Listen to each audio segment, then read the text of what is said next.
Yo, yo, yo. Hey. The number one watch hipster and the best stream for watches in the world. How are things? Oh, that's really sweet. It's Number one, you know what? I would say if you sucked, but you don't. So that's number one grifter in the watch space. No, that's not true, man. That's not true. That's not true. We missed you for a couple days, but I was away myself, so it's all good. You know, Christmas I ran away with girlfriend and we took off, naked and all, on a beach. It's great. That's what it's all about, man. Sometimes on a beach in the Caribbean, someplace. You know. You know, Tim, it's unhealthy to be on the live stream like this every day, especially. Totally, especially with all the cast of characters. With my face, I love them, but you know, it's showing the face. It's much more kind of. Oh, it's hard, but it's hard. Yeah. It's hard. Trust me. I envy you a little bit because you don't. Well, you know what? It turned out I was going to show my face, and you know what? Now, no. So that's all I've got to say. Mm-hmm. I won't have meetups. I won't have anything. There's no reason for me to have meetups. So whatever. You know, there's no need for it. Maybe Hubble Pine and Double D and Construct in private. Doesn't have to be on the in private, 2-on-1, 1-on-3, whatever. You know, like how I met you the one time we had lunch. Tim, you know? The more I meet people in person, the worse it gets. Well, it's not that. Everyone has their own way of going about things, you know. And then if they don't like it, they all get disgruntled. So no, but what happens is that a lot of people, after they meet me, then they get manipulated. Then they're opened up to manipulation. Then the people, because there's, in social media, there's people who love to control people, tell them where to go and where not to go. Hey, you went with that guy. You can't go there. Yeah, because I tell you so. No, I hear you. No, yeah. I get it. I get it. So, now since I'm back, I'm not back. I'm in Texas. I'm actually in this golf resort. I'm waiting for my two other compadres to show up tomorrow. I'm at this golf resort called Lajita Golf Resort. It's in the middle of nowhere. I've never been here before. It's on the border. We're smack on the border of Texas and Mexico, in the middle of nowhere. Okay. Nice. And you know what? I like it. It's beautiful. As far away from people as possible. That's possible. 73. It was 73. It gets down to 58 here. When I was in St. Bart's, it was like constant 80 degrees. It was really nice. So this is really, really a good thing. So my resolution, Tim, for 2026 is not to meet people. I don't want to meet anybody. I don't. It's tiring. It's tiring. Then you're a psychiatrist. Okay. Look, there's some cool people. Everyone's cool in their own way. Yeah. They have nothing. They've got nothing to win or nothing to lose, or like nothing to be manipulated out of. By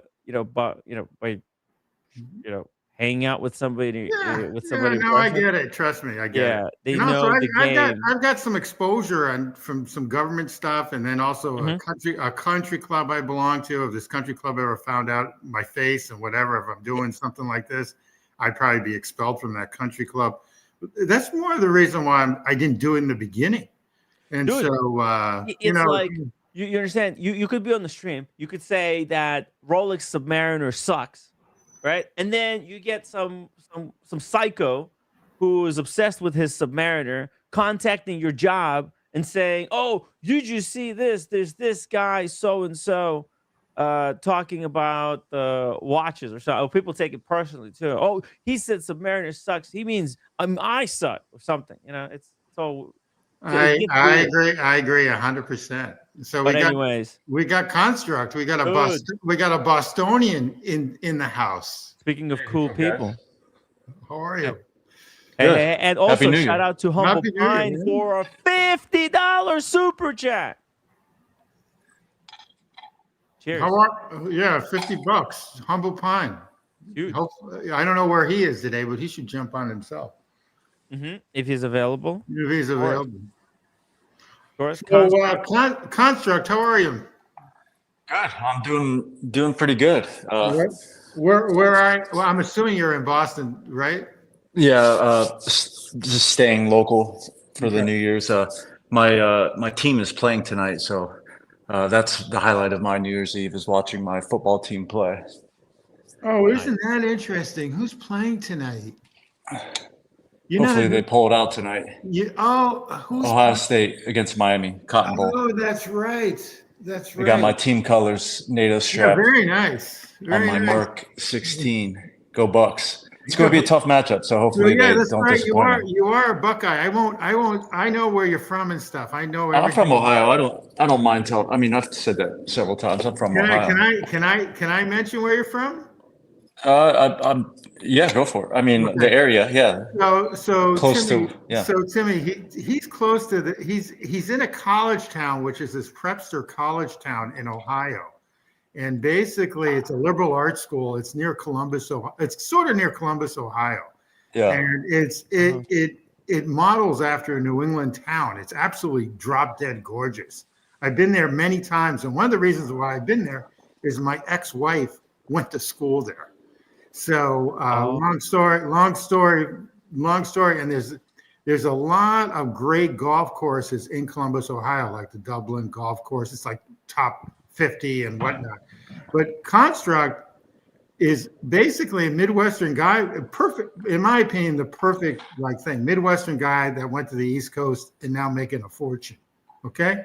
And so long story short, he sort of has some of my roots, but it's a great little town. It's a great little town. Am I okay there, Construct, without saying any more? Yeah, that's generic yet specific enough. Yeah. Yeah. So in any event, that's all. Sorry, I'm trying to find something to stand my in my opinion, he's got the nicest watch in the community. So dude, that watch right there. Oh yeah, to me that's the nicest watch in the community. Okay. I'm going to switch it out for this one during kickoff. But now, Construct, that watch is now going for like $220,000. I don't think it's that high.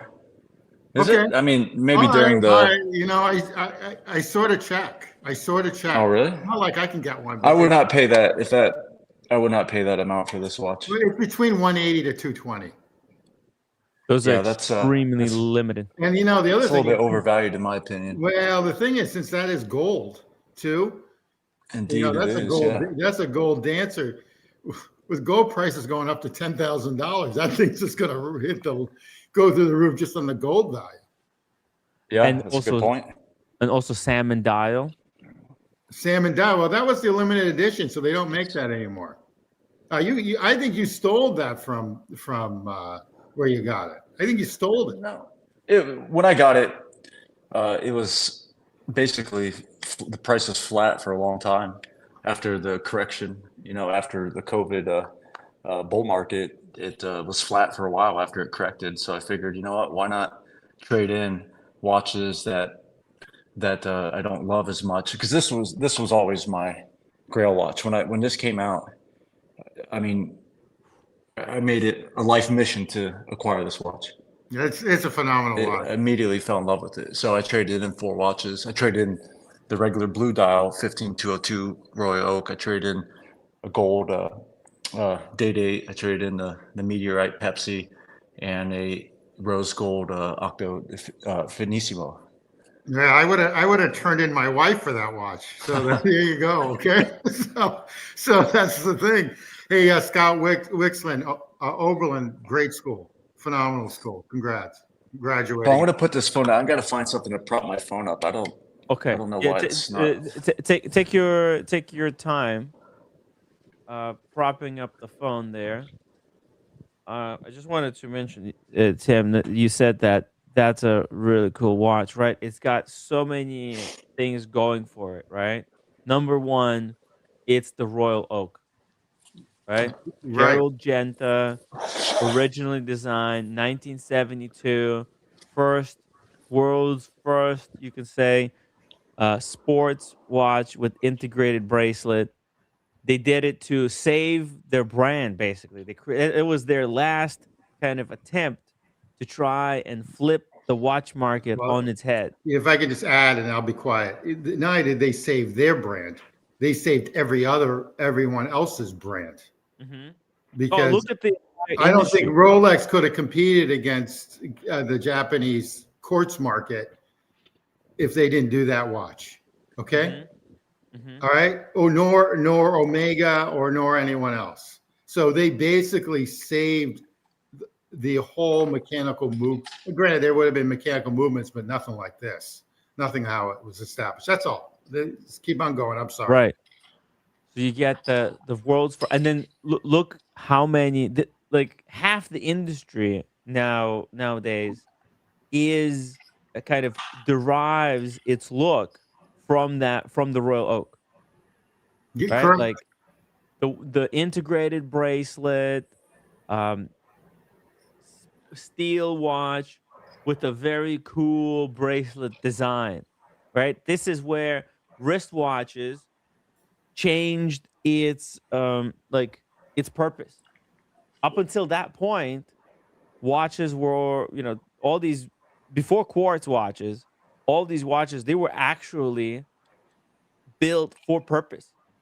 That purpose was telling the time, and then if somebody needed like, you know, uh a more complicated uh time tracking device, it's like a computer, because this is we're talking pre-computer era or just super early, but then like you can't take this stuff in the field. So wristwatches, there's actual genuine tools that were used uh by people. And then, quartz comes, boom, the entire industry is now completely like useless. It's no longer necessary. So they pivoted it from telling, from watches, from automatic watches telling the time, to them being what they're better at, right? And that's, they could last longer. They because you can repair them, right? They got that repairability. Although I feel like, with this new land dweller, Rolex is going away from that sustainability that actually I came into Rolex for, right? I like the idea that, oh, Rolex watches, they're so cool because you can repair them basically indefinitely. If you can keep getting parts, and if Rolex produces parts and watchmakers can service them, this is incredible. But it's in the past couple of years, Rolex has been kind of a little bit monopolizing their product in a way that I don't like. But Unfortunately or Rolex, fortunately, though, I really do like the land dweller. The only thing I don't like about it's a high beat movement. well, So that's the well, only thing I don't like about it. well, think about it this way, right? Look at this. That Royal Oak is what the land dweller is trying to be, right? Rolex needed to create their own kind of a steel sports integrated watch, right? I Because agree. they were like the last brand without it, and land dweller is their answer. Although they had similar designs in the past, they haven't been successful. They weren't able to make it successful. We'll see if right now Land Dweller is extraordinarily successful. I think it's going to be their most successful watch, right? Because they can offshoot with colors and everything else with that eventually. So it's just a matter of time with this. Once they get the movement, the movement is probably really excellent right now, but it probably needs some sort of tweaking within the next 3 years or 5 years. But I think they've got everything sort of down on the thing, in the sense that they've got everything, in the sense it's everything's ironed out. I think they did a really good job with it, and they have heritage with it, since that was their quartz, right?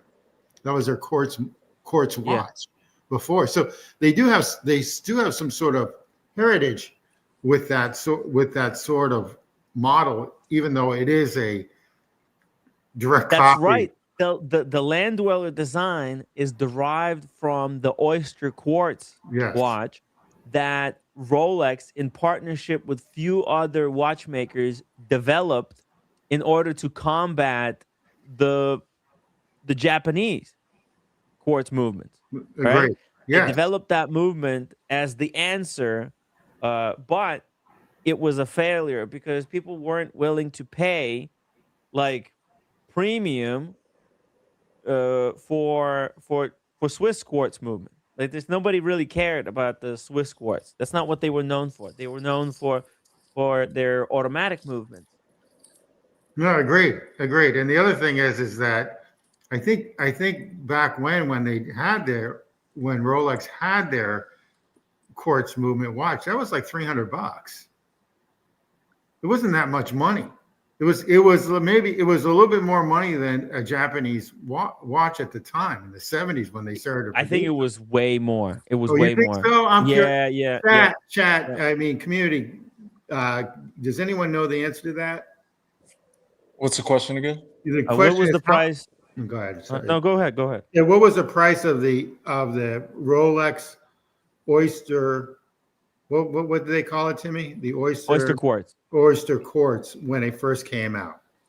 I think I heard. I mean, I remember hearing about the history of it. I think it was expensive when it came out, right? Yes. So I have it right Yeah. here. I pulled it up. When it came out, the reference 17000. That's funny. It cost $3,000. Oh, that's a lot. Okay. Yeah. All right. Wrong. I'm wrong again. All right. That's a lot of money back then. That's a lot of money. I mean, that's like 20 grand now, right? Adjusted for inflation, yeah, it's gonna be like 20,000 actually. That's a lot. And depending on the model, there were like, or they were starting at 3,000, and they were going up to 20,000. And here's the other thing: what Construct has with that watch, not only that watch, but Vacheron Constantin came out, which I love the watch. VC came out with the 222, which is identical to this. In my opinion, it is to what Construct has, or the AP. They all came out with their own AP, as you mentioned, Timmy. They all came out with like an AP integrated bracelet sort of deal. And not even that, but even some of the shitters you have, Timmy, are all integrated bracelets, like that a Tammy and Wen or whatever it is, right? Yeah, Wen garbage. Yeah, the Tammy and Wen Chinese thing. All right. All right, No, that's even. It's good. I like the watch. It's just people attack it all the time. You know why? Because you know why? It's Chinese. They're we're not even going to get. It's not nothing wrong with the Chinese people. It's the Chinese government that's the nemesis of the United States or the rest of these. They just want to take over everything. That's all. So anyway, whatever. Just very quickly here, Bert Dundee, thank you so much for being a member for 32 months. Happy New Year to all from a drunk in Scotland. Cheers. Cheers to all our Scotland viewers and supporters. Thank you so much, Bert. Thank you for 32 months. And I hope we can get another 32 months as well. Another 32. Also, shout out to Goldfinger. He's wishing Happy New Year to everyone. We love Goldfinger. Thank you for a $100 PayPal donation. Wow, that's a big deal. And Goldfinger, the watch that you have is right tiers to. I know what you got. Is right tiers to. Can you say what he got? What Construct has. I don't know if he wants to say what he got, but if you take a look at it, you take a look at his avatar, you sort of got the idea. Oh, okay, I see. That's one of what independent watchmaker is that? That's let me see. Remy Give me Cools. a second. Remy Cools. That's Remy Cools. Tourbillon. Wow, awesome! Congrats to him. Yeah. Goldfinger's a great guy. I met him a couple times. He's phenomenal. Okay, he's a phenomenal guy. He picked it up whilst in Dubai, and then when and he also picked up another watch. Oh, fuck. Equally amazing. That's it's a different piece of technology. That's ridiculous. Okay. Yeah. I would have been. It's like having multiple girlfriends. That watch is plenty. But that's awesome. Good for him. Hell yeah. No, he's trying to build like a compact, super high-end collection. He's done really well because of the way. Actually, it's kind of like what we're going to talk about today, about the precious metals. The market has gone completely insane. The gold has gone ballistic. The silver now is just going. It doubled in like a day. Yeah, and you know what else is going to go up big time is platinum. It's going to cat because it was always higher for a long time than gold. And you know what else is going to go up? Copper, which means that all these raw materials. There you go. There's your gold. How many ounces is that? Whoa! Look How many at ounces? that. How many troy ounces is that? That's 10 troy ounces. Okay, there I you know go. Goldfinger loves gold. Oh, There you go. There you go. whoa! Well, you got numismatic coins too, right? I mean, Yeah, I collect bullion and numismatics. I always like the St. Gaudens, the $20 Americans, because you have the gold bullion of the ounce, but you also, there you go, and that's like see, so Timmy, Classic. that's a $20 US gold piece. Yeah, that is still worth $20 if you want to use it to buy groceries. Okay, I mean, this is when America created. They put art on their coins. Look at this. okay, This is and art. they have This is beautiful. yeah, and some people are complaining about the Miss Liberty there. What? But, Why? huh? In what Wearing way? too much clothing? She's wearing too much clothes. I love Women it. don't dress like that anymore. They don't think It looks like she's wearing a hijab, like a Middle Eastern. so well, that was around when when the United States and all the world had a gold standard. And in '72 they cut the gold. They got rid of the gold. Nixon got rid of the gold standard. So long story short, every dollar was equivalent to every dollar had to have a dollar's worth of gold in Fort Knox, or believe it or not, most of the gold is actually New York City, in a vault in New York City. People don't realize that. It's not really, some of it's in Fort Knox, but it's near Wall Street. Okay, it's at the Federal Reserve underneath. About 60% is in Wall Street. About 40% is at Fort Knox. People don't realize that. So if you bomb New York, I don't know if you can get down there with it unless you have a bump. Yeah. Oh, you have an Australian one too, isn't that? Yeah, someone's asking about the Australian mint. Yeah, we were just looking at Australia yesterday. JD was on the stream. He showed us the koalas. Oh, sorry, not the koalas, the kangaroos. What am I talking about? Yeah, kangaroos. the koala and the kangaroo are the iconic imagery. So Timmy, this is interesting. This is what they want to do with the watches. If someone's trying to do this, so they have two grading companies for coins. Okay. And basically, they got the Queen Elizabeth on the back. Of course they do. Oh, so my favorite queen. Favorite queen, stuck up queen, but favorite queen. But anyway, there's like grading, and if you get like a 68 or a 70 or 72, 72 is like the best sort of grade. And there are people that grade these. They want to do that with watches. This is a 65 right there. That's a 65, so that's pretty good. It's not bad. That's 65 ounces. This is a rare coin. This is a kilo, so this is 31.1 ounces of pure gold. This is the first year of release, and what makes this unique is you can see the $10,000 denomination. They only did this 1 year. They moved it to $3,000 denomination. So this is a very rare coin, 1 year release. I mean, the gold value itself is 31.1 times for $4,300. So construct, if you show the tag up top, just show the tag up top. So Timmy, see the PR 65 there? That's the grade of the coin, meaning how clear it is and how many scratches there are and how many. It's out of a 70. The 70s. It's 1 out of 70. So this is 65 out of 70, which is known as like gem. Pretty good. It's pretty good. It's pretty damn good. Yeah, it's really good. And this is a proof coin, which the PR stands for, and the DCAM stands for deep cameo, which means that it has mirror fields that are mirror-like, almost like black polish of a movement. You see how that's like black polish? Wow, that's what the cameo finish, or deep mirror cam. So if there are scratches on that coin, Timmy, it would be grade like 55 or 45 or something like that. I mean, look at the detail of that. That's phenomenal. And what proof means for coins, and I know this in the United States market, is typically it's not handled by your hand. It's so-called never been handled by a person's hand. In other words, it's always been covered. Okay. Oh, so I okay. think watches are going this direction. I just don't know how they're going to do it, but there's going to be. Oh my God. Oh, that's incredible. You see how it says 3,000? That's a new denomination. I just got this one graded. This one's a 66, but this is also a kilo. Where do you go to get that graded? Wow.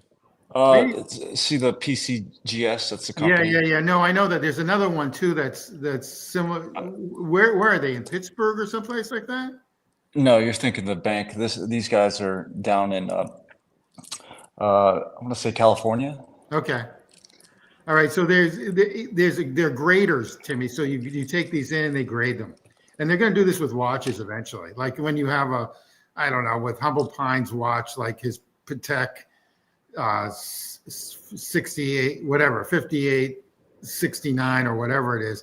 They're going to grade it. They're going to say, oh, he's got scratch here. It's going to be like a 56 or 65. And then there's going to be value on that watch, because right now there's no like standard of condition for watches, for high-end watches. Right. Well, I'm skeptical of that because one, you're going to have to resubmit for grading continuously, because if you're wearing your watch, it's always going to be degrading, right? It's always going to be getting worse as time goes on. So I fear that people will start making their watches safe queens, right? They'll start locking them away. They won't enjoy them. All right. Okay. I agree with that. That's exactly. And actually, a lot of people already doing that, even though there is no kind of grading, right? There's safe queens, right? People keep their Pateks double sealed, triple sealed. No, they keep them in that box, the original, like not box and paper. They keep putting that box, that regular one that when Patek ships watches off, they just keep it in that like, I don't know, candy box. It's like they call it what's it called? The not tombstone. It's the coffin. It's the coffin. Yeah, thank you. Okay, they put it in a coffin, and that's like more of a big deal than putting it in with a box, supposedly. I don't know. Yeah, thank you, Duke. Thank you, whatever. Yeah. It is. All right, so I think with the real high end stuff, they might go that route. Like if you get a Patek minute repeater. I mean, who wears a minute repeater? Or you get a I don't know, some sort of fancy tourbillon.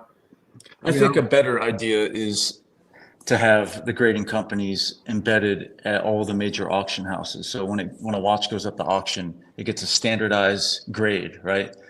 And then people are free to wear their watches and join them. And anytime they go back to market via the auction route, they're regraded. That way we have consistency and we have the ability to still enjoy these watches without having them in a coffin or in a safe. Okay, I agree. Unfortunately, when I had some high-end watches, I rarely wore them, and I had them in a safe deposit box, and I sold them. But in any event, these new watches I'm getting, I will be wearing, since I don't have that many. The quarter that you have on top of the gold. So this is for reference. The size. Okay. This is a real silver coin. Before 1965, they made all the coins out of silver, 90% silver. So this is to show you the scale of a kilo coin to a regular U.S. quarter. Wow. So this one's oh my God, bigger, but it's thinner. Ah, okay. So they're both kilo. Yep. So 31.1 troy ounces. That's what a kilo is, or 1,000 grams. But this is the size. And here's the St. Gaudens that Tim G likes. Yeah, so this was the $20 coin. It's a big coin, right? Can you imagine having that in your pocket? They're really big coins. I still have a couple of them, but I have I have the Indian. I have a lot of Indian gold coins, which were like 2.5 to the 2.5 pieces. I have a ton of those, and I've got a couple tens, and that's about it. I mean, there's somewhere in Tennessee. I don't know where. Somewhere, grandparents. So here's a silver kilo coin for comparison. Let me get this out of the way. So Timmy, the interesting thing is during World War II, if you had gold coins or silver coins during World War II, the U.S. government asked you to turn in your coins. They wanted them to be turned in, and people would, because everyone was patriotic. I don't know if they would do that today. Did they get their money back, or did they get no? Like they cash would turn in their coins, and they'd give you. They got screwed. They got to get paper for it. So my great grandfather and grandfather, they started grocery stores in New York, in upper state New York, that went all the way down to Long Island, Taconic Parkway. It was called. I won't be doxxed. It was anyway. It's a supermarket. We no longer have it, and basically they had a ton of gold because of that, because of the transfer of the. Oh, that's beautiful silver. Holy it's a 100-ounce bar. You pulled up that Pawn Stars video the other day, Timmy. That guy had many of these 100-ounce bars. Oh yeah, he had like a this stack is of them. Yeah, this might be from the pile, actually. By the Construct. Where did you get that from? Beautiful. I think I might have bought this from AtMex a long time ago. Okay, for when it was like $18 an ounce. Oh, I got this for probably $13 or $14 an ounce. Yeah, I mean, I got this probably $1,300 an ounce. Yeah, beautiful. Don't sell anything. Wow. Daniel Katz 279. When born, I was kept in the bedroom as a safe queen. Yes. Okay, now that explains everything. That's naughty. Daniel's naughty. And P Cars, $20 super chat. Happy New Year, Tim and all. Thank you so much, P Cars. Yeah. And everyone jump on the stream so I can stop talking. From San Francisco. I love the that 10-ounce bar. It has so much life in it. There's just something I love it. Very satisfying, right? Like the heft. Here's a 10-ounce silver bar in comparison. Obviously, it's covering more surface area. It's thinner. Oh, I love the patina. Yeah, it has exactly. The watch guys would call this patina. It has some of that rainbow toning. Wow. Look at that. Dude. Yeah, it's beautiful.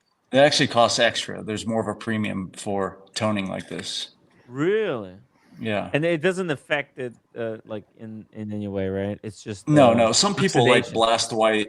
They want their silver to look blast white, no imperfections. I like the character. I like the patina. I like the rainbow toning. I collect coins too, and the coins that get me the most excited are the ones that are toned. I'll show you a couple. Speaking of tone, Daniel Katz got a very nicely patinaed and toned face. Daniel. No, actually, he looks good. I like his hair. I like his hair. I love the patina on that. Gel. It looks a little bit like Brad Pitt. Yeah. Oh, Daniel styled his hair. Nice. Happy New Year, Daniel. I like it. It looks good. Looking good. But the cupboard is open in the back. See, you got. Don't forget to airbrush it, right? I'll airbrush it out. Nobody's gonna know. And the other one, on the other side, there's another one. Oh, it's fine. No, it's fine. No one would notice that one. Who cares? It's just it's a meme, Daniel. Yeah. What's the silver? The silver actually patinas? Oh yeah. Wow, Silver oxidizes. Oh, I didn't know. Gold does not oxidize. I'm talking about if it's 100% gold. If it's 18 karat, it will oxidize because you have the copper and you have some silver or some platinum in it. But 100% gold will not oxidize. 100% silver will oxidize. So 100% gold is 24 karat. Am I right, Construct? Yeah. And this is a 90% silver coin. See all those beautiful rainbow colors? Yeah.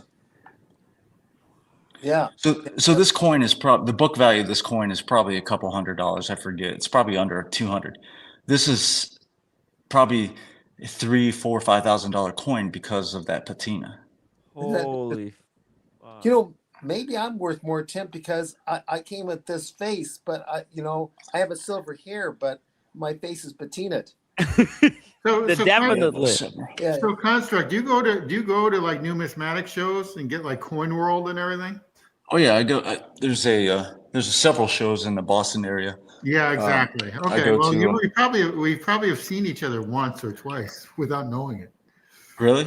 Yeah. What are you doing there? Looking for some broads? He's looking for broads, looking for gold. Trust me, you don't want to pick up a girl at a coin show. They're all 70-year-old men. And trust me, Boston's a tough place to pick up a girl. Are they all gold diggers at the show? Yeah, They're all gold diggers one way or the other. I don't know. By the way, You don't want to pick up a girl there. I don't want to upstage our guests. Great performance here, but I traded in all my watches for an edible. Oh, Daniel. Oh, you got Paris baguette? Well, what's in there? Save it for the roommate. I'll unbox it for later. Perfect. We'll do an unboxing for the roommate. Oh, the boxing for the roommate. Yeah. Woody in New Jersey, thank you so much for the $5 super chat. Happy New Year, Tim and the Watch family. Thank you so much, Woody. And Doc and his watch member for 53 months. Happy New Year, Timmy Cat and everyone. Cheers, Doc. Good to see you. Doc is from Florida, where he goes to Miami Antique Show. They got some stuff like this. Timmy, that's like 4.5 years. Yeah. Oh yeah. That's a big 3 months. I think. Is he the oldest on the show? It's up there. It's got to be. One of the OGs. 100%. Really appreciate the continued support. I hope you're enjoying the show here that Time is Human Construct is putting on for us to take a look at these precious metals that are really taking off lately. Hey, Mickey, jump on. I want to see that Oris watch. And by the way, you know who else a bronze watch too is IWC. IWC has a bronze 43 or 45 millimeter. What is it? Pilot. I don't know if it's current, but they had one prior. Pickle wants to know what's the best mint. Honestly, I think the Perth mint or the Canadian mint, they have the highest quality finishing and just consistently high quality coins. The U.S. mint, I've received many coins that are kind of skewed along the coined edges. They're irregular in like the diameter, the thickness of the coin. But I've never had problems with Australia or Canada. So like the Cougaran, which is South African, versus like say the U.S. versus the Canadian. How much gold is in each one of those? Like 24 karat, 22 karat. You mean the purity? The purity. Thank you. Yeah. So most foreign coins will either be 24 karat or I think the Cougaran's 21 karat or 90%. So the Cougaran to me is what South Africa has. Okay. Yeah. U.S. also same. They produce a gold buffalo, which is 9 or 24 karat, and then they produce the gold eagle, which is 21 karat or 90%. Why is 24 karat the closest to 100%? I don't understand the measurement, what the number 24 stands for, by the way. Yeah, it's basically 9999. I mean, most coins are refined to 3 nines. Some of them are. This is the highest refined coin in the world. Actually, I have this. You see that 5 nines right there? This is from Canada. Oh yeah. To my knowledge, this is the most refined gold coin in the world. You mean there's no chocolate inside? Yeah, that's right. That's what it looks like. But do you understand the complexity, the cost to purify gold up to five nines? Yeah, that's pretty wow. pretty big. What's on the other side of the maple leaf? Your favorite lizard queen. There you go. Okay, Yeah. Queen Elizabeth again. Okay. Well, she's everywhere. Well, she- How did she appear on all these coins? Colonies of those countries to me. Yeah, it's a like the United dominion or States. colony of United Kingdom. Like United the Kingdom third- stands for all the colonies, So or the all the 13 properties. Yeah, so the 13 colonies of the United States, basically the same sort of gigs. I mean, our law is basically from England. Okay. I've got a quiz. Okay. Who could guess? And Tim G, you probably know, so don't answer. Who could guess the image of the queen there? How old is she depicted as? Well, what time in her life? Oh, like this one? Point. Yeah. She's foxy in this one, so probably her 30s or 40s. Yeah. Okay. I guess that's a missed answer. I'm guessing the 1950s or something, or 60s. I'm going to say she was 22 years old. When she became queen? I think she became queen when she was 19. Oh, okay. Oh, wow, that long? I think so. Yeah. How long was her reign? I mean, unfortunately, I'm an Anglophile, so I have that little douchiness. Okay. We need Malthred to help us out with this. Commonwealth, not colonies. Oh, it's correct. That is true. That is true, actually. Yes, Malthred is correct because that's our Americanized thinking, colonies. That's To us Americans, everything's a colony to us. Well, I'll tell you, my daughter, I have a 13-star flag hanging from one of my houses. And my daughter walks in while she was in college, and she says, "Why do you have that flag hanging? Because it represents the colonies." I go, "Oh fuck! What are they teaching my daughter at school?" So, and long story short, it's looked down on. Now, wait, the colonies are oppressive? It's the 13, yeah, because they've colonized. They've colonized everything. I'm saying to myself, no, it gives you some sort of structure, but I just let her go. So that happened 2 years ago, by the way. It's a victim Olympics. See who can get the most hurt over the most trivial, arbitrary facts. That's what they're teaching at all these fancy schools now. So I mean, that's why it's gone to be pretty like what the fuck, So anyway, I mean, I didn't even think of that. I put up a new flag like every 5 days. Like sometimes it's like "Don't tread on me." Sometimes it's 50 stars. Sometimes it's like the state of Tennessee or the state of Massachusetts or the state of Florida. And so I put up a flag all the time at one of these homes. It's like I've got like 50 of them. And I just put them up. And that was the 13 star. And she had a fit about it. So I don't put it up anymore when she's coming to the house. That's all. So whatever, Anyway, move on. Hey, I got a quiz for you. How old's your daughter? Sorry, can you discuss it? She's actually in Scotland right now. She's 24.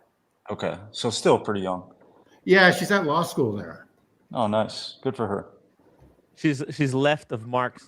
She's left of me. Let's put it that way. I have a quiz for everybody about Elizabeth II. You guys ready? Sure. It better be better than what I had because Pickle didn't. Oh, it's an actual quiz. Yeah, Okay. I got some questions here. How long did Elizabeth II reign as Queen of United Kingdom? Does anybody know? Want to take a guess? She died last year. She died in 2022. It's 3 years ago now. Oh, okay. Seemed like it was last year. It seems like yesterday. Yeah. Well, I mean, they had a jubilee, back in 2011 or 2012 or something? How old was she? She was like 90 something? So that's like, 50 years or something? Or No, so if that was I would 2011. I would say it's like 60 or 70 years. Yeah, I would say 61 years because I remember 2011, some big stink on TV about her jubilee. Oh, my watch channel says 65 and Judge 65. Mouthred says 70 and Mickey says 70 years. I have a slice of it, but she lasted a long time. I think she did a really great job considering how fucked up everyone's family, their family. Yeah, that's right. Yeah, Yeah, she yeah. died in her 70th year jubilee. Mothra would know because he's over there. Is Yeah. from London, a local UK boy. Well, okay, I got another question for you, Londoners. This is for the UK watch community question. What was Elizabeth II doing when she learned she became the queen back in 1952? Just want some. I can give you a multiple choice, or if anybody knows, what was she doing? I don't know. Knitting a Eating sweater. ice cream. I don't know. You know, I don't know. I'll give you some Okay. multiple choice, so you guys can try and guess. Okay, is it A, attending a royal wedding, B, giving a speech in London, C, on a safari in Kenya, or D, on a naval ship? Safari. Oh, you're good. All right. All right. Okay. Yeah, she was on a safari in Kenya. Mm. Well, Mickey What got it right. was this one of those safaris where she was actually shooting at rare exotic animals, or just watching them through a camera or binoculars? Things just watch. Or Right. maybe shooting. You may have it there. Maybe, Shooting with yeah. the camera. Shooting with the camera. I mean, back then they were yeah, taking down big game. You know. No, Yeah. they were taking down big game. Yeah. She must have been Yeah. shooting an elephant or something. Right. She What they probably do over there. yeah. Yeah, that's people still do it to this day. They somehow My partners do it. yeah. They take down big game. Yeah, they take down big game, and they actually grow them in ranches, 40,000 acre ranches in Texas. As a matter of fact, there's one. I've heard about that. And basically, they grow the animals, and then there's hunts for those animals. They still do Wow. it in Texas. Matter of fact, I think Dick Cheney, the guy I can't stand, one of the Republicans I can't stand. Well, he's dead now. He shot one of his colleagues at one of these game ranches. I remember that. Yeah. And to this day, that was like, but I mean, there's all sorts of games. They have zebra, they've got tigers, and they're like zoos of these places in Texas. So, and matter of fact, I won't get into that. But Do they have a lot of cats? KATZ. yeah, they have a lot of cats too. Yeah, Okay. I actually love Cat's Deli, but it's like impossible to get it. You're going to Cat's Deli, but it's impossible. Impossible. I hate the line, so I never go. Yeah, I can imagine. It's like going to the Eiffel Tower, lining up to the Eiffel Tower. Oh, that's another nightmare. Yeah. I don't do lines, so. Oh, yeah. Anyway, going back to so the silver bar, how many of those silver bars do you have? You're going to make a fortune because that silver is going to probably go up to $200 an ounce. It's going to hit 100 like in a month, right? I have smaller, like 1 ounce bars, but most of my silver's in monster boxes. I don't know if you know what a monster box is. Yeah, It's, I do. It's I'll show you what the underlying coin is. Boy, can you imagine So dropping that silver bar out from a building and hitting someone over the head with it? Okay. Oh, I'd be more concerned about losing the silver. Yeah. So this is a American Silver Eagle. This is a 1 ounce, 100% or 24 karat silver, if you want to use karat lingo. But this is the standard silver coin that's issued by the U.S. government. This is bullion. So a monster box is 500 of these, so 500 ounces. Oh, wow. These are the most sold coin, I know in America, but maybe the world, if not one of the most popular coins in the world.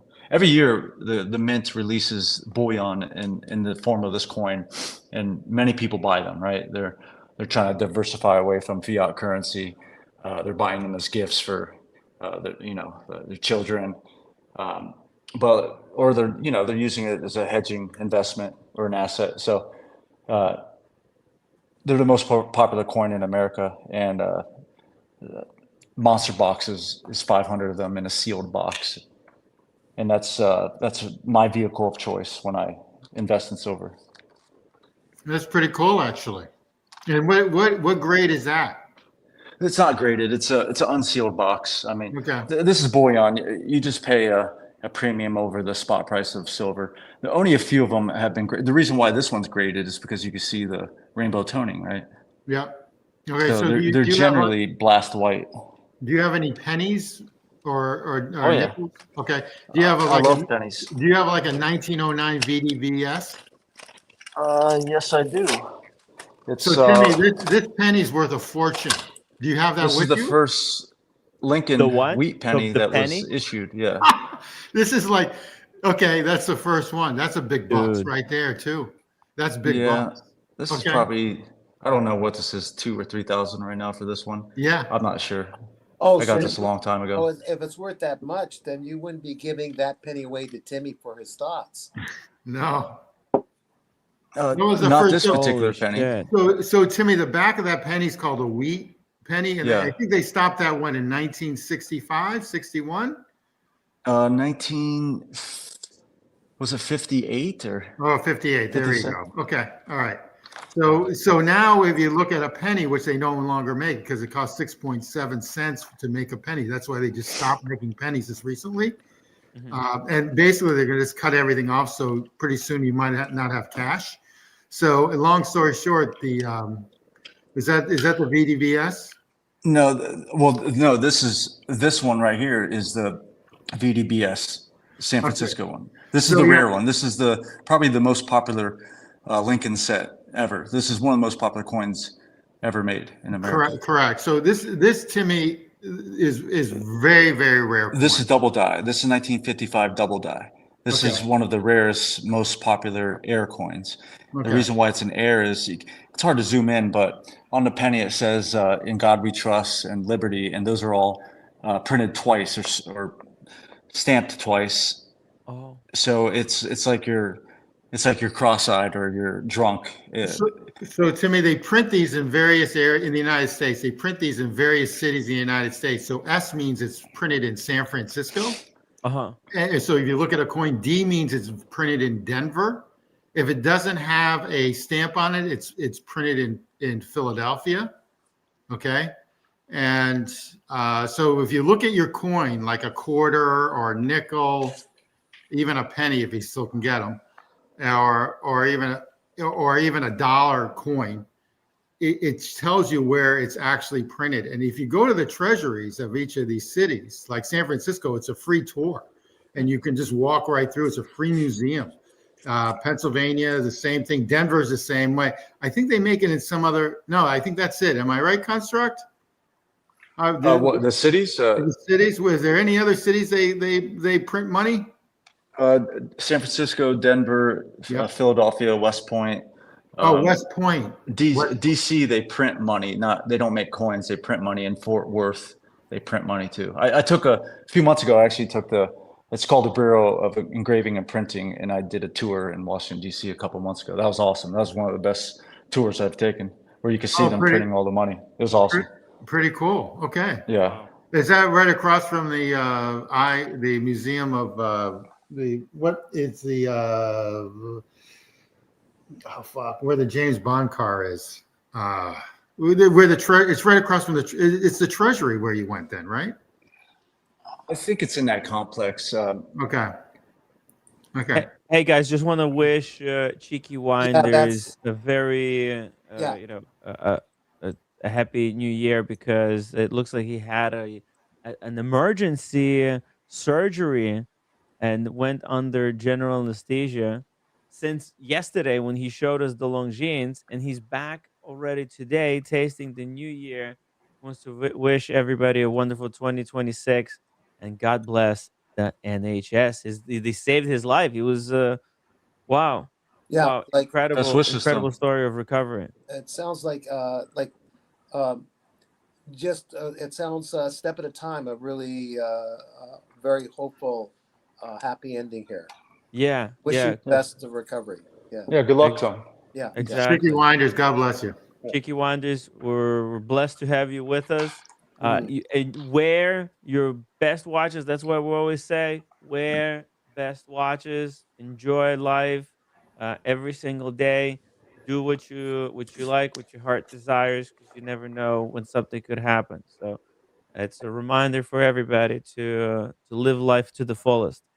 So Construct, how much is that VDVS now worth? I think it's like probably 26 or 28, 2,900. I forget. I haven't checked in at least a Okay. year. Wow. I mean, the prices of coins have gone up a lot over the last year. Like Yeah, the watch significant. market has corrected. The coin market is still going nuts. Yeah. What the hell is just laughing? Yeah. Happy New Year. No, we're looking Happy New at. Year. We're doing a show. Okay, just come Oh, back in a couple of but I minutes. got the cake. I got the Happy cake. New Don't Year. forget. I got the cake. Daniel Katz got the cake. Show her the box. Daniel's gonna do unboxing for you in a second. Hold on. Hold on. Hold on. Check it out. Check it out. Show her Oh, the it must box. be cold. It must be cold in New York. Look at what she's Oh, wearing. oh yeah, it's freezing outside. I haven't been up in the Northeast in like a week and a half. So she's wearing the scarf from Paris that she got in Paris. Check it out. Oh, Paris baguette. Yeah. It's Korean. Okay, so he was gonna do unboxing later after time. Good. Slap him again. I like it.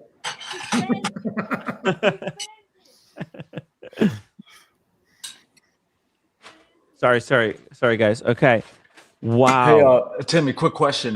Yes. I have a champagne unboxing. When should I do that? I probably have to get out of here in about 10, 15 minutes. Okay, let's do it now. Let's do it now. Should I open a bottle along with you? Yeah. Let me go open a bottle myself. I've got my Cointreau. Daniel is already drinking Cointreau. Tim G, are you drinking anything? Let me go grab my bottle. Yeah, I'm sure I've got Abelard Scotch. That's about it. Yeah, Tim G, no champagne, really? No chef. Well, I'm in this area in Texas that basically is so remote that it's tough. They couldn't source champagne. Well, they do have. I'm at this place called the La Hida Golf Resort, and I'm waiting for my two other colleagues. I have one colleague. I have a girlfriend here, but one other colleague, two other colleagues to come tomorrow, and then we're playing golf for the weekend. So we're right on the border, and it's literally nowhere in Texas. Nowhere. I mean, you've got to fly into El Paso, and then you've got to fly into their little airport. Okay. Which is like a little teeny place. I mean, you've got to have this is a total destination type place. So it's in the middle of nowhere. I mean, literally nowhere. I'm close to, basically I see the Mexico border right out my window. Oh yeah. You know, I like what Time is Human Construct is doing. Simplify the amount of watches because those need service. And then get variety of cool stuff. The gold, the silver. These are incredible creations of our galaxy, right? So it's cool. It's cool to Anyone recognize this box? have of variety. champagne? Is that Let's is see. I don't think it's Dom Perignon. Is that Tatage? No. Okay. Roommate might actually. I don't know. Kojak's not here. Do we have any champagne lovers here? Yeah, when's Kojak coming on? He's or Mike Lewis. Yeah. Maybe Mike Cecil Lewis, will to some be on. extent Kojak, I Yeah. guess. Oh, for sure Kojak too. Yeah. Are they coming on anytime soon? They didn't say exactly when they're going to be on. I think they're going to be like in the next couple hours. But Okay. they're right in the middle of their New Year's. Yeah, come on so I can. Hey, so I roommate, can take a shut look up. at this. Do you know what this champagne is? Oh, Look at this. wow. Louis.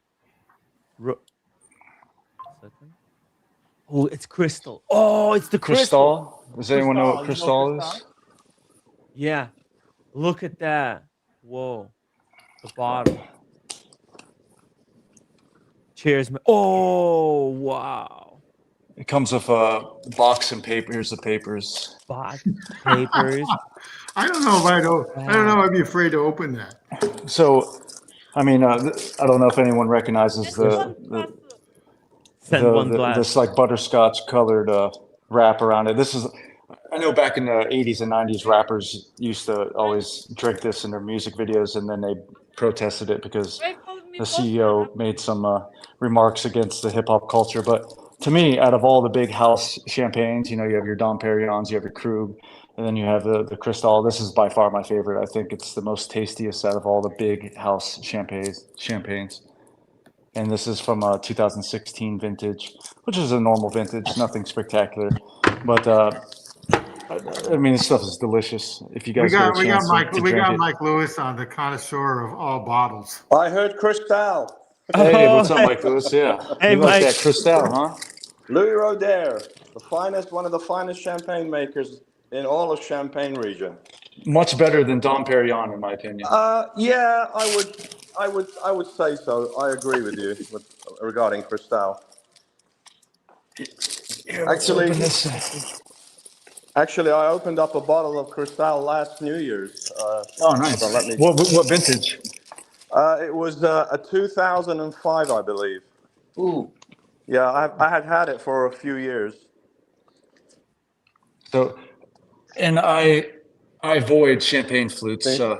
I like big. This is a big Burgundy bowl glass from Zalto. These are my favorite wine glasses to drink out of. Isn't that interesting? So I'm going to learn something. Why don't you like flutes? I hate flutes. They're too narrow. You want to get the nose of the wine, the smell, the bouquet. And if you're in a flute, like what Timmy's showing you, it traps all the bouquet of it. I don't know. I like to swirl it around in a big giant bowl like this. Isn't that interesting? Okay. I've never seen it's frowned upon, but I like it. I don't care. I've drank enough champagne. You do whatever you want. I've never seen that before, but each their own. Okay. I'm gonna try drinking champagne out of a flute versus out of a wine glass and see the comparison. Okay. Yeah, you got to compare. Yeah, you got to start out the flute and work your way up. Yeah, but should we pair the notes of the champagne with my cake? Yeah, you could. You could pair champagne with cake. Champagne always pairs well with sweets, in my opinion. Especially dry champagnes, the brutes. Right. Yeah, the brute. By the way, you guys realize that Cristal was first made for Tsar Alexander II. That is correct. Yes, sir. Russian. That is Your enemy. actual fact. They made it specifically for the Tsar of Russia. That is correct. All right, I'm gonna pop this open right now. Oh, you're gonna open it? I thought you were gonna take it with you to. No, I said I'd open this right now. He's opening. Hold on, I gotta put this down. I'm coming to Boston. Wait for me. Don't open. Okay. Don't worry, there's always more. There's always more, roommate. Wait for me. Cristal. There it is. Oh, you did a great job. You did a great job opening it too, without the cork flying all over. Yeah. Usually it pops out and breaks something.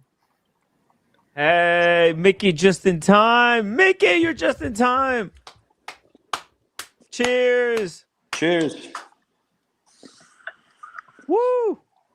Look at that. I love the glass. What's the glass? Zalto. It's the Burgundy glass by Burgundy, Zalto. yeah. By far my favorite glasses. You can even use it for Bordeaux too if you want to. Yeah. Oh, that's lovely. That's really nice. Oh yeah. That's nice. That's zippy. Cheers. Very nice. Cheers. Let me pop mine. Let me get mine too. Get your Cheers. Tim, should I bring out the cake? Bring out the cake, Daniel. Bring out the cake. It's not like people have to have their cake and eat it too. I'll be eating it. You just have to have I'll be it. back. I gotta pour my wife a glass and now I'm gonna give it to her and I'll be back.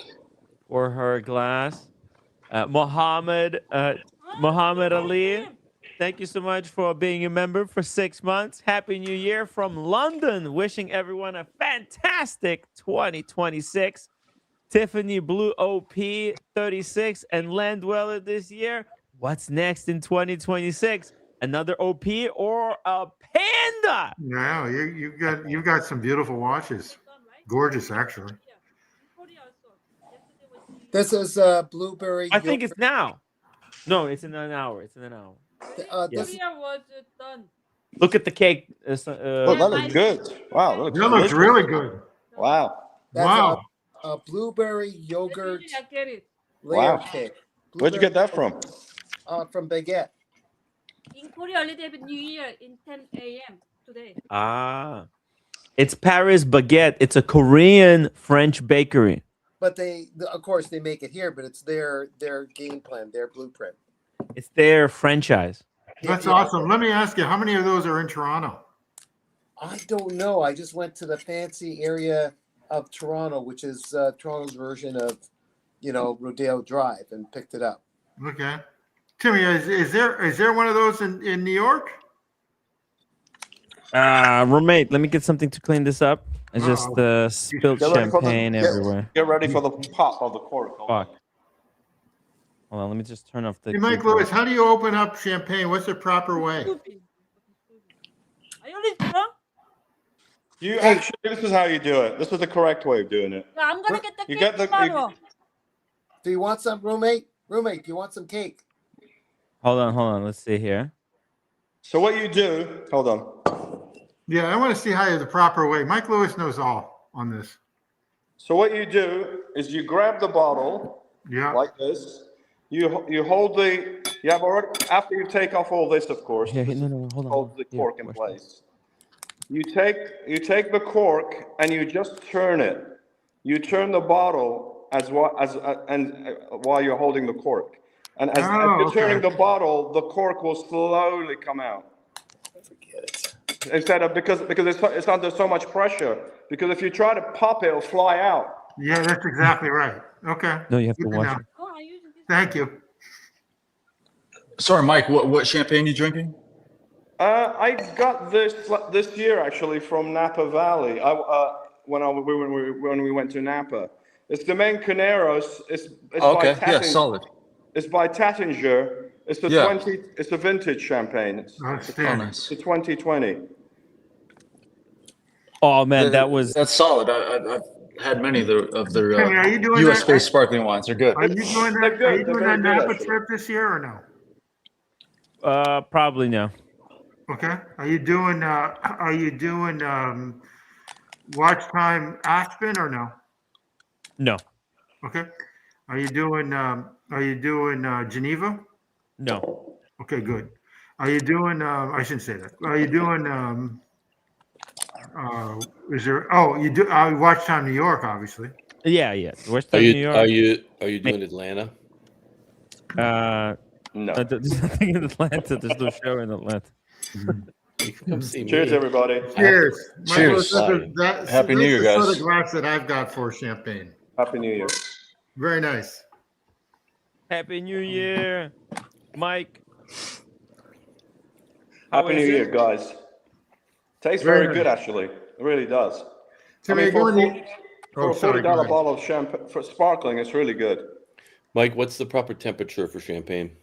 Proper temperature is about 40 degrees, 41 degrees, around that range. 40, yeah, because you don't want it to be too cold, because you want to pick up the actual notes of the wine. It's It's a like wine. when we used to put That's liquor what in the freezer in college. You didn't You taste can put it in the anything. freezer.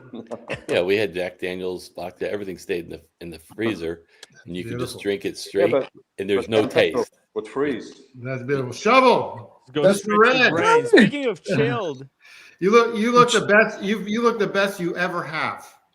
Thank you. Thank you. wow. Okay. That's not saying a lot. That's not No. saying a That lot. was Yeah. Johansson. It is saying a lot. You look really good, actually. You're welcome. I would, if I was a hot chick, I would date you too. Hey, wrist chick. Happy New Year, guys. Wrist chick, Happy how New are you? Year, guys. Happy How New are Year, you? guys. Happy New Year. What time is it over there? It's my watch isn't set. His watch isn't set. What time is it? Time is it? It's 6 now. 6:10. Mm-hmm. Okay. The night is young. The night is young. Oh, you're. Oh, I wait. thought. Sorry, I thought you were in Northern Ireland. Okay. No, she's in No. in Wrist Chick Land. Yes, Rich Chickland. Next year I'll be Easy. in Northern Ireland, so soon. Yeah, I'm coming. Okay. You better be there. You're You picking want me some up from the cake? airport. You guys want some cake? What sort of cake is it? Oh, yeah. Blueberry yogurt layer cake. Oh, From that looks Baguette. nice, Daniel. Yeah, thank you. You guys Wow. drinking anything? Not We have a nice bar, We have a nice hotel room. bar here to it. Hold Here, on. hold on. How does this work here? I can never do this. Okay. How does this work here? I think I think we should drink some of this. You think we should drink some of How this? does this work? All right, hold on. This is our bar. Hold on. How do you? Yeah. I thought you guys were in the back of a Rolex boutique. It feels like it. Our living room. This is the most expensive hotel we've ever stayed. So we've got, what do we got? Oh my god. Don Julio, Cabernet, Hennessy, VSOP. wine. Maker's we want. Mark. We got Johnny Walker. Johnny Blue, Johnny Gold. I mean, Send Red out to go buy those at the liquor store. Yeah, they're probably much The cheaper. He, markup's gonna be crazy. Wow. he wants to steal this from the room. I was like, I think they'll notice that it's gone. yeah, they'll charge you $1,000 of that. That's all right. It's worth stealing. Is it- That's why they have hotel. That's why they expect you to steal. You know, I just want to. They do. I mean, it's They do. Well, Towels, I want to take pillows, this. everything. This is the thing that I want to take. that's what you would take out of That's everything. what I want to take. I want to take this one with me. Oh, that's interesting. Oh, you know what? I can't. I can't. I Stand think them. I know. I think I know though. Are you in? Yeah, you would point at that. Would you? I think. Are you guys in Palm Beach? No. Okay. Okay. We were at one point. Okay.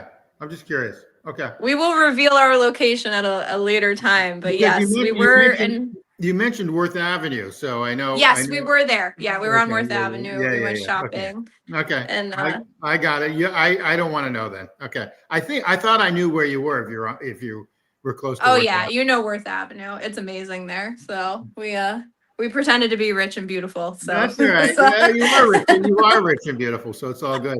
Look at my Ferragamo bag. I did Ooh. some damage today. So I'm not proud of it. Is Red off the kick of Barber? Yes, we're off Barber. I got my Louis Vuitton. He has a Louis Vuitton bag now. If you want to, Oh, this God. is his. God, Yeah, I he's can't. not- He had it on with the Oh, God. Burberry. Okay. It was like my eyes were like, I didn't know where to look first. It's just this is a Just lot look away. of patterns. Just look away. Yeah. All right. We're gonna do. You want a model? Yeah. Oh The Jesus boutique Christ! camouflage. Did you get Hold the on. LV? Did you get the LV on Worth Avenue? Yeah. Oh, Yeah. oh my God! You Come look- closer. I don't want them to see all of our stuff. This is his You're- man oh my- purse. Oh my God! You're looking like a metrosexual. No, see, like, Not- Oh my this is fucking God! This is the worst part, guys. You This is can fit the Burberry. Oh God, that's junk. I ruined it now. We Oh, ruined that. Tim G. that tour. Please, someone help me because I've tried so hard. This is great. That was what I had to buy him for Christmas. Oh my God, you are so It's incredible. metrosexual. And then hold on, I get the hold on. That's an incredible Christmas gift, Miss Chick. Yeah, God that is help an me. incredible. I know. Actually, it looks I tried. really nice. Oh, It love is a your nice pants. bag. Thank you. They have diamonds on them. Whoa! Oh my Whoa! God, that's fancy. Whoa! Yeah, these that's are so cool. you have to actually go on a wait list for these pants. They're like Rolex.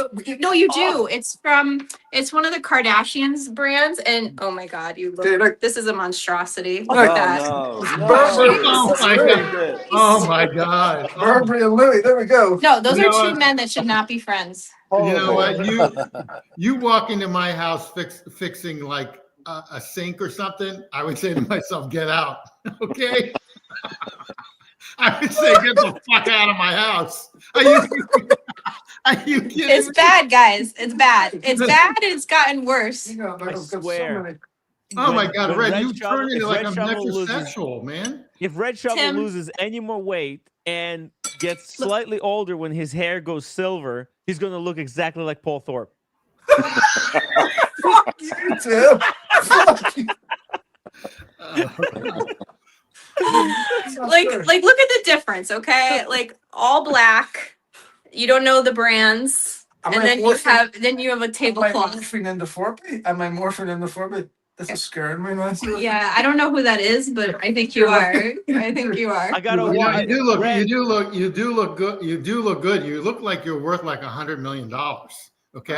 Oh, there we go. Everyone thought that we had Not money. with the Burberry. Yeah, they all That's thought a we had scary- money today, and I was like, That's "You're a lying." scary- That's a scary thing when you walk into a store, though, because everyone's going to be sucking your dick. So Yeah, well, here, hold this. I got a gift today, actually. Oh. This is Oh, I'll let you go in there. Hey, Rob. Oh, there you I remember years ago you said to someone, if you wore those loafers in Belfast, Yes. you get beat up. If you wore These that are bag, loafers. if you wore These are no, loafers. if you wore that bag in Belfast, Yes. what happens? You get murdered. That's an America bag. I'm not worried. I'm not worried. So, what's this we got then, Miss Chick? Oh, We just I love did this. today. I love this. This cool. feels great. I could literally rub this all night here. Like, Yeah, so good. just don't do that. You're ruining it. Okay. Absolutely ruining it. All right, I want you to see my style versus his style. It's very different. Mine's a little more understated. I would lucky say. bastard. Tom Brown. Oh, Oh, Tom gay Brown. devil. Tom Brown. Tom Brown. Tom Ford. What's his really a band shoe Oh. company? look at those. Oh, Tom those Ford. Look at those those. are really nice. Those are really nice. Oh I'm my in God. my mob Congratulations. life. Actually, you look good in those. I mean, you Yeah. Thank look you. good. We walked by Tom Ford. I said I've always wanted to try them on, and I just They I fit your ended up face. buying them. They So fit you well. They look good. They actually really look good on you. thank you. It's my That's- Italian mob wife era. That's what I'm That's doing here. 2026. That's what we're doing. That's Mine's all all plaid and LV, and I'm just going full black. I think it looks stylish. Yeah, sure. right. Definitely. You're gonna, All right, that's enough. That's you enough for me. already control the household, so you're all set for the Italian part. I know. It's my way or no way, right? No, I'm kidding. Just kidding. We're not terrifying Italian women at all, I swear. I know. But there we go. That's us. Right, are we going for dinner? We're going for dinner. We're going Got for it. dinner. We already have a tablecloth. We're all ready to go. Guys, have wonderful time at dinner. Send us Thank you. pictures. We From will. the dinner. We'd love to see what the Yes, the we're the gonna- New Year's meal is gonna be like. And We if shall you- try to. We're try sort of to in a join if place you're where we're able. not really meant to take any photographs or. It's like you have to sign a freaking Yeah. non-disclosure at the door. It's I don't know how the hell we got a room here. I don't know, but we'll try. We're gonna sneak a few We pictures. shouldn't really be able to. We're not really the normal clientele for here. We're not. No, Well, we lied. you are when you wear those clothes. So it's Yeah. I know. When they see Burberry and Louis Vuitton on top, they're like, that man has nothing but money and does not know how to use it. So and a gold dancer. Perfect. and a gold dance. Oh, go down. Just to Solid make it gold worse. dancer for New Year. That really is a nice watch. Yeah, we're gonna get changed into our New Year's outfits and we're gonna party. So See you later. we just want to say hi. Enjoy. Wish you guys all happy New Year. Happy New Year. All right. Take care, guys. See ya. Happy New Year, Red, Yeah. Wrist Chick. Yeah. Enjoy your night. We and will. we'll catch up soon. See you later. Incredible, guys. What a inside look there on what's going on. I traded all my watches for that cake, Tim, and What'd I you was going think? to share it with roommate, but it's edible. I ate it. You could put it in the envelope. Put it's the eaten. crumbs in the envelope and Yeah. send it here. Okay. Right. Okay. Full screen for Daniel. See how much icing's on his face. Oh no. Time is human construct. You're still with us? No one's still here. Oh. Hey, sorry, I was just making some pizza. Hey, oh, sweet. Oh, pizza. That pizza I made us, I'm making that again. Yes, man. Time is human construct makes the best homemade pizza. And I think there's nothing like some nice bubbles with pizza. Oh yeah, great pairing. Construct, do you have a pizza oven? No, I usually make a Sicilian style or like Detroit style pizza. So a little bit medium thickness. I don't need a pizza oven. Just the regular oven will do. Okay. What pan do you use for that? There's like some what are they called? Blue steel. I got it from Amazon. They make specific pans for Chicago style pizzas. Right. And they're amazing. I got the small and the large pan. They work great. They're worth it. They're a little bit pricey, but they are worth it. So you do like deep dish? Media, not too deep dish. You know, Chicago style. It's where I know. I mean, I'm sorry, not Chicago. I meant to say Detroit? Detroit style, Yeah, not where it's Chicago little, style. where it's fried. Detroit style, where they put the sauce on top of the cheese. Got And it. the- Yeah, the I know. It's like Sicilian style A too. little fried on the bottom, little fried on the Got bottom. it. Okay. Yeah, you got caramelized Crispy. edges. It's awesome. It's the best style pizza in my opinion. Oh, isn't that interesting? So I actually like the New York or New Haven pizza, which Sally's is putting a lot of stores up in Boston now. So Yeah, they're not that good up here. okay. They're not that good. They're crap. I've been to the originals in New Haven. Me Those too. are a lot better. 100%. I know. I agree. My favorite in Boston is Pizza Regina, the original one in the North End. That's good. Yeah, that pizza's legit. I like that. Yeah. So anyway, How's that crystal tasting, by the way? I just finished my second glass. My wife is enjoying her first glass. I'll probably pace it out because I want to wait to the game to finish it. How much does a bottle of crystal cost, and is it difficult to source it? Like, what's the situation there? No, you can find it at most high-end liquor stores. Even Costco carries it. Sells for Yeah, about the most recent sells for vintages are usually about 300, but you could find them for 275. I got that bottle actually in Paris when I went recently, and it was like 225. But you could find them here for like 275, 300. Those are the entry level vintages. If you're going to get a backdate vintage that's well esteemed, then they can cost 1,000 plus. Wow. And you can technically buy a new vintage and then hold it because it ages, right? It does. And later down the road, you can That's sell tough it if it though. I turns mean, out you got to buy a case plus of that, otherwise you drink through it. It's tough to age wine. I mean, you just drink right through it. You know, you got to buy a lot of wine. Yeah. So I'm reading a little bit here about Crystal. It says that it's sourced exclusively from Grand Cru and top Premier Cru vineyards. It's got Pinot Noir kind of structure and power, but Chardonnay elegance and longevity.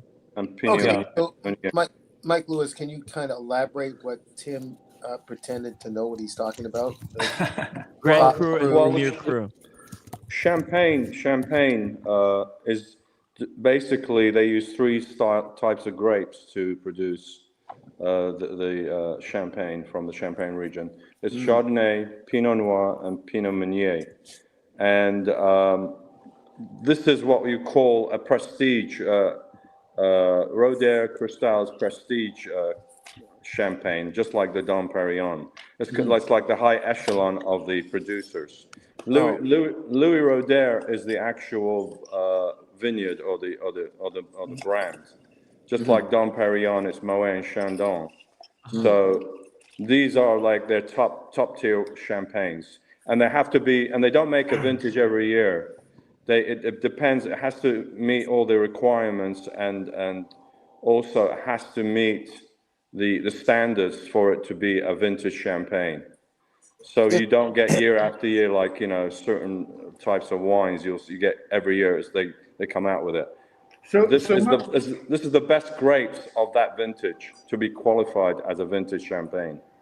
So it's obviously they're very particular about the right grapes for the right year, but it's just how they put it all together. Like it's the whole is greater than sum of its parts. Like just the way they produce it and check it out, and just the way they their system is just so perfect, or is just the grape, or is it a combination? Well, it's all has to go. Everything's got to fall in together, like in harmony. Okay. The vintage, has to be the weather has to be ideal.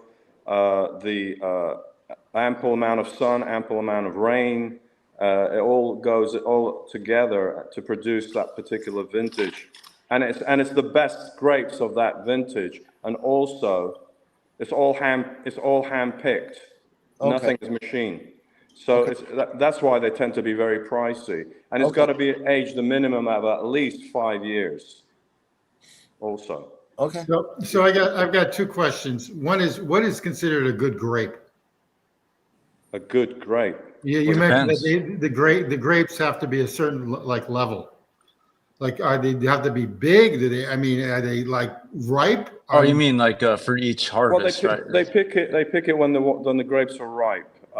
No, like I said, it has to be that year has to be of a standard that it meets to be qualified as a vintage champagne. All right. So my other question is the grapes on a vine. So I can say blueberry. I know about blueberries because I have them in one of my backyards. But blueberries that come out like twice a year. Do these grapes come out twice a year? No, you know it's once a year. No.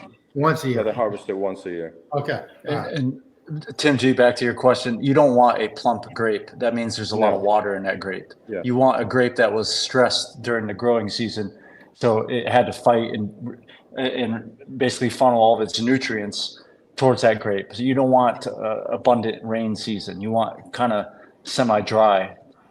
You want a grape to struggle. That makes the best wine. Yeah, you don't want too much rain. Okay. Absolutely. Is a champagne grape a certain sort of grape?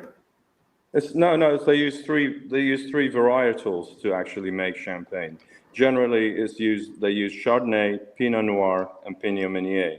It's 3 grapes. But they do make also what they call what's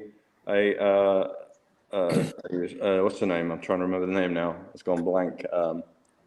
A Blanc de Blanc. Now, Blanc de Blanc champagne is made out of strictly 100% Chardonnay, whereas it's made out of strictly white grapes. And they have also Blanc de Noir, which is made out of the Pinot Noir and Pinot Meunier grape. All right. So when I buy like Tatage, the pink. That's a rosé. That's a rosé. Is that a Pinot Noir grape then? Part of it? Yeah, Pinot Noir grape is being used. I did not know that. Okay. Yeah. Good to know. Very fascinating. Okay.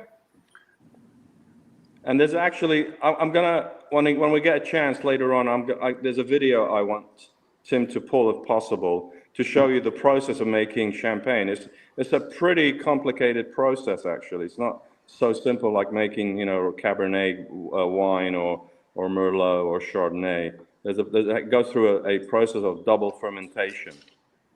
Mike, do you like more dry or do you like a little bit of sweetness in your champagnes? No, I generally drink my champagne on the brut level, B-R-U-T, brut. I don't know if you've had like right now, my favorite producer is what is it? It's the Tarlan. Have you heard of Tarlan? Tartant, Tarlan. No, I never had that. You should try it. It's a grower, so it's not a big champagne house, and they're reasonably priced under $100.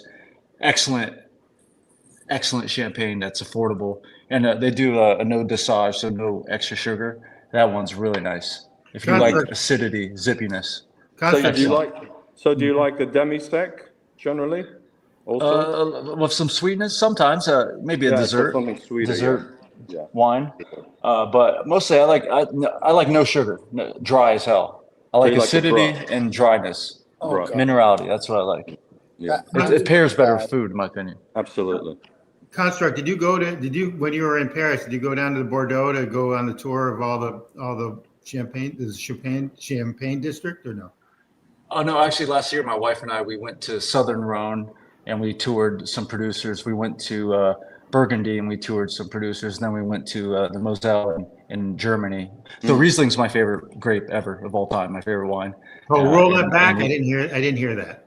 Oh, we went to Southern Rhone. We went to Burgundy, and then we went to the Moselle in Germany for Riesling. Riesling's my favorite wine, bar none. Not even close. We covered Riesling actually. Yeah, I saw that episode. Isn't that very sweet wine though?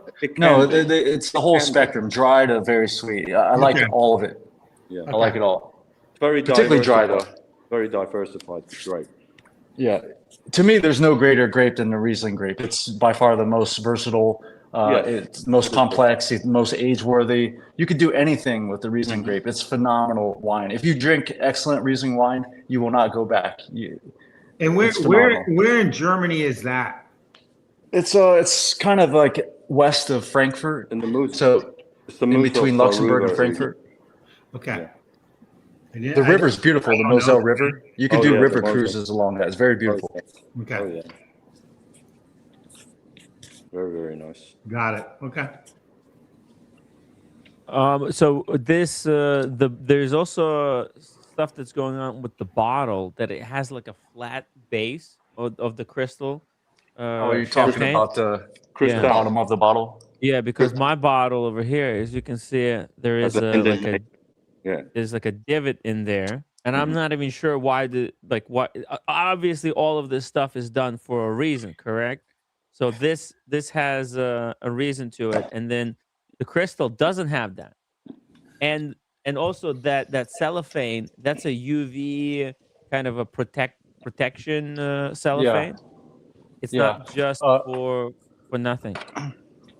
so, I mean, I've heard several reasons why it would have that divot or not. This is part of the One, reason. if it's, See, yeah, I mean, go ahead, Mike, you could explain. this is part of the reason for holding the bottle. See, Oh, you put your thumb in there and you oh, hold it okay. and you pour. That's one of the reasons. I But also- It's a slight divot. I thought they did that because they were cheap and they were trying to cut some stuff off. Well, it could also be a signal of machine-made bottles versus hand-blown bottles. I mean, hand-blown bottles are very rare now, but machine-made, you have that divot because it's faster to close out the bottle. But also, I heard it helps stabilize the bottle from breaking, though, if you have pressurized wine like champagne. Mhm. So I've heard various reasons why it's there. Well, also too, they remember back in the old days, they used to turn the bottles by hand for the second fermentation. So that's Yeah. part also another reason also. Hey, by the racking, way, yeah. huge shout out to Maldives, who's been a member for 34 months. Happy New Year. Happy New to Year, Watch Maldives. Fam. Thank you Cheers. so much, Maldives. Cheers to Maldives, everybody. Maldives, Kojak. Cheers. Yo. Cheers, everybody. Hey, Kojak. All right, you bunch of reprobates. How's it going? Hey, we're drinking Happy New Year. champagne and cheering Yeah. the Maldives, brother. Yeah. We just Listen, had a lovely couple who joined us on the live stream about 5 minutes ago, who will be Really? celebrating and having a marriage on the Maldives sometime soon, hopefully. okay, Cheers. that's good. Right, I just want to say that I will be jumping on later on. I just want to see in the new year with my lovely wife and my dog. I think I'm trying to get Malta to join us as well at some point, which will be good. Okay. But I couldn't help but notice you guys were stumped by the punt on the bottle. Yes, we can't figure it out. Right. I was showing them, Alex. So I Part missed of the the last reason. bit, Mike. I don't want to repeat what you've already said. You are. No, No, go you ahead. are- Go ahead. So Speak, what please. do you? What? So that's called a punt. Yeah, punch. You stupid punt. So. Me? It's actually for champagne and fizzy sparkling wine. It adds to the structural rigidity of the bottle. Oh, I did mention that as one reason. Yeah, that's So it also counteracted imperfections from hand blowing. So it's just an easier way to create a level base. So if the bottle was completely flat, you'd have to have a lot of high quality manufacturing process to create a bottle that doesn't rock around. So that's what I just find it easier just to create a ridge which is flat rather than a whole bottom that is flat. But yeah, the punt in the bottle is primarily for strengthening the pressure build up because arches are the strongest structures in Well, architecture. It's interesting. Like a lot of German wines and Austrian wines don't have that punt, and they're flat wines, still wines. Yeah. Well, so I mean that we're talking historically why they have the okay. punt. I mean, I think it's now become a bit of an affectation rather than actually absolutely necessary. So it is just a hangover from that, and it's also become, as Mike I think mentioned, a way of dripping and pouring the bottle of champagne without warming up the neck of the bottle. What you see is a big no-no is when you're serving champagne is to grip it by the neck of the bottle to pour it out. You're sort of warming up the neck. It doesn't look very elegant, but doing it from the punt is just more finesse, really. Right. But it doesn't functionally. It doesn't really make any difference. It's just like if you like the what's the ceremony, like, so that, sabered bottles, bottles held by the punt. That's what they've ended up being used for now, rather than anything else. Gotcha. So it's a higher quality bottle to have flat base because it's difficult to do. It's difficult to do. So to do a flatter bottle, especially if it's a sparkling wine, that means they're going to have high tolerances. But I don't know how flat that bottom is, because they may have a pronounced ridge just on the circumference. It's not completely flat. There's a little bit of a divot. Oh, just a little bit. Okay. Yeah. But that's quite a. You look at the thickness of that, of the bottom of that. What's that? Louis. What is that? A Cristal. Louis. Yeah. Yeah. So it's part of their brand. I mean, you're talking about brands which cost in excess of £400-500 a bottle. So Louis Roederer is all about the image as well, especially in the clubs and stuff like that.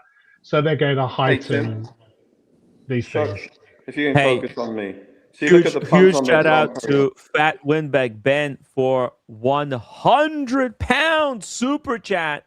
You and the roommate have a great 2026, my friend. Fat Windbag Ben is awesome. Thank you, Fat. You too, brother. See, this is so look at that. So look at that bottle of Dom Perignon. Yeah. Oh wow. So we finished off the bottle of Dom earlier on this evening, and we've moved on to. And how was it? Delicious. It is texture. It's all about texture. The Dom Perignon. What vintage? 2013. Okay. It's a little good age. It's a little young, but it's coming into its own. But it was delicious. You got 2004 there. 2004, That's a good vintage right there, 2004. No, he only nothing but the best. My question to either Mike or my nemesis, Kojak. When champagne was invented, God knows when, before Napoleon, whenever. Oh, it was way before Napoleon. Okay.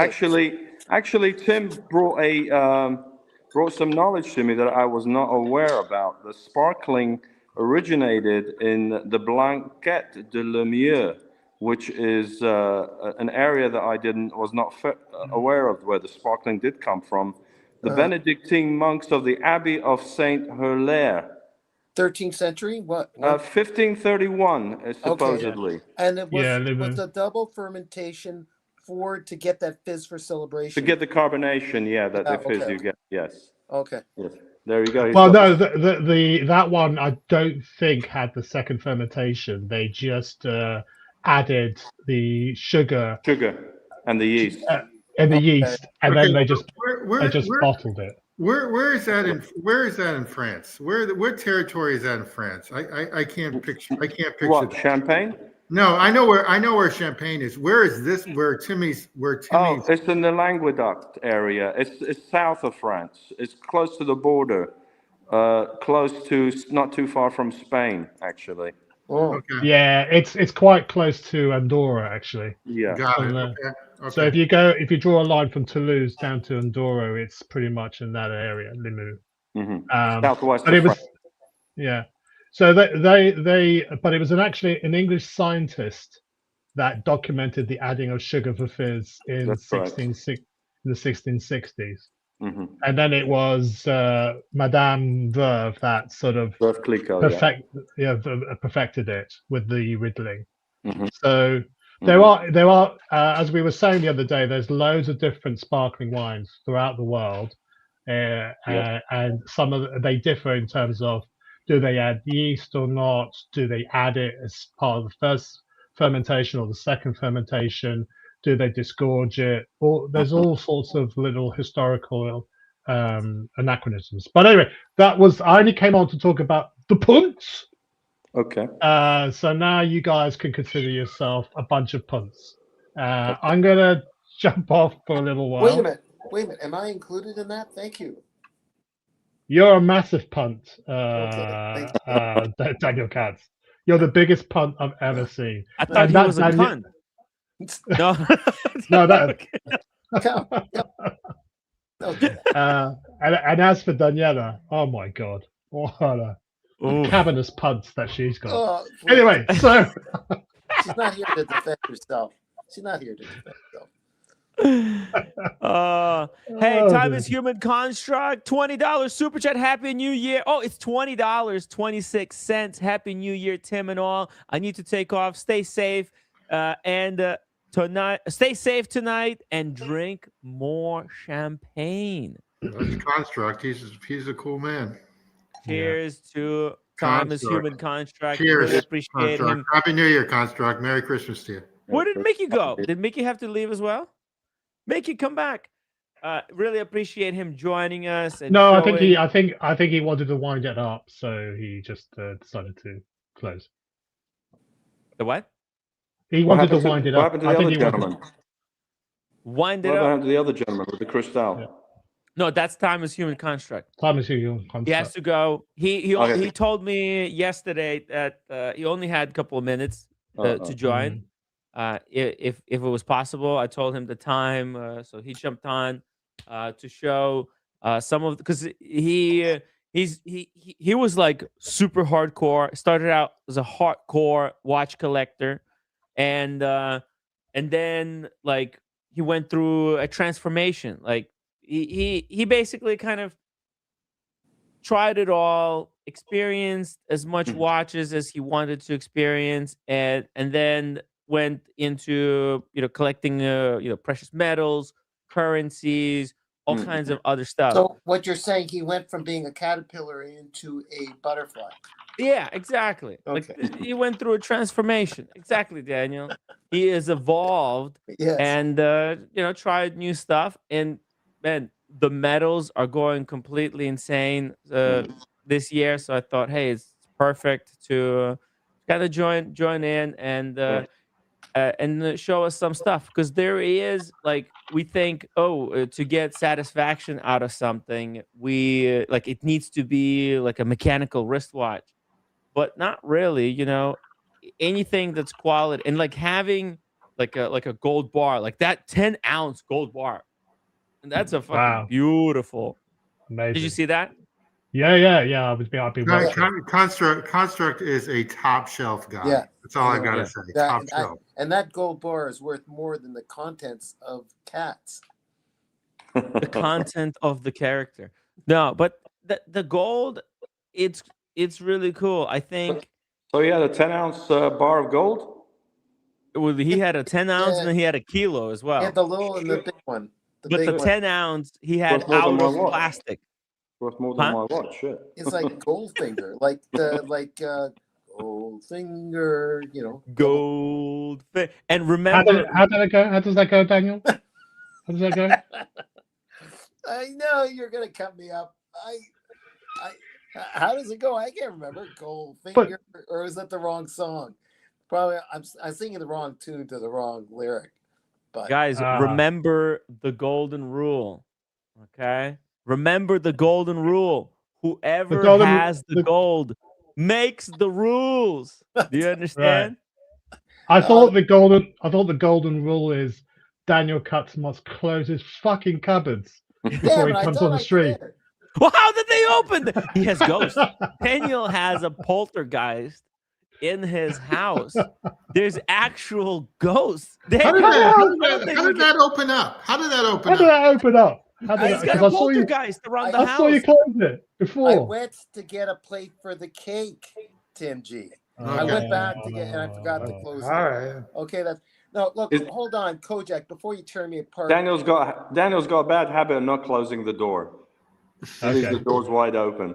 Okay. Yeah. So Kojak, you mentioned about. I just want to ask this. It just bothered me. It's so irrelevant, but it does bother me. The monks back in the day, the monks. Was it Mike Lewis around the 16th century, whenever, when they made their version of champagne? And you said Kojak, they didn't really do the second fermentation. They just put in the sugar and the yeast, but then it's got to ferment to get that champagne. No, well, it's fermented the first time around, and then they bottle it, and then they go through a second fermentation. That's what I mean. That's what I'm agreeing with you.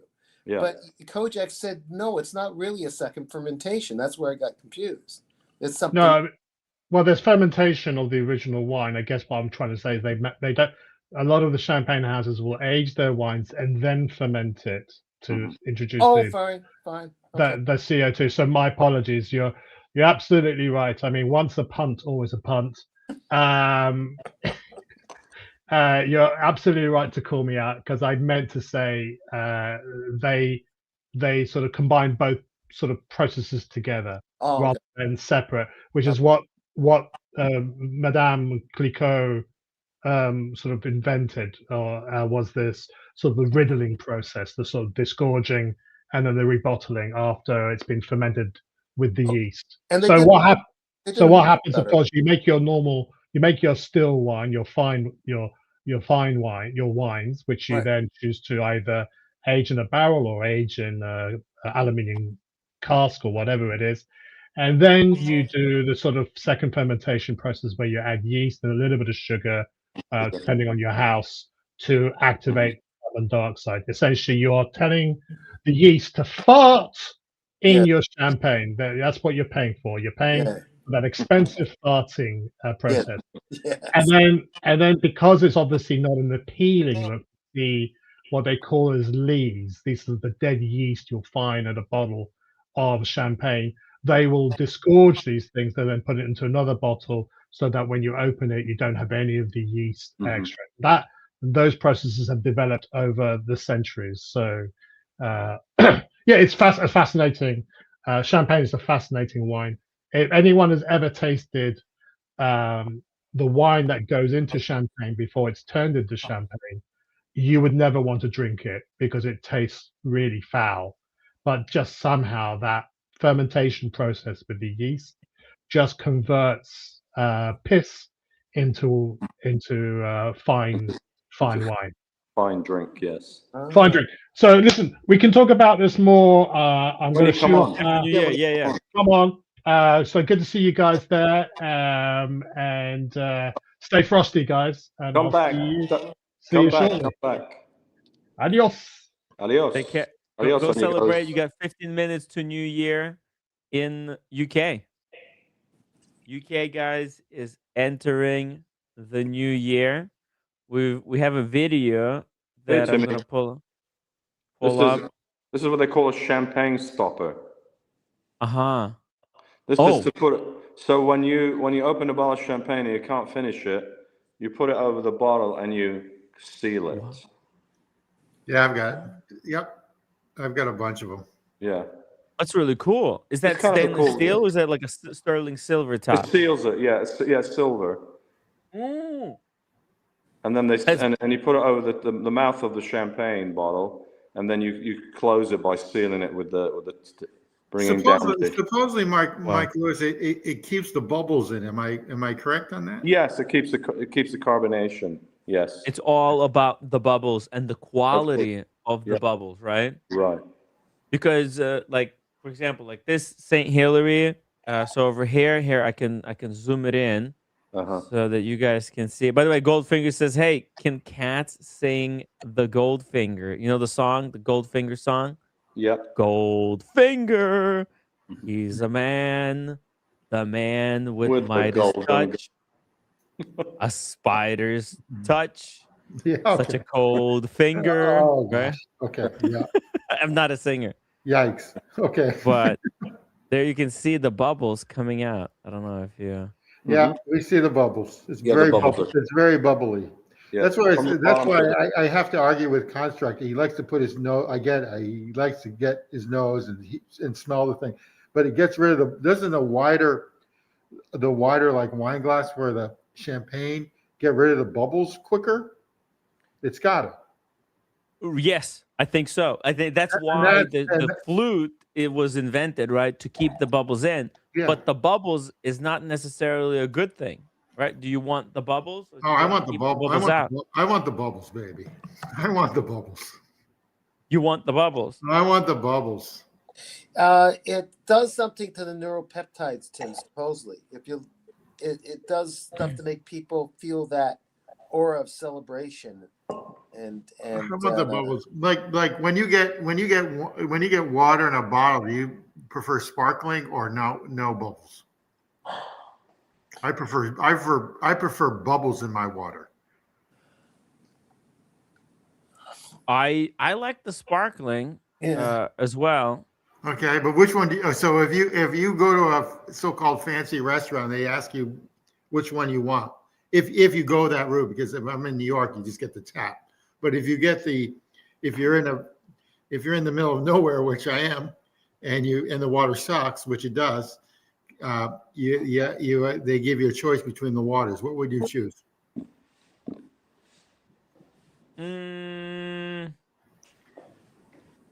I think Just curious. bubbles. I like the bubbles. I like I how like the the bubbles bubbles too. taste on the tongue, like the like. Well, so supposedly it's better for your digestion too. Maybe. I mean, Supposedly. there's all these springs, right, where there's actually sparkling water coming out of them. There's naturally sparkling water, right? There's a bunch of these springs, and supposedly they're super healthy. Yeah, exactly. It's funny, Timmy. You like that Saratoga water? You mentioned it was in Yes, the blue bottle. that's naturally right. Yeah, it's natural. It's hilarious because my great grandfather used to sell that. I used to hate it as a kid, and I always thought it was foul. But now they raise the prices to like Perrier. $12 a bottle. Yeah, Perrier. That used to be the cheapest crap going. Okay, we used to sell that like at the grocery stores for like nothing. And it's funny how they kind of like remarketed or rebranded it. I'm sure it's doing well. It's near that's near Saratoga. That's near Saratoga, way up in upper state New York. Again, it's near the Catskills where the water in New York comes from. Oh, it's like from 18th century as well. 18th century, yeah, but it's up there. That's where they get it from. Huh. Oh God, you're saying the Catskills? When I was a Catskills, kid, the Catskills. Dad Was took us- Mr. Katz there? Was Mr. Katz? Yeah. Dad took us you as Mr. kids, we were Katz. lucky. You So got the deli. Named after Daniel Katz. You got the deli and the mountains now. They Okay. took the Grossinger's. Grossinger's was a place to go. It was a resort in the Catskills, and you had top performers, like top performers that played Broadway or something, or singers or comedians that performed in the theater downstairs in this all-inclusive place where you can skate, swim, ski. Yeah, that's exactly right. Matter of fact, way up in northern New York, that's where all the wealthy. When I say wealthy, that was like the Elon Musk of the time, like Rockefeller and like Vanderbilt.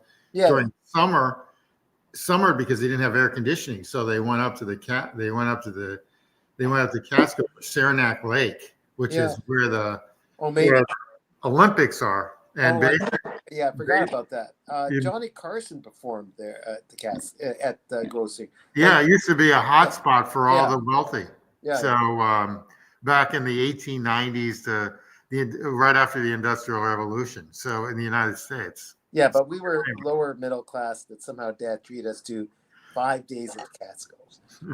Not in there somehow. There you go. But anyway. Huge shout out to Mr. Bud for a £5 super chat. Happy New Year to everyone. Cheers, Mr. Bud. And Lucky Bastard 911 $50 super chat. Tim, thank you for a year of great content. Thank you for your guys' incredible support. Would not be possible without you. All the adventures, the streams, the studio, or going out, meeting people, going to the watch events. All of this is because of your guys' funding of the channel. So I really appreciate it. And this celebration would be nothing without Tim's overused pink, whatever it is, that pink jacket and my red glasses. You don't like my pink jacket? I like this jacket. This is my winter jacket. It's the warmest jacket. Pink polar fleece. Oh, okay. Is that what it is? Okay. It's fleece, yeah. Fleece. It's a fleece. Timmy, the guy that invented polar fleece, he's now obviously dead, but he was like 20, 30 years ago. But that comes from plastic bottles, like when they get like liter of Coca-Cola or a liter or whatever, and they grind it up and they make it polar fleece out of that. Just to give you a heads up.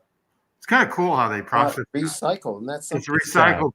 It's I'm recycled breathing plastic. I'm breathing No, microplastic. no. I think it's pretty cool, actually. So anyway, Now, thanks a lot, Tim G, because now you've reminded me of Tim Wright bringing up the idea of recycling cats as a diamond. Yes. We actually, Daniel, you don't even have to pay a cent. We have a Yeah. watch community member All who right. will pay for the process if he can keep the diamond. Yeah. Think about it. So Mike Lewis, I want to buy a cheap bottle of champagne or sparkling wine. Okay. He wants to put Let's it in a go piece of champagne. jewelry. Let's go champagne first. What do I buy? You want a vintage or a non-vintage? I don't know what that means. Well, a vintage is a blend of different years, where a non-vintage is a blend of different years, where a vintage is a specific year, and that is where it's considered a year that is worthy of being bottled and aged. Usually, a vintage champagne is aged at around 4 to 5 years, depending on the actual producer. Where a non-vintage is the requirements is usually about 15 months, up to possibly 3 years. So I'm assuming the vintage because it's mixed, like Johnny Walker, because I always consider Johnny Walker, even though it's great, the blue is phenomenal and the double is great. They mix everything. It's not single malt. But so I'm assuming that it's more expensive for the vintage, correct? Yeah. Oh, yeah. Of course. Yeah. The vintage is always more expensive because. So let's just go cheap. Like because I'm a cheap son of a bitch. What should I buy in the Champagne? What should I buy in the Champagne district? Well, do you want to buy French or you want to buy, say, Well, California? I'm asking two questions there. I want to buy sparkling wine from California or from Australia or from, I don't know, South America.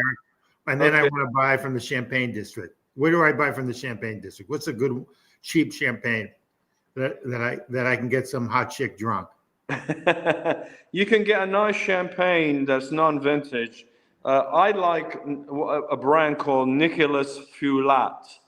You spell it Feuillat is the last part of it. Just step back. How do you spell that again? Nicholas Feuillat. Okay. It's around $30 a bottle, and it's a good bottle of non-vintage champagne. Okay. Good to know. For like California, you could go with Louis Roeder. They make a good champagne. That's the same house that make Cristal. Okay, so that's in Napa Valley? Yes. You can do Louis Roeder, or you could go, if you want something inexpensive, really inexpensive, and it's not bad for what it is. Corbel is okay. It's a bit generic, but Corbel champagne is okay. Oh, that's interesting. I always thought that was like Budweiser. Yeah, but if you wanted something Not to be a Bud, I do drink Bud, but whatever. But okay. If you wanted something, like if you want to go kind of low end. Now, don't go to the level of like Andre. Andre is garbage. It's just nasty. So Corbel would be the lowest I would go if you want something sparkling from California. Or as I said, Louis Roeder is good. Even Jordan actually makes a decent sparkling. Domaine Caneros, which I have here, but this one is a vintage, but they do make a non-vintage also. So outside of France, which I know sort of the Champagne district as a little bit more better than a novice, and Napa Valley, which I know pretty well because I've been there many a times. If I leave California and France, yeah, where else? Who else makes champagne? Country or region like Oregon or something that's good sparkling wine. Well, do you want to? I'm not talking about Prosecco. When I'm in Italy, the Prosecco in Italy. Prosecco. Go ahead. Yeah, Prosecco uses a totally different grape varietal compared to like California or Champagne region. Oh, I did not know that. I thought it was. Yeah, it's called a Glera. A Glera. Okay. It's a different grape. Or you could go to Spain. It's called a Cava, Cava. That's a sparkling too. All right, is that near Madrid, or is that further down near what the fuck is that other place called? Barcelona. Yeah, it's okay. I mean, it's a sparkling if you want it. Freixenet is what you see a lot of. There's not. I never really got into Spanish sparklings cavas. I was, of course, when you have a store like I did, you drink usually good quality, higher end, generally, like actual champagne. Like a Veuve Clicquot was very popular back in the days, still is, but it's got very pricey. It's trading around now, selling for around $60. Back That's in my interesting. day, So you're like a snob. So the Spanish champagne is not that good. So the top 10 restaurants in the world, a couple of them are from Spain and a couple of them from the Netherlands. Okay. I've been to this one in Spain. It was spectacular. When we had champagne, it didn't have. It was actually champagne. Yeah. Okay. All right. It was from where? It was actually. It was from where? It was like It was champagne. Yeah. Oh, champagne. Okay. So you poo-poo on Spanish like sparkling wine. It's okay. I mean, if you don't care and if you want to celebrate and you want to buy a couple of cases and you've got a bunch of people over and they don't know any better than what you're serving them. I mean, you don't want to necessarily serve something like a Veuve Clicquot or a Moet Chandon unless they're friends of yours that you appreciate and they are important to you. But if you have like just a party, just a regular party, you can bring Freixenet. Like if I was serving Timmy, I'd give him Spanish stuff. You give him Freixenet, yeah, you give him Freixenet. You might even go as low as Andre, which is really like swill. Yeah. So Australia and like Peru or where South America, sparkling wine, anything there? Well, it's more, actually Germany makes some pretty good, decent sparkling. They call it Sekt, Sekt. That's there's their sparklings. So as you know, nobody can call their sparklings champagne. They have to, they all have their own specific name for their region sparklings. Yeah, got it. Okay, all right. Australia makes okay sparklings too. I've had a couple of theirs. Yalumba makes okay sparklings, but I would stay with, if you were going to drink a sparkling, I would stay probably with either California, because a lot of the Californian houses, the vineyards are actually owned by French producers, like the Domaine Canaris, which I'm drinking, is a 2020, and that's owned by the Taittinger family, and they've making champagne for decades. I mean, centuries actually. Yeah. Okay. Yeah. So the sparklings that come out of California are very good, to be honest with you. Well, I that's all I know. I know Sonoma and I know Napa Valley, and that's Napa Valley, yeah. Okay. So I know stuff near I know some wines near Carmel by the Sea or the peninsula there, which is like between San Francisco and LA. A lot of cannabis there too, by the way. A lot of cannabis makers, by the way. Is there cannabis infused champagne? Yeah, California cannabis. Okay, it's the best. It's the best in the world. If you wanted something sparkling and sweet, you could go with a demi-sec, which has a high level of sugar residue.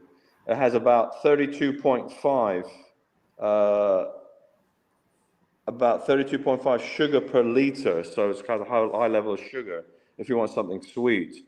Or you can do Asti comes out of Italy. Asti Spumante. I don't know if you're familiar. I'm sure you've had that in your life. I have, but I don't. I have. It's sweet. It is sweet. I'm not a sweet lover. I have a lot of champagne. The only time I have a lot of champagne is flying overseas, or flying overseas, and typically that's all I order when I'm in a hotel. When I'm in an airplane, is I just tell them to keep the bottle flowing. So, well, champagne is generally, it's the time when you want to celebrate, or that's basically the reason you pop a bottle of champagne or sparkling. Get some chick drunk, because I've never met a girl. Never met a girl that doesn't like champagne.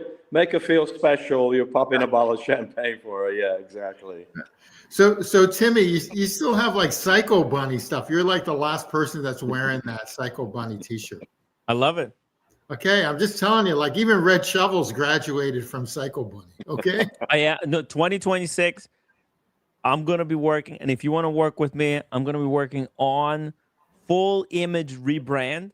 We're gonna develop a proper image, and then we're gonna crush the competition, man. We're gonna crush the competition. Good. You need some merch. You sell everything at like $100. You need some merch. I'm telling you, I need a coffee cup without your picture on it, but I need like a logo. You need to develop a logo. And you need merch. Like I'm not a hoodie guy. I just look at hoodies as like you're in the hood, but I'd wear a shirt or something like that. No, hoodie, but with the design. The hoodie is good because it's for young, hip. It's for the next generation. No, that's not me. And I can turn it into merch. I can very easily merch it. Yeah, you should do that. This gentleman was doing merch. Doesn't Wahlberg have like hoodies and all these other things that you can buy from Wahlberg, the celebrity? Doesn't he have like stuff like that? Hey, Tim G, don't you think Timmy could? I think it'll be good to get like some polo shirts, something with a collar. It makes it more. I agree. I'm a collar guy. Yeah, you can't walk into some of these establishments I belong to if you don't have a collar. No. We're gonna get a suit. We're gonna have a two. I'll explain it to you. We're gonna do a Nick Fuentes of Watch World. Okay, we're gonna go Nick Fuentes on the Watch World. That's a good idea, actually. Because I'm just sick and tired of all this corporate wristwatch industry insider lies and bullshit. I'm just so sick and tired of it. Okay. Well, you mean the fake narratives? I call fake narratives. The CNN, and they show like a picture of a Jetta, so they sort of like represent you. Yeah. Instead of some fat slob that sits there from like whatever and starts just chatting and talks over everybody, like mansplains. I'm done with it. Yeah, I totally get it. Done with it. We're gonna tell the truth. We're gonna expose the watch industry, and by exposing the watch it, there's so many watchmakers right now. There's too many watch brands. Too many. We're gonna expose them, and we're gonna. I don't know. Well, I hate to say this, but I'm like one of my favorite brands. I'm afraid to buy from them because I don't think they're going to be around in 5 years. Who's that? Mm-hmm. I can't. I'm afraid to say. I'm afraid to say because.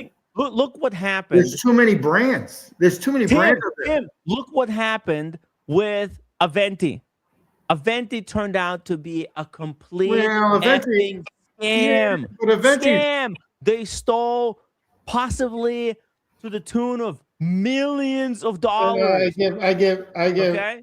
Yeah, but it was a scam, it's people that don't want, that can't get into RMs. That's how I look at Aventi. And I'm done with it. You know, you have to like RMs, so you would buy an Aventi. Yeah, I never liked either one. I never liked Aventi. I never liked RM, and I never. We're gonna expose it all, guys. 2026, we're going full on thermonuclear on the watch community. Okay, G-Shock Watch fan, thank you so much for £2 super chat. Happy New Year, everybody, and shout out to James M for $10. Yeah, says Happy New Year. Bought myself an unworn Vacheron 4500V blue dial last week, breaking it in by wearing it to the New Year's party tonight. Timmy, congratulations. Pull that up. Congratulations. Congratulations, James. Well done. Pull that up. Enjoy, brother. Enjoy. That's a proper watch. Here we go. Pull that up. 10. That's an incredible watch. Blue dial. Here we go. Hey, Danielle, you got to close that cabinet. Oh my God! There has to be a poltergeist in that house. There's no way. You're almost better off just taking those cabinets, just taking the doors off those things. I think Daniel does it on purpose to screw with us. I really do.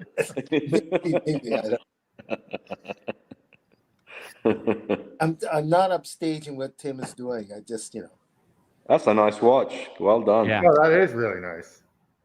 Yeah. That's a Look sweet at watch. that. It's a one and done, actually.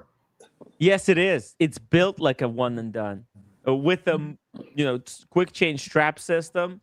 Oh, there's next to Zin. That's the paddock. Oh, that's a Grubel. That's a Grubel. Grubel. That is a nice watch. Congrats. Yeah. And I like it that he saved it to wear it for the first time. For the New Year's. It's For the New going to Year's, make yeah. the watch so much more meaningful, so much more powerful, coming into the new year with the new watch and an incredible watch on top of that. That's a beautiful movement, too. It's one of the nicer movements. They did a Actually, great you job. know what? Out of all the brands, I'm starting to really, really respect Vacheron Oh, the yeah. most. I'm a big fan. Big fan of that. Vacheron, JLC. There's few brands that stand out. Yeah, baby, JLC, the one and only. JLC. Whoa. Yeah, there you go, JLC. Yeah, that's an awesome Wow. one. The bracelet there is probably one of the nicest like gold dancer bracelets I've ever seen. Oof. And it fits the watch perfect. If it was if that band was on some other watch, it wouldn't look as No, good. it's perfect. These guys that designed JLC designing this was just incredible. It's a beauty. This is actually the first time I'm actually wearing it after I showed it to you guys. So I said I'll wear it for New Year's Eve. It's funny, over the years, when I was younger, I never liked the reversal, but now I really like them. I think they're beautiful watches. They're gorgeous watches. They're absolutely gorgeous. This year, Tim G, I think JJ Lecout kicked ass at Geneva with all the new releases. I agree. I have some beautiful watches. I definitely agree with you. I definitely agree. But anyway, that movement is that VC movement is absolutely gorgeous. Huge shout out to my watch channel for gifting 10 memberships. Look at this. He gave a membership. Let's see who got a membership. Tuomo, Elmo, Jose, MC Chaz, Shamba Basher, JC Watches, 10 4K, Alpha Foxtrot, No Fold, and Fat Winbeck Ben. Cheers, guys. Good, man. Living the dream, Scotland. Happy New Year, my watch channel. Happy New Year. Incredible. Thank you so my much. watch channel. And he just recently picked up the same watch as Mickey, the Orient. My watch channel is the Hemingway of the community, without the married 5 times, but he's the outdoorsman. Yeah, he's the Hemingway of the community, and he sort of lives out there where Hemingway is sort of buried, Idaho. Really? But, yeah, that was his. Yeah, he's buried in Ketchum, Idaho, Sun Valley, Idaho. The whole family, the generation of their family still lives. That's where they're based. Beautiful area to me. One of the prettiest areas in the country. Oh, it was the first ski resort in America, modeled after Switzerland. Well, he's living the dream over there in the nature. That's where he ended up dying. That's where Margot Hemingway and when she was like a hot model and whatever. That's where they sort of lived. Really? Demi Moore lives there with the kids of who's the guy that Demi Moore was married to? The guy that has dementia now. Kutcher? Oh, he's still down in L.A. The other guy, the first guy. Oh, you're talking about, what's his name? Bruce Willis. Bruce Willis, yeah. Bruce Willis had a restaurant there, which was awful, by the way. Awful. One of the worst restaurants I've ever been to in my life. Well, his name is on it, but someone's running it for him. Right? That is correct. I had Yeah. I had salmon there that was like, Okay. I don't know what it was. It was dog food. That's too bad. A bunch of people gone into that, like Michael Caine, but Yep. Michael Caine, I think, had a team that was really good though. That is true. Michael Jordan has a bunch of restaurants in like Chicago, and so does Wahlberg has his hamburgers, which I think are awful. By the way, I think awful. okay. He has a chain. Yeah. And it's funny, he was trying to he has, I guess, a couple restaurants in LA. I mean, Sean or whoever is out there can correct me, but he couldn't get a liquor license because he's got a record. So he had to get his brother to get a liquor license. Really? Yeah, if you have a record, he pounded somebody in Boston when he was like a tough guy. But that's when he started off as a rapper before he became an actor. And a lot of rappers had a history. Okay. Yeah. It's like connected to a hip. Not do I know anything? The whole culture thing. Yeah. So he couldn't get a liquor license in California, so his brother got it for him. By the way, Daniel, I was being told that Catskills, that basically the whole movie Dirty Dancing has been based Catskills. Yeah, I think so. I don't think it was sort of like one. There was a number of big operations that was all inclusive. One was Grossinger's. The other one started with the letter C. They were all expensive, where it was all inclusive. And they were in Dirty Dancing. I guess they were one of them. Ah. Yeah. What studio they shot it in, or if it was actually in one of the resorts that was closed for the moment, I don't know. Shout out to No Fold. He says, "What's good, Timmy? Hey, man, listen, it's fantastic. You know, a lot of people were skeptical about the whole numbers thing, but people are coming around. I had a lot of people messaging me saying like, you know what, there's something to it. It's an interesting experiment and the subject. So can't wait until we do the follow-up episode." Yeah. I don't want to be there because I don't want to find out about my demise and what year. What year? I don't know. No, I don't want to know. No fold. Don't tell. So I'm going to pivot with a question. So Timmy, your watches, okay? Yes. You should sell the Grossman because you can't get it serviced. It's going to take you a year to get it back. Where do I sell it? Do I sell it to somebody? One of the viewers wants You to buy walk in, you've got the greatest avenue there to sell that. You walk into Diamond District. Watch Aficionado on 57th. Do I go tomorrow? Yeah, why not? And then you go to the Diamond District and you play, when you have girlfriends, when you want to get married, you have like 15 or 8 girlfriends and you decide what you want. It's like me going to a loan officer. You have like a business plan. You say, I need $20 million or $5 million. And you go to like 5 banks. And so the bank that gives you the best deal or no deal at all, but you go to Wish Aficionado, they would buy that. But you're going to need service for that within the next 3 years, right? I don't know. I haven't tested it yet, by the way. Okay, well, the problem is where do you service a watch? The biggest problem with watches like that, it's a beautiful watch, is where do you go to service? Actually, I'm pretty sure I could get them to service it for me for free.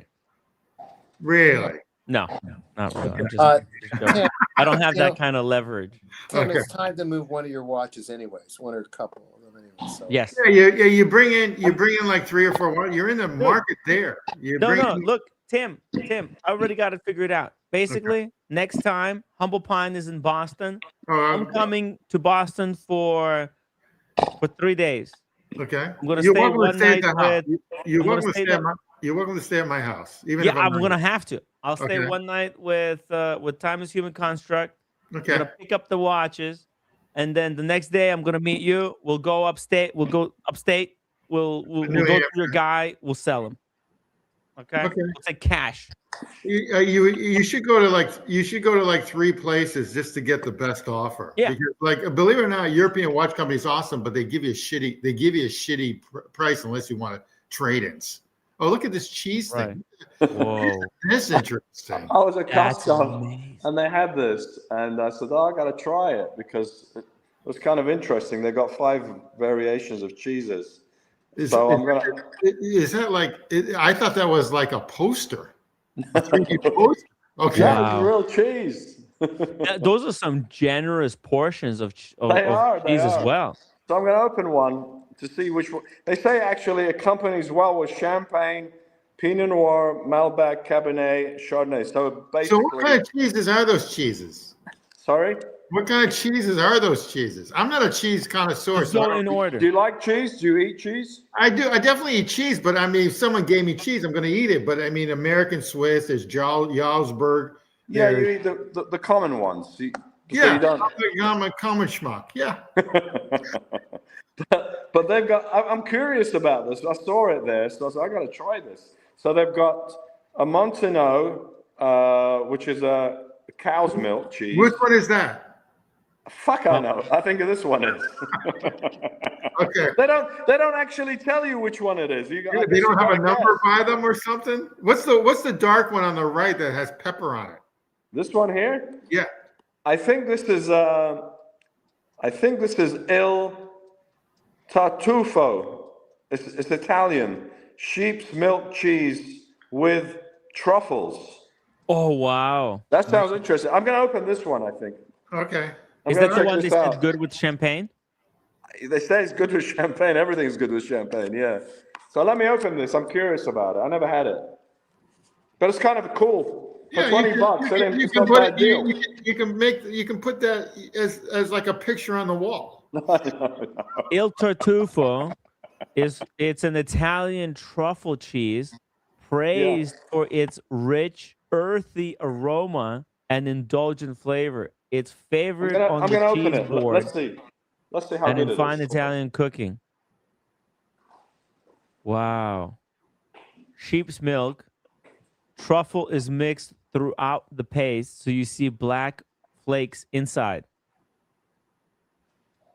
Yeah, it's pretty wild. I don't know. I don't have that much knowledge on cheese. Dude, cheese is one of the greatest snacks on the planet because it's all natural. I agree with that. I agree. And also, it's a milk product. Everyone should have calcium in their Mickey, bones. Speaking of calcium, Mickey, come back. Speaking of cows, right? Mickey taught me that. Mickey taught me the most valuable lesson, I think, in life. It's my new mantra. Why buy the cow if the milk is free? Well, I say that about my girlfriend, so that's beside the point. Exactly. Yeah. Exactly. Oh, get rid of this garbage, Daniel. That is synthetic trash. No, throw it in the garbage. I got cheese. Believe me, I got cheese in the fridge. All kinds, from the Netherlands, Italy, whatever. But I thought I'd just give this a little try on occasion, that's all. Daniel, you're so cheesy. So Mickey, with your Oris watch, I really like the watch a lot. Okay, I love the watch. I would never buy an Oris, but I get it. Okay, and you got a great fucking deal. Hey, so congratulations! You really did get a great. You stole that watch. Okay? I did. Timmy, check it out on the bracelet, by the way, guys. Look at this. I think strap and a bracelet. I think there are about three major brands that have brass watches. So one is Tudor, right? Bronze. Yep. Yes. Bronze. Okay. The other one, believe it or not, is IWC. They've got one because when you said that, you mentioned the IWC, and then does IWC have bronze? Yeah, IWC. Their pilot, one of their big pilots is bronze. You can get. And then I think Bremont has a bronze. Panerai has bronze. Panerai has $17,000 for it. They're insane. Okay, that's ridiculous. Delusional. The reason why some people don't like it is because I've never seen anyone that's allergic, but supposedly people are allergic to bronze. Yeah. I've never met anyone that's allergic to bronze. I've met people that are allergic to peanuts, but I'm never allergic to. This bracelet is slicker than a Jubilee. It's unbelievable. But I put it on so that he could show it, but I didn't leave it on. I get it. I can't. I the same prefer reason I don't wear Breitling bracelets. I'm not going to wear that bracelet. I actually like it with this. I like straps. I'm a strap guy, so to speak. So yeah, it might be a little bit too much bronze. You do have to kind of match it. I was talking with Mickey about this earlier. Like maybe because Mickey's like, oh, it's just too much bronze, you know. Like, where do you? Can I ask where you got that? Because that's a cheap. That's like the best price ever. So they actually went up. I think they're 2040 right now.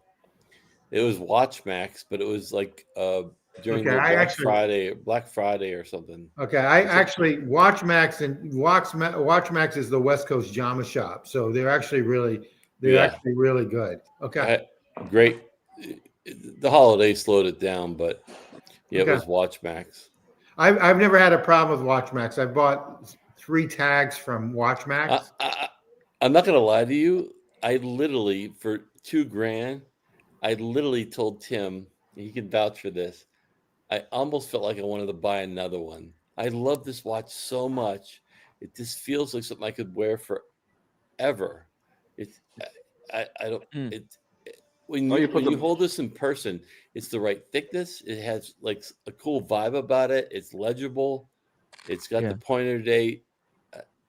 I literally thought about buying another one. I thought, what are you crazy? But I didn't do that. But I thought about it. Well, you got a great deal. WatchMax is actually, I think, pretty reputable. What I bought from them, I bought 3 tags. I will never buy a tag Hoyer. On from an AD, so I just wait and look at either Jama Shop or WatchMax, and I typically would buy. And I do like tags. I'm one of these schmucks that actually likes them because I've had them as a kid, so I will buy a tag. But anyway, it's nice. It's a nice watch. Congrats again. Yeah. You stole that watch. You stole it. And also, you didn't probably pay tax because it was being sent to Georgia, correct? Yep. Oh, Georgia might be taxed. Is Georgia taxed, Mickey? No, I didn't pay tax. Okay, because the store is not there. There's not a store there. You have to have a store present in the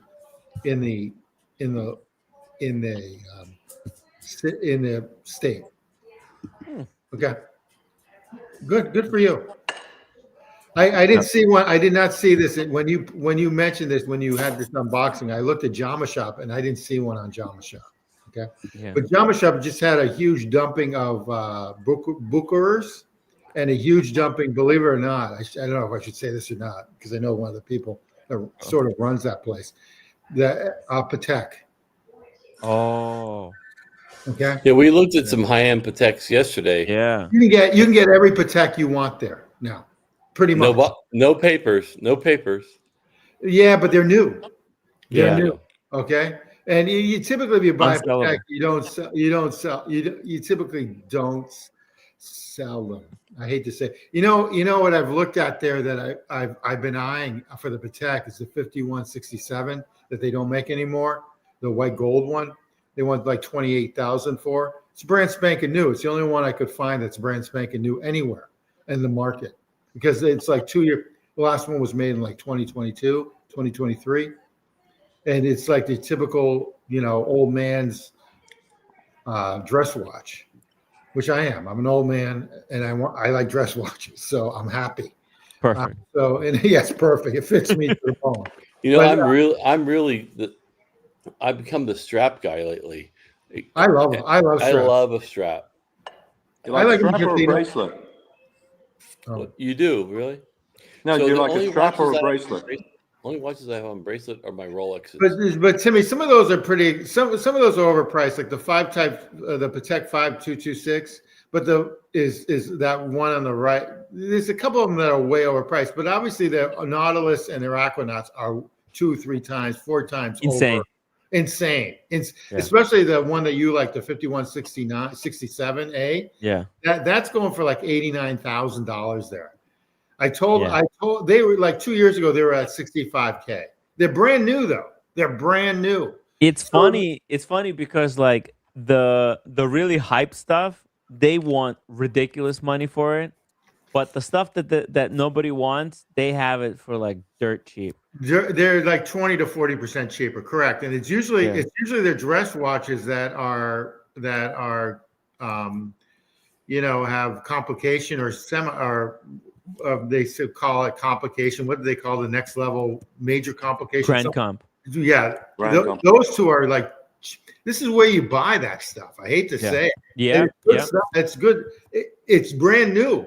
It's untouched. I mean, you're going to keep a Patek, I think, forever. I think you're going to keep it. They just had it's not even for yourself. You're buying it for the next generation. Just get one Patek in the collection. Couldn't hurt, especially even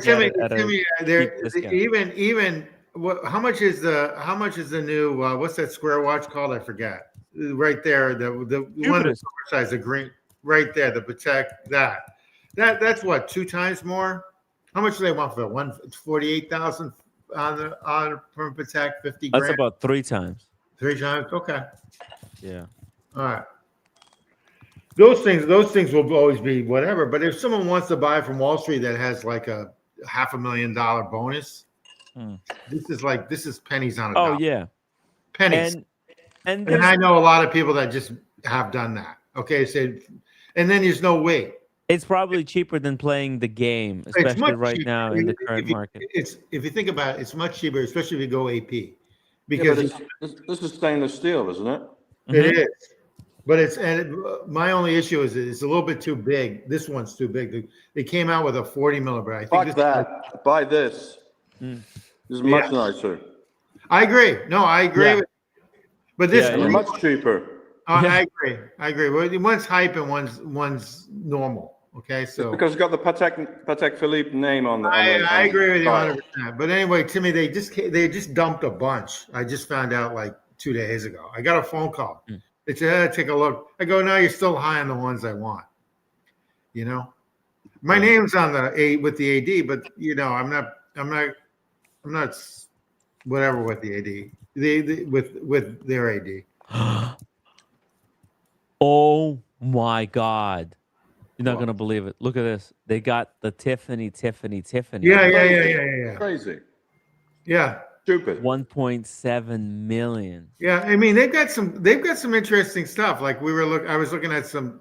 There's an RM that I was looking at. I know Mike Lewis doesn't like RMs, but there's an RM that I was looking at that I know I cannot get from the AD, and it's believe it or not, it's about the same price. It's about. Thank you, wristwatch. Wristwatch. Seriously, for $1.7 million, would you rather get an amazing home or that fucking watch? That's well, that's exactly right. I can get a really nice house. Nice home. I can get a really nice house in Tennessee. Exactly. Really nice. I mean, the hype on the Northeast, out of control. Not on the West, but yeah.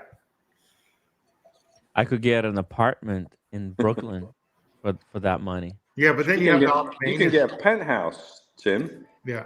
1.7 million.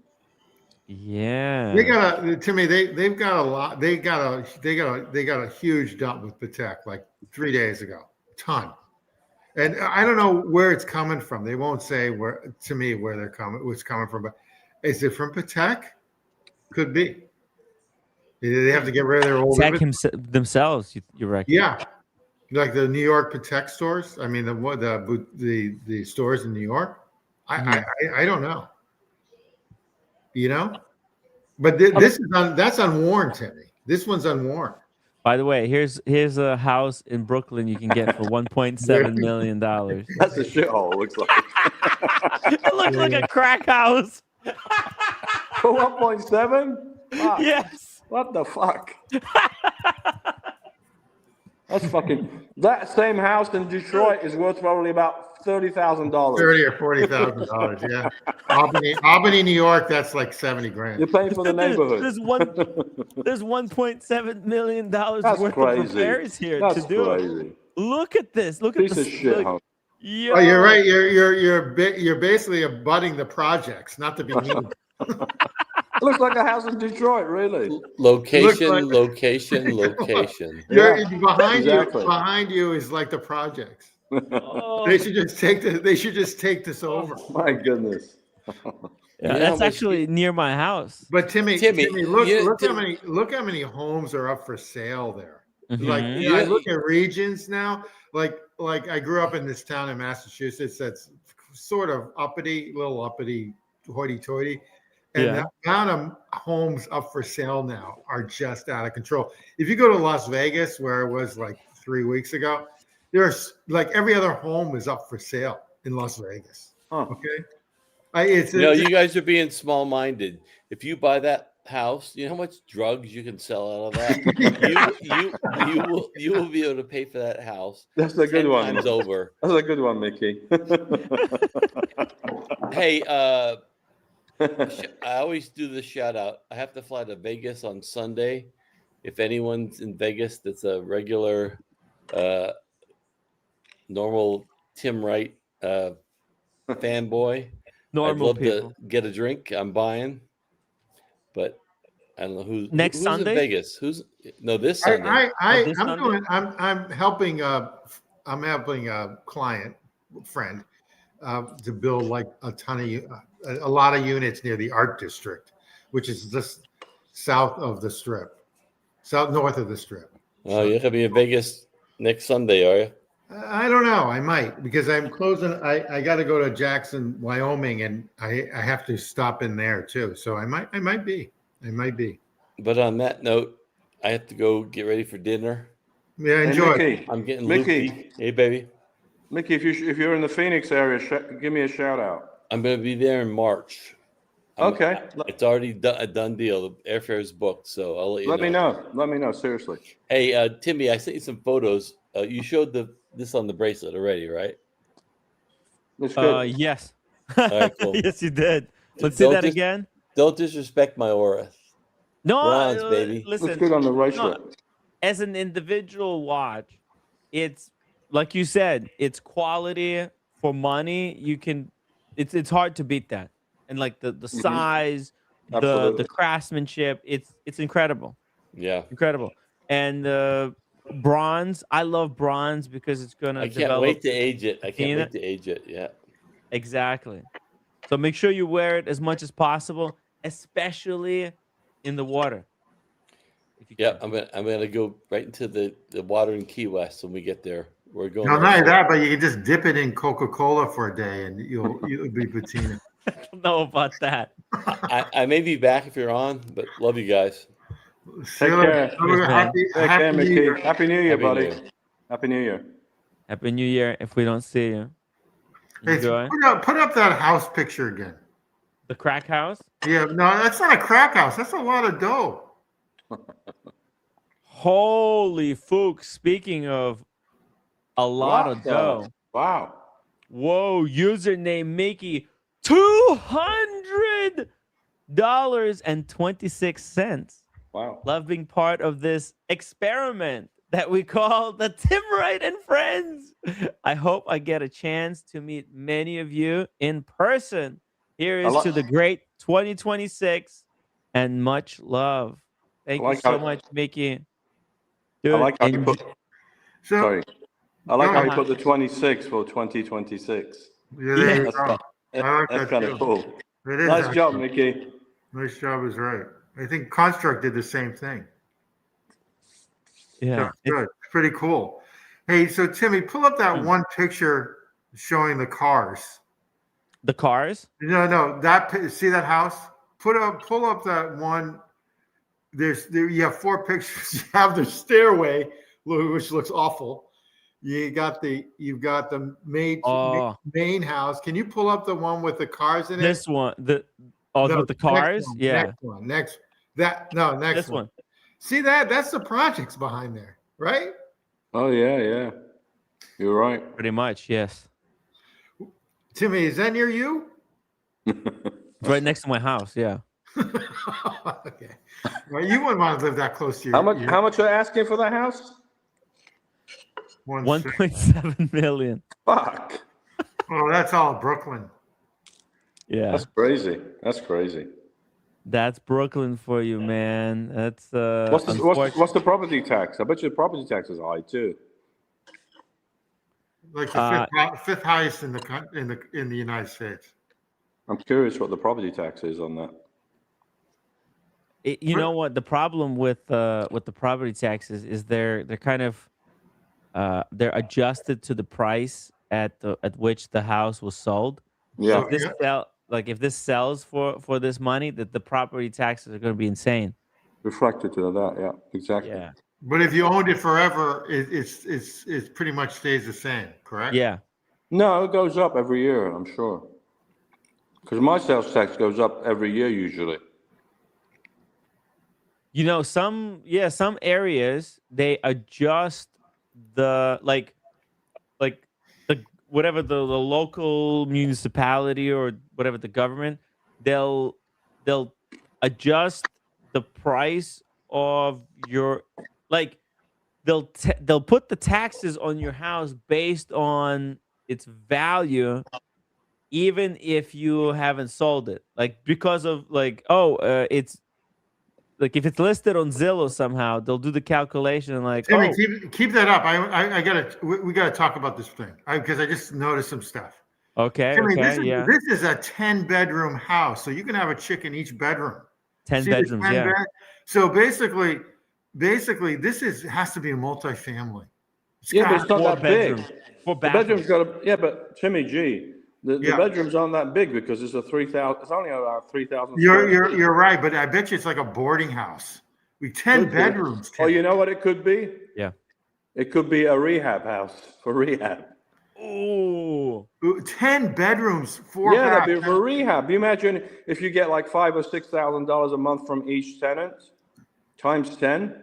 Yeah, this is what they do. This is probably rehab.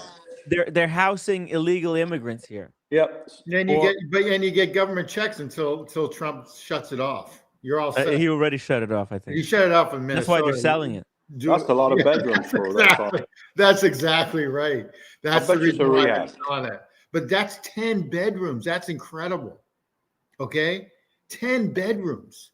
I mean, no house that size has 10 bedrooms. That means that they made living room. That means there's a kitchen and 10 bedrooms.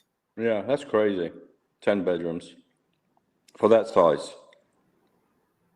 Yeah, let me show you where it's located. Let me show you the street view of the house. Here we go. Let's see. What do we got here? What's going? Oh, there it is. That's the house. So, all right. So, okay. Let me see here. Okay, I know exactly what this is. Okay, so that's the house right here on the corner. That's the corner house. You see it? Mm-hmm. See that? Let's get a different angle. Let's go from here. See, it's kind of hidden behind a tree. Let's go over here. Let's get a side view. You can see there's like an extension that goes back over here. It is a big house, right? And then look at all the parking. Yeah, the parking lot is basically a room. It's a room, Timmy. That's a rooming house. I mean, you couldn't get a normal mortgage for that. This is basically a migrant. Not to be mean to migrants, it's a migrant. No, house. We love the migrants. Nothing wrong. No, so listen. Vince Fine Arts, Safamara, DeSantis. Yeah, but the problem is, I mean, I've got a place in Florida. The problem is he does want that, but you've got to pay for the infrastructure somehow, like the roads and everything else. And because Florida doesn't have state tax, which I'm all for, you have to pay for the infrastructure somehow. My real estate taxes in Florida, and also it's a fancy neighborhood or fancy island, are through the roof. Okay. But there's many benefits there because there's no state tax. So corporations can be there and whatnot. So to pay for the roads and all that other stuff, that's going to be hard to do without state tax. Like Texas has one of the highest real estate taxes too, and they don't have state tax. But I know for a fact, like when I'm paying $30,000 a year in Massachusetts and I have state tax, in Florida, that would be like $70,000 to $100,000 because they have no state tax. And in Dallas, Texas, that'd be like $130,000. You're talking about property tax? Property tax a year. Correct, a year. So one of the things about like Wyoming is that it doesn't have sales tax like New Hampshire, which means that if you buy anything, everything goes through there. So say if Timmy bought a Cartier watch for his mother, he ships it up to New Hampshire. He doesn't have to pay taxes. Okay. So, and Wyoming doesn't have state or corporate. I mean, doesn't have personal or corporate state tax which is why a lot of people live in certain areas of Wyoming, but you have to deal with the weather if you don't like cold. How about the property tax? How's the property tax? Property tax in Wyoming is relatively cheap because a lot of minerals, including oil and gas and some subsidized, are all mined there. And because Wyoming has very few people, their services, they don't need the services.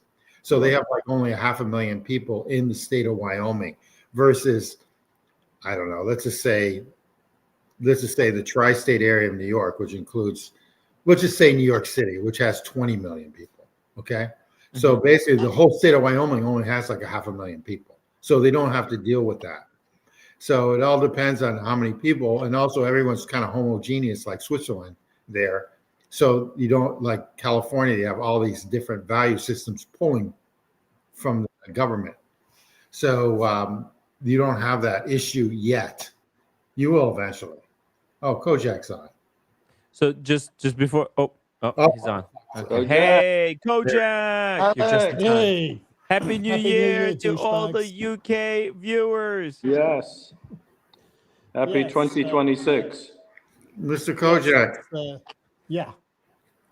Just want to say hi. Happy New Year. Hi, G. How you doing? Oh, hey, shut your damn cabinet, will you? Daniel is eating the cake. Hey, roommate, Daniel ate your cake. Unbelievable. The cake. And the cupboards were open yet again. So listen, I'm coming from the future to tell you 2026 sucks so far. There's no difference to 2025. Why? No surprises, no spoilers. No spoilers. It's exactly the same. It's 2025. I'm shocked. Sorry, damn it. I was muted. Oh, well. Right. So what are we? So hold on. Wait a minute. So Kojak, I look the same then. That's good news. I look the same. I won't look like Scrooge or something. Yes. And just remind you, everybody in the chat, that my New Year's resolution is to laugh at Daniel Katz's jokes. The challenge, of course, is for Daniel Katz to actually make a joke. But that's not on me. That's on Daniel. Yeah, okay. Right. I heard that Daniel is working on a really fiery roast of the entire watch community. No, really. No one is safe. Don't put me in a... That's coming in 2026. Daniel Katz is the Rodney Dangerfield. The roast of the revenge. We're going to call it the revenge of the Daniel Katz. Daniel Katz is the Rodney Dangerfield of the community. Yep. He gets no respect, you mean? Is that why? I don't get no respect. That's actually pretty good. That's a good joke. Yeah, but I go along the line. Rodney Dangerfield got no respect, and I go along the line that it's all my fault. Speaking of mussing punts. My friend. Happy New Year, guys. Happy New Year. Happy New Year, my friend. 2026. Fucking hell. Hello. I was looking over there. Kojak said it's bleak. Shite. Dude, it's bleak. It's bleak. No. Well, Malfred, I was kind of hoping. Malfred, you barely made it to 2026, didn't you? But, well, I was kind of hoping that you'd have been deported or something by now, Alex. But Oh no, we can pray for this year, can't we? Fucking hell. Yeah, keep it. Yeah, just keep it on the down low. Right, so we'll managed to make it. He managed to make it to 20. Sorry, Mike. And I said, we'll take Kojak to the United States. We're happy to take him. Absolutely. Bye. We want quality, damn it. We want quality. Absolutely. Free reign. Yeah, quality. You don't get Quality, you not just get quantity, Mothman. Quality. No, you just get quantity with Alex. That's all. Quality. Anyway, cheers, boys. What are you drinking? Cheers. What are you Cheers. drinking, Alan? We've got it's a bottle of Moe, special edition Moe, 2020. Yay! 2015. Oh, that's cool. 2015 Nice. one. Yeah.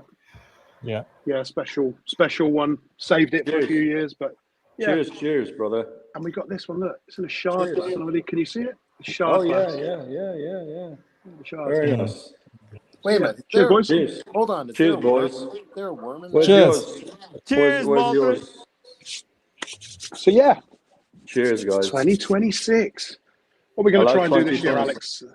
Are we going to try and not die this year again? Yeah, I mean, was a good plan, for those that don't know, Malthred was celebrating his birthday a couple of days ago. Happy And yeah, Happy he, birthday. so I went up to surprise him. It was a bit of a surprise. He had no idea. Neither did I, actually, until I turned up. But we had a bit of a laugh, which was good. But Malthred, you were saying earlier on that you barely made it to 2026 because of your nighttime sojourns through the back streets of Milton Keynes. Yeah. Do you want to tell us what happened? A little bit of a sketchy one tonight. I might have got followed down a back alley and just walking the dog, and yeah, managed to stumble upon the crack addicts of Milton Keynes, and Oh, no shit. yeah, it was a sketchy one. It was a sketchy, very sketchy dog walk, but Oh my we goodness. survived. We survived. It sounds like something out of Slow Horses. Yeah, it was. I Yeah, was by myself. I'm as well, sorry, guys. It was proper bleak. I tried my best. I need to hire better professionals. Do you know what you are, Alex? Do you know what you are? You What? are a massive. Very good, very good. So where's Mike gone? Because I need some advice onto the bottle of champagne I need to open. I finished off the bottle of Dom Perignon early on tonight. Holy fuck. From Oh my God. 2013 vintage. Yeah, You very never good. Very nice. You never sound inebriated. You can put stuff down. Go back. He's immune. What He's immune. a good mentor you are. By the way, save the bottle. That's Yeah. collectible. PG! Well, $50 super Hey! chat. Happy New Year, Tim, and everyone in the watch community. Sorry. so this bottle of Dom Perignon, guys. I've given Dom Perignon as gifts to other people, but do you know the sad thing is that no one has ever reciprocated. I'll buy you a You know what I Dom mean? Perignon. Oh my goodness. Now So I decided, fuck that. We need to celebrate. Me and my wife, we've had obviously a bit of a touch and go year with regards to our pet dog Jensen, who's still around, thank goodness. So we thought, you know what, we need to just celebrate a little bit in style, and we couldn't keep it until today. We opened it last night, and we had quite a lot of the bottle. It is a quite remarkable bottle of champagne, guys. Yeah. There are better champagnes for the money. There I definitely owe are. you. I But owe what- you a bottle. Kojak, Oh, no. you know what? Yeah. I owe you a gift for all the contributions, all the Sunday live streams, everything you've done for the watch community. Oh, If you want a bottle it's of been Dom my pleasure. Perignon, I got you There a you bottle go. of Dom Perignon. If you want a bottle of something else, you just let me know. Let me know what you want Yeah. a bottle of. I'll hook you up. yeah. Okay? Just How's send that it. sound? Send it with the apology. Send it with the apology. Yeah. There you go. Send it with the apology. I'll bring it. I'll bring it to London. But the guys that like if anyone's sort of wondering what is the difference between sort of like a like a brand privé or like a brand like Dom Perignon or Krug, it comes down to those finest of those bubbles. It may not, it will mousse up. When you pour it into the glass, you'll have a nice thick head. It's called a mousse. But even though it may look flat, there's still bubbles going on. When you drink it, it just comes alive, and all these bubbles just form in your mouth to create this sort of velvety, textured deliciousness. So yeah, I mean, I wouldn't buy this every day, but I thought as an experience, I would give this a go. Does it change your look? Well, I mean, talking as a pimp there, Alex. You are selling it, Alex. Yeah. How much a Yes. bottle of Dom like that run in the UK? So the 2013 vintage is £160. I found it for a specially reduced price. They had quite a lot of them. So that is quite... I mean, bearing in mind about 15 years ago, Dom Perignon was selling for about £150. Right. Normally, Dom sell for in excess of £200+. Okay, does it have to be 2013, Mr. Kojak, or can it? No. So Dom, I'm sure Mike's already mentioned this. If he hasn't, I'm sorry if I'm spoiling, but each champagne house gets to nominate which year they want to call a vintage. Okay. It happens maybe 3 or 4 times a decade, but it's not a universally agreed thing. It is down to the individual house. And Dom Perignon have a very high threshold for it to qualify as a vintage. Yeah. So if they don't produce wine, they don't produce champagne that year. Yeah. Now, the 2012 was a good vintage. They produce a lot of it. We're talking 2 million bottles a year, or 2 million bottles when they have a vintage. So they're not small. It's not small beer. But because they had a good year in 2012, 2013, although it was still qualified as a vintage, was not seen as good as the 2012. But they still produced a lot, and they're out there. And it's I really enjoyed it. So you won't turn it down if I gave you as a present a 2030 Dom Perignon. What's that now? 2030 From the future. From the future. Yeah. Yes. Daniel is selling the future Dom Perignons. Yeah. That don't exist yet. Yeah. Yeah, but that don't work like that. It doesn't work like that. Oh, it doesn't work like that. No. But then neither do jokes work that way either. So we're evolving. We're working here. We're working, guys. Come on, 2026. Let's give people a break.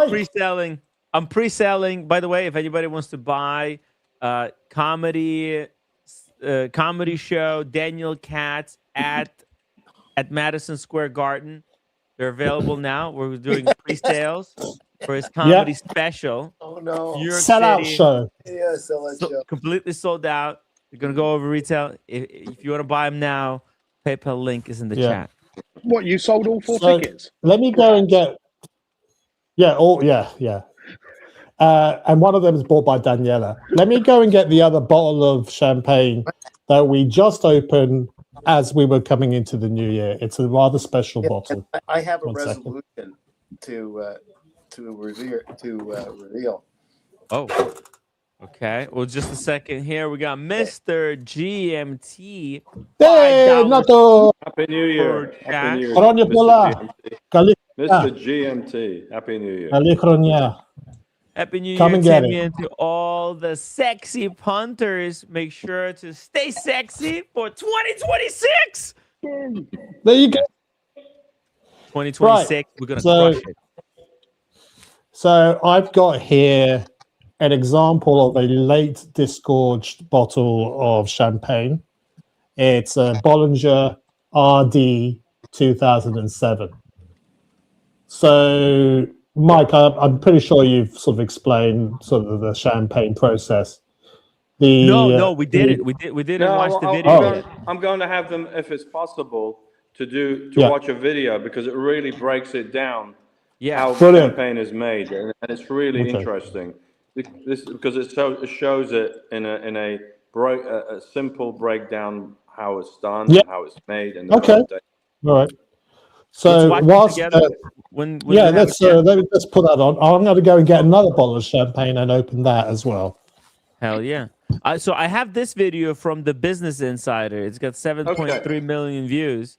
Okay, why champagne is so expensive? But if you have a different video, Mike, The one I want you to pull, if possible, is go to YouTube, and it's called, the actual channel is spelled ELICITE.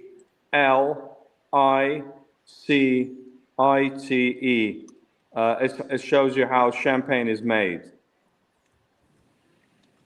ELICITE, if you can pull that one. Okay, this one right here, right? There it goes. This is it. Yeah, perfect. This one. Perfect. Let's watch it together. It's a really good video. Real quick. This is good. I think this is brilliant. Come on. Mr. GMT, stay sexy. Happy New Year to you. Yeah, that's a common. Yeah. Hell yeah. I read it. Yeah. Okay. Just. Thank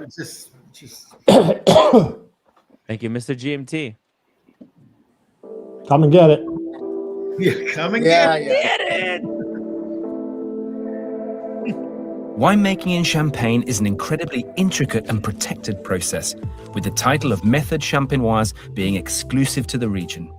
What many may not realize, though, is making champagne starts out the same as still white winemaking. Like all winemaking, champagne starts out with harvesting, when the grapes have reached their optimal ripeness and balance between sugar and acidity levels. In Champagne, all producers must harvest their grapes by hand and will use small buckets so the grapes aren't crushed before being pressed. The harvested bunches will then go through a rigorous sorting process to make sure that only the best berries are sent for production.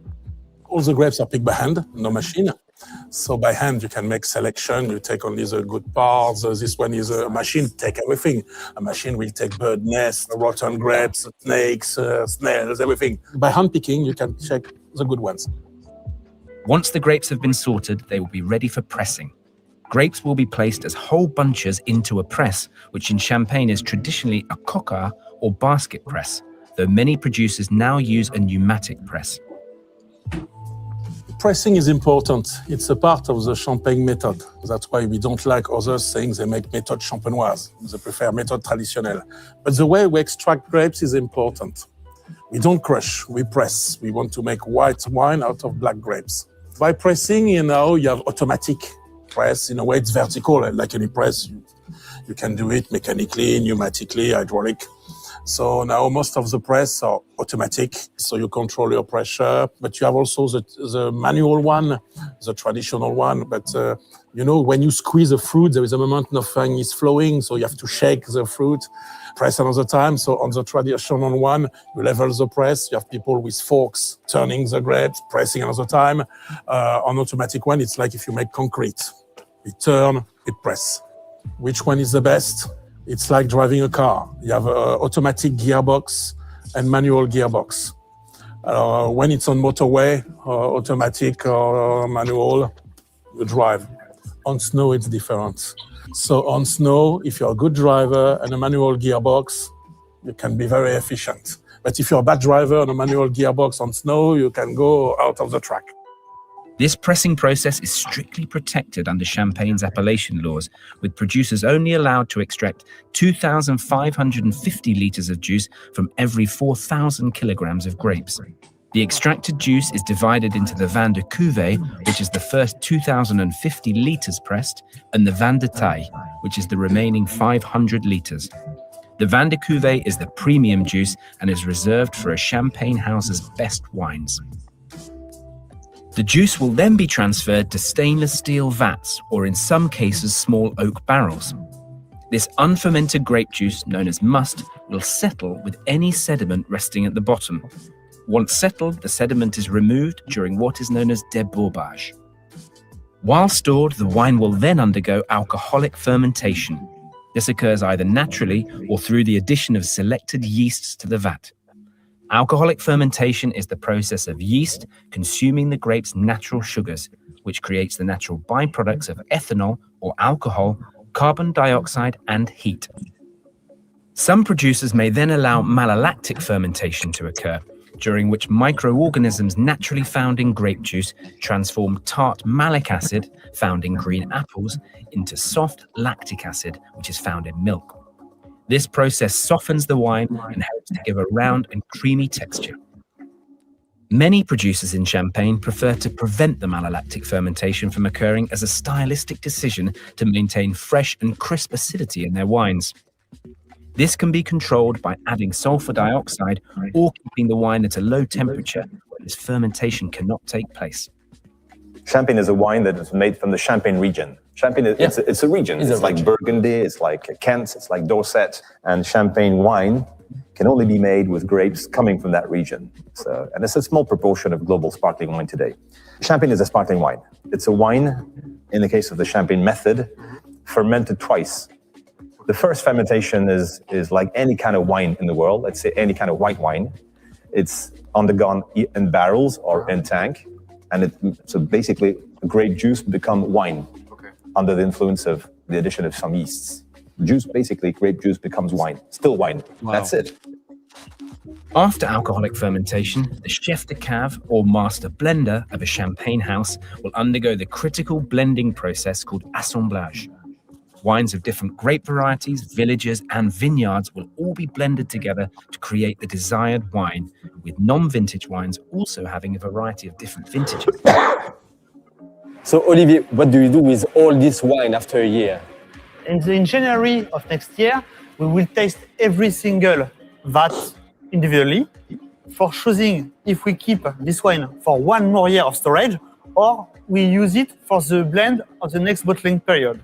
So every day we taste the vat, we keep notes, and we start making our blending, the recipe of the cuvée. We have different type of way doing. This wine will only go on non-vintage wine.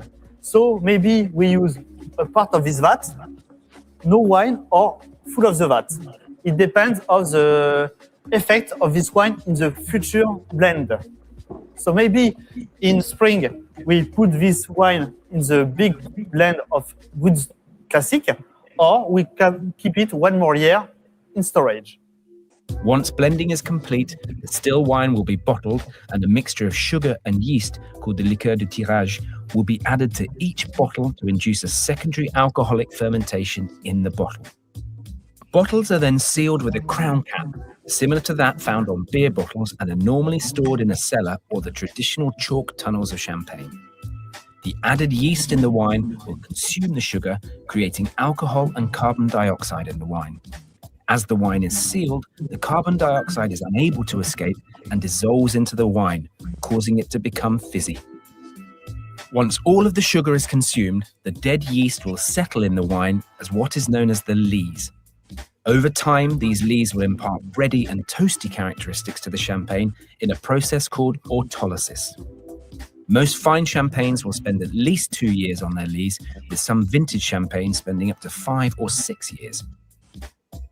Diego, here on the left and on the right, we have wines which are aging. So these bottles are undergoing the second fermentation. And they are basically, as you can see, they're stacked on pieces of wood, which we call lats. That enables the bottles to be stable and not be shaken around. So these wines are aging, and they will be in our cellars for another 3, 4, 5 years. They are in the same stages of second fermentation. Exactly. What we call aging. I mean, the second fermentation might be just finished. So these are the carbonic gas is inside, but the aging and the maturing and the division of the lees, the yeast in smaller pieces, in order to generate a finer champagne and smaller bubbles. After at least 15 months, the champagne will be slowly rotated upside down during the riddling process so that all of the dead yeast cells accumulate in the neck of the bottle. I don't want to get too technical, but basically, obviously, for example, when we talk about the remuage, the riddling of the bottle, that used to be done exclusively by hand. So basically turning the bottle from a horizontal to a vertical position to evacuate the yeasts. And now, essentially, it's done by machine. So basically, you put the bottles in a pallet, metal pallet, and the metal pallet is put on a metal fork, and the fork turns like 1/4 or 1/8 every day, and then again for about 10, 20, 12 days, and then eventually the fork puts the pallet in a horizontal position. The bottlenecks will be frozen, and the bottle cap will be removed. The pressure from the carbon dioxide will eject the remaining yeast cells. This is called disgorgement, and was also traditionally done by hand, however is usually now done by a machine. Finally, sugar may be added to the champagne, which is known as the dosage, balancing the wine's acidity. The cork is then added to the bottle. The champagne will be left to settle for a few months before being ready for sale. This process has been tweaked and perfected over hundreds of years. However, the essence of the method champenoise is still the same. So how's the process changed over the years? I would say that fundamentally the recipe, or what makes champagne become champagne, has not changed. Once again, it's a wine fermented twice, and the second time is done in a bottle. Wow. Interesting. There huh? we go. Yeah. So you know Holy exactly how fuck. it's all made. That's freaking mind blowing. I had no idea. Yeah. But I think That sort of explains why champagne traditionally is expensive, because it's not like making a bottle of wine. Yeah. It's one process. You've got multiple processes going on. And sure, automation has come in to automatically riddle the bottle. But the great houses still do it by hand. A lot of the houses still do it by hand if they can. Yeah. Incredible. What's Incredible. You're on mute, Daniel. Daniel's got muted. What happened? I'm here. I'm here. I'm muted. Oh, there you go. But hopefully that's worked out, Tim. Whatever you did wrong. No, the roommate told me she's doing laundry right now for And you the better new year. not- So I'm going to have to fold the clothing after the stream. Okay. Just letting me know. That's the marriage, okay? Yeah. Happy New we Year. made 50-50. Happy New Year, roommate. No. In marriage, woman has to listen to I'm her working, husband. I'm working. No. He working. Okay? So I clean. You have to clean. We Yeah, yeah. 50-50. Yes, If ma'am. you don't want, then Yes, ma'am. living by yourself. Yeah, yeah. That's the marriage.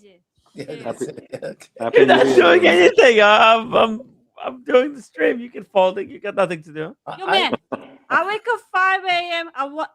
I work today. I coming back. What time you wake up? I Don't worry. I you woke up sleep, 8 okay? o'clock in the morning. Okay. Tim will fold the clothes. I'll no fold worries. it. I'll fold it. Don't worry. He will. He will. Yeah. I fold clothes. I fold them very badly. Daniel, you just send out your clothing to get like cleaned up, fold it, and then just sent back to your house? Or do you do it yourself? I do that t-shirts. I do this thing where I just kind of flip it and flip it over, but it comes out very poorly. But it's not for a store; it's just for me. Exactly. But if I had a roommate, yeah, I'd be probably not just kicked out of the apartment. I'd be thrown out of the balcony. There you go. What are you drinking there, Mike? What do you happen to have there? I'm drinking Domaine Caneros by Tattinger. It's the Oh. 2020 vintage. Nice. It's actually very nice. It's a nice non-champagne sparkling, but it's from a famous house, Tattinger. Yeah. Actually, yeah. we went to Domaine Caneros, and Tim would probably agree. It's probably one of the prettiest properties in Napa. Don't you think, Timmy? Wow. I'll have some pictures. Let me pull them up. Yeah, Just a second. it's a beautiful place, Chateau de Domaine. Oh. Here we go. I'm So- pulling it. It's freaking beautiful over there, and Yes. we had a cheese board Yes, when we were there. It was a nice experience, definitely. Yeah, Napa was amazing. The main Camaro. Oh my God, the castle that they had up there. Chateau. The chateau. Yeah, I have some pictures. Check this out. Hold on a second. I've got some pics here of their beautiful property. Here we go. Oop. Βασίλειος says, καλή χρονιά σε όλους με υγεία και ευτυχία. That means Happy New Year to everybody with health and luck. Likewise, Vasily. Good Yeah. luck. Yeah. Yes, I need luck because I don't want to satisfy my resolution with all kinds of health products and yoga and everything for longevity to be pushed into a bus accidentally. So I need some luck. So Yeah. We're wishing you some good luck. Tim, you going to show us the pictures? Yep, I got them right here. Oh, beautiful. There we go. So check this out. Oh. This was the main Camaros. Yes. Carnero, We had 4 champagnes tasting. We had, let's see here, Blanc de Noir. Then we had the one you're having with the blue label, 2020. estate grown blend of 57% Pinot Noir and 43% Chardonnay. This balanced cuvee is bright with aromas of lemon zest and lush with flavors of pear and ginger, dancing among fine bubbles. I think that was the best one. I thought so too. And there was like a rosé version of the champagne, rosé champagne, beautiful stuff. And Vermel demi-sec. Demi-sec, which is our semi-sweet. Has a higher level of sugar. I was wearing my Daytona. There's the board that we had, the cheese board. Oh my god! Like at first, I looked at it, I was like, because I have this stuff at the airport sometimes. But actually, it was good. But at the airport, it's just cheap and nasty. No. This stuff was so good. No, it was quality. It was quality. Yeah. Can I just do a correction? Because I said this was health and luck, but it's actually health and happiness. A year gave the year. Thank you, Vasily. Some lovely sentiment. Cheers, brother. That's the building right here. You can see it, and this is the view from the property. Beautiful, beautiful day. There's the actual building. Yeah, the chateau. Gorgeous building, and they have it on the label there. And there's Mike and Rich. Shout out to Rich. I caught you guys walking down the steps. Look at that. Look at how massive that building is. Incredible. It was a good time. There is the actual town of Napa. How far away is it from the town? Or is it called Napa or whatever the town is there? Or is there no specific town? It's just we were staying at the Airbnb in the area. It was very, very close. I would say like 30 minutes. But we went to see the cars, and then we went from there to the thing. So I don't know. It was close, I think. Yeah. Definitely recommend it if you've never been to Napa. It's worth a visit, definitely. Yeah. It's beautiful place. Let's see, the weather was great. That night, that day. What is that? Oh, you had the Cartier. Cartier, yeah. Yeah. Santos Chrono in two-tone. Right. Yeah. This is incredible place. Look at that. I didn't even realize we were doing a champagne, because like I was thinking wine. We're doing wine, but the champagne was a big surprise. And it was cool. It was the first winery I think that we visited on that trip. On that day, yes. On that day. Yeah, right. Because the day prior we went to what was it? The other one, the Memento Mori. Yeah, the one I didn't make because of the damn flight. Oh, speaking of Memento Mori, hold on a second. But Amici was good. We went to Amici later on too. That was good. Which is another vineyard, Mike? Yeah, it was another vineyard called Amici, Amici. They had some very nice reds, especially their vintage and reserve Cabernets. They were very good. As Tim is looking up something, I'm noticing this glass that looks taller than that mansion. That coach. Oh yes, I was just going to talk about glassware for champagne. Okay. I don't know, Mike, if you got an opinion. No, it's fine. I mean, they're all. It's just what your preference is. The Marie Antoinette glass is different. Is that the one in the or is that one he's holding? Yeah, they call it the Marie Antoinette. Oh, is it? Okay. So yeah, this is the sort of, I suppose if anyone has seen The Great Gatsby, the meme of Leonardo DiCaprio holding a glass of champagne like this, that is one vessel to be used. Historically, it would have been probably more popular in the 60s and 70s with the advent of Perry, Baby Chap being one of the UK brands. The other glassware you're probably most familiar with is the flute. Mm-hmm. Now the issue is, and I was listening to a podcast where they were interviewing Olivia Krug, who is the 6th generation family head of Krug. Mm-hmm. And he was saying that he hates champagne that is drunk out of coupes and flutes. Mm-hmm. The rationale behind not drinking it out of a coupe, and at the end of the day, you guys do whatever you want. My wife likes drinking it out of the coupe, which is fine. But the problem with the coupe glass is that it's very, very wide. The bubbles dissipate really, really quickly, and the aroma goes everywhere. It's not really funneled. So that's the rationale. Apparently, this is the worst glass to drink champagne out of, according to Olivia Krug. The second worst glass to drink out of is the champagne flute. Now, with the champagne flute, you do get lots and lots of bubbles. It's a continuous stream. It is quite good for those purposes.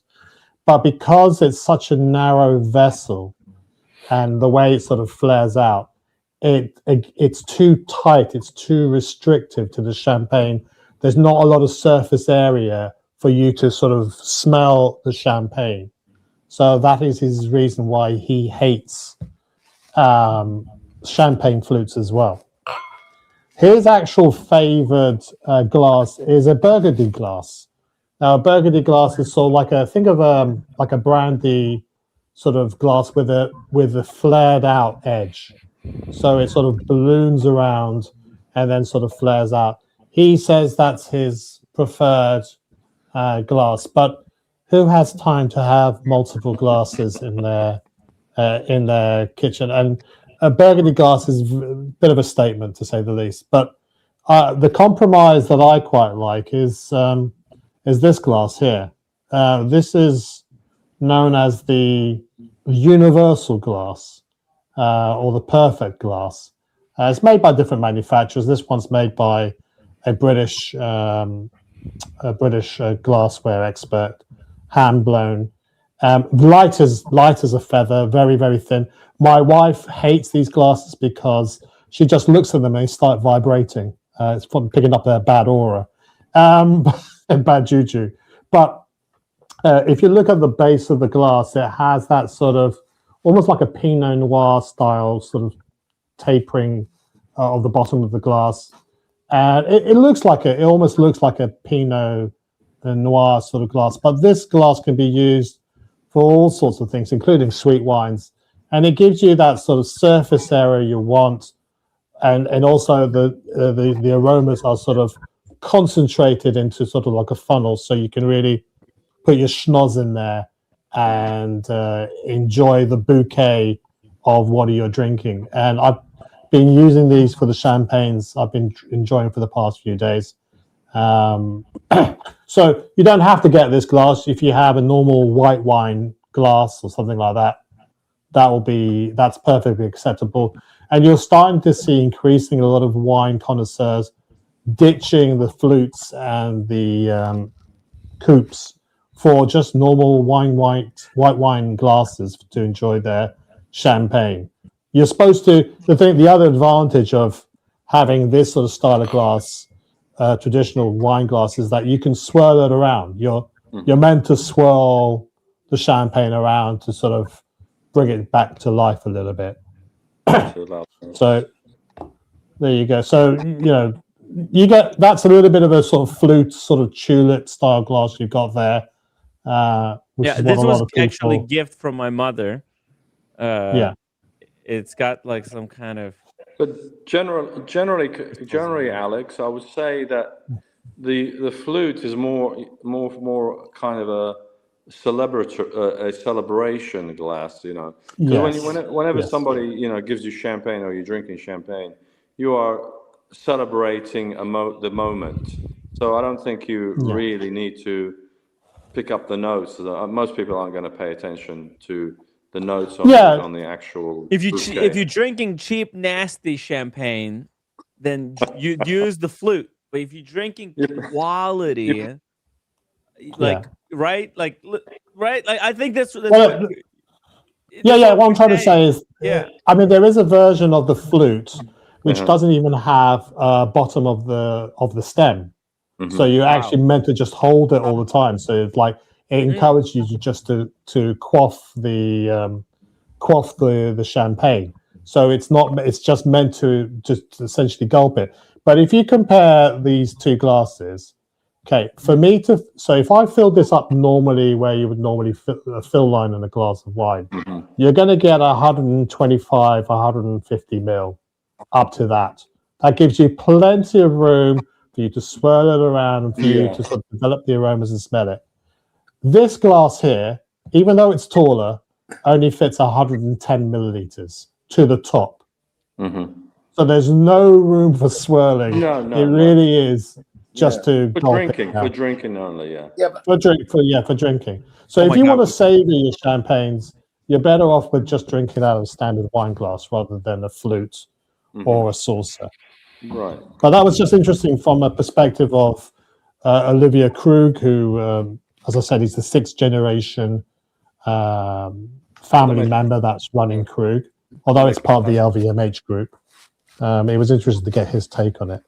Yeah, Krug is definitely one of the top tier champagne houses. Oh yeah. By the way, so just very quickly here, shout out to Sean for our $50 super chat. Happy New Year. Tim Wright and friends, 2025 brought us many fond memories during our get-togethers online and in person. May 2026 exceed all of your expectations and hopes. Much love to all. Thank you so much, Sean. And we got Steve, the Watcher Prince, is joining us. Cheers. Hey, Stephen. Happy New Year. Happy New Year, Stephen. And to you. Happy New Year, everyone. How you doing, buddy? I know you're not reached it in the US yet, but it's amazing. I'm looking into the future. Stephen here and Kojak, they're in the future and they don't look any different. 2026. That's reassuring. Yeah, Daniel, you're so 2025. You need to catch up. Is Daniel saying we're back to the future? Or Yeah, well, no, we're in the future. We're living. in the future, we're literally in the future now. Yeah. I wonder what glass would be the best. I guess the third glass, Kojak. If I got into a disagreement with a certain someone, I could spill the contents into that other person's face. I think it's that glass. Well, this is why I recommend you always drink out of a sippy cup, Daniel, because of your propensity to drop things. No, I throw it in the face. That's what I meant. Oh, throw it in their face. Okay, that's very rude. That's a very ungentlemanly conduct. That's a waste of champagne, Daniel. You can't do that. It is a waste of champagne. Speaking of, I'm going to get my. Daniel, you're allowed to throw in people's faces soup. Don't you know that? Oh, is that what it is? Okay. All right, let me go and get my. We were talking about this briefly before, and I'm glad we got to see that video because this puts this into context what this bottle is. So in the video, they were talking about the second fermentation process. If it's a brew, it's typically 15 months, but it can be up to 30 or 40 months depending on the house, on the maison that's making it. Now, Dom Perignon P2 and P3, which means plenitude, and Bollinger RD, which means recently disgorged, is answering the question, what happens if you leave the yeast in there for a good decade or so? Like for several years. So it actually transforms the very nature of the champagne from less of a fizzy bomb into something quite ethereal, very almost savory notes to it, very different. We're talking about £250 a bottle of this sort of stuff. 2007 wasn't the best year, by the way. I think 2008 was a better year. But it's a good example of a sort of a late disgorge, a recently disgorged disgorged champagne. And if I pour some out here, you won't see it fizz up a lot, to be honest. Okay. Well, there is a bit. And you can see that the color there is almost, I would call that urine colored almost. You know, it's a depends if you drink a lot dark, of water. So it's just like a sample, is it? Yeah, it tastes like a. But in terms of the taste, this is not your typical champagne. This is just a. Probably a creamy in style, isn't it? The finish. I mean, yeah, it's not so much about the texture. Like, say, the Dom Perignon is all about the bubbles being created in your mouth and just coating your tongue with champagne bubble goodness. Bollinger is, by the way, a little bit more Pinot Noir leaning compared to, say, the Moex and Chandon houses, including Dom Perignon, which is more Chardonnay focused. But it just develops a sort of a more umami, sort of savory notes to this. And me and my wife tried this on, and our eyes just widened up, and we said to ourselves, we've ruined ourselves now. How the hell are we can't afford to drink £250 bottle of champagnes going forwards, because this is an amazing wine. So you can't see it, no mousse whatsoever. There's no sort of like effervescence really, but you do get these fine bubbles still in your mouth, not as prominent as the Dom, because it's been sitting in the bottle with the lees for such a long period of time. But that's interesting. But I want to open another bottle of champagne and compare them with this. Now, Dom has also something similar to that. They call it, like, I think it's called P2. P2, Plenitude, Plenitude 2 and Plenitude 3. Yeah. Well, you're talking about £500 a bottle. Yeah, they get very pricey. Yeah. So, but this is almost, it's almost like a dessert wine, but not as sweet. I mean, the dosage is not very high on this, but it just taking it, you know, when you're drinking, say, Tokaji or something like that, or an ice wine, you have that sort of savory note coming through along with the sweetness. If you dialed back the sweetness, you would have that sort of savory note, and that's what I'm getting with this. Mm-hmm. There is obviously an element of sweetness, but this is very different, very different. How do you like it? You like it in the style? I mean, it's very different. It's completely different to anything else I've had. Would you say it's more elegant? Would you say, right? I think I can see why people might not like it, because they wouldn't be what they would come to expect from a champagne. But if you're a bit of an elitist jerk like I am, and to be honest, I think, you know, Tim, everybody on the panel, you would all enjoy it. You'd all sort of see the value in it. You wouldn't necessarily go out and buy another, crate of stuff, but you would appreciate. What if you're asking the question, what happens if you leave yeast in champagne for the second fermentation process for too long? Then this is your answer. What you get, yeah. But it's still eminently drinkable, and because of these maisons that like Krug and the Taittinger Blanc de Blancs, these are bottles of champagne that could be laid down for decades. It's not like normal champagne, which has a sort of limited shelf life. You can sort of store them for quite a period of time. So that was that one there. So I need some advice. We got a big super chat here from George Varghese. $50. Happy New Year, Tim. Oh, is that George? Oh, hello, George. Happy New Year, George. Happy New Year, Georgie. Big shout out to George. He's wishing everybody a happy new year. To all in the chat, thank you for another year of laughs, fun, and friendship. Wishing everybody a healthy and prosperous 2026. Timbo, you're the best in the biz. He's the only one in the biz. But, means a lot. It means a lot.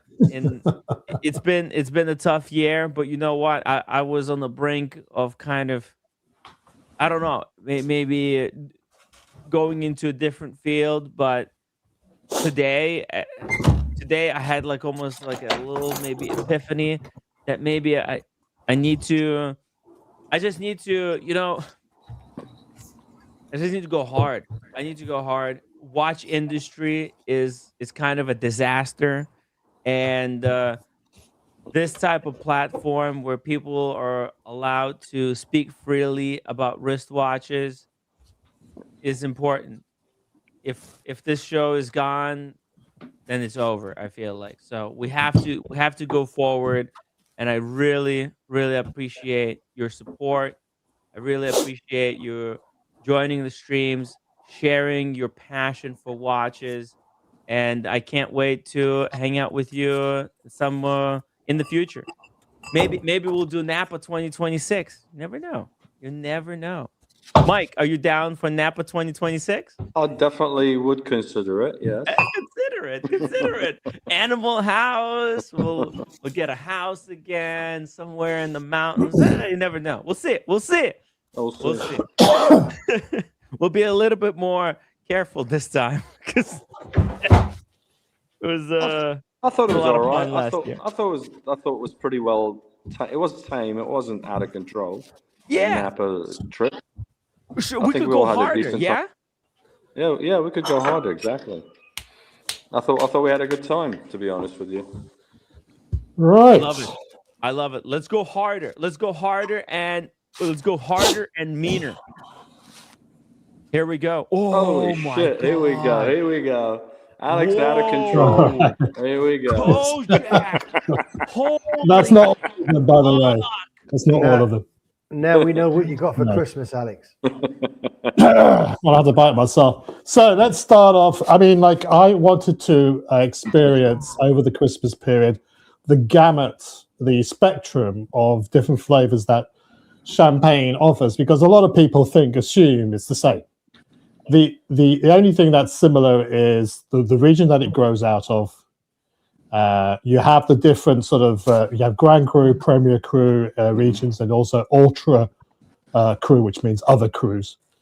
But you have a blend. A lot of the champagnes are typically blends of 2 to 3 or 1 to 3 grape varieties: Chardonnay, Pinot Noir, and Pinot Meunier. Those are the Meunier. They're sort of the typical ones.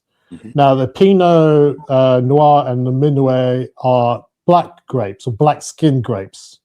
But as you saw in the video, as long as you press them and you don't allow the juice to stay in contact with the skins, you will get white juice out of it. So each house will have not only their own vineyards or their sources of grapes, but they'll also try to blend different proportions of Chardonnay, Pinot Noir, maybe another grape variety as well. So I'm trying to experience the whole caboodle. Now, we have here, for example, Paul Roger. Now, this was favored by Winston Churchill. He supposedly drank 42,000 bottles of champagne during his lifetime. So, yeah, 42,000. So you drink morning, noon, and night. You drink basically, Alex. So basically, he was a major champagne lush. Yeah. Well, he drank the whole day long, didn't he? He would drink a bottle of champagne for breakfast, a bottle of champagne for lunch, and maybe a bottle of champagne for evening. And then between each of them, he would also have sort of like whiskey and water, just a diluted whiskey. So because of hygiene reasons, he got used to the idea of sanitizing water with some whiskey, and then cognac as well in the evenings with his cigars. But by the way, just a quick fun fact: Elizabeth II, when she became the Queen of England, the first prime minister she met was Winston Churchill. Winston Churchill, yes, correct. Yeah. Guys, this is incredible. Full and circle. do you know the last? Yeah, And you know the last.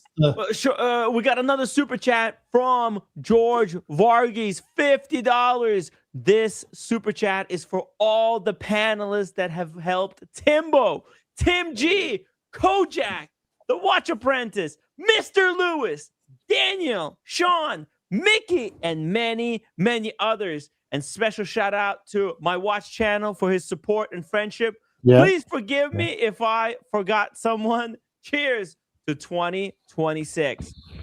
It's well, straight away he forgot Miami Manny, but that's not. It's impossible to remember everyone. I mean, there's so many. Manny's not well as well, so he. Oh, look, he just popped up in the chat. So there you go. So Paul Roger, favored by the likes of Winston Churchill, drank 42,000 bottles of the stuff throughout his lifetime. This is a blend of all three grape varieties that is common in the Champagne region. So it's going to be, but it's more Pinot Noir leaning. So it's quite similar in taste profile to, say, a Bollinger, but for a reasonable price. Now, Paul Roger do a Paul Roger late Churchill or Winston Churchill or something like that.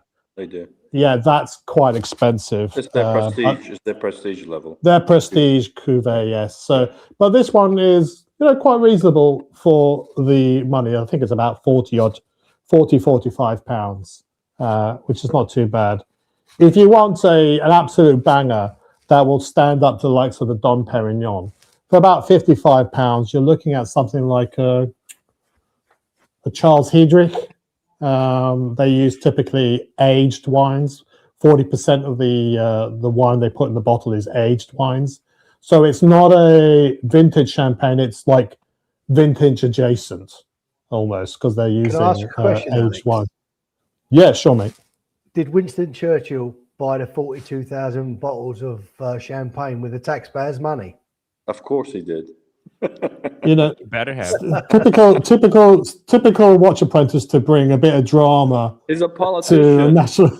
He's a politician. Someone has to pay The for it. politician. It ain't gonna Well, be him. yeah, I'm not so sure about that. Oh my God, guys, Wow. George, another $50. One Timmy. last super chat for my friend Miami goodness Manny, a true gentleman and a pure class. Indeed. Again, thank Very you. good. George, thank you so Thank much for you, the George. support, and I just hope you haven't drunk 42,000 bottles of champagne, but thank you so much. So you know what? If I was German, I'd be a little bit upset that I got beaten by an absolute drunk alcoholic. I'm thinking now. I was thinking, I should go in 2026. I should focus, stop drinking, no more drugs, just focus on clean. No, you got to double down. Content. And then No, here's fuck it. Winston Churchill. This guy was a freaking legend, smoking cigars, drinking champagne, drinking whiskey. Freaking going to wars and everything. He's a Stephen, legend. it wasn't easy. It wasn't easy being Prime Minister of England during the Second World War. Something had to keep him going. Yeah.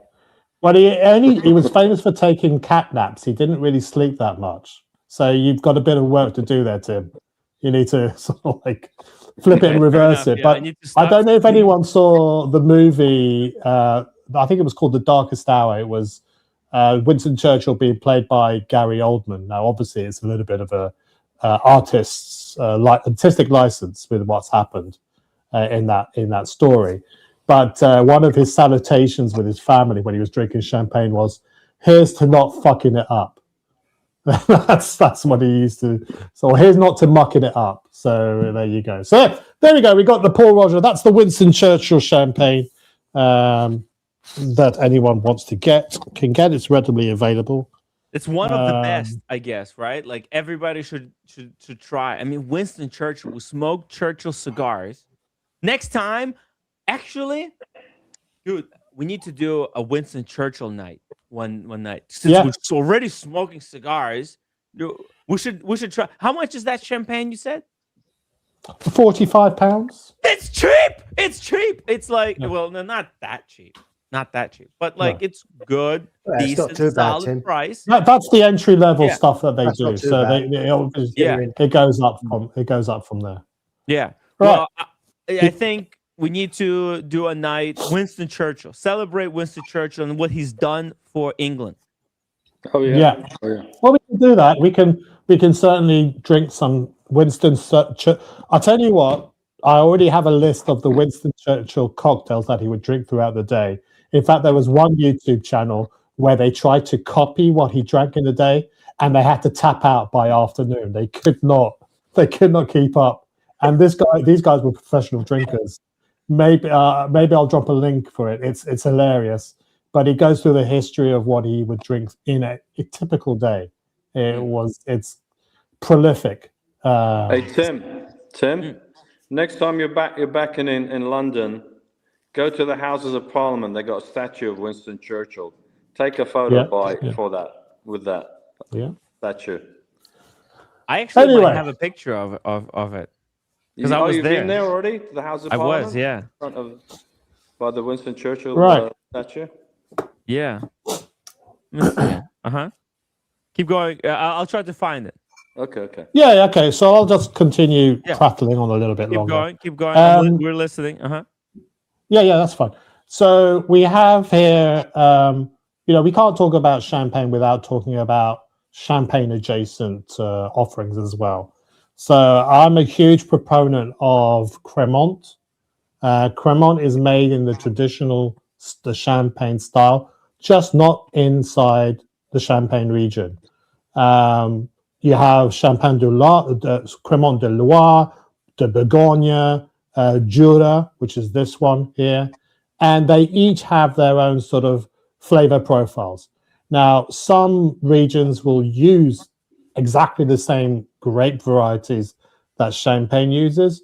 Some will deviate a little bit. So I think if you want something that is very similar to Champagne, you're looking at Cremant de Bourgogne. Now, the great thing about going Cremant, you're talking about half the price, at least half the price of what the Champagne equivalent would be. So because getting land in Champagne region is incredibly expensive, they have to get a return on their investment. They're not in it for making. They're in it for making money as well, and there's an element of them ripping people off as well. But Cremant is outstanding value. This was recommended to me by a sommelier, Domaine Grand from Cremant de Jura. It's a brut champagne. It's supposedly a fantastic one. I could open that, but I'm going to stick with Champagne today. The other option, and the reason why I bought these other options, is because I had been going on about this one here, which is Night Timber. Night Timber is a British sparkling wine. I know it might sound sacrilegious, but this one is this is the 2017 Night Timber. The 2016 version of this won Best Sparkling Wine of the Year, and that also beat out all the champagnes that were in the competition. So this is a sort of vintage champagne, from 2016, 2017. So it's had about 40 months in the second fermentation stage. So you're developing. So the longer the fermentation process with the second fermentation process, the more sort of bready, sort of baked goods, brioche. I see there's a Blanc de Blanc, which is 100% Chardonnay. Yes. Yeah, Night Timber do a lot of other champagnes, their normal cuvées, but this is the one that they won awards for, which is their Blanc de Blanc. Now, Blanc de Blanc, as Mike Lewis spotted there, means white from whites. It's not a racist thing. It just means that it came from just white grapes. So that would be Chardonnay in this instance here. So Blanc de Blancs, if you have a Blanc de Blanc, it tastes more like a lemon meringue compared to, say, like a Pinot Noir-based champagne, which is more apple pie. So it's depending on your flavor profile. So this is a very good one, but this is not, it's about £50, about £48 if you buy half a case. And there's a little bit of like patriotism hype around this particular brand, Night Timber. They've got good publicity, you know, good media presence. If you wanted something, so why spend £50 on something like that when you can pay about the same amount of money and get something from the Champagne region, like this one here? Now, we all know the brands like Moet and Chandon. You do pronounce the T, by the way. It's Moet and Chandon. We do know Dom Perignon. We know Taittinger, Bollinger, and all those ones. But there's increasingly a number of grower champagnes that are sort of gaining a lot of attention. And this is one of those grower champagnes, A. Berger. And there are quite a few other ones as well.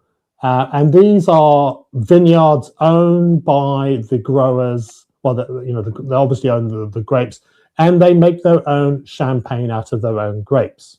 Normally, the grapes would be sold to larger houses like Moet and Taittinger and all these other ones, and they would go into their sort of process. But they want to keep the best grapes for themselves to start selling their own champagne. Now, this one is another Blanc de Blanc, Brut. Brut means just denotes the level of sweetness. You have semi-sec, you have doux, Brut extra, Brut natural, Brut zero. All that means is, so extra. What that means is how much sugar, how sweet it is. And that was described in the video. Being a Blanc de Blanc, this is, again, 100% Chardonnay grape. And I think I'm going to open this one. This was, there's only got 3 grams of sugar per litre. So it's a very low dosage, which is good. And the wine, it's a sort of Solera wine system. So you have wines dating back 10, 15, 20 years in here as well. Wow. And it was disgorged December 2024. So it's an unfiltered wine as well. So it's quite a natural product. So I think I'm gonna you know champagne. Yeah. And there's other grower champagnes in the Blanc de Blanc region, Blanc de Blanc style, like this one, Terre de Motion. This is supposed to be very good as well. Again, this is all 100% Chardonnay. English? 5 years on the lees. This is 4 years on the lees. This is 5 years on the lees. I think I'm gonna open this one, and just to flesh out the whole spectrum. Just as you have Blanc de Blanc, you also have Blanc de Noir. Like this one here, another grower champagne. It's a Blanc de Noir, meaning it is made from black-skin grapes. It's still a white champagne, but it just means it comes from Pinot Noir and or Pinot. So I'm going to open. I'm going to open this one. Open that. Let's see how it is. Yeah, let's give that a go. Sounds very interesting. Of course, if you guys were here, you could help me polish these off, but you're not. I'm coming. Don't worry. Oh shit! Save one of those bottles, or I'll bring. There was an empty bottle. We need to bring a bottle for Kojak. Absolutely. It was an empty gesture, Tim. Anyway, let's give this a go. Twist the bottle, not the cork. Here we go. There we go. That's how it's done. That's a professional at work right there, Timmy. Now look at the mousse now. That's created there. Look at that. There you go. Beautiful. Okay, Kojak. What stands out first when you're tasting it? Is it the freshness, the richness, or the bubbles? So you do get that sort of like savory baked goods. These sort of like you're in a patisserie. So like a patisserie, 6 in the morning. Patisserie. Okay. So, and then I can also smell that lemon meringue pie thing that I was telling you about. So lemon pie with a nice biscuit base. That's what I'm getting on the nose Oh, I want from that. this one. Yeah. I want that now. Okay, let's give this a quaff. Happy New Year, everybody. Happy New Year. That's a Cheers, champagne guys. for me. Okay. It's the new year in the middle of the Atlantic Ocean. Now, when I tried the Night Timber, I raved about this. And it's not. It is very good. Don't get me wrong. But this one hasn't got the sound. I don't have the sourness that I had from the Night Timber. So this one is a bit more toned down. It's not as lively as the Night Timber or other Blanc de Blancs that I've had, but it is very refined. It's very refined. What is? Well, that's what I need. I don't have enough refinement, Bojack. Let me just do an A/B comparison with this one and the Bollinger RD. And I've got little things here to keep it, yeah. Champagne keep stopper. it in there. Champagne stopper, yeah. I need to cook these up in a minute. So you can see straight away, this is the Bollinger recently disgorged. You can see it's a darker hue, sort of yellower sort of color to it. Looks almost like a sauterne. I mean, yeah, rich golden exactly. Yeah, like a Tokaji or Sauterne sort of color. How did the notes become? What's your conjecture how it got that lemon meringue feel, biscuit feel, bakery in the morning? Yeah. Thing. Well, it is a signature. It's a well-known characteristic of Chardonnay. Okay. Influence on champagne. Okay. So as I mentioned, this is more like lemon meringue pies. So it's a more citrus, white peaches, nectarines, those stone fruits. Whereas Pinot Noir side of the champagne gives you sort of like baked apples, still zesty, but not a different, more like a malic acidic taste. Whereas this is more citric. But because it's been 4 or 5 years on the lees, it's turned down that sharpness and just giving you this refined elegance. I think this is missing something. 1 second, bear with me. Oh no! Gonna get some salmon. Guys, okay. A cigar. He's missing a cigar. Okay. I mean, like salmon. because He's got Chardonnay, salmon. I know. He's got salmon. it's going to be perfectly paired with some Didn't I tell you? blinis. There you go. The caviar or salmon? No, this is so cream. These are blinis with a bit of cream cheese, some cracked pepper, some lovely Scottish really salmon, and a little bit of dill and mustard sauce on the top. And I think that will pair perfectly well. These are just leftovers from earlier on this evening. From Christmas. So, it should pair well with your champagne. Leftovers. There we go. We'll give it a go. Happy New Year. Unlimited salmon, Tim. Unlimited. Monsieur.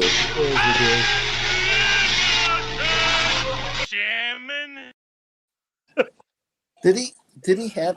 Are you eating salmon again? I just walked away. Salmon is best. Gee, damn. Salmon is best. Magnifique. Très bon. Très bon. Très bon. Magnifico. Oh, that is gorgeous. So yeah, I mean, this is I really like this actually. You know, I normally drink So which one is this now you're drinking again? Sorry. So this one is the Bergère. A Bergère. That's how you pronounce it. Blanc de Blanc. Blanc de Blanc. Blanc de Blanc Brut Solera. And very reasonably priced. This is I think it's US. It's available here. Let me 50 check. to 70 US. I'm not sure because it's imported by one distributor here in the UK, which is they also have a chain of wine merchants, which I went to. Yeah, I don't know if you can find that in the US, but I think the other alternative It's that I showed you. 50 to 70 US, I think. 50 to Terre de Mention is another good Blanc de Blanc. And I think it's just like, guys, when you go to your, if you're going to an off license, you're not going to get necessarily the great advice unless they really know their stuff. If you go to like a wine merchant, they will give you their opinions on champagnes because they're probably sick and tired of people coming in and say, can I have a bottle of Moet and Chandon? Can I have a bottle of Taittinger? Can I have a bottle of Bollinger? You go off the beaten path, you're going to get much better value for money. Much better value for money. This one, Can I would probably put it. Berger? Okay, let me see if it's available. I'm trying to see if it's available here in this market. Yeah. No, it's not here. How much is that bottle of the Berger? I think it was about £50. Okay. So it's just, But like the go-to Quality standard. Remember, Tim, when you were here last time, not last time, London Watch Week, and we were hosted by Marcus at the Soho house. Yes. He ordered us a bottle of Ruinart Blanc de Blanc. Ruinart Blanc de Blanc is really good. Good, yeah. But compared to this, that is like fucking water. That's like piss water. This is fantastic. Really? Because it has age. Well, Ruinart is a non-vintage champagne. It's very good. Yeah. And I would drink Ruinart. If I went to a restaurant and they offered me a glass of Ruinart Blanc de Blanc, I would drink that all day long. Yeah. But when you're drinking like a grower champagne, you're going to... Ruinart is double the price of this. Wow. That was a $500 bottle of champagne that he ordered, by the way. No, that was a £100 bottle of champagne. In the Soho house, they upcharge you. Yeah, okay. In the Soho house, it would be a lot more expensive. Yeah, £300-400. But this is, although it's half the price, it's probably twice as good as the Ruinart. Wow. Can I bring a bottle? Can't bring a bottle of that home, or maybe they sell it in New York over here, right? Look it up. Tim. Yeah. Total You Wine can look doesn't it have up. I checked it out. They You don't just have it. screenshot it. I'll look it up. Boom. There we go. They might have it in There you go. your Wow. market. So the other option is this one here. Mm-hmm. Terre de Motion. You might be able to find that. That's the thing with grower champagnes is that, if you compare them to the likes of Moet and Chandon, they produce almost 30 million bottles of champagne a year, 28 million or something like that. These guys are going to be producing bottles in the tens or hundreds of thousands. That's it. Because they just don't have the scale. They don't have the amount of... These are what you call, they're almost like micros. They're smaller. Yeah, they're called grower champagnes. And if you look at the bottle, if you look at the back of the label, here's another tip here. You'll see a 2-digit sort of abbreviation there, NM. Depending on the abbreviation, it will actually tell you, it will actually help describe what it is. There are about several categories of that. Let me just remind myself of what this is. Excuse me.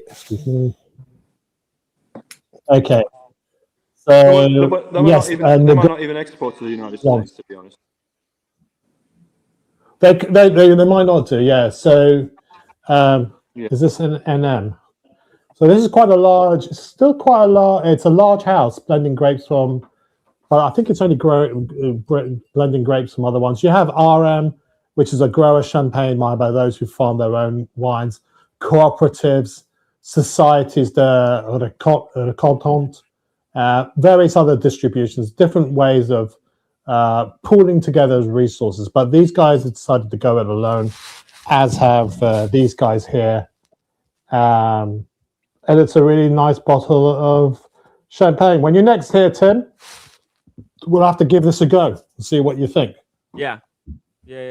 Maybe we'll finish that bottle if you don't finish it by then.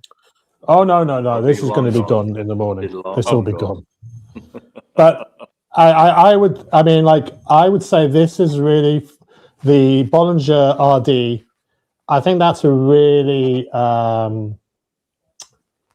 probably really special occasions, and for those people who want a very non-champagne champagne, because it's flatter, it's not as effervescent, it's more about the flavor and the traditions that they use there. If you want to give Dom Perignon P2 a go, check out local events at oyster bars, because typically they're sponsored by a house, and they may actually include it in the price, like $100 for the oysters. They may also include some Dom Perignon as well. It's remarkable value for money. So, and they will probably maybe even give you a glass of the P2. That'll be that's amazing. But this one it's more about treating it as a wine rather than as a sparkling wine. Mm-hmm. You probably think it had gone off, but it's its own unique thing. Like this Blanc de Blanc, I love Blanc de Blancs. Nice and bubbly. And how do you find drinking it out of that hybrid glass? Not quite a wine glass, but not a flute. Is that I think it's vessel? Yeah, because you can get the aromas, especially when when Oshin was twiddling, using a broken matchstick or toothpick to twizzle the prosecco. Mm-hmm. Yeah, that's exactly. You want, if you've got a glass like this, you don't need to use a toothpick. You can just swirl it around, and because you're waking up the drink, you can smell the volatile compounds coming off and you've got a nice surface area there to be able to smell what the wine is doing. So it's it's really nice. Yeah, so this is ideal for if you want to pick up all the notes and the style Yeah. of champagne. Yeah. Now, the flute, like I was saying, is just for drinking. It's not for swirling, of course not. This is just for consuming. Yeah. Right. So I'm actually quite curious about the Blanc de Noir. What's the But bottle? maybe I'll save that for another day.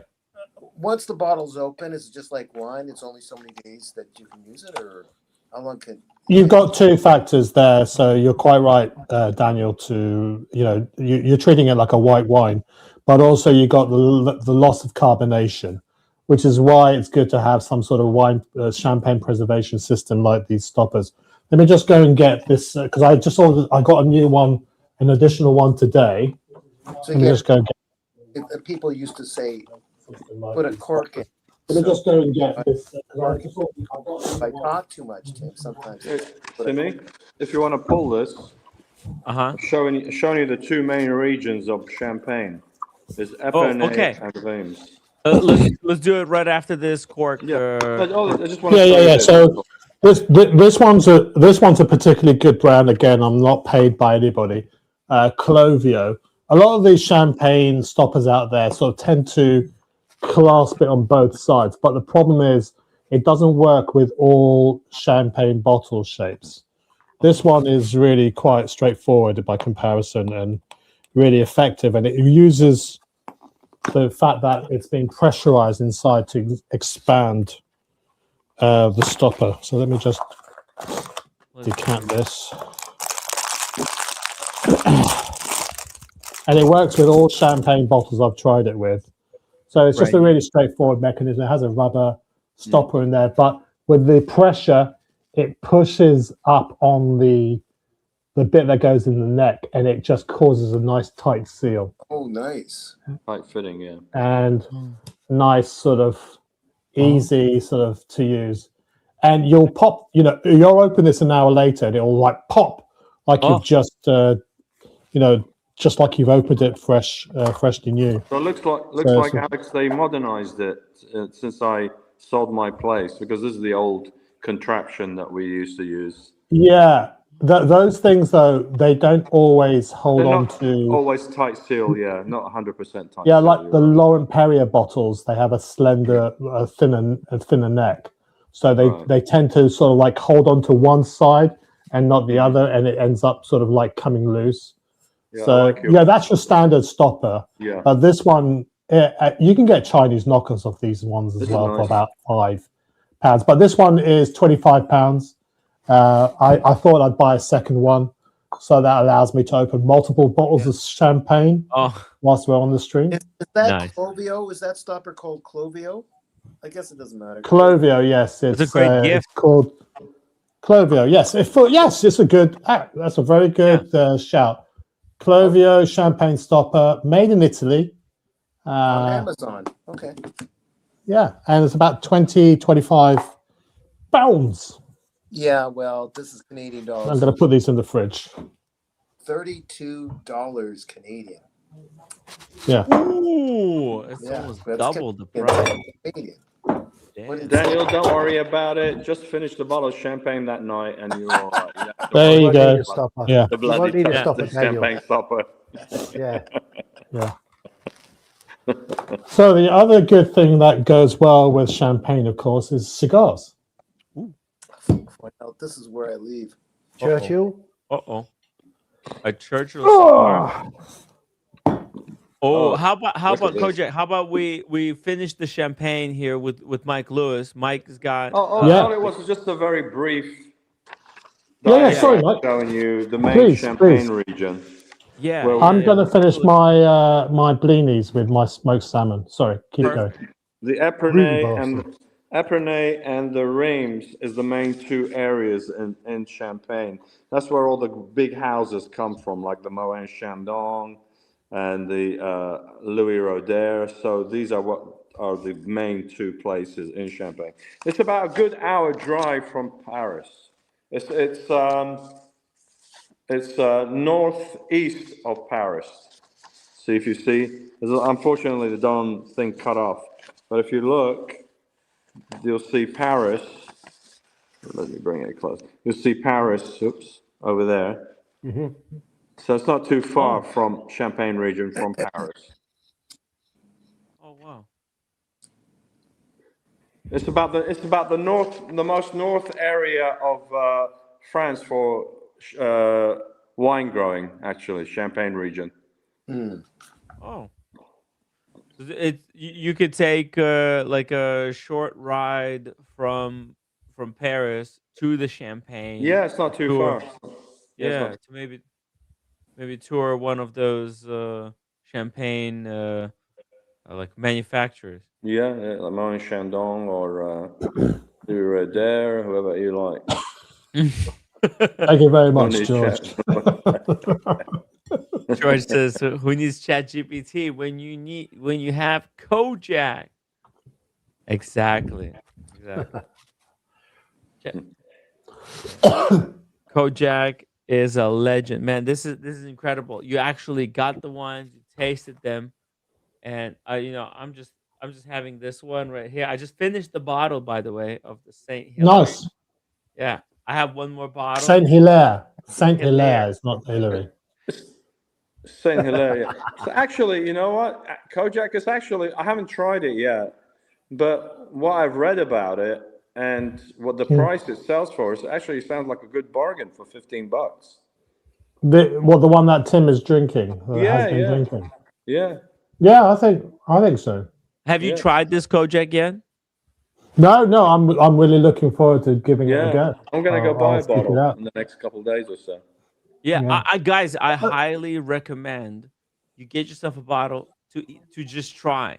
Yeah. Because I found I've had a whole bunch of different wines in the champagnes in the past, but when I tried this one, and I had Dom Perignon. And I had Vivek Clicquot when I got the Rolex. When I got the Rolex, my AD used to give a bottle of Vivek Clicquot. Oh, that's awesome. When you buy a Rolex. That's nice. Yeah. So I had Vivek Clicquot, and I compared it to this, and it's actually, to me, I felt like it was super close. Like the quality, and then like the thing is, it's all about the quality, right? If they had some shady practices to make this, okay, that's one thing. But they don't, and that's really important. The history is very, very is amazing. And who actually turned you on to this? Who actually recommended this to you? Good question. good question. How did I find out about Was it the actual wine shop that you bought it from? Huh. You know, let me try to remember because it wasn't. No, it wasn't a wine shop. It was somewhere somebody told me to go get this one, and they told me like that this one has history, that this is really good. It's got it's really good price, and that this was like it was actually hard to get, believe it or not. No liquor store in Brooklyn. There's only one liquor store in Brooklyn that has this stuff, and when they have it, they usually sell out very quickly. So it's kind of difficult to get if you believe it or not. But I tried when I tried it, I thought it was perfect because over the years, what I found out is that like I don't like the sweet. I don't like the sweet stuff because I find it that making things sweet is cheap. When something is sweet, I associate it with cheap because you could drink Coca-Cola, that's sweet and it's cheap. If you want something sweet, go drink Coca-Cola. Why would you drink sweet champagne? And when I tried, well, can I come back to that, Tim? When after you've read the super chat, George Varghese, $20 super chat. I can honestly say I have impressed many of my friends with my understanding of enology and mixology thanks to Kojak and Mr. Lewis. Well, thank you for the compliment. Unreal. oh, that's very. Thank you for the compliment. Okay, can I just come back to George and other people in the chat? Let me ask you guys a question. We're not like, hang on a second, I'm just reading the inside of this. Oh, that's interesting. It's on the inside of this wrapper of that wine I just opened. It says, nothing great is done without passion. There you go. What a lovely sentiment. I don't know if you can see it. There we go. Nothing is done without Nothing passion. great is done without passion. Yeah, true. Rien de grand ne se faisant passion. Anyway, so coming back to George's point, George, you would never go into a watch. You would never buy a watch without actually understanding a little bit about the watch that you intended to buy. That's the same thing that Mike and I are doing with wines and mixology. We just we sort of we want to try and understand the background of it so we can try and make an informed decision. And all of these are just, you know, other than practical experience, it is all about guesstimation at the end of the day. Just because somebody likes a particular champagne doesn't mean that you're going to like it. But if we could explain to you, like whether it's Mike or me, why you might not enjoy a particular champagne or why you might not like a particular drink, that's the sort of like analytical skills we're trying to sort of share with you guys. So it's not beyond the wit of anyone here to be able to do what Mike does and with the wines and what I do with Kojak, if I could add here is that this is what I learned from you guys, okay? And what I learned from you two is that it's beyond liking something, okay? Because there's a lot of marketing bullshit that's going on. There's all these double blind studies and all this nonsense, right? What is liking anything, right? What is liking something? Liking something. And so what marketers try to convince you is that something that like, I don't know, something that it like hits dopamine receptors in your brain, and it's like, you know, sweet. You drink Coca-Cola, you like it, right? Because it's sweet, it hits those dopamine receptors and it makes you feel satisfied.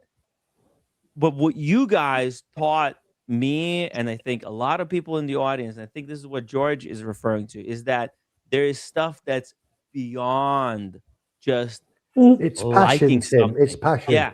Yeah, it's passion, and it's like it's not necessarily like the best stuff is not necessarily stuff that tastes the best, right? Because a lot of these fucking assholes, okay, that make stuff. What they do is they cheat the system. They use unethical methods to like, oh, people like sweet. We'll add more sugar to it. All right.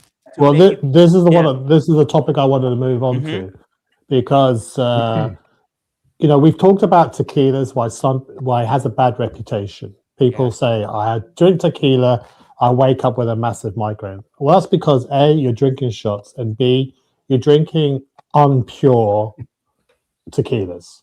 You're not drinking 100% blue agave cultured tequilas. The same thing is also champagne has that reputation as well of, oh, I drink champagne, I wake up with a massive headache. Perfume going in, toilet coming out. Yeah.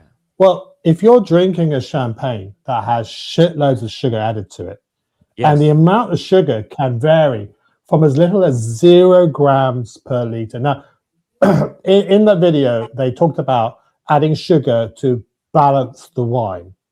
Okay. Well, why are there certain champagnes that have 0 to 3 grams per liter compared to some champagnes, still brut, with 15 grams?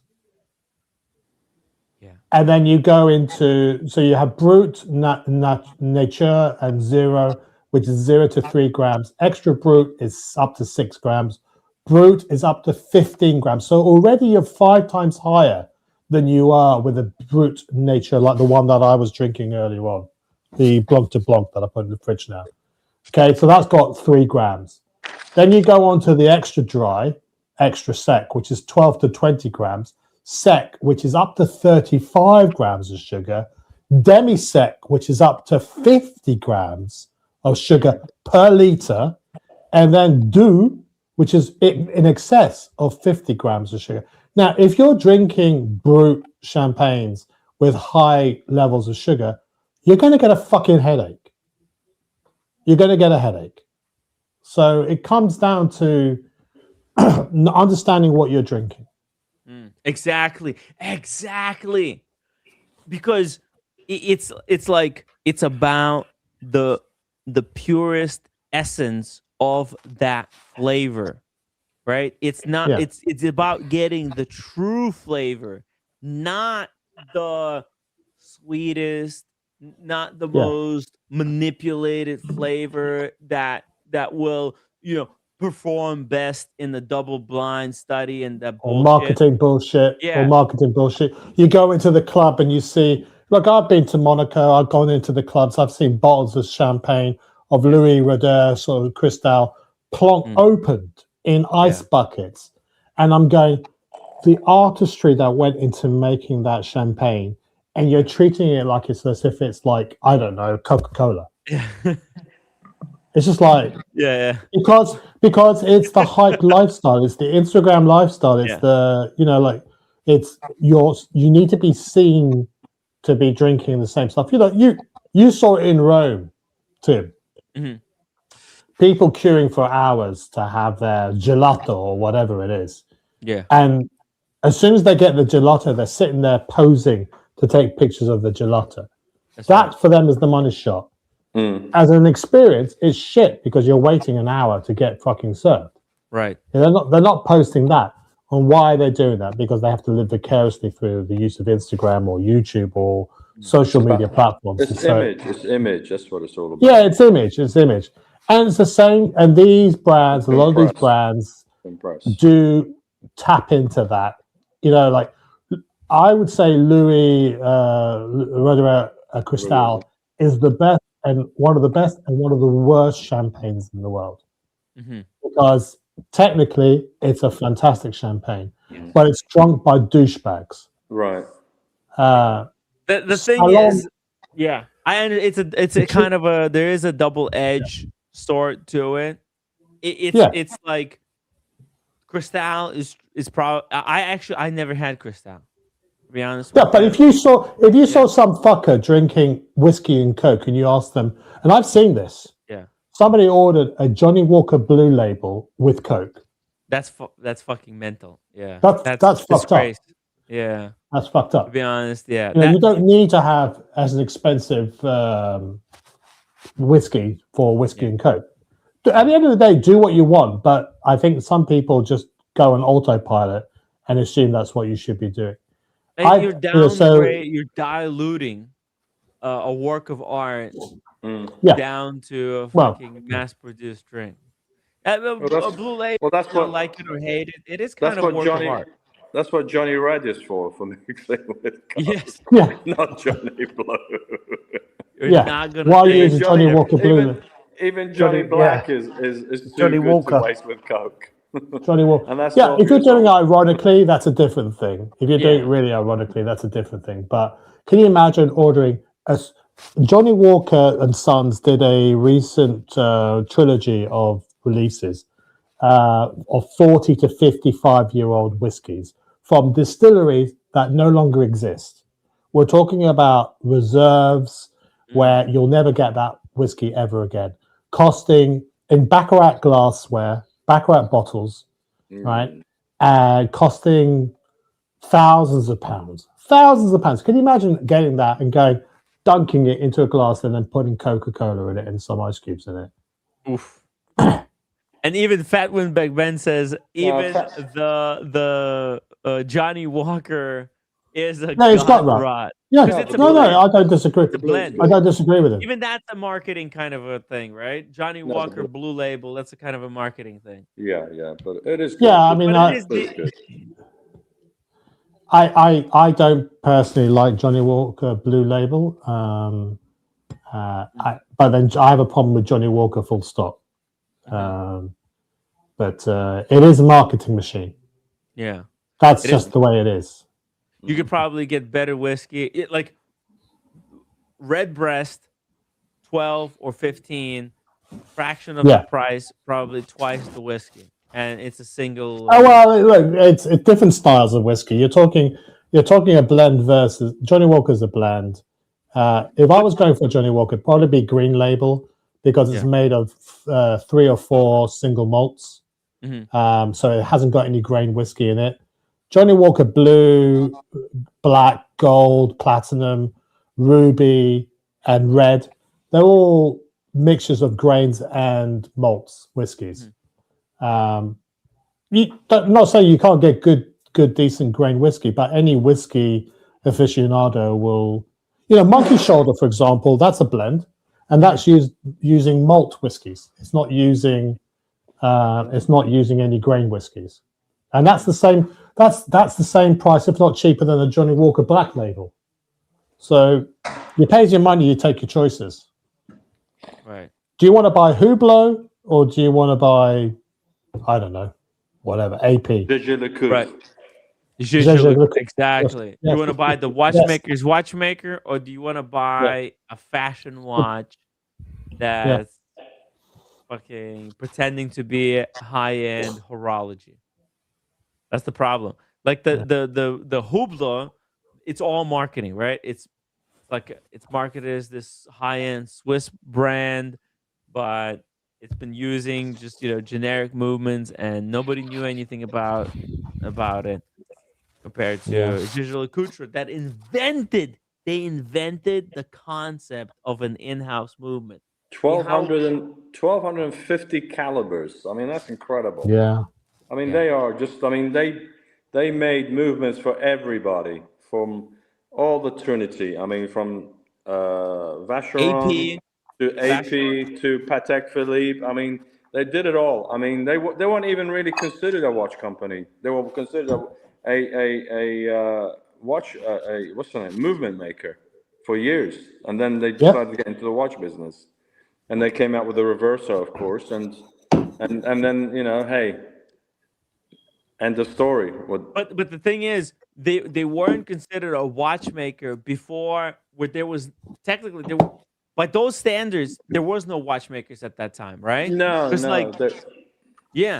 They were the only ones who were making the movement, right, for themselves. Everybody else was buying movements from them and putting them into their watches. They were the watchmaker's watchmaker. It's they were the exclusive movement for Cartier also in the beginning. Yeah. I mean, so they've got a pedigree of incredible, history of a brand. So they're not appreciated enough. That's all I can say. Yeah. No, they're not. I don't know what it is, but look, they are kind of in the background. They're this I think more and more machine. people. I think more and more people started to appreciate them, especially I think Tim this year when they came out with some amazing watches they released, and I think they were one of the stand out, Mike. top Stand out. players of the Amazing. Geneva presentation. This year they really hit it out of the park. It, yeah. Beautiful watches they came out with. And I think last year, or I think like about 3 years ago, they really pivoted really hard because they tried to go into Polaris for some reason. They really spent a lot of time on the Polaris, tried to make it work. Totally unnecessary. But it's still a great watch. It's a great watch. The Reverser is their jewel. There's too many competitors in that sector. Too many dive watches. Where the Reverso is it's in a class of its own. There's nobody can even compete with the Reverso for what it looks and the design and everything about it. That's an amazing watch. It's an amazing watch. And you happen to have two of the bloody things as well. I do. Isn't that great? Amazing. Isn't that?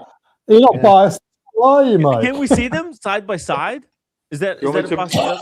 You want me to put both of them side by side for you guys? Yeah, I would love to see them. All right, I'll do it. Don't bend my arm. Only if you have to, Mike. Yeah, please. How have you spent your evening, Stephen? Then, before jumping on, how's your New Year's? I just went to a local pub, mate, with some friends, and they had a late license till 1 o'clock, and then I come home and jumped on. Yeah, so no, it was a good night actually. It's a very good night. All right. Let me use the restroom, gentlemen. Oh, you should have a bucket, Tim. Or a catheter. That will happen soon enough. Did you stay at home, Alex?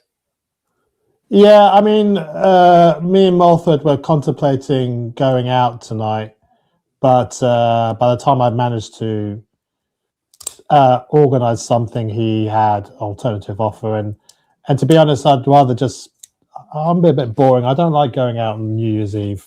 I'd much rather stay at home with the missus and the Jensen. Well, you've not been very well either, have you? So no, you're right, mate. I've just been under the weather, and it's only today really I started to feel a hell of a lot better. I'm starting to eat as I normally would do, so the diet's off. Yeah, that's okay. I forgive you. What were you drinking tonight then, Steve, at the old pub? Gin and tonics. At the old gin and tonics. Gin and tonic. Yeah. Any particular gin that you prefer?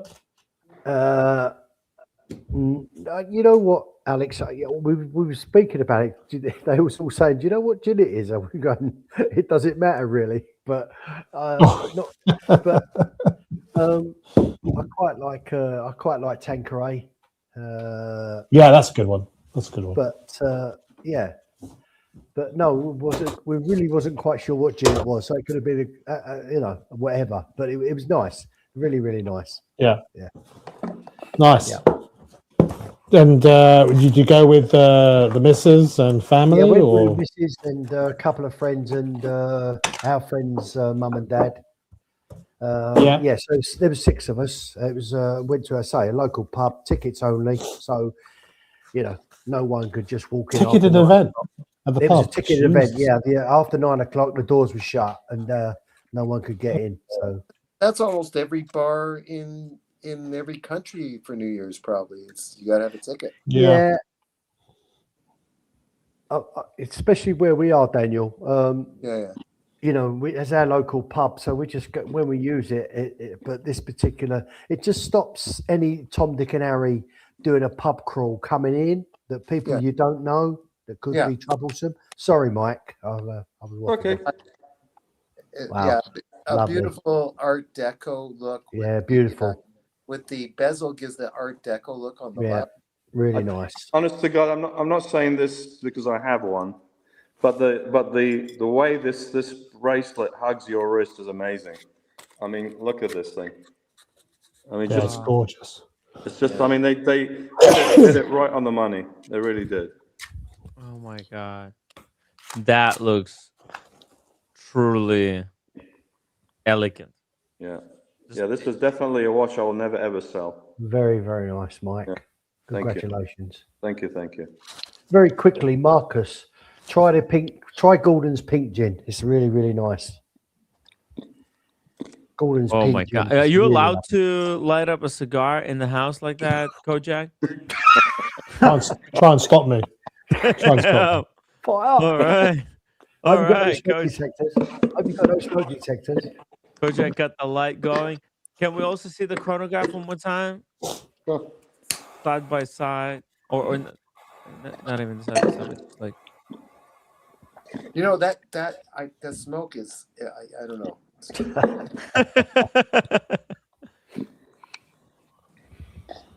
You know what? I It's just- and the champagne, thing guys. is, you know, the thing too.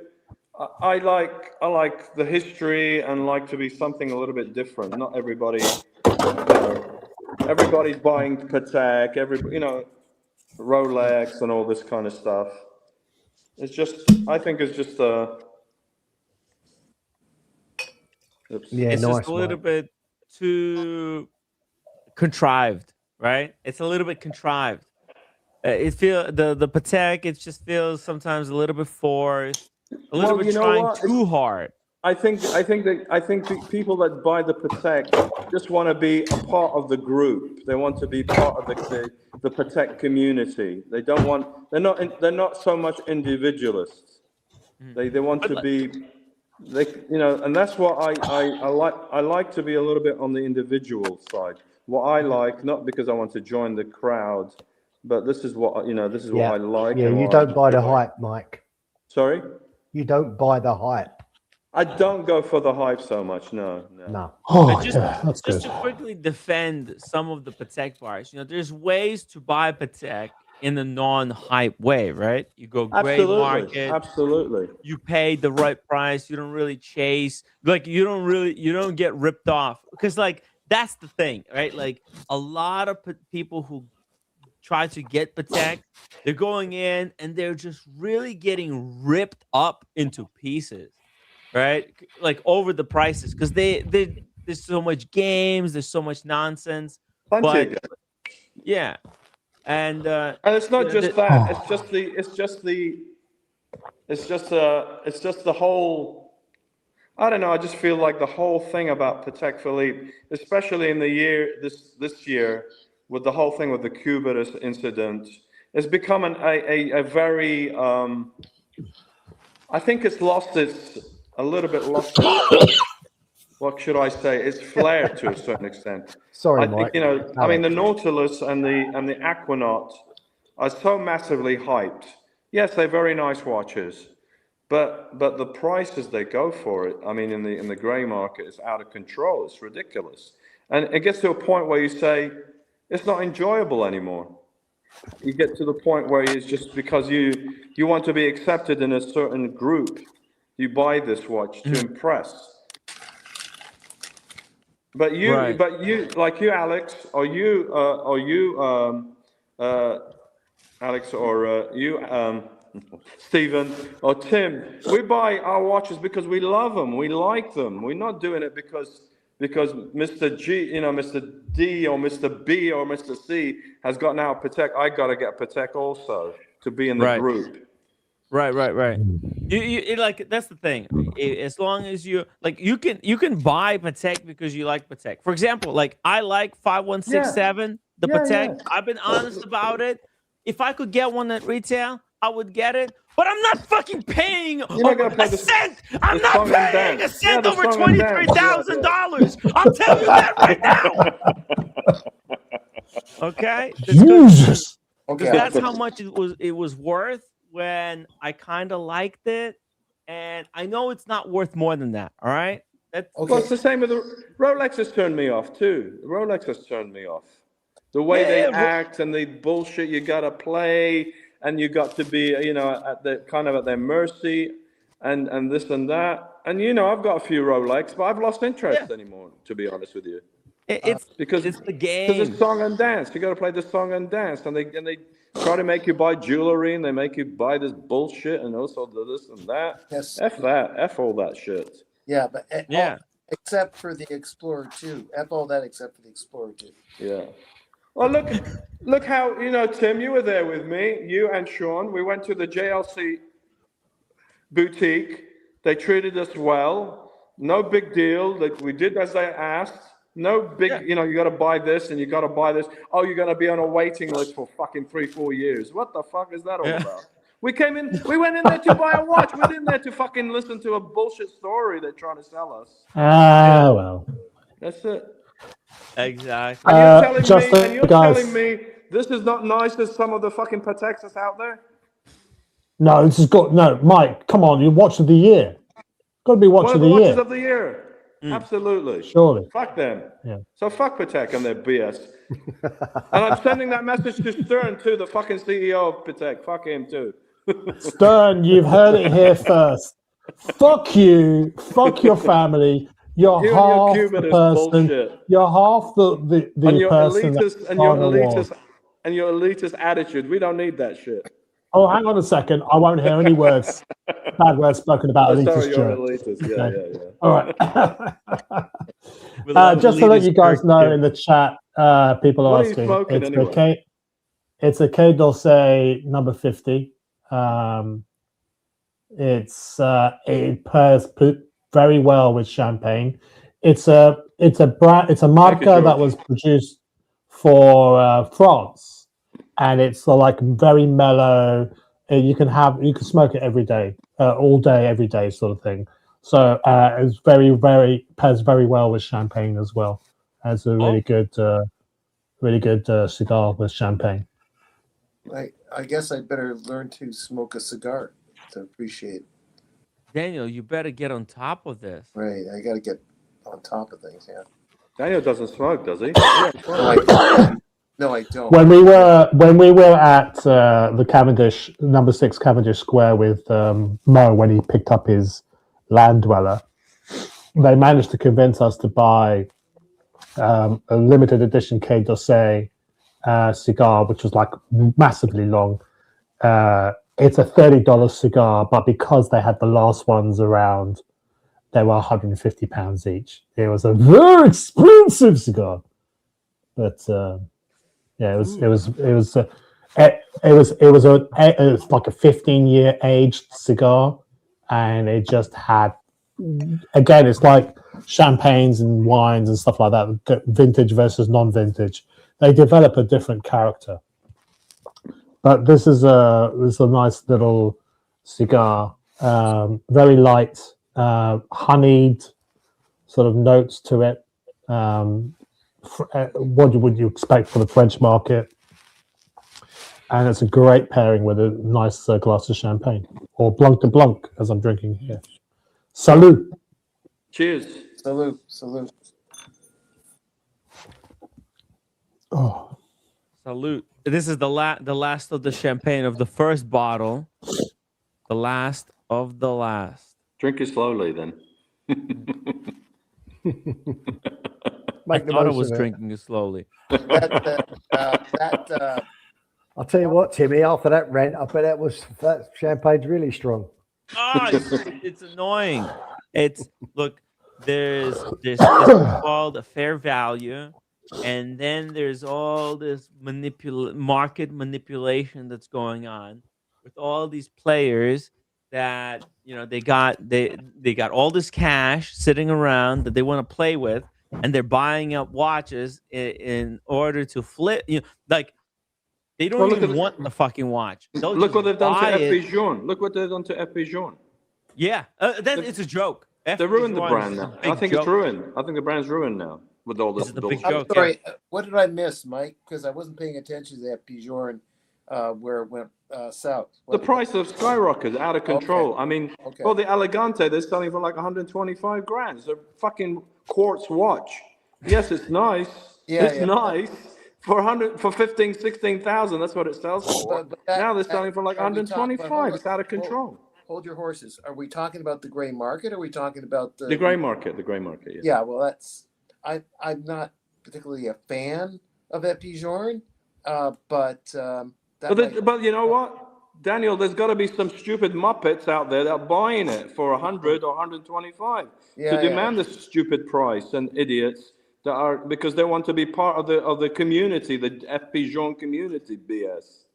So What it is, it's very simple. It's very limited production, right? They know FPJorn, and it's actually very clever what FPJorn is doing, because it's a super limited production, right? 1,500 pieces per year. It's capped out, right? FPJorn made a promise: as long as he's alive, he's only going to make 1,500 pieces per year. 500 elegantes and 1,000 of other pieces. And because he said that, he made that promise, a lot of the investors and like flippers who are cashed up, people like Mr. Wonderful, they got millions and millions sitting in the bank. At retail, FPJorn, for a multi-millionaire, FPJorn is not really that expensive. And what you could do, you could literally corner the market because you know what the supply is. And then what you could do, you can artificially increase the demand.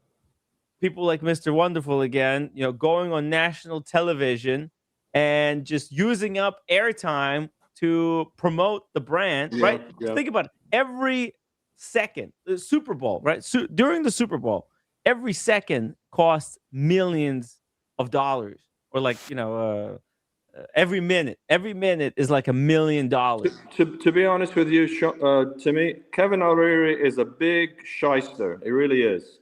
I think he's basically he's a smart guy. He's successful what he did before. He sold his company, I think, for $3 billion, whatever he did. It had something to do with Mattel, wasn't it? Mattel? He sold some kind of... It was some kind of software company. I'm not sure exactly. But he ended up selling it for $3 billion. But he had other investors with him. But I don't know how much he ended up walking away with himself. But the thing is, I have watched him throughout the years. He got himself involved with all these different little games and scams and basic crap. He was involved with the crypto. I'm trying to remember the name game. The one guy that went to prison. He's been involved with other things over the years. FTX. And he's also the reason is he's on he's going on talking about stocks and talking about Bitcoin and talking about this. So he gets a lot of notoriety. And the Shark Tank made him very popular and big because he was one of the most outspoken members on the panel of the Shark Tank. But as a person, I think he's kind of a bit of a, excuse my language, a bit of a douchebag to a certain extent. And he's a conniver. He's an absolute conniver and a bit of a shyster, to be honest with you. I wasn't. Tim, can you confirm whether or not Kevin O'Leary is not Tim G? I cannot. No. Dodson. I was out. I'd lay money on that one. I said this to you guys before. I may have not said it to Stephen, but I'm downtown, King and Dufferin, with a bunch of crackheads and some other people and so on. And I go for a walk to an area which is not far from where I am, where all of a sudden there's this street with fancy stores and so on. It used to be, a very a scary area, that like what Stephen was talking about, where he went to some weird area at night. And anyways, I'm walking up the street on a morning after yoga in this fancied up place that's another version of somewhere in LA in Beverly Hills. And there's this guy wearing what is a cross between pajamas and pants. Okay, hear me out. Okay. And he's wearing a fedora over his head, so you can't quite make out who his face is, the pajama pants, and fancy overcoat, like dressy overcoat. Was it called a trench coat, whatever, and some fancy, colorful shirt. And I just sensed he was crossed between wanting to be seen and not be seen. Like he's got the thing over his head, and and I could have said right there, "Excuse me, but I don't think you're so wonderful," but I didn't. Yeah, I just walked by on a Sunday morning because I think he still lives in Toronto with all these trips to be on CNN panel. And well, whatever. he didn't he try to run for prime minister at one time also? Yeah, he did. Yeah, he did. Yeah. And he's you know what he is to a certain extent. He's almost like a Donald Trump of Canada? Donald Trump wannabe to a certain extent. Anyways, that we can talk. I'd like to ask the panel, if I may, what has been your standout memories of 2025? I mean, here we're in the future. We're already in 2026. Stephen and I are far advanced compared to the rest of the United States of America. What are your standout moments or standout memories of 2025? Stephen, let's start off with you, mate. Can it be anything or within the watch community? In the watch community. Well, it could be anything.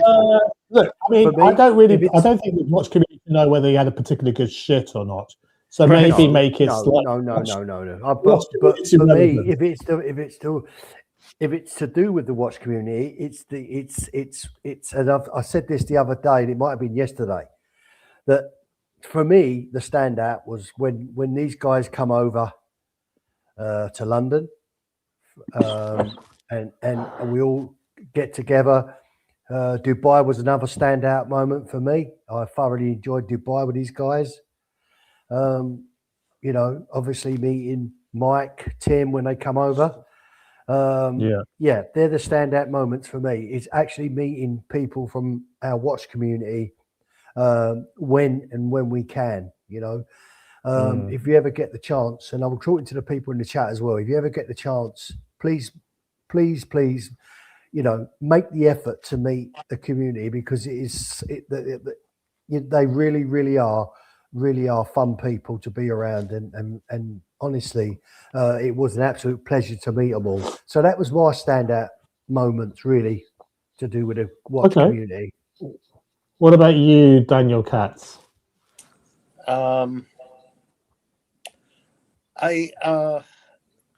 I think I've had a few good. Sorry, Tim, for taking over. I just thought it was a pertinent question that's been on my mind. This is going to sound. You're muted, by the way. You're muted, Tim. You're muted. I'm just trying to pull up a picture for you guys. We didn't. The Europe thing was years mixed up with me, Tim. It was over a year ago where we went together to London. Geneva, and then that was like over a year ago, so that doesn't count. That was before. No, that was 9 months ago. Okay, all right. So if I may, I'll say two things. That trip, and Tim, you love him and hate him at the same time.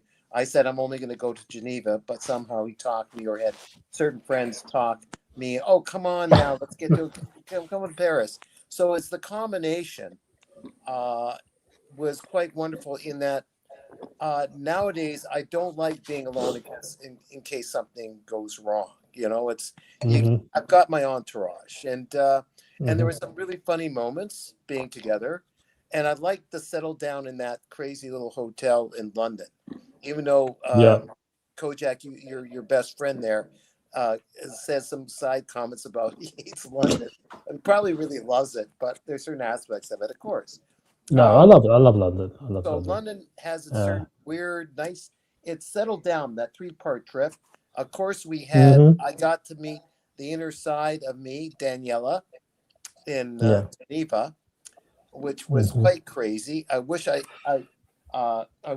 Daniela threw in some more wisecracking remarks there, but it was a great time in the streets in Geneva.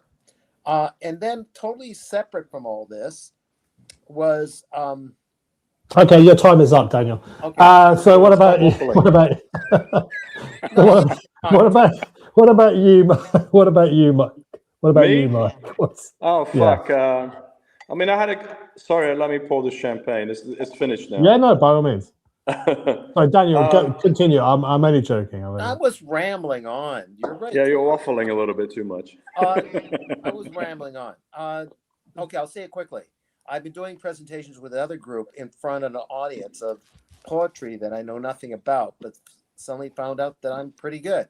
And people that are quite educated in the academia of literature said, yeah, you're on. So I was pleasantly surprised with the poetry I've read in front of an audience, and that's continuing. That's finished. I'm finished, Mike. Fantastic. Thank you very much, Danny.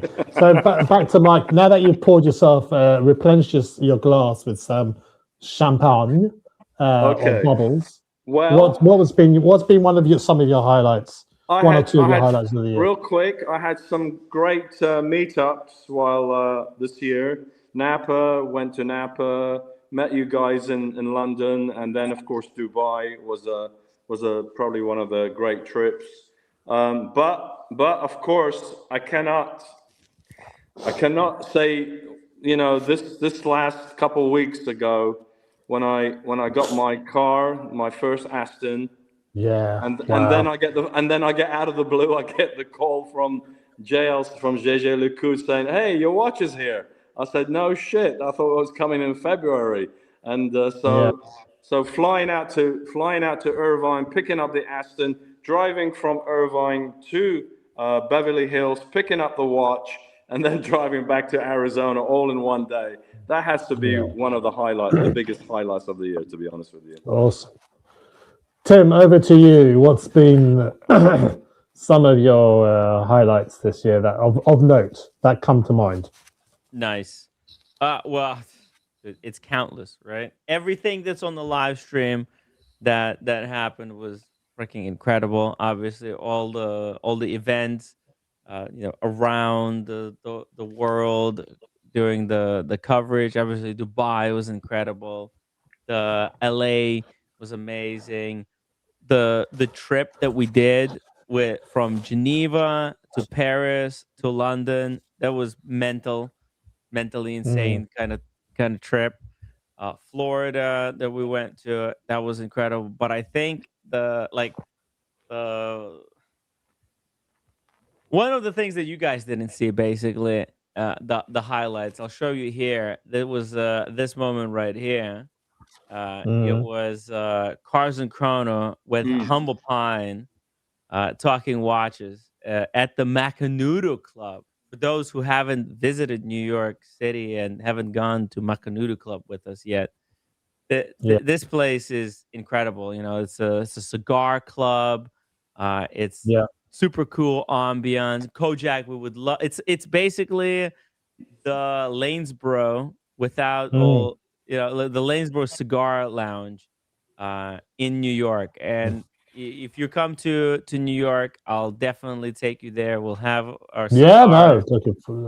Dude, you need to be there. I mean, I've had so many great memories at the club with Sean. Hey, Sean! Speak of the devil. Speaking of the devil, Sean. And I was, it was just pure freaking I don't know, luck. And it's just luck. I gotta say, it's just pure luck that Sean came down from LA, and I was able to go and have cigars with Sean and PK there. We had cognac. And Sean taught us how to heat up the cognac. Guys, that was freaking, the discovery of the year. Okay, let me show you. I would have actually been streaming from the Lanesboro tonight if me and Malthred had sort of sorted things out, because we would have been in the garden room, the cigar lounge at the Lanesboro, singing the New Year. But after seeing Alan Malthred a few days ago, because I'm not 100% on the mend as well, and the logistics of it, I prefer just to, I would just want to stay at home tonight. So Yeah. apologies to Mothred for not pulling through on that. We would have had a fun time at the Lanesborough. I wonder if with Sean that's now joined us. Sean, I don't know if you can hear us, brother, but we're just asking the panelists what their sort of highlights, watch community related. It doesn't have to be watch related, but watch community related.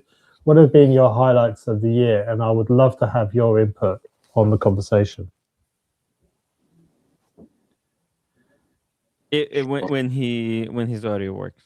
That's it. That's it. He's muted, isn't he? He's muted. He's muted at the moment, but he may not be connected correctly. So I'm going to echo. So what about you? What about you, Alex? So for me, it has been... Can I show one more picture here before before my time runs out? Here we go. Let me show you this, and then, of course, it was going to LA and hanging out with Sean. Yeah, him driving us to pick up the JLC, man. That was fun. That was the most insane thing. Like, that JLC is freaking cool, but the way we picked it up, that was like the coolest shit ever, man. Sean drives like an absolute. He's driving like an F1, a Formula One. Yeah. It felt like a complete, like, totally optimized way to drive the car. You know what that means? You know what it means to be an optimized way to do it? Yeah. Yeah. No, I can imagine Sean's a great driver. The way he stick shift It was maneuvering the car. in and out of the lanes. It was something else. And the fact that we were driving to pick up the JLC at the time, it's incredible. Yeah, funny you should mention driving, because last night me and the wife watched F1 the movie with Brad Pitt. Yeah, I wasn't that impressed with it. It felt like 99% of the budget was spent on getting Brad Pitt, and whatever was left over was on the second, like really poor actors or pundits try to be actors. It never worked. But I mean, it was an exciting movie, don't get me wrong, but it's like totally not based in reality. It was Hollywood. It was Hollywood. Well, that's the problem. Yeah, I mean, I know it's Lewis Hamilton was behind that movie. It was his story, but the rest of the crew, the rest of the cast, apart from Javier Bardem, the rest of the crew were pretty.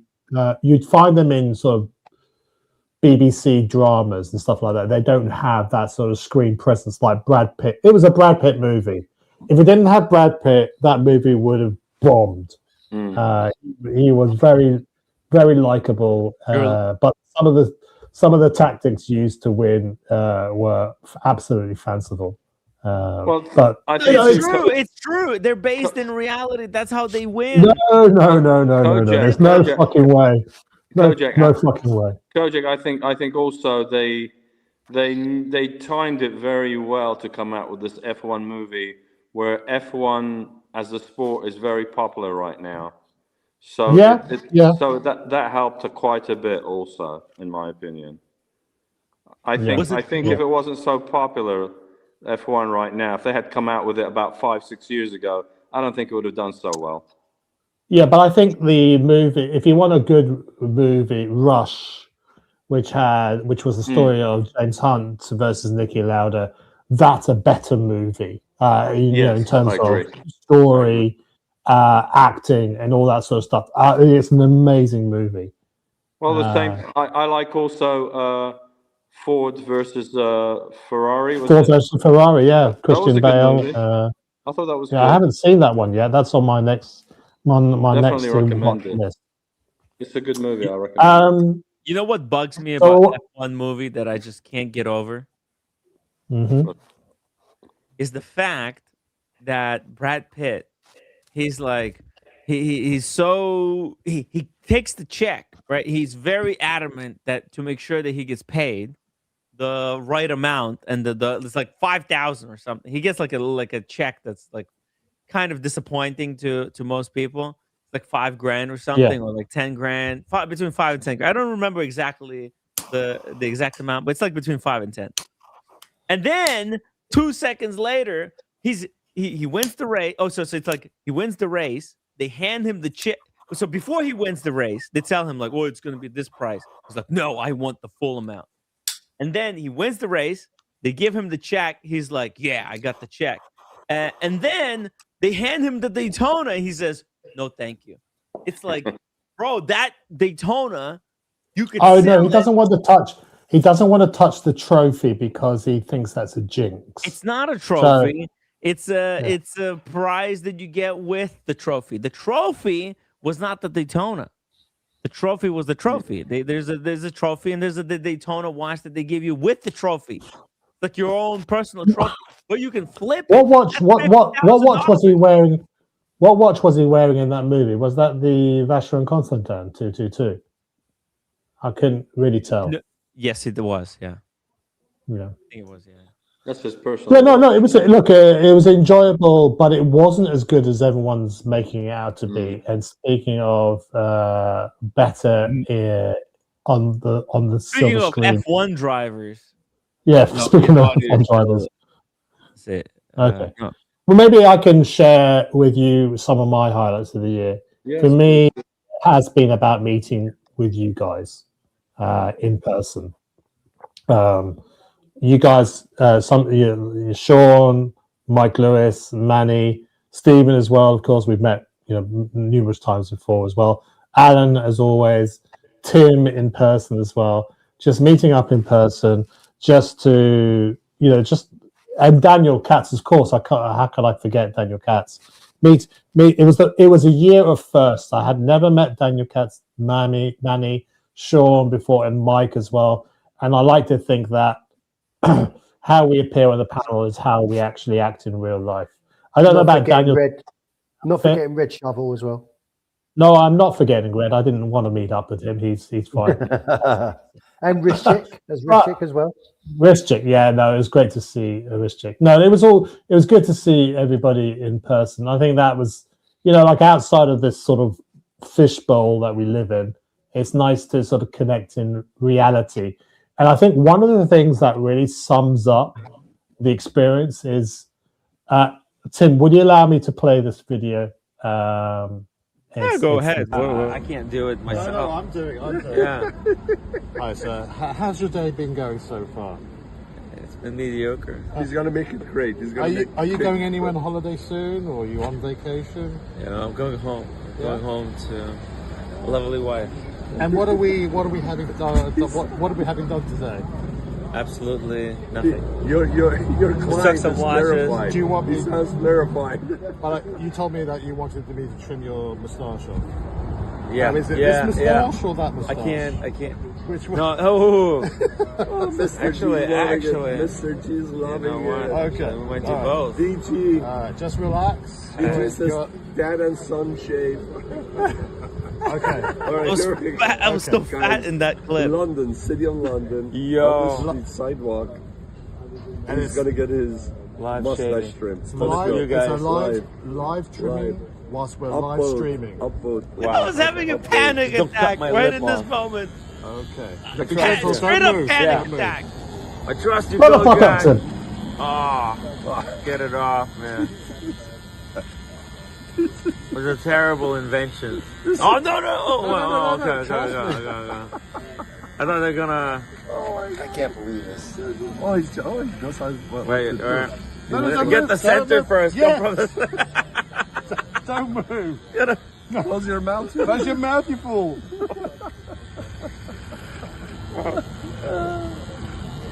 There we go. Oh my God, this is too funny. Get the center. What are you doing? What is going on here? Is that the look you were going for? Oh my God! Come on, man. You have the midsection. Come on, get it up. Come on. No, actually, I just realised. You have a Hitler mustache. Yeah. Come on. Actually, I just realised I bought the wrong trimmer. This is one for animal grooming. Oh my God! Oh well, I hope you didn't groom your dog with this. Only his ball sack. Oh my God! Only his ball sack. Kojak, oh my God! The vengeance will be. Oh my God! Look at the state vengeance. All right, we're going again. Come on, guys. He'll just stress. We got crowds around me. They're gonna fucking. He says Adolf Reich because he looks like. Oh my God! That looks terrible. Get it up, come on, man. Just take it off. Adolf Reich. When you're smiling, guys. Why are you panicking? Excitement level all week long was high. Oh my God! Plummeted down to a -1. I'll get you for this one, Kojak. What if I'll it's better? get Oh, you. you're gonna thank him. No. Oh, but I'll get you, man. Oh, man. Can you show him what he looks like? I still have yet to get you. It's don't worry, it's coming. The vengeance is coming.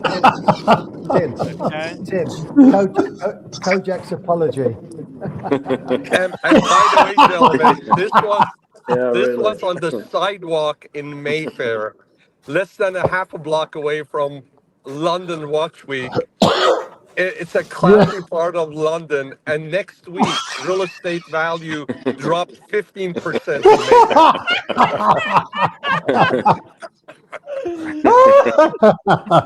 Hey Sean, did That you have was a a crowd? class. Did you That have was a crowd class, around that you one. guys when he was doing this? Yeah, we did.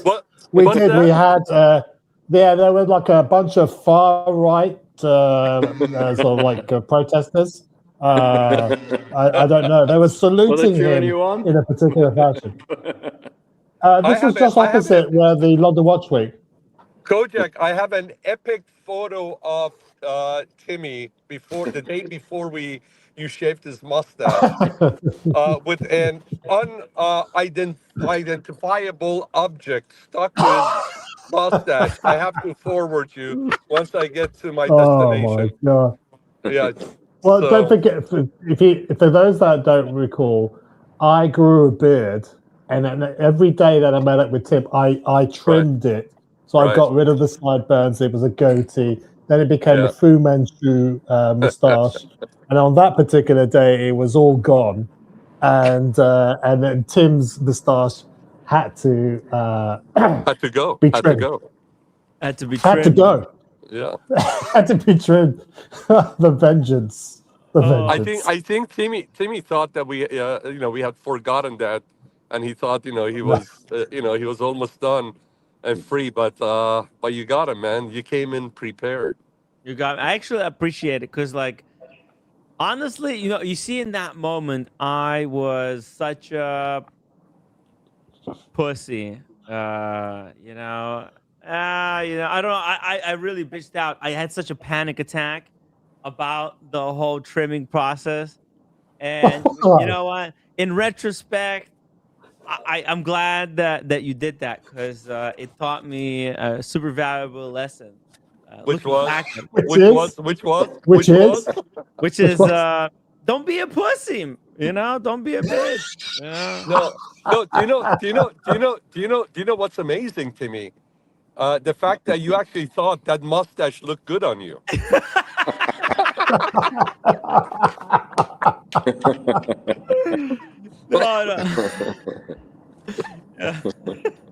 No, actually, I love experimenting with the whole facial hair.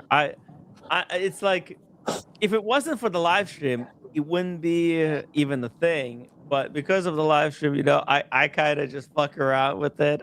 It's fun. I should have actually. That's the best bit. Yeah. That's the fun bits. There's where we can take the piss out of each other a little bit and have a little bit of fun and not take things too seriously. That's the thing. But the thing was, what I learned, But the thing is, you were so suspicious of me. You already knew. You almost knew. I knew what you were gonna do. I freaking knew it because I was being canceled in the back room for anti-Semitism, And here's Kojak is gonna do a Hitler mustache on there. And there you go. There's the weapon. There's the proof. Yeah, I told you guys this guy was an anti-Semite. There it is. He's shaving a Hitler mustache in London for everyone to see. He's proud of it. You see, guys, we told you. We told you he was an anti-Semite. Alex, you know what would be funny? Is if you lost the charge and you could only shave half of his mustache. Yeah, no.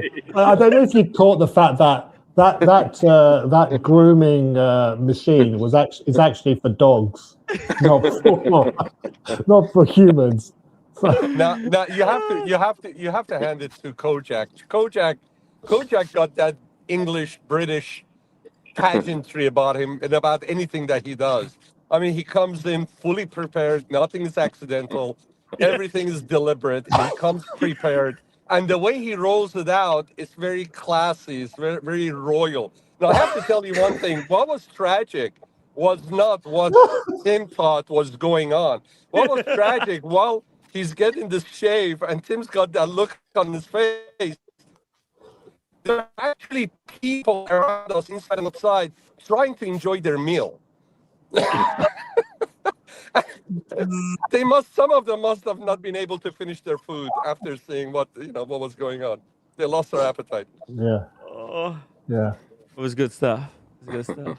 It was funny because in the newspapers the following day there were like people saying they cited Adolf Hitler in London. Oh, okay. Hey, by the way, guys, roommate is going to sleep. She says she doesn't care. No, roommate. I'll wake you up. Roommate. We love roommates. Happy New Year. Happy New Year, roommate. Happy New Year, roommate. Happy New Year. Hopefully you feel better. I mean, you 2026. Hopefully you better than this one. We're gonna kick so much ass in 2026. What are you talking about? It's gonna be way better. Tim, can roommate hear us? Can roommate hear us? 2026. Yeah. Sorry, Sean. What did you say? Hold on. Can roommate hear us? Yeah, I think so. Wait. She Sean wants to say something. Hey. Wait. They put that in. Roommate, can you hear me? Hold on, Sean. Just give me a second here. Let me mic her up. Audio her up. Can you hear that? Say something. Hi, roommate. Can you hear me? Oh yeah, I hear you. Roommate. Hi, roommate. How are you? I just wanted to say, while you were standing next to Tim, Kojak, Mike, and all the guys, they were wishing you a happy New Year. And I'm sure I speak on behalf of everybody saying, it is because of you that we had Tim all year 2025. Without your support, he wouldn't be able to do what he does. So we appreciate you. I knew that. I know. Yeah, thank you. You guys know, but this guy doesn't know. He knows. He just plays hard to get. He thinks he's cute that way. It's hard. It's hard. I'm trying. I'm trying my best. Roommate, can you guys? Roommate, can you just remind us your philosophy on visiting places of interest, like sites and stuff like that? Can you remind me? Is it go in, take photo, and then fuck off? Is that it? Yeah. Can the roommate show you guys her research that she was working on? Can you show them the research notebook? Just 2 minutes, guys. Okay. You need to see it because she's preparing a trip. Thank you, Sean, for to us. remind him. I mean, he keep forgetting, and still thank you for remind him that I'm the best for him. Without me, he cannot exist. Without me, roommate, you're the best part. Roommate, you're the best part of Tim Wright. You're the best part. You are, and I tell you what, Daniel Katz always asks about you, and so does the rest of the guys. So everybody knows what a big role you play in his life, and again, thanks for sharing him with us. Yes, absolutely. No problem. Sean. By the way, London crew, I'm going to the National Gallery in London. If you guys want to join, just come to me. Awesome. Listen to my explanation. I mean, my English problem, baby. You guys learn. She's doing deep research on art in the London Gallery. Steven, if you have time, if you want to join us, I really did research it, but problem-wise, I have English problem, so I can explain in English. I'm sorry. That's okay. No, that's okay. They can understand you. Unfortunately. They can understand you. Actually, it's understandable English. She speaks better English than Tim does, My patient anyway. doesn't understand my speech. Just show them the notebook, okay? She's going in January, actually. So this is a secret. This is big. Yeah. She's not taking you? Yes, she is. I'm going with her. Oh, you're going to go to London together? Good. Yeah.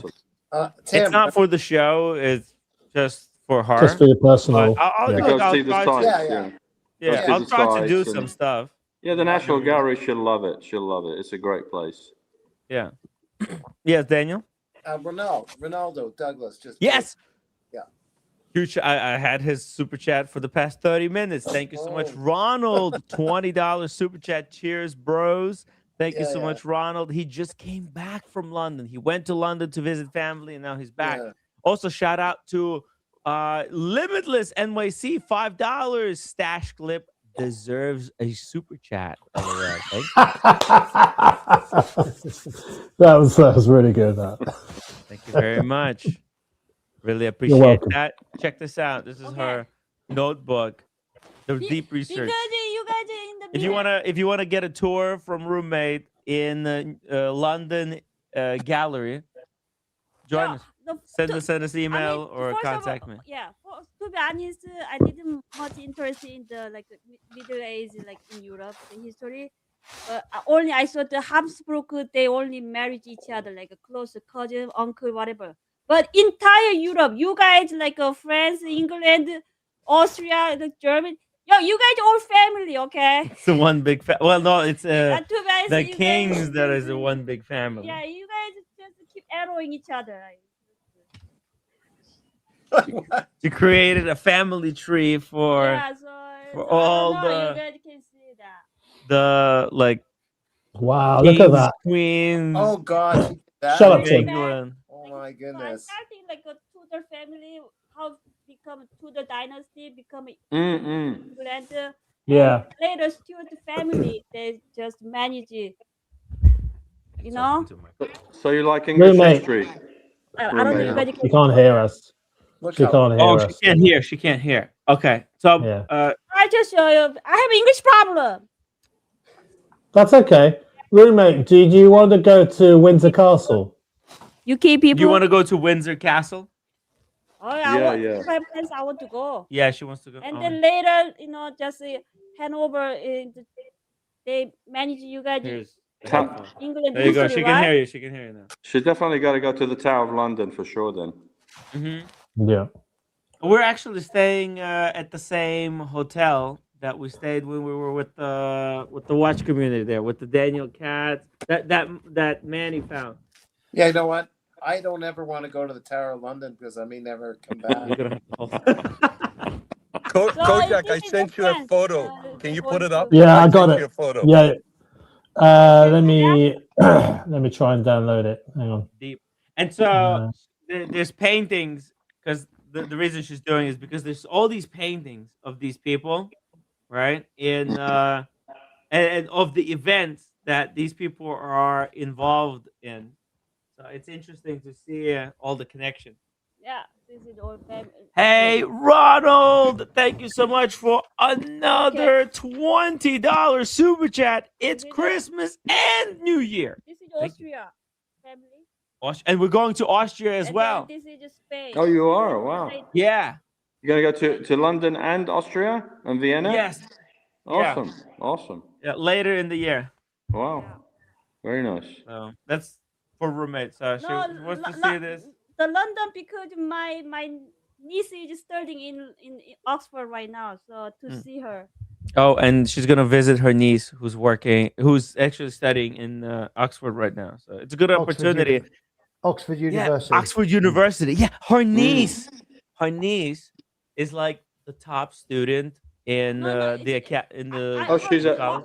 So there is a bunch No, of but in Korea, her niece is like the top student in the school when she graduated. Oh yeah, she is. She's going to Number Oxford one. right now? She's going to She's Oxford at University? She's at Oxford University, Mick. Yeah. Yeah, Mike. she She has better English. Oh, cool. She has perfect English. She works at an elementary school, and the government paid 50% of her kind of like tuition fees to go to Oxford University. Oh, that's awesome. Great. Yes. So she's going to the university there, and she can bring visitors. So I think it's like one of the most incredible opportunities to see Oxford. I've never been to Oxford. It's like the most important institutions of learning in the world. Oxford and Cambridge. Yeah. Cambridge is awesome. Cambridge is beautiful too. April, we're going to Paris again. You gonna go to Cambridge also? You're nuts. No, You're nuts. Oh, there we go. We got the picture here. Here it is. Ugh. What was I having at that time? You were having. We were having. I think we were at Devonshire, right? Devonshire, and we were having beer, and I got a few of these photos from you with stuff stuck on your mustache. All the beer drops. It's hard to live with me. It's hard. It says it's hard to live with me because of that. It's actually, I think my mustache is worse right now than then. No, your beard actually suits you well. Beard suits you well.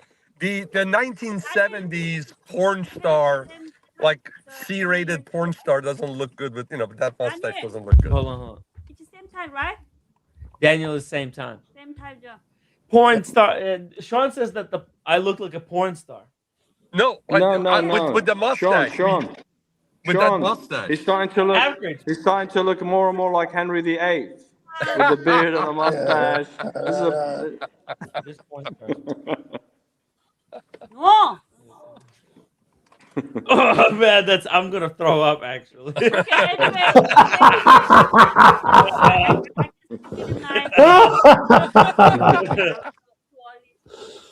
See you later, roommate.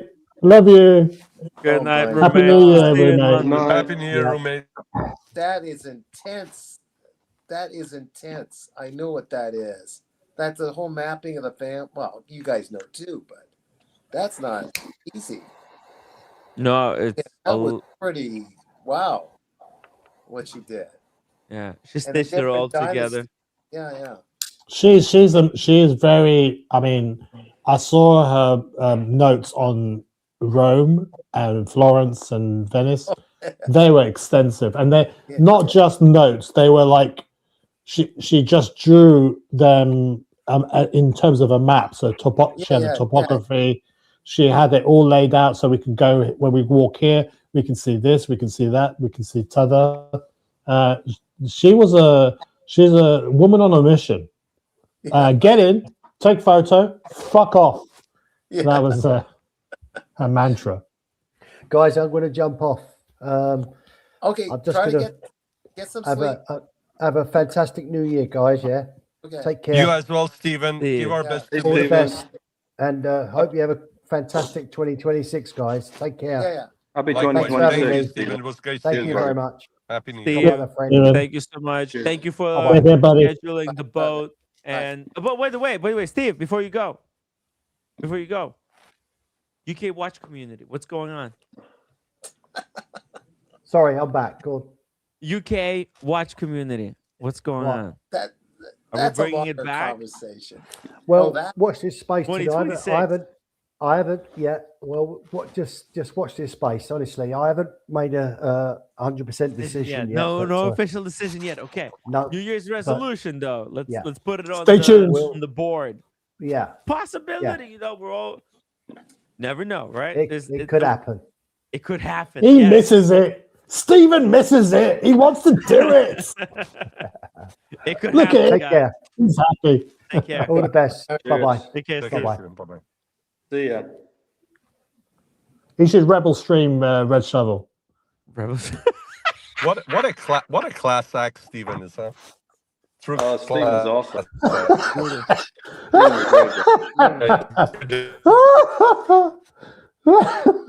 You're on there, Timmy. That's beautiful. That's beautiful. What you just said. That's just. I love it. That's a great idea. Yeah.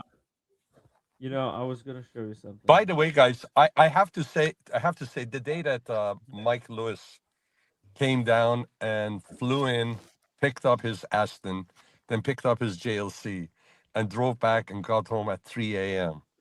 has to be one of them. It has to be the best pickup of the year. Period. I mean, there's no topping it, and nothing even comes close to it.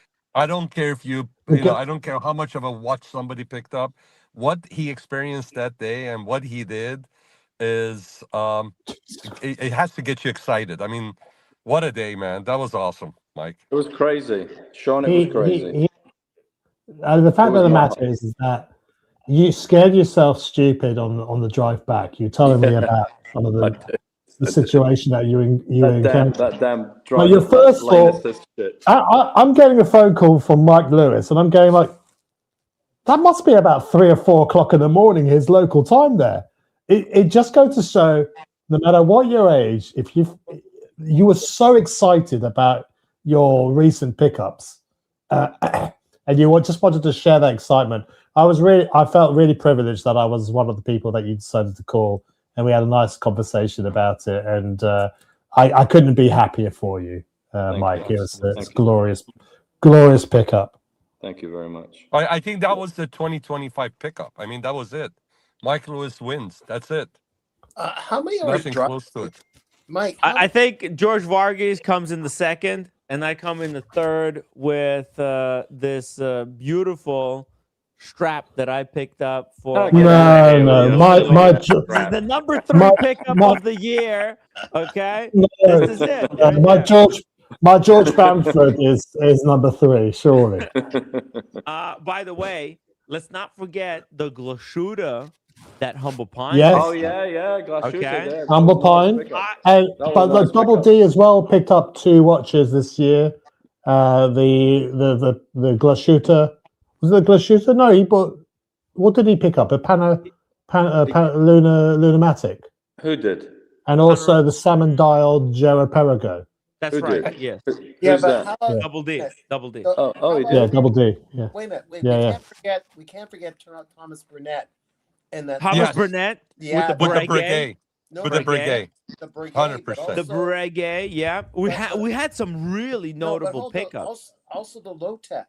I mean, it is not. Yeah, it is. No, you're 100%. No, you're 100% right. Here, guys, don't forget. I mean, Mickey picking up that Panerai. It's not about the dollar amount. It's about it's about content value. Something that was what they, something either they wanted forever or something that they didn't, was not in their radar, and they picked it up, and it's just like, oh my God, I finally got this, and I get this brand or this watch.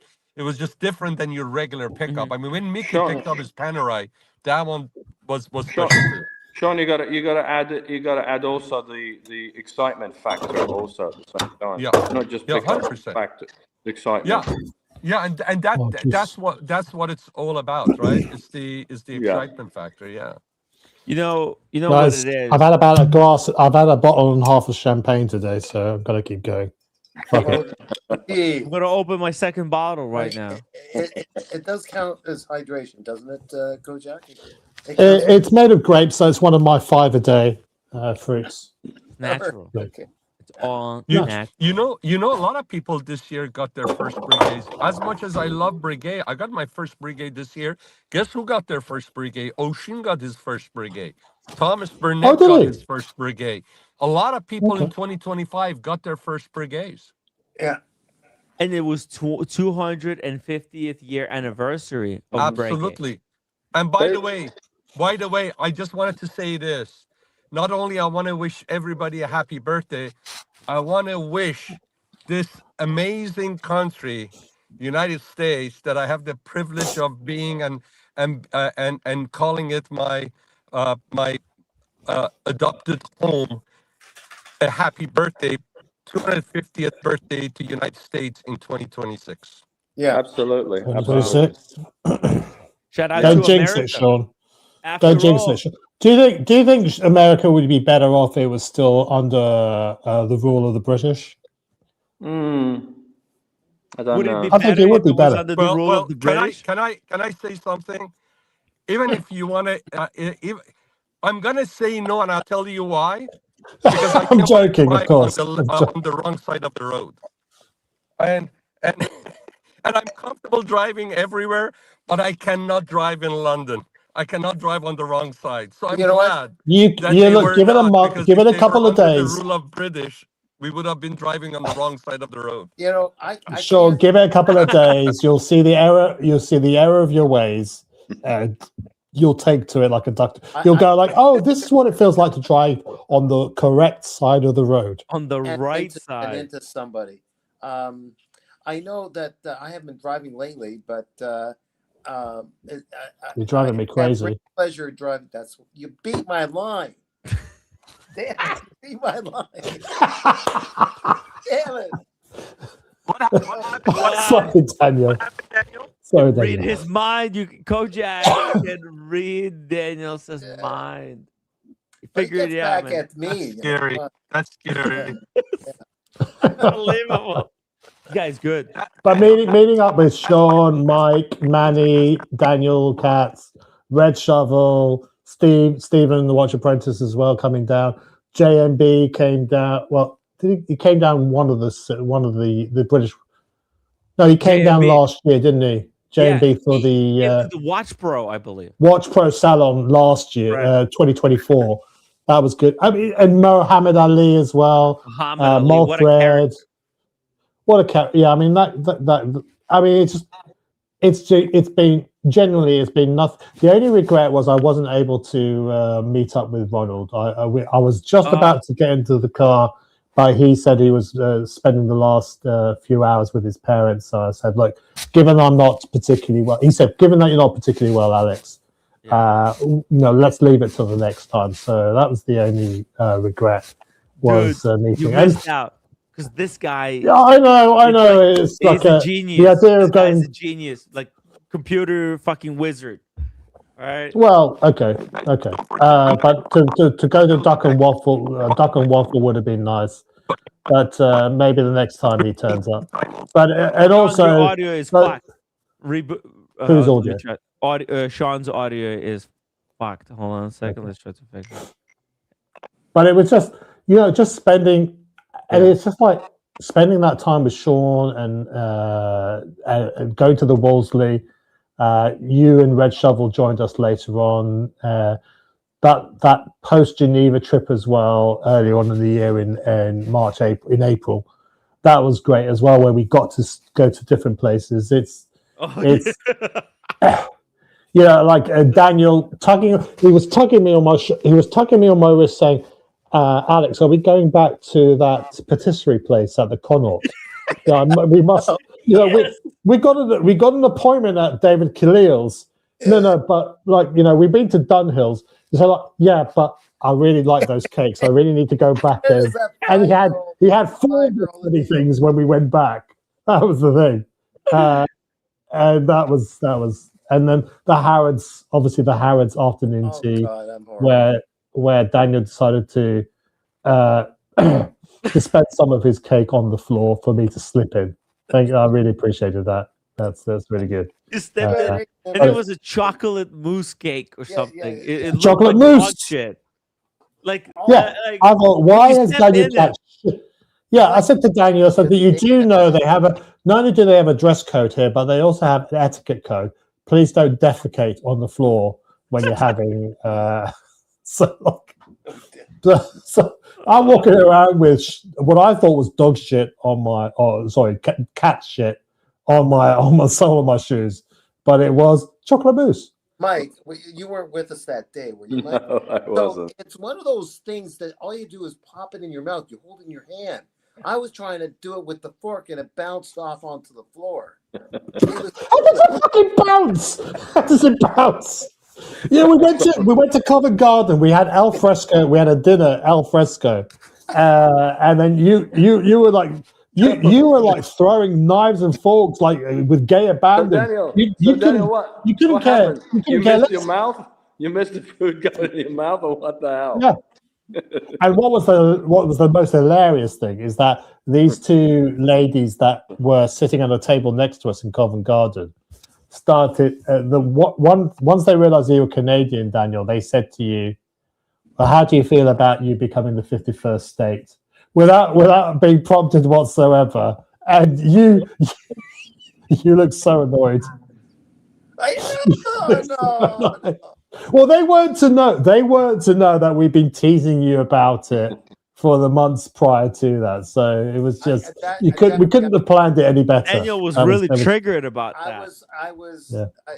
If that wouldn't have been the case, I was playing along, but maybe I looked too serious. Oh yeah.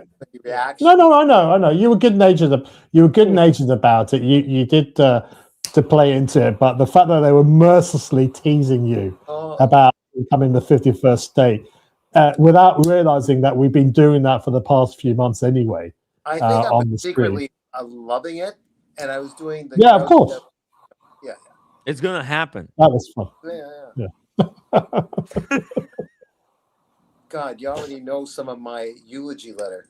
It's oh Jesus Christ, Daniel. I mean, I'm looking at what's going on online, and man, the future is very interesting. Yeah. Yeah, it's going to be either us or it's going to be a bunch of AI characters posing as us. Like I was watching a few things, like on some Mike on some political commentary or whatever. I'm not getting into politics, and I was following this group saying, "Hey, it's interesting, but why are they talking so long? Don't they get tired?" Then I noticed the heads going here and there over and over again, and they're wearing the same shirt. I've been listening to AI characters. AI generated content. Wow. You have to be really careful online right now. They got all these fake videos. Oh, it's fully AI generated. It looks Can you so believe good it? too. Yeah, left It's or so- right. I mean, which? Some of it looks so real. It's Yeah, just, I mean, you can easily be tricked now. Well, you can catch it when they're wearing the same bloody clothes. You Yeah. A shower. You But know, some of the pictures, like still pictures, not videos. Yeah. Sometimes they're so good. They look like so realistic. Yeah.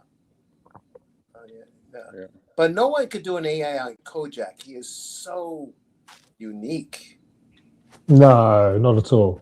You told me that I'm just like your brother-in-law. Yeah, I don't feel. Yeah, but he's a different kind of unique. You're both two separate. You guys haven't met yet, but then I'll be totally destroyed if you guys become friends, because that will be the end of me. It's so clever. Same jokes, the same wisecracks, all that. It's so clever, guys, on YouTube.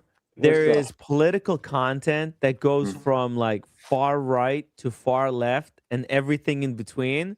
And there's also like positions where people are gonna be like here, they're not totally left, or like here kind of left but kind of center, and then they're pushing audience either to the right or to the left. And there's content to cover all the spectrums.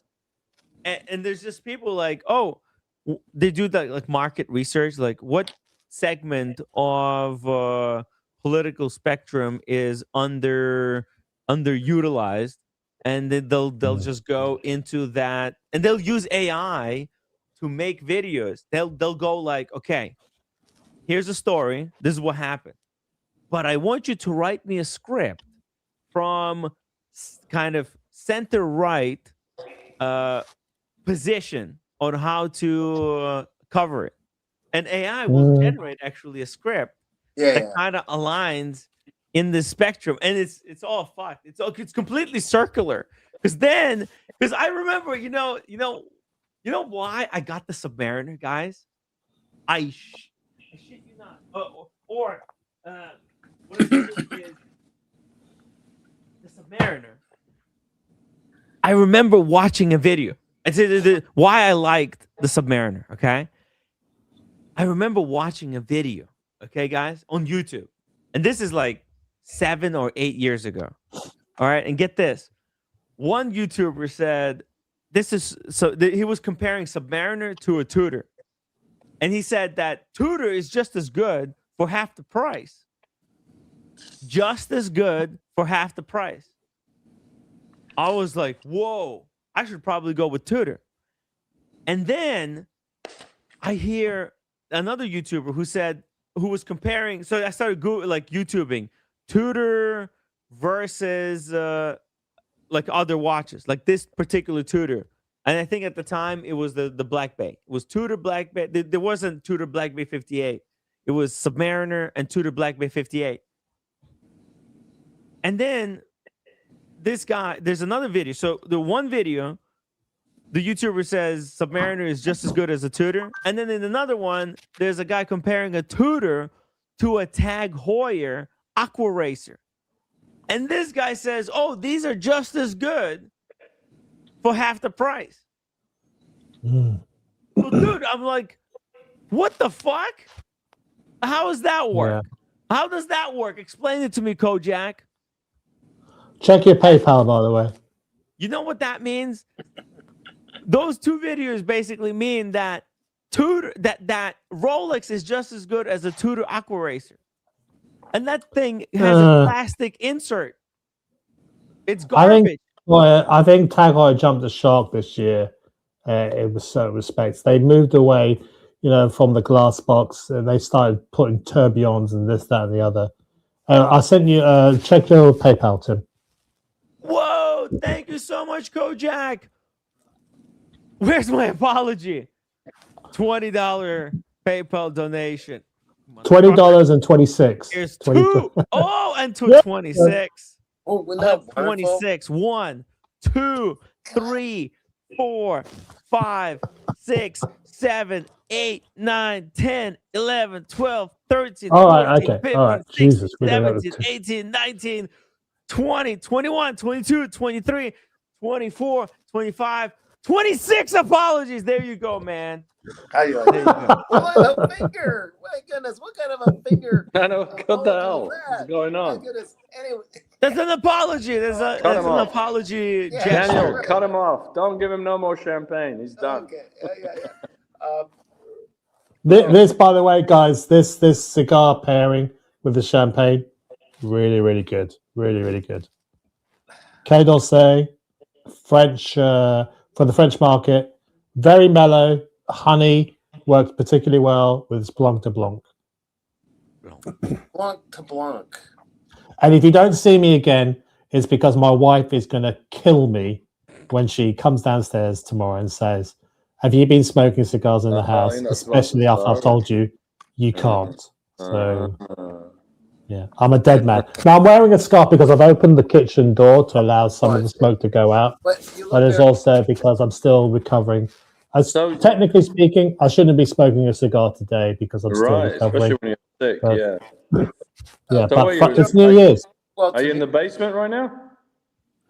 No, I'm on the ground floor. But you look like one of the characters in Midnight in Paris, Kojak. The artist. Yeah. Thank you. With the scarf and everything. And okay. I have a question for our Scottish viewers. I heard a rumor that the Scotch eggs are actually how Scottish people procreate. They lay these Scotch eggs and to give birth to their children, unlike everybody else.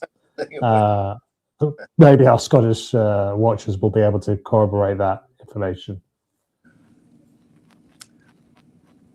And I've been eating Scotch eggs for a long time, and I thought maybe I shouldn't.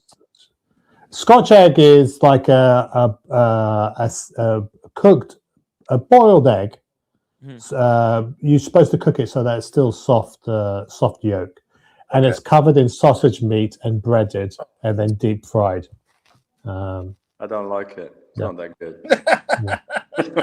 Well, but they're called Scotch eggs. I wasn't sure whether or not that the Scottish women who are pregnant come over south of the border and lay these Scotch eggs to hopefully beget children. And here I am, a callous Englishman, eating these Scotch eggs on a regular basis. Those are super healthy. I mean, they sound.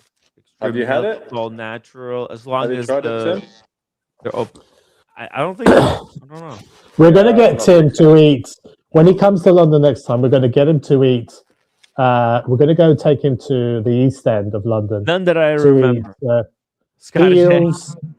Eels and parsley sauce with mashed jellied eel with liquor, jellied eels we're going to get into eat Nasty. pudding and white pudding and Scotch eggs and cockles alive. Oh, Everything Wow. you can have. What are the Yes. cockles? I forget. What are the cockles? I forgot. unlimited cockles. Unlimited. But what are they? Cockles. Anyways, whatever. I don't want Cockles. it. I don't want it. Anyway, it doesn't sound good. But I'll Cockles. have the eggs. I'll have some of the stuff if I was there. I get to meet the East Londoners. That'd be good. Pie mash shop. We need to go to a pie mash shop, Tim. Gotcha. Where we can get steak. We can get steak and kidney or steak pies with liquor and mashed potato, and then we'll get a side of jelly deals. That's disgusting. That jelly deal is What- disgusting.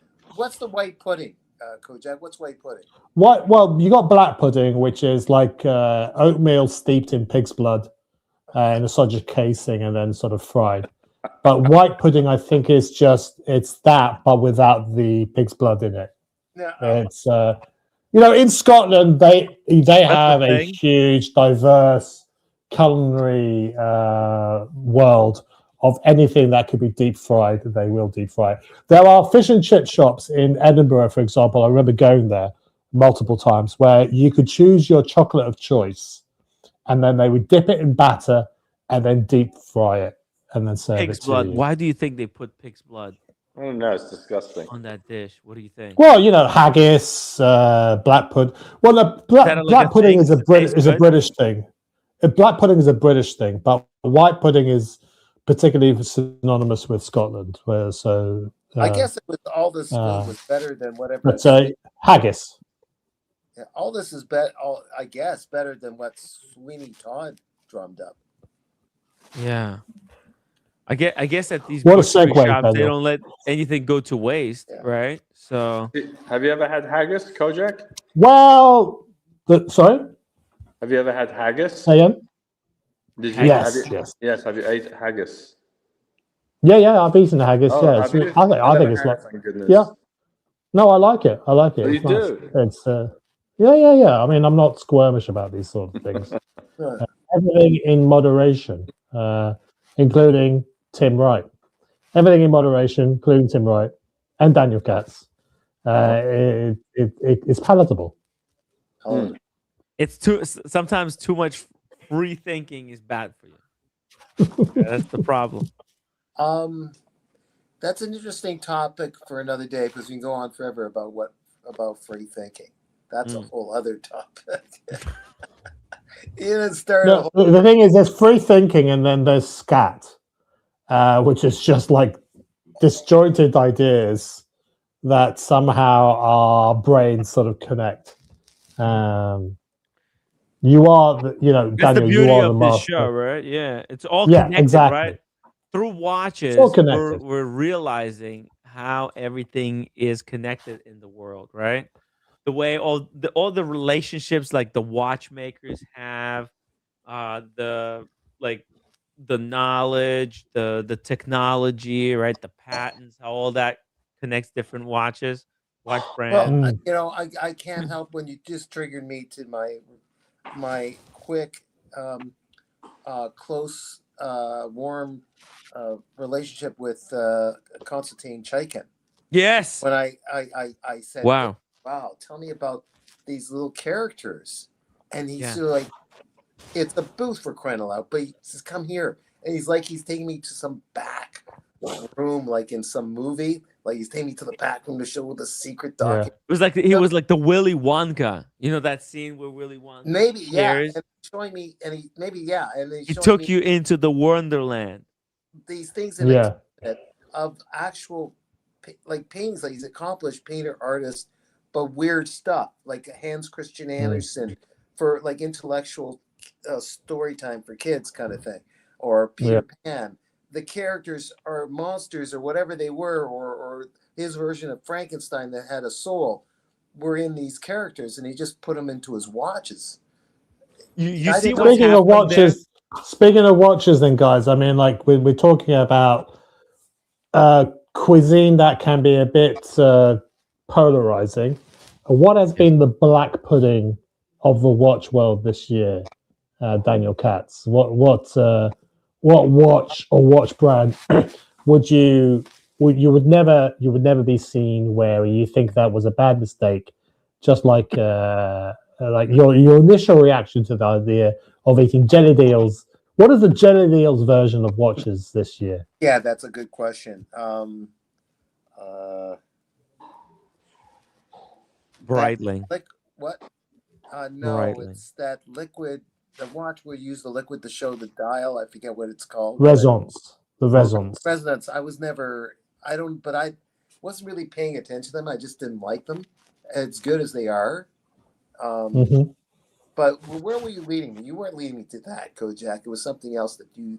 No, we were just talking about like one person's delicacy, like black pudding or white pudding or Scotch what was egg. the worst Or brand jelly of the year? is another man's sort of tripe or disgusting thing. So we've had some noticeable introductions to the watch world, like the Land Dweller. We've had other watches that have come, like the Christopher Ward have been a bit of a tear. Studio Underdog as well. There have been some new watches that have been produced. Which ones are the ones that you think are stick? Okay, hit or miss? Which one? Class or arse? Of the Which year. are the class and the arse of watches this year? Your top 3 and last 3. It doesn't have to be in order. So if you've got some. Yeah. Just a topic of conversation. Yeah. That's a great conversation, I think, for everybody to engage.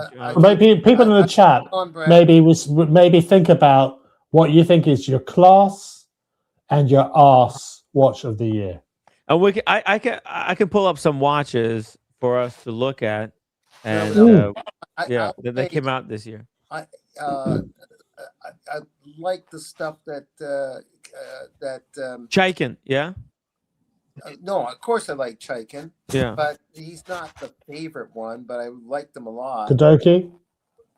Kadoki is someone that is just like steadfast. I always liked him for years. It wasn't a big surprise for me this year, and I didn't get to talk to him. He was right nearby.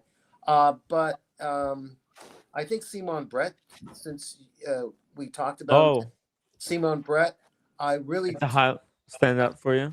Konstantin Chaikin I really do like, but it wasn't that. Of the company brands, I just love JLC. I like where they've gone with their artwork, with the very expensive versions of the JLC. And Mike Lewis, your piece is a close second, but among big companies, that JLC is maybe my favorite in that area. Who's this? Is this Simon Brett or who's? That's a Simon Brett, that came out. I just never get tired of stuff like that. I've always Doki and Lane. They're in the same field where they take a movement that's everyone knows it's some form of the Unitist movement, 6497 or 6498, and just make it into something just beautiful artwork. And then the dials, not cheap, but they're not the most expensive because they're using a said movement. Philippe Pekulik, I'm impressed with the stuff that he's doing, but I don't care for his introductory piece. I find it a bit on the ugly side, quite frankly. But I think he's great. I think he's absolute, top of the line. Hey, Dean. Dean says that the U-boat is the black pudding of watches this year. I think U-boat is. I'll extend that also to any watch that Red Shovel owns. Is the black pudding? Is the jelly deals of the watch world. Nobody wants to buy this watch. You're telling me?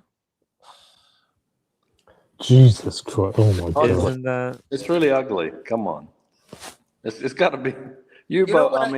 Can I tell you? Who the hell buys this crap? Seriously. I mean the price they charge, and look at it. You know what I really did? Did you Mike pick up a root beer? Did I? This year? I did pick up a root beer, and gold. Yeah, you see, why is it that on your wrist it looks class, but on Red Shovels it looks like ass? I don't know, but let me tell you the big disappointment in Dubai. Okay, the biggest disappointment for me, 2 parts is the stairs and the fake alarm. That was that. That was the highlight. That was best. It was the best. For me, that was because it was healthiest part. No. It was the bottle of rice It was the in only that. exercise. No, it was the bottle of rice in that Daniel dropped through the revolving door and caused a sort of like international incident almost. Liquid, You're toxic right. You're absolutely liquid. Right, I felt so bad.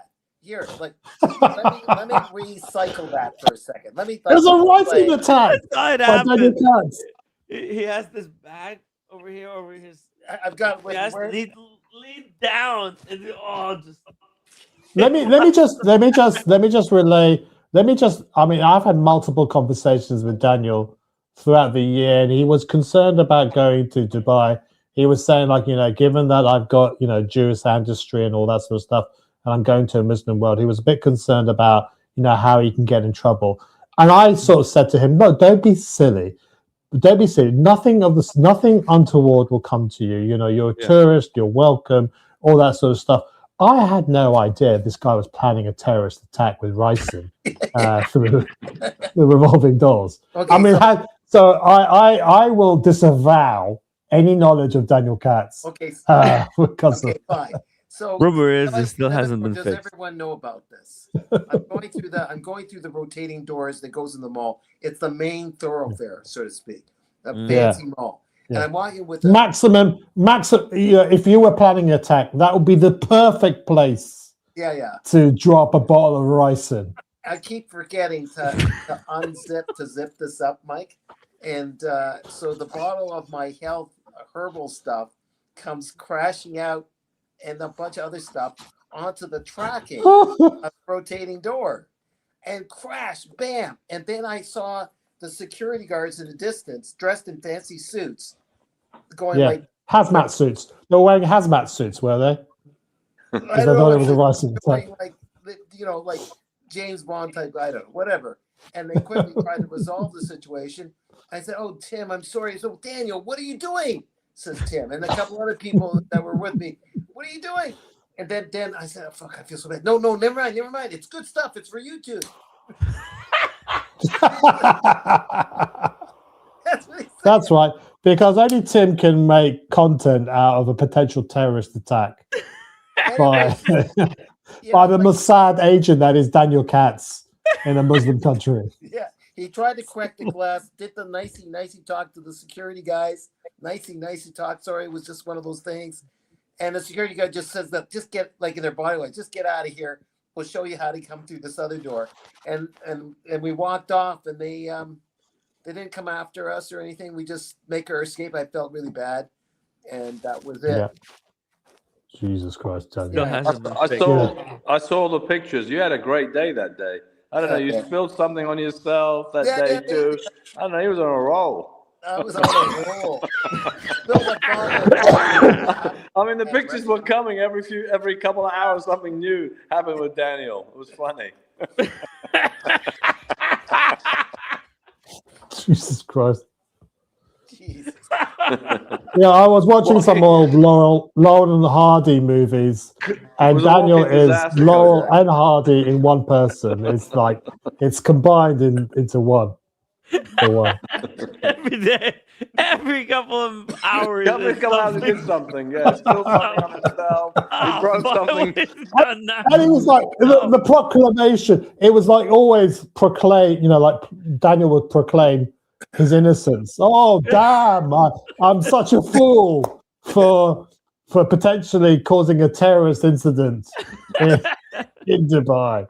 Is this like, am I being another Mr. Bean? Maybe that's what it is. Yeah. Definitely, I think Rowan Atkinson. You deserve royalty. You deserve a royalty check for everything that Rowan Atkinson has done, because I'm pretty sure he based his act on you, Daniel. Yeah. Oh fuck. Anyways, whatever. But how about the fortune teller, Tim? That was another disappointment.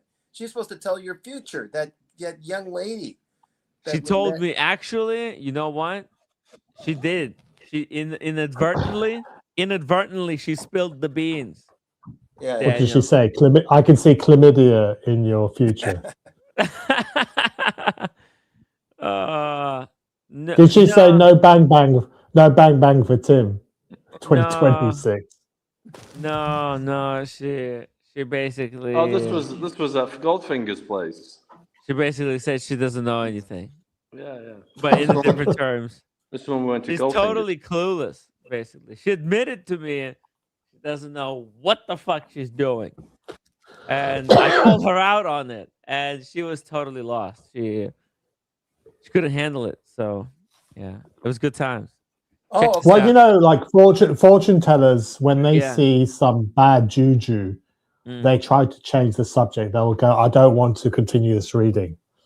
So who knows what she saw in your future and decided against? No, she couldn't see anything. She didn't know anything. She said she's going to tell me the future, That's but pretty instead she was accurate. asking me questions. Who was Oh, this? okay. Where was this? Where was this? Oh, dude, you're not gonna believe it, Mike. Yes. This is the most insane thing that ever happened to us in Dubai. Okay, it was we run into this girl. She was out with some guy.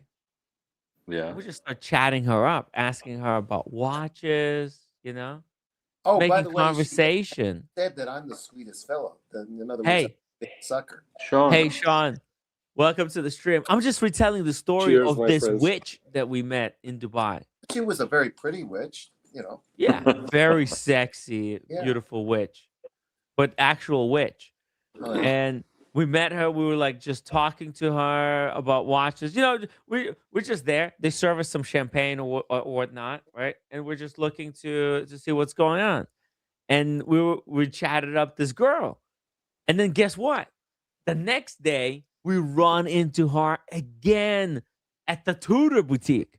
So we're chatting up to her again, and she's with a different guy. Yeah. Yeah. And then the third night, we meet her again. No shit. No. Yeah. That was weird. At night, late at night, like 11 at night. Oh, yeah. okay. Oh, it's pitch black outside. Wow. She's with some gold dealer, some new boyfriend. And this time I talked to the boyfriend.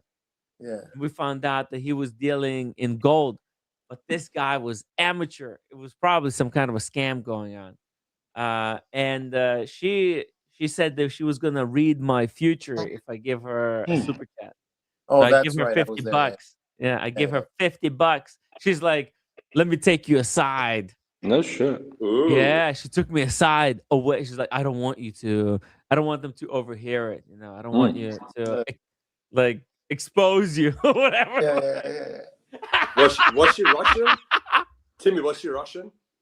No. She's from one of the. Probably she was a gypsy. I bet you she was Gypsy, a gypsy. definitely gypsy. I think. Yeah, gypsy. No, They're into that. She did mention she was from Tunisia or something, or Tunisia or Sudan, or no, Syria. I forget, but gypsy country. Very Some North gypsy. Americanized herself. Like she's very good with the English. She's very charming.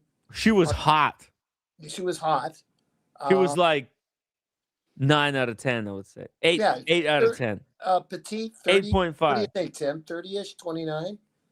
I don't know. Whatever. Yeah. 30, 31. It's hard to late say. 20s, early 30s. Yeah, that's dark hair, probably dark hair, dark right? hair, dark hair. Yeah. Dark hair. And she saw, when she looked at me, she saw a sucker a mile away. She saw a sucker a mile away. She was trying to make Daniel Katz into her sugar daddy. Hey, Sean. Hey, buddy. But she Cheers, very brother. quickly realized he doesn't have the $13.5 million Canadian that he claims he has inherited. Yeah, and I didn't want to pass her on to Sean. Oh, So- very nice. You know. Oh, you're Kojak, almost and at I the picked end this up of the bottle. at Lace Hey, the digital There's two a little master. bit left. Sean. You got a little bit left. Oh my Oh, god.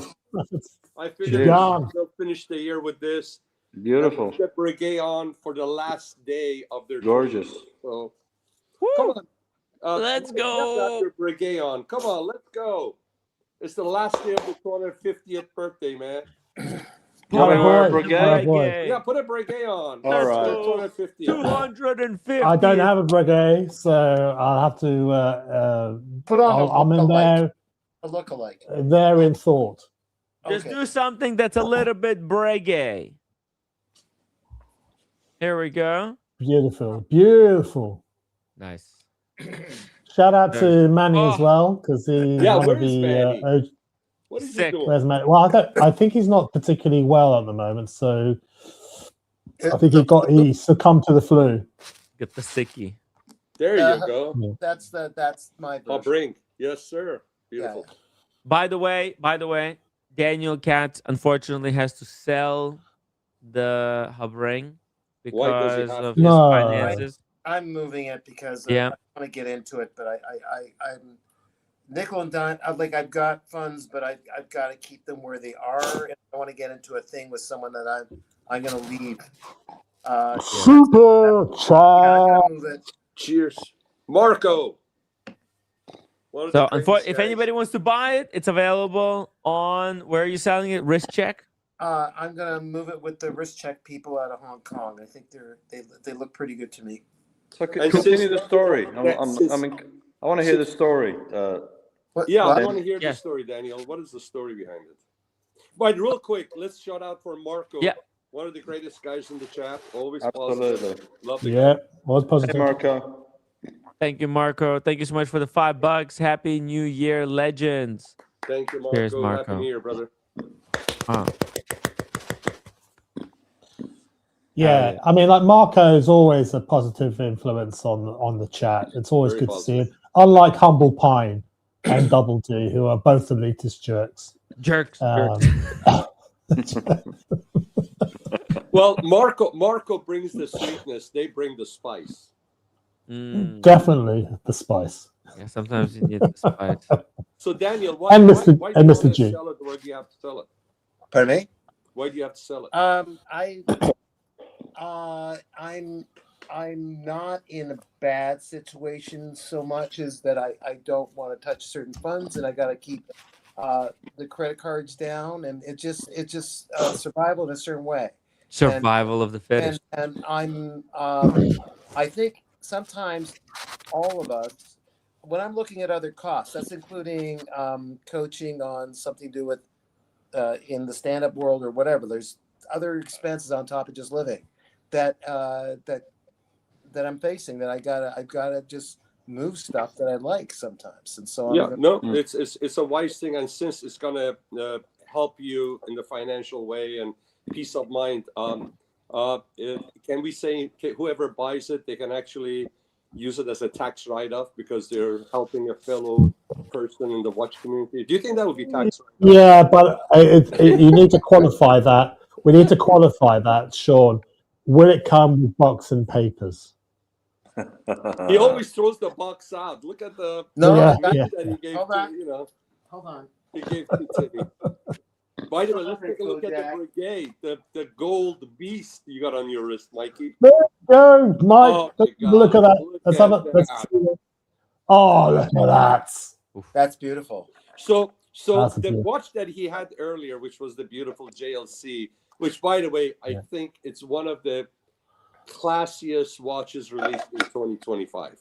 Okay? Agreed. When you have that on, you are the guy in a three-piece suit, and when you put this one on, that guy in the three-piece suit went home, switched, comes out with black slacks, leather jacket, going looking for trouble. That's the difference between the two. They're both classy. Well, only Mike Lewis can do can house the boxing of, he essentially bought an Aston Martin to house the JLC Reverso Milanese. That is some major unboxing there. Not happy enough to buy the watch. He puts it in one of the classiest cars there is out there. Well, just wait for next week, Sunday. He's going to unbox his new mansion where the car is sitting in. Yeah, exactly. It's like a Russian doll. Oh, that's right. One smaller, one bigger one. Matryoshka, what do they call it? Matryoshka doll. Yeah, so like you've got a nice. The way you're dressed up with your black turtleneck, that's the perfect watch for it. Very classic. Actually, the black goes good with this. Actually, the black turtleneck with the gold, beautiful with that. Yeah, offsets it beautifully. Badass. It's a badass piece. Can you remind us, Mike, what are your pickups this year? Because you had this, you had also the root beer, you also had the Santos pilots, the sort of skeletonized Santos. Oh, the Demoiselle. The Demoiselle. You also have the Chrono. You had obviously the Milanese. I think that the best watch you've got this year has got to be that JLC Milanese. I fully agree with you. I fully agree with you. I think that's my pinnacle of my collection is the Milanese. I mean, I like the GMT root beer in gold, but the Milanese is just classy. It's just a classy watch. Yeah. And I love But how I mean, every time I see the GMT in your wrist, as beautiful. Every time I see that GMT in your wrist, as beautiful as it looks on your wrist, a part of me thinks, yeah, but Red Shovel has that watch as well. So like, I just like detracts a little bit from it. No, but the Milanese is gorgeous. It's it's absolute. Not because I own it. Not because I own it. It's just a beautiful watch. It really is. No. Objectively, it is a beautiful. Do you know, like JLC went down this route of like, let's throw many complications, and they forgot. Do you know what? We go back to basics. We just make the best version of a tribute reverso monoface. Well, simple two-hander with the seconds, small seconds. Perfectly proportioned. Yeah, perfectly proportioned. It is chef's kiss. Chef's kiss. I agree. It's a beautiful. So when we're talking about highlights of the year, that for me is got to be almost one of the best watches of the year. One of the best moments of the year was obviously trying to shave Tim Wright on the stream, and also Sean pretending to fall asleep in the middle of a blank pan presentation at Time and Tide. That's gotta be. Don't tell me you gotta put up the photo too. I don't have the photo. Oh, I'm sure Tim will be able to find the photo and remind us, remind everybody of it. That was hilarious. I should have darker sunglasses. I should have had my sunglasses on. No. Look, the thing is, we know you, Sean, and so we knew full well what the sort of the tiredness that you were carrying with you. So we call out your bullshit, and we said you were actually asleep. But I remember also that time when Andrew McCutcheon ripped off your Patek gondola and put it on because he was wearing a beige linen suit, which suited him. You know, he was smitten by that watch. He actually with a salmon dial. posted it on his Instagram, I think. Yeah. And so you definitely made an impact. I just want to shout out to Marco for his kind words. Thank you, Marco. Hang on, let me just bring up the chat. Yeah. You've had a lot of acquisitions as well this year, Mike. Yeah, I'm very glad. Can I tell you something, guys? I was thinking about this while we were talking after Marco super chatted. There's so many wonderful people in the chat that we've never seen them. We never talked to them, and of course they have to be comfortable. But just imagine, like when Mike Lewis jumped on. Mike Lewis was another guy that was in the chat. Manny wasn't. Travis. These guys were in the chat. Travis, and they were always positive. And then we said, "Hey, why don't you come on?" And they actually accepted it, and they came on. And look at it now; they're part of the regulars in the panels. There's so many more wonderful people out there, like Marco. G-Shock watch fan as well. We met him as well in person. At London during London Watch Week, he came down to visit, which was nice. Yeah, that was a great trip, man. That was action-packed trip. By the way, shout out to Chris, my watch channel. What a great guy. We haven't seen him in the panel for a while, but he's always on. He was earlier on when I thank you, Chris, for your best wishes. Likewise, brother. Happy New Year to you and yours. And No, he's a great guy. It'd be nice if I'd be lovely to meet up with him at some point great guy in person. So he's the a guy great with guy. substance, man. He's substance. Hey guys, I don't want to be rude, but I wanna. I'd like to see Timmy's story finished if possible. Is that okay with you guys? Yeah. I wanna let him finish the story. Which story Go is ahead, that? Timmy. Well, the one with the fortune teller. Oh yes. Okay. Well, because you met that her, was now you met her 3 times. You said. Yeah, well, yeah, meeting her for the 3rd time. Right, get this. We're like, basically, we were hanging out at Dubai Watch Week for some time now, and I was just looking for what can we do? What can we see in Dubai before we go? That's something that's different, something that we're gonna have some fun with. So we're just walking around trying to find something cool, right? And then we go up to this top of the Siddiqui and Son, and they have a bar there. And we find this nice corner where we can see the entirety of the Dubai Watch Week from this corner, right? We sit down. I think we ordered some coffees and some nonsense. And here she shows up for the 3rd time. And each time was a different guy. Each time was a different guy. Each night, different guy. Yeah. Every night. Yeah, right? Like, what do you make of this? I mean, this is incredible.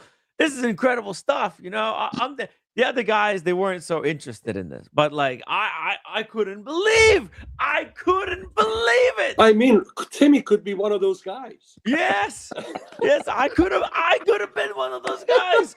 Why they and not me? What is happening? Okay, like what is going on? So I tried to chat with her to try and get into the psyche. She was of trying this to girl. distract from her talking to me, saying how nice a guy I was because she thought I was a sucker. Go on, Tim. And that's it. That's it. Daniel nailed it on the head. She was just playing suckers. She's very clever. She said she was going to read my future. Did she? Did she read your future? She doesn't know anything. She's totally clueless, man. Do you think Timmy cared? Timmy didn't Yo. care. Wait, No, I wanted to see what she's gonna say. You missed like- something. You missed something. She said, "You told me, Tim. You told me because it was private, but you told me that something about." I told you what she said. She said something about, "Oh, is there someone that has betrayed you or something like that?" No. No. Wait, no. So basically, the way she was gonna read my future, right, is by asking like some questions, and the questions she asked me were really telling about like she doesn't know me, right? How could she know anything about me, right? So she asked me a question, and she totally failed. You know what I mean? It was like one of these magician questions. or you like a pop, baiting magician question. predictions. If it was it's a generalized question, but it's sort of like a boilerplate generalized question that if she nailed it, you would say, supposedly, Like it "How blew did you my know? mind. How did you know?" How did you know? Yeah. Yeah. If she hit, it Yeah. would be like, and if I didn't know that that's what she was doing, if she was trying to hit a certain mark. But basically she asked me, why did she cheat on you or something like that?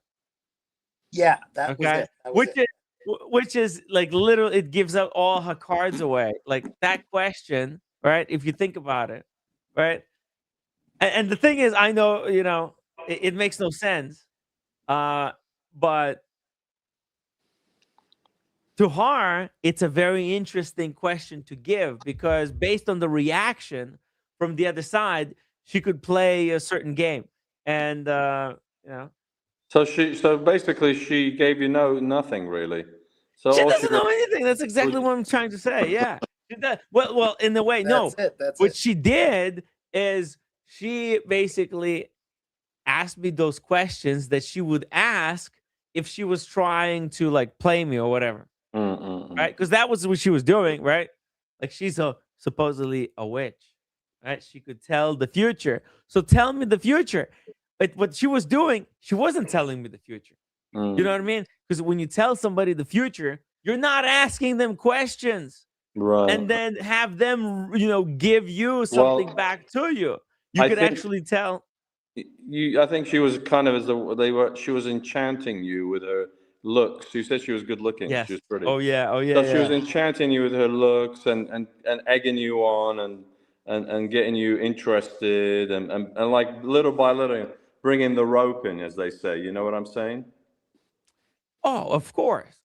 No, that's without a doubt, But I thought it was interesting the way she was doing it. What was the rope? What she was actually saying? What was the magic that she was using? And like in the past, I've done some like magic. I don't know. You know about magic with like cards and stuff, magic tricks. Have you heard about magic tricks? You heard about? I've heard of tarot cards. No. I mean, like, but not. I don't know about magic, but tarot cards. You're talking about David Blaine type stuff, Tim. Are you talking about David Blaine? You're talking about David Blaine type stuff, Tim? Exactly. Yeah, exactly. David Blaine type stuff. This is what she was doing, basically. Okay, so just regular cards, right?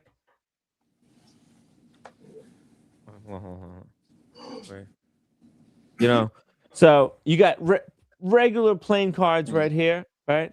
And what you could do is this is what's called in cards. Whoa, sir.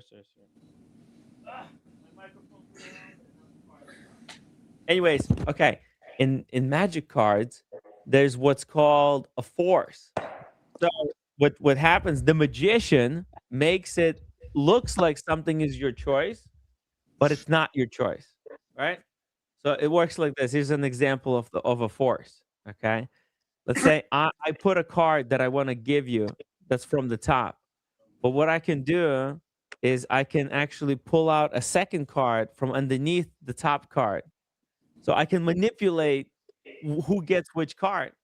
That way it's not choice. So, and there's same thing in like trying to read somebody's mind, where like there's all these people who say they can talk with the dead. You know what I mean? You heard about these shows, Sean, by any chance? Like there's these, of course. Yeah, there's like these magicians that talk with the dead, and that's basically what she was doing. We haven't seen her do a levitation, did we, Tim? She didn't do any levitation.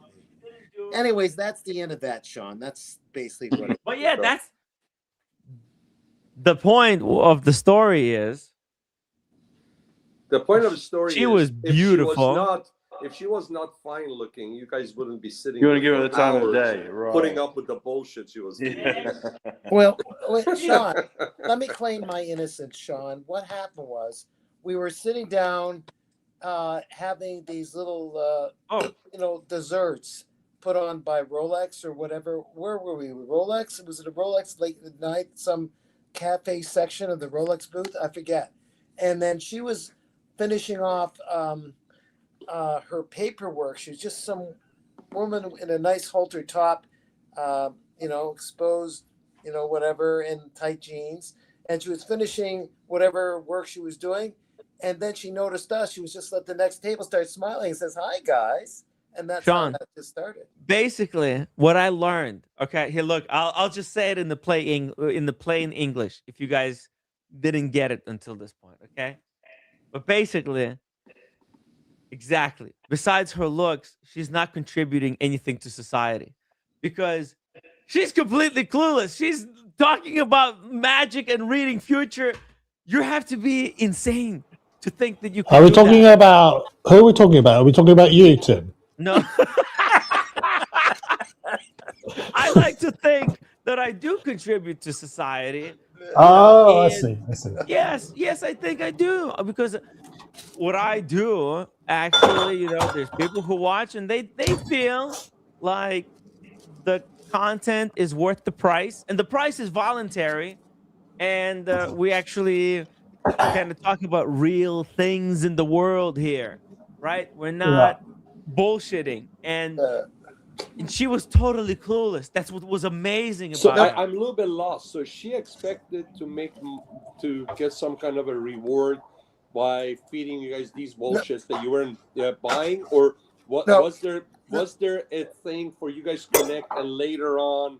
The second part, Sean. What happened was. So who cares about? That was just a filler, Timmy. That was just a flaw. Exactly. It's amazing filler. So it's amazing filler in between watches. That's what I'm trying to tell you, Sean. We went for watches, but we met this witch and it's all sandwiched in between watches. We love the watches, but then you get this cherry on top of meeting a witch. No, but hold on. She said when she first said hello, it's along the same stuff.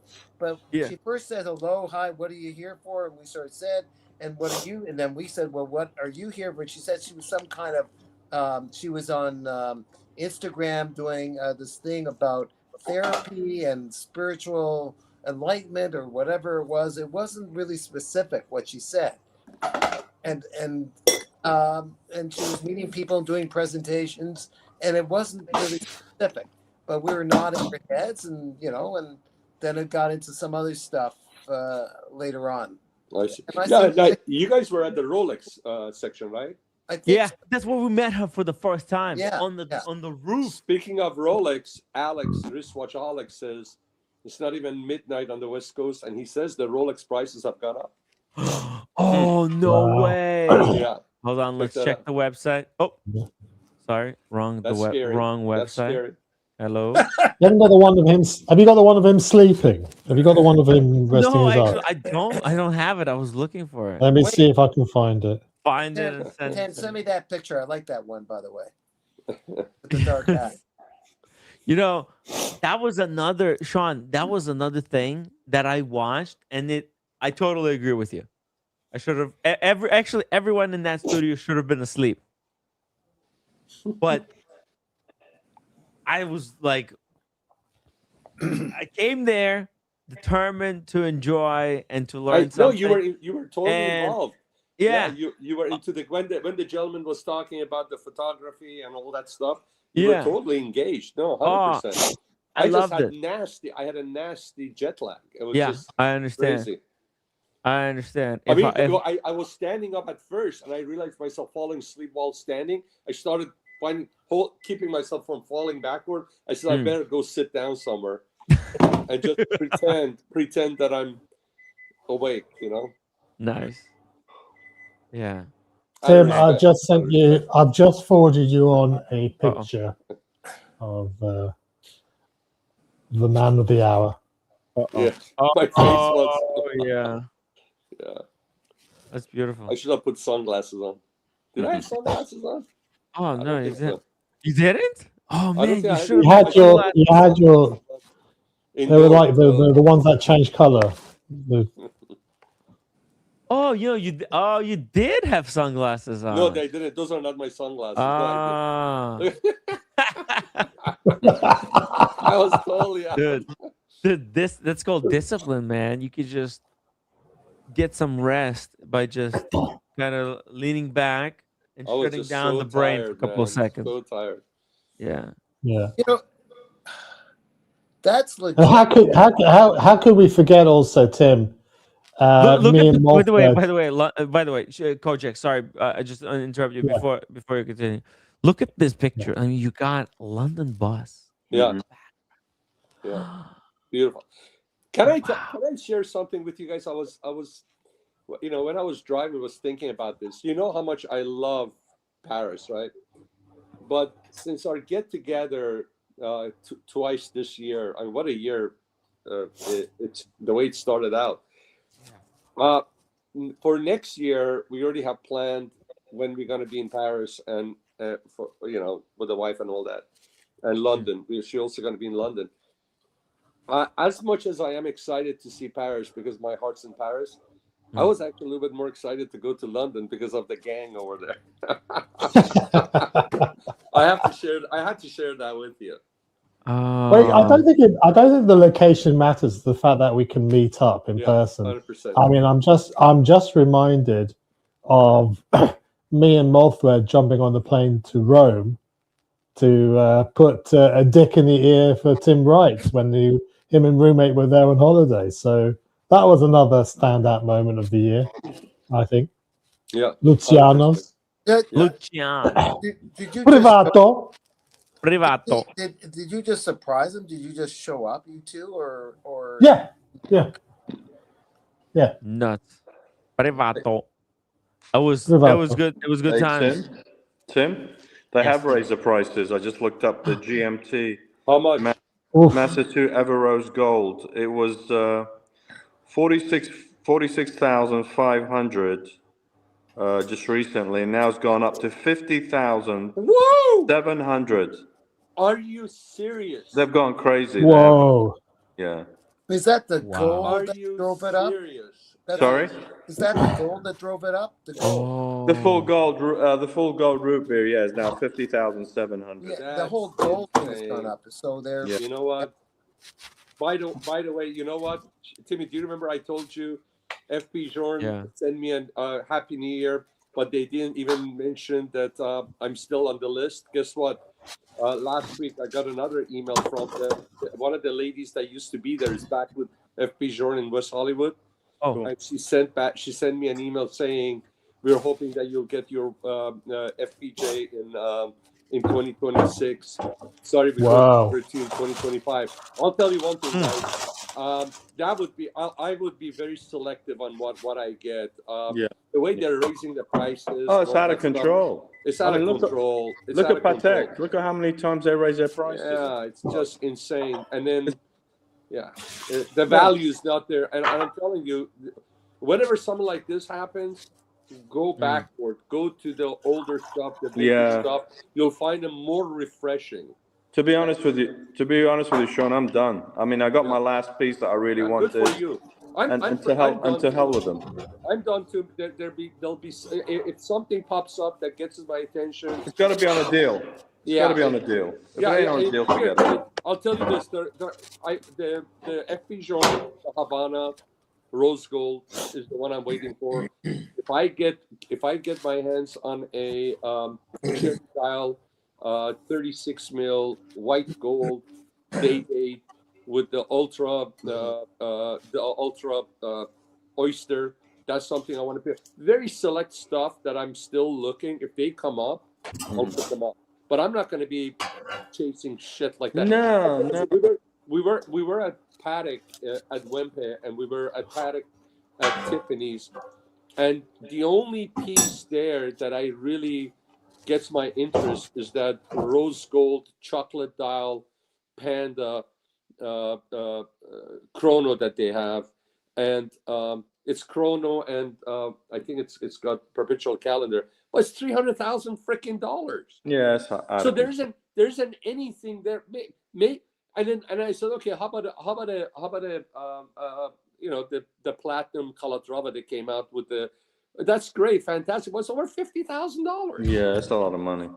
Well, and I'm like, what the hell? And I'll be honest here, it looks like a 5167 I got. And I'm like, do I? So yeah, it's just crazy.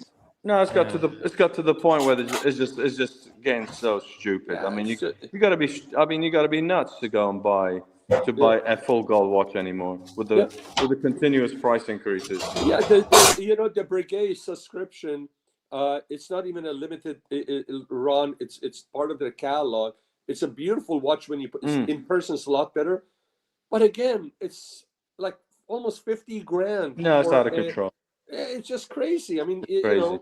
it's not. I mean, Breguet released some gorgeous watches this year, but the prices are just out of control. Insane, absolutely insane. I mean, they're out of their mind. I don't know who the hell is buying it or is going to even bother to buy it in that price. Let's say some prices for other watches that they have here. Well, but you don't forget. Go ahead, Tim. Land Dweller. I'm not sure how much it was when it launched. I think it was 15,500 somewhere around there. Yeah, 15. 15,500. Well, I think it was. Now, sorry. Now it's 16,450. Yeah, they went up 10%. 1,000. So they went up 1,000. 10%. Almost 1,500. No. Yeah. 10%. It does the tariff thing have some effect? Plus a few other. They took off the tariff. They took off the tariff. Okay. They dropped it. It was 39. They dropped it down to 15. To 15. Yeah. But they kept the Here, price increase. Let's face it. These guys can sell these watches at these prices because there's still people that want to get them. Yeah. But when you got but there are other brands that raise their prices, and I mean, look at IWC. Look at the price on IWC. Yeah, they're crazy. Yeah, but I don't know about Sean. I don't know about the root beer now at 50,700. No. I mean, that's insane. gone. That's gone. It's totally insane. I mean, it was bad enough. It was 46,500 just recently. Yeah.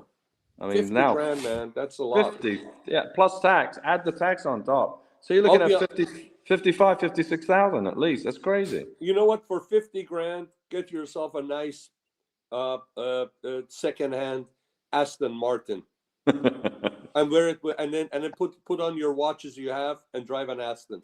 Exactly, you'll have fun. Exactly. Steel Daytona is now 16,900. 16,900. And pretend to be Mike Lewis on a budget. But I got to remind myself when we complain about all this, and the Pope is wearing this entry Casio. Pope, what's his name? Yeah, something like that, right? What is he wearing? Oh, the Pope. No, it wasn't even the Casio. It was not even the Timex. Datejust, check Guys, this out. Green guys, dial it's Datejust 36 now costs What's up, 10,100. It broke the 10,000 barrier. Now here, Timmy, it is a beautiful watch. It is. I mean, it looks like a day-date green dial. That's a gorgeous watch. It is nice. It is very That's nice. a nice watch. But Timmy, it's 10 grand steel watch. That's a lot. It's Rolex, but it's not $50,000 for a GMT. No. I mean that's out of control. I mean, look at it. This watch is still 40 grand less than a GMT. How much is the movement? Not that much more. And then you're going to pay what, $35,000 because it's gold? 35,000 more because it's gold? Yeah. It's not worth it. Wait a minute, it's not worth what Kojak's drumming up for a meal here. What's he making? No, these are jalapeno poppers. These are jalapeno poppers. Where's your and a cup of Fort Mason tea. You guys are coming up to almost quarter now before before the balls drop in New York City. So my ball's about to drop in 18 minutes.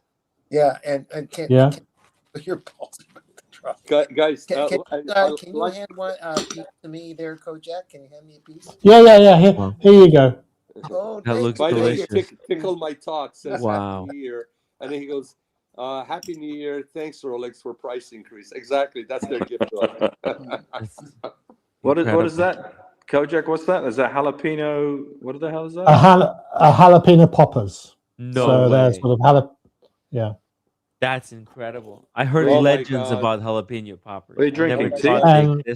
I'm drinking a cup of Fort Mason tea. Oh, okay.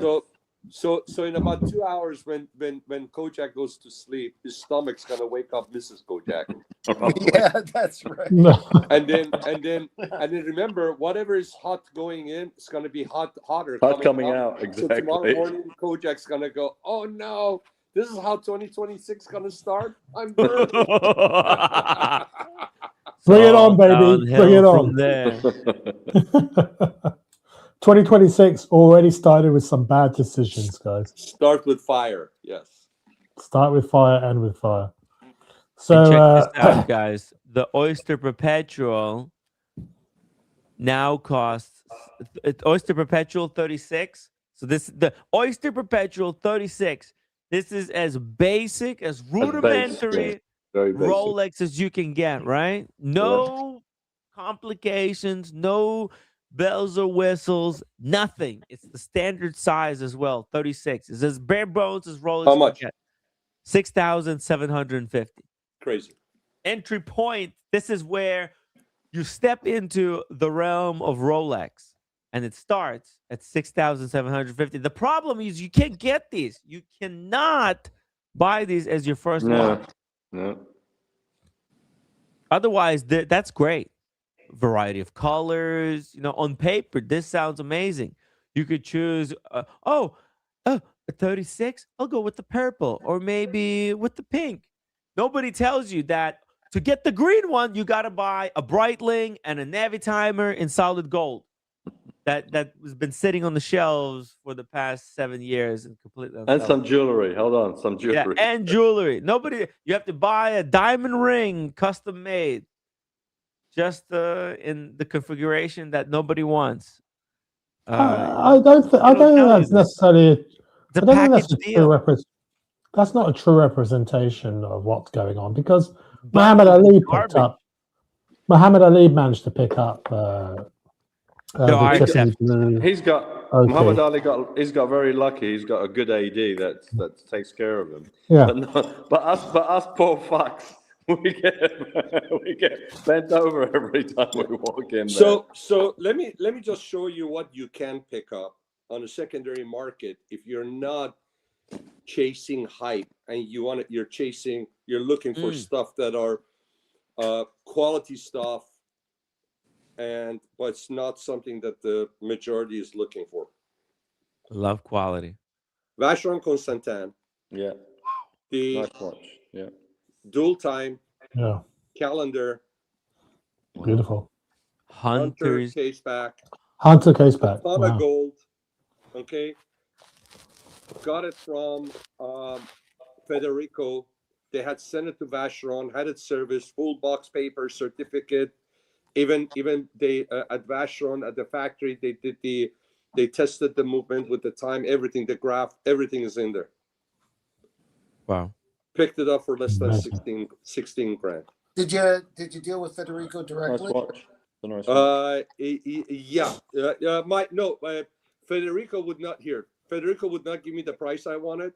So my friends at Beverly Hills Watch Company, they got it for me, and I just gave it to them. They didn't charge me anything. They got it from them for the price I wanted to pay. Oh, I see. So Cool. they got but Federico was great communicating all that, and I appreciate it. He didn't want to. So I just went through them, and those guys got me the price I wanted. Okay. So here's for the price of that Oyster Rolex. Here's a watch that was $20,000, all gold, Panerai, gorgeous. Jensen. Right? It's nice watch. Including tax. What was that? $9,500. There you go. Okay. Look how beautiful it sits. Yeah. And it's not dime a dozen, right? Let me show you one more. This one in 2017, my wife got it for me, brand new. New. 5167. I got all different color straps. It came with the black. I got the blue. I got this from Patek. These are Patek straps. MSRP on the car was just under 22,000. For the watch, it was 20 under 22,000. I paid, including tax, brand new. My name is on the certificate.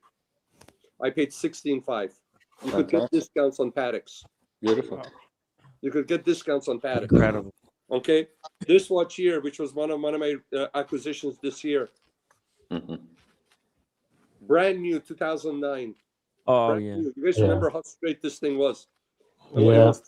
It was sealed, right? Everything, right? That's right. Jensen just wants to say, 17, guys. I paid 17 and some change for the watch. Hi, Jensen. Brand new, never worn. This is the watch that Andrew McCutcheon, he'd never seen it on his wrist, and he was taking photos. He loved it. And he was smitten with the watch. And look how beautiful it sits on the wrist. Yeah, that's my favorite there. How much you paid that? Gorgeous watch. I paid 17.4, I think it was. Huh. Everything, including everything. Hey, Jensen. Jensen. Hey, Jensen. Hello. This watch is He's the best guy. 40. Hey, Jensen. What is Jensen wearing on his wrist? I occasionally wears a Rolex. Nice. This watch here, Breguet, brand new, stamped on the book February 1st with my name on it. MSRP 42.6. I pay 28.5 and plus tax, a little bit over 30,000. Brand new, 42.6. Look at the movement. Beautiful watch. Yes, a beautiful watch. It's so. Here's the deal. I've said it before, and you know, and liberate yourself from some of these hype watches. There are more beautiful watches out there. Fully agree. 100%. Liberate yourself. You know? Right. There's so much quality. There's a lot of great for brands. value. There's a lot of great brands that get overlooked. Like as we said, Breguet, the GG Lecoultre. They're all fantastic brands. I mean, they could easily. I mean, they could easily be in the same Trinity. quality. I mean, the some of history, it might be better. Movements, exactly. They're great watches. Yeah. I mean, here. I mean, look at this. 16.5. Oh yeah. 16.5 for this one, including tax, everything for a white gold Calatrava, brand new. I mean, again, it was not here. Would I? Yeah. You know, now you know they don't make these anymore. But would I pay for a second hand one? Would I pay 22,000? No. No. You know what I mean? You got to buy it right. You know. Yeah. And when I bought it, this was not a hype piece. Everybody was after the Nautilus. Right. Yeah. So I picked this one up. And look at the plastic. They took off because then everybody realized, wait a second, not reference 96 is the reference that's probably most significant to Patek Philippe. If there's a Patek Philippe, like we were talking a little bit about the hype Patek Philippe earlier today, how chasing the hype in Patek could be dangerous and detrimental, but there are deals, especially in stuff that some people might be overlooking right now. But if you find it in some way interesting, chances are eventually it'll come back. Everything came back. Fanny packs came back, and look at the Beanie Babies. They came back. Hang on a second. Hang on a second. Lest we forget that the watch apprentice was quite happy to walk around with a wash bag through Dubai, treating like a man purse. Gents. So, Timmy, put this up for a second. Oh my God! Here's a watch that I picked up for just under $50,000. It's the 5235. Now they're going the rose gold one. This one out of commission in 2018. These are going for 55. You can pick one of these up for about 40 grand, give or take a couple of thousand. I would buy one of these all day long before I buy a GMT. Look at the beauty on this watch. It's the first watch that they use this movement. Yeah. And it's just an absolute stunner. Now, this watch here, I look for. I zeroed in. I knew what I wanted. I wanted a Sympathy Roger Dubuis. I wanted the Series 1. The Series 1 had the crystal that had the shape of the case, but I couldn't find one that was, I couldn't find one that had the perpetual calendar the way I wanted, in good shape and for the right price. So this came along. I picked this up for 10 grand, and it was working, was giving time. But one of the features on the calendar was not working. Roger Dubuis, 10 grand to repair it. So this watch, I'm in it, 20 grand plus $600 for this strap, and I'd say $460 for this strap, another custom strap, and it's a watch that's gone up in price. But more importantly, I enjoy. Did you get the unique piece? Yes. Okay. Did you get that complication fixed? No, absolutely. They fixed everything. Is fixed in gorgeous condition, and again for a price of a little bit higher than what you pay for a great looking watch for a sub. Beautiful watch. Beautiful. Okay. Can you just hold for 1 second? I love this piece, and I love your square gondola piece that you showed. Tim, I'll just speak for a second. Tim asked me, well, or someone asked me, Kojak asked, what was the worst, biggest disappointment you've seen this year? And I forgot the name. It's the Roger Dubuis of today, the modern, the new versions of Roger Dubuis. I'm totally disappointed with the design of the pieces of the new Roger Dubuis. This old stuff that you have is fantastic. I'm gonna send something to Timmy so you can show it to you. We were at Roger Dubuis in at Watches and Wonders, and I put this watch on before going in because I had my bag. I had like 3 watches on the roll and 1 on my hand, so I had 4 watches. So I put this on before we walked into Roger Dubuis, and I was with Manny. We walked in, and there was a guy in a suit, one of the head guys, and he picked up on my watch. So he came and said hello. He goes, "Your watch, we have something similar to it, the Sympathy here," and he showed it. They sat us down. Then we called Timmy. He came over. Timmy, put this picture I'm going to send you up, and it has this one and the new one, that a modern version of it. And I want to show you, just emphasize on what Daniel Katz is saying. They're not even close. As a matter of fact, Timmy, if you go to my Instagram and you go to, I actually have it posted. You know what? Let me send you, because I have the close up. No, don't worry about it. Let me send you the pictures because one of those photos is not posted. 5 minutes to the balls drop. Yes, sir. Yes, Mr. Kojak. Let me get this to you. Charge your glasses, people. Charge your glasses. Okay, let me go get my other champagne glass. What do you think? Would they block us if we have this on? No. This is New York. That'll be Actually, fine. hold on. Probably not. Do the audio. She's actually singing.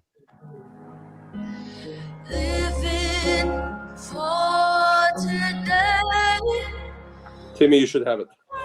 John Lennon. Imagine there's no countries. Imagine. Is it hard to do? Thank you, Tickle My Talk. Imagine there were no grifters. Yeah. No religion too. Imagine all the people living life in peace. And you may say that I'm a dreamer. Then lose that thing. I'm transferring photos just a second. Huh? Sorry, guys. I don't know Enjoy a what little you- bit. I hope someday you will join us. And the world will be as one. Okay, that's in New York right now. We've got 3 minutes. 3 minutes to New Year, everybody. Check this out. Sean. That's New Year's.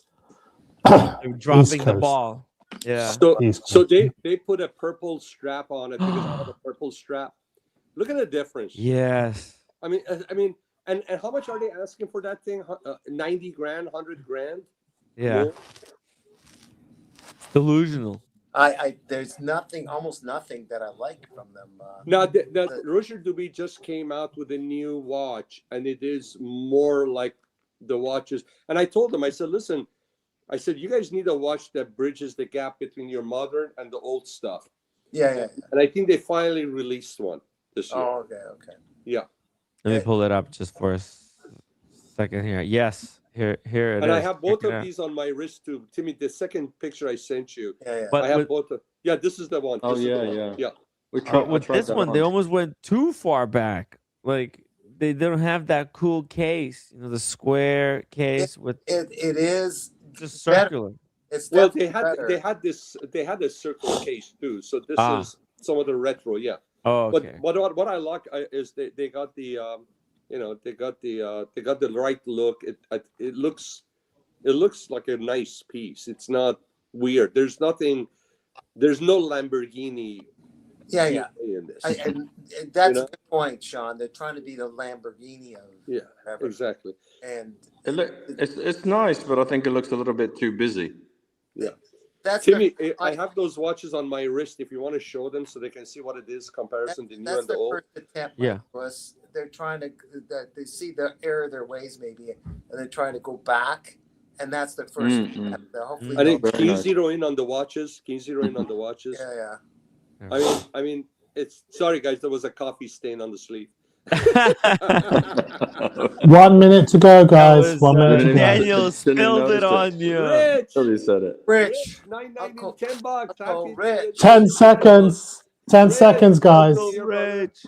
This is 10 seconds. not getting a bit rich, is it? Let's see here. 1.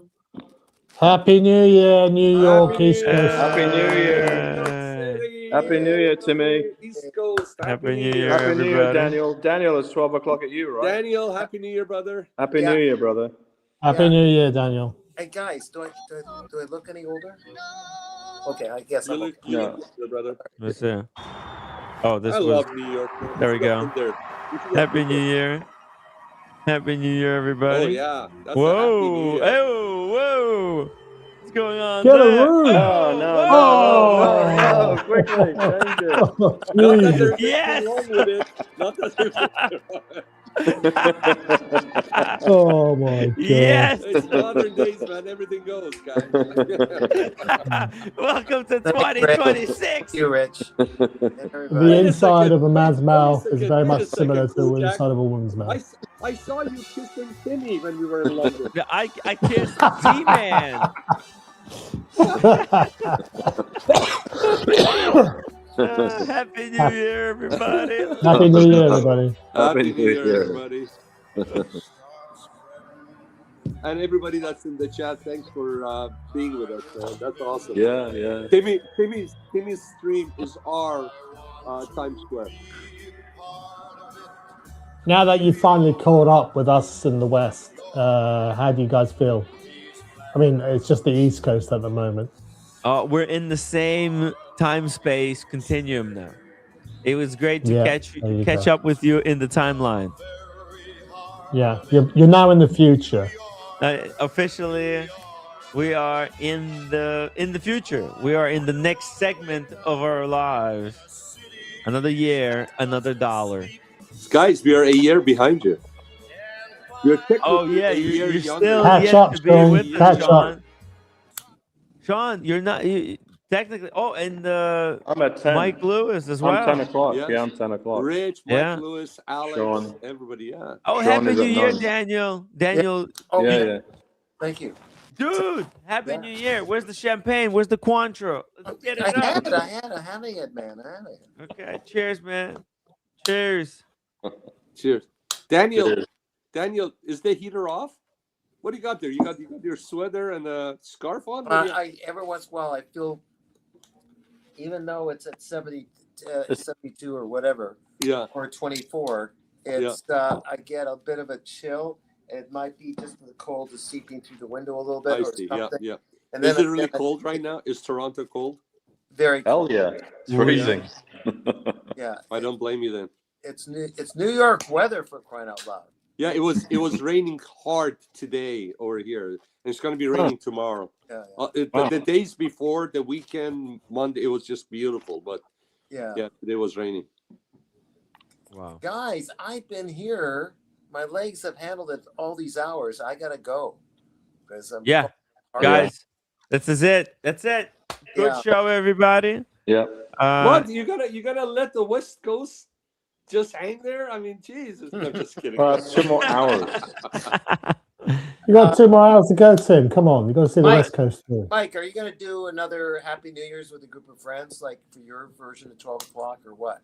Mike, Am I gonna do another what, Daniel? with a group of friends, like Happy New Year? Like you're not at 12 o'clock yet. You're still No, I'm gonna hang out with you guys because I'm gonna probably go to sleep in a couple of hours. I'm not gonna go anywhere tonight. I don't like going out anymore. I used to go out on New Year's Eve and all that, but you know, you got to be careful on the streets and the drunks and all this, and you get to an age that nothing special anymore.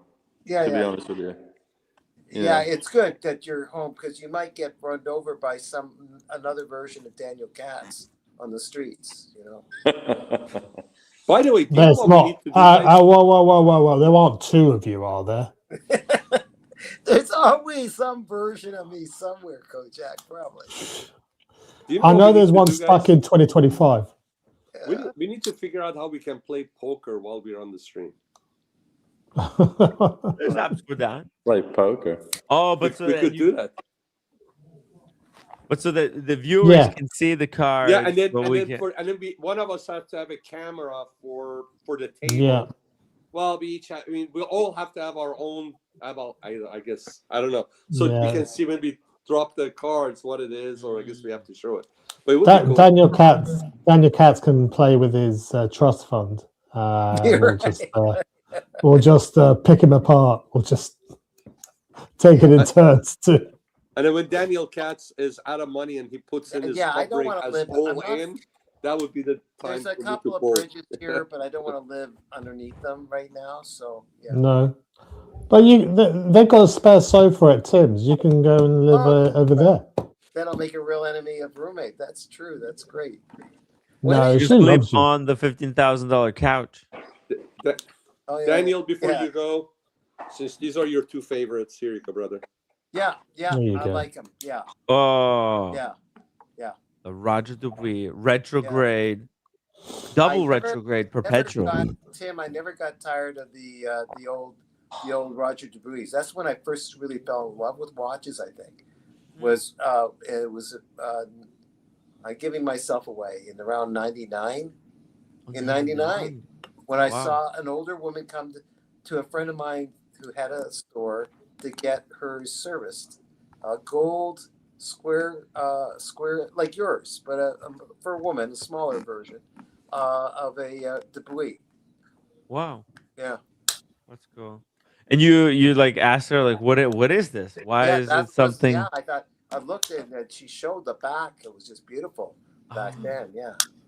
Wow, and you thought, wow, this is an incredible piece of. And to you guys, it was back in prehistoric times. Okay. Yeah. 1999. Yeah. Back back in the year 1999. Wow, what are the years were those? Wow. Nice. During Clinton era, right? You know, nice designs that just don't have a tired look. Like, what year was that one? The square one, Sean? The one that you showed of the This one, I think the salmon. What year was that one? Oh, this one is 2009. The salmon, this? Yeah. That's a 09, so it still has the Geneva seal. It was before Patek put their own seal your on. Dubuis, how old? That's an older one. I think it's this one 80s? is a. In the 80s, maybe? No. 80s. He just in the early 80s he was with Patek still. I think this is a 2000 something, early 2000s. If I'm not mistaken. So, but that look, you never get tired of those looks. No, you can't. Just don't get tired of looking at those. Yeah. I when I look at Tim Wright, I'm always get tired of looking at it. And the mother of pearl. Yeah. Yeah, the mother of pearl. It's just. I mean, it's just. It's too much. Amazing. Yeah. Oh, I forgot. You're right. It is mother of pearl. No, there are three of them. There are three different ones. Oh yeah. Oh, wow. And the dark one is the Tahitian mother of pearl. There are three different mother of pearl. Yeah. Incredible. Yeah. And the retrograde on retrograde, it gives you everything. It gives you the week of the year also. Shows you which week of the year it is.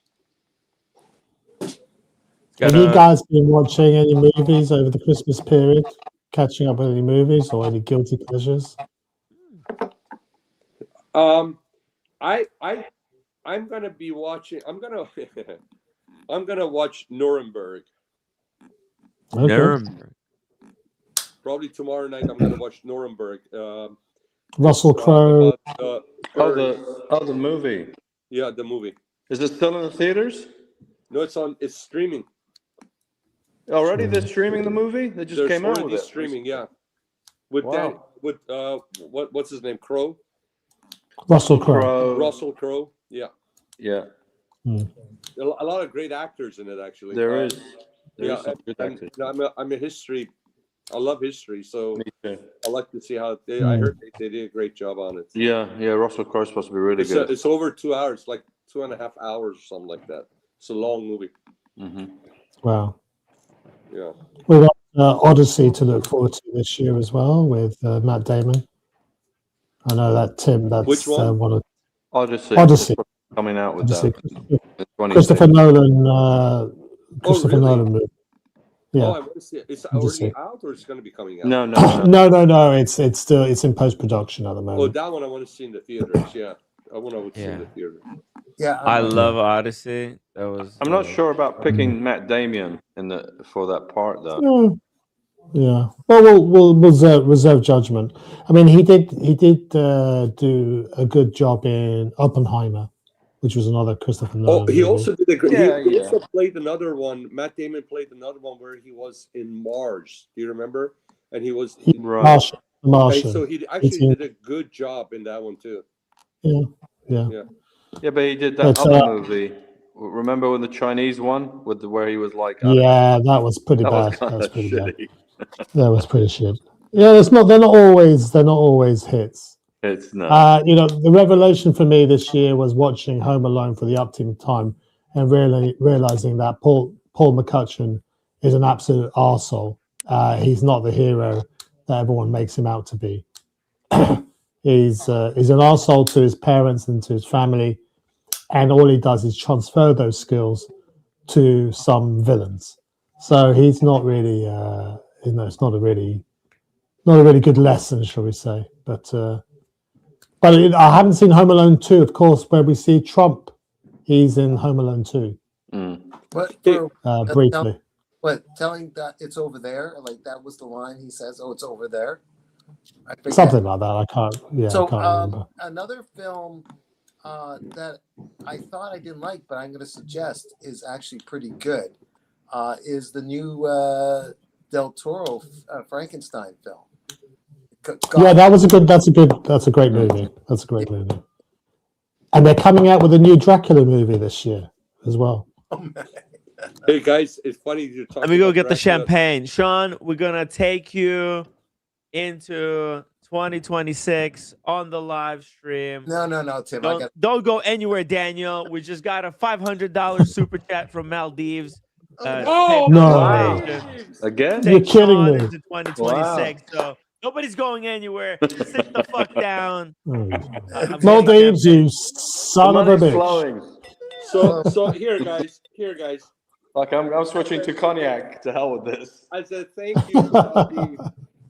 Where's everybody? How come everybody left? No, we're still here. Okay, we'll wait for those guys to come. So Yeah, Daniel, I think whatever Mike's you're gonna- drinking water, yeah. fill up your glass with water or milk. Where's Mikey? We have to wait for Mikey to come in. Hey, no, but Daniel, seriously, if you have to go, you can go. If you want to take a 15-minute break to do a couple of yoga stretches and come back, you could also do that. Daniel, just take notes from what I did. Just sit there and sleep. Just think it. Yeah, right. Show us Yeah. the picture again. So you can Look at those just in the emulate what I morning. did. Okay, Where's I'll Mikey? see. We'll take it a bit at a time here. Is Mikey coming? He's getting a cognac. He's getting a He's cognac. getting okay. I'm gonna wait for Mikey to come in because Maldives. Here we go, guys. Dude, it just so happened that I had 2 bottles. Okay, so hey, he is a great jolly. He's a good. What do they call it? What's that song they say? Oh, he's a. Jolly good He's fella. a jolly good fella. He's a jolly good fella. Why don't we do this? We don't know when his birthday was and all that. When Daniel comes back, He's a mysterious guy, right? Yeah, so he had a birthday, right, in 2025, and he's gonna have one. Why don't we sing Maldives a happy birthday No. for That's okay. being such a no? You don't want to do that? Let's do it. Let's do When's it. his This is birthday? cool. This is cool. When's his Actually, birthday? it wasn't that long ago. Happy birthday to you. Happy birthday to you. Happy birthday, dear Maldives. Happy birthday to you and many more. And many more. Generosity, brother. Cheers to you. Cheers to Cheers. Maldives. We all have to go to Maldives someday. You guys realize that, right? We're gonna do a big community Don't get scare together him. in Don't Maldives, scare him. and we'll do a sacrifice or something. So here's a Jesus. question, guys. Since I'm Maldives joking, I'm joking. sponsors the next few hours for us, what can you each name one very good surprise watch release and one disappointing watch release for 2025? Oh, that's a good question. You know what? I have a disappointment. Okay, I have a disappointment right here. I'll show you. And whoever in This. the chat, join us, please, too. What is This. that? What is Exactly. What is that? Exactly. Who made it? It's Constant Kwong, the Revolution Limited Edition Fam El Hut Mobius 1. The Mobius 1. It's a 30. I think it's like a $30,000 watch. That's not actually not that expensive. It's like a Chinese-made pill-shaped watch that everybody look at. They got Revolution on the movement printed. They're all fawning all over this thing, but I don't know. It just seems like a psyop. They're trying to. Yeah, Well, it's it's a because of the psyop, casing. guys. It's different, and it's kind of eye-catching. That's what it is. Yeah, yeah. But it's I'm gonna Chinese take- made, right? Yeah, It's Chinese. I think so. Yeah, but here's the thing: when you say disappointing, that means you have a higher standard for a brand for putting out a better product. I don't know this brand, so Yeah. whatever garbage they put in, they're not this because I don't know about them. We don't know the brand, right? They're not exactly. So I'm going to take exception. I'm going to disagree with Tickle My Talk, who says the Tiffany Daytona looks awesome in person. Want one to match my wife's OP Tiffany. Which Well, one that's a is very it? good reason to have it. But I've Which seen the Tiffany Which the one? Tiffany Which one is the Daytona. Tiffany Daytona? Which one is it? It was released this year. blue- It has the blue Tiffany the ice blue dial. I think it's one of the most revolting watches that Rolex has ever produced, It's all right. personally. So I saw it in person. I didn't like it, but different strokes for different folks. But that for me was quite a disappointing watch aesthetically. I think the Land Dweller as well, I'm not a huge fan of, just because of the lack of symmetry in the dial. Tag Heuer jumped the shark with some of their releases this year, with sticking a tourbillon in a Carrera watch. I don't understand what they're trying to do there. There's quite a few. There's quite a lot of this. Oh yeah. I mean, this year was the year of the jump hour. I think everybody released some version. Bremont jump hour watch, freaking hideous. Bremont, but JLC had the killer jump hour. Yeah, no, I'm saying disappointment of the year. That Bremont jump hour watch was hideous. Oh yeah.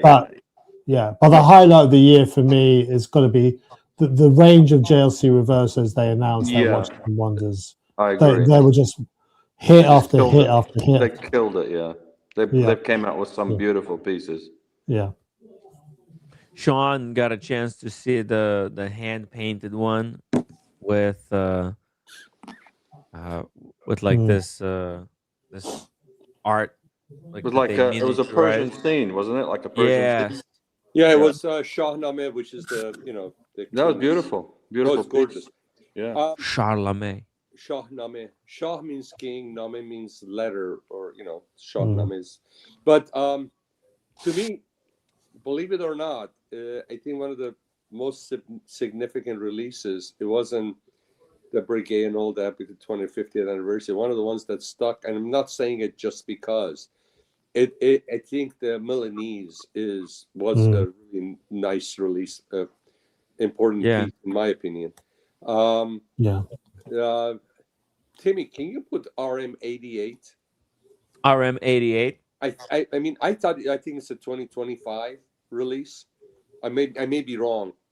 Maybe it came out a long time ago. But I thought it was 2025. Is it this one with the smiley face? Yeah. This was stupid. Maybe it's not 2022, but I thought this was 2025, and if it is, this is. Come on, man. No, it's like they're taking the piss. They're taking the piss, really, and they're asking what, 2 million for it or something like that. Yes, the prize is just arbitrary. It's ugly, stupid. It looks like Richard Mille said. It looks like Richard Mille looked at Jacob and Co. and said, "Hold my beer." At 8:30, at the 8:30 on the left side of the watch, is that a Gumby or a cactus? And it's a Gumpy cactus. I mean, seriously. And they got a flamengo and they got a pineapple. What the hell is that? I mean, seriously, brother. I don't care. I think it came out in 2025. Maybe it came out before another year. It's hideous. It's hideous.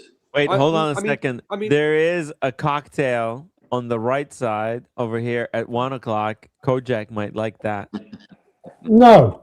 It's got a cocktail. It looks like a pina colada with the umbrella. I'm gonna ask you a question. And maybe guys, maybe this is so advanced thinking. What does it mean? So this is what I'm thinking, right? I'm going. Maybe this decipher is so advanced that I'm so far back that my brain cannot comprehend. And it's me that's wrong. But can you imagine sitting in the boardroom or in the design center, and they're presenting all these ideas, and then they say, "This is a good one." They either had so many shitty ones that this one. No. Or I'll tell you what happened. I'll tell you what happened, Sean. On this one. I'll tell you what happened, Sean. I'll tell you what exactly what happened is that they had two piles. One to do with watches that they're going to release that got approval, and the ones which were dog shit. And somehow the two piles got mixed up. The ones which got rejected ended up getting made. I mean, this is. Well, it's not just how stupid it looks. It's the price on top of it. Also, it's the real take the piss. Exactly. So, Mike, this is the way I'm thinking. They're going like, "Hey, guys, right now, every shit that we put out, they're gobbling it up. Let's see if we can take it to the nth degree and make it so ridiculous, and see if they're still gonna buy it." Exactly. I mean, seriously. I mean, 2 million for that fucking thing. Excuse me, but I mean that's still. I mean, it's a total finger to really is. It's a total finger. I agree. It is. What's the company? I walked away. What's the company for that watch? Who makes that? RM. Richard Mille. Sorry, I seem to be talking to Daniel Katz's breasts. I can't. I was doing some yoga moves. I came back. That's okay. And you notice there's probably some toothpaste on here too.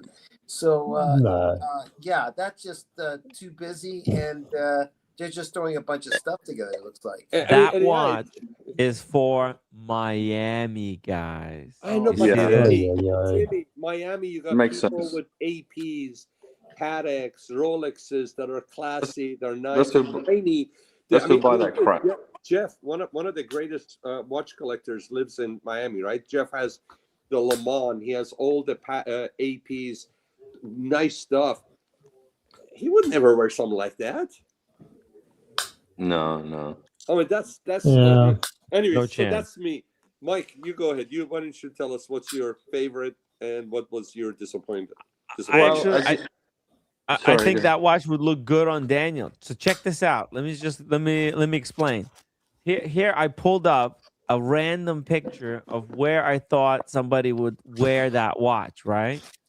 So I was just pulling up random picture, Miami Beach, Florida vibes, right? And you know what this picture is of? It's a picture of where me and Daniel, when we were in Miami, we were literally at that club. That's where Daniel was. Look at Daniel. You can even go. see, that watch. Daniel. Is there music? Is there music? There is music. No. The music is just in his head. Daniel, that girl was checking you out. I danced with one of the girls right afterwards. To tell you the truth, I'm not surprised. Oh, yeah. Hold on. Listen, guys, I am flagging a little bit. It is almost 5:30 here in the UK, so I'm gonna love you and leave you. It's been a lot of fun. There we go. There's Daniel with the lady. With the there we go. ladies. The ladies, and I love look like she needs this. Whoa! Whoa! Oh Jesus Christ! Steady there, Daniel. You're ripping a arm out of a socket there. Jesus!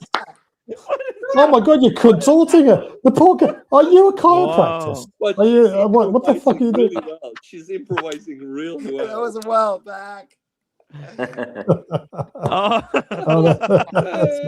Red Shovel couldn't believe There it. you go. Couldn't Yeah. believe it. Amazing. So I'm gonna love you and leave you guys. I'm really sorry. I'm just absolutely shattered. No. It's a long day for you. Happy New Year, brother. Give our best to Happy New Year.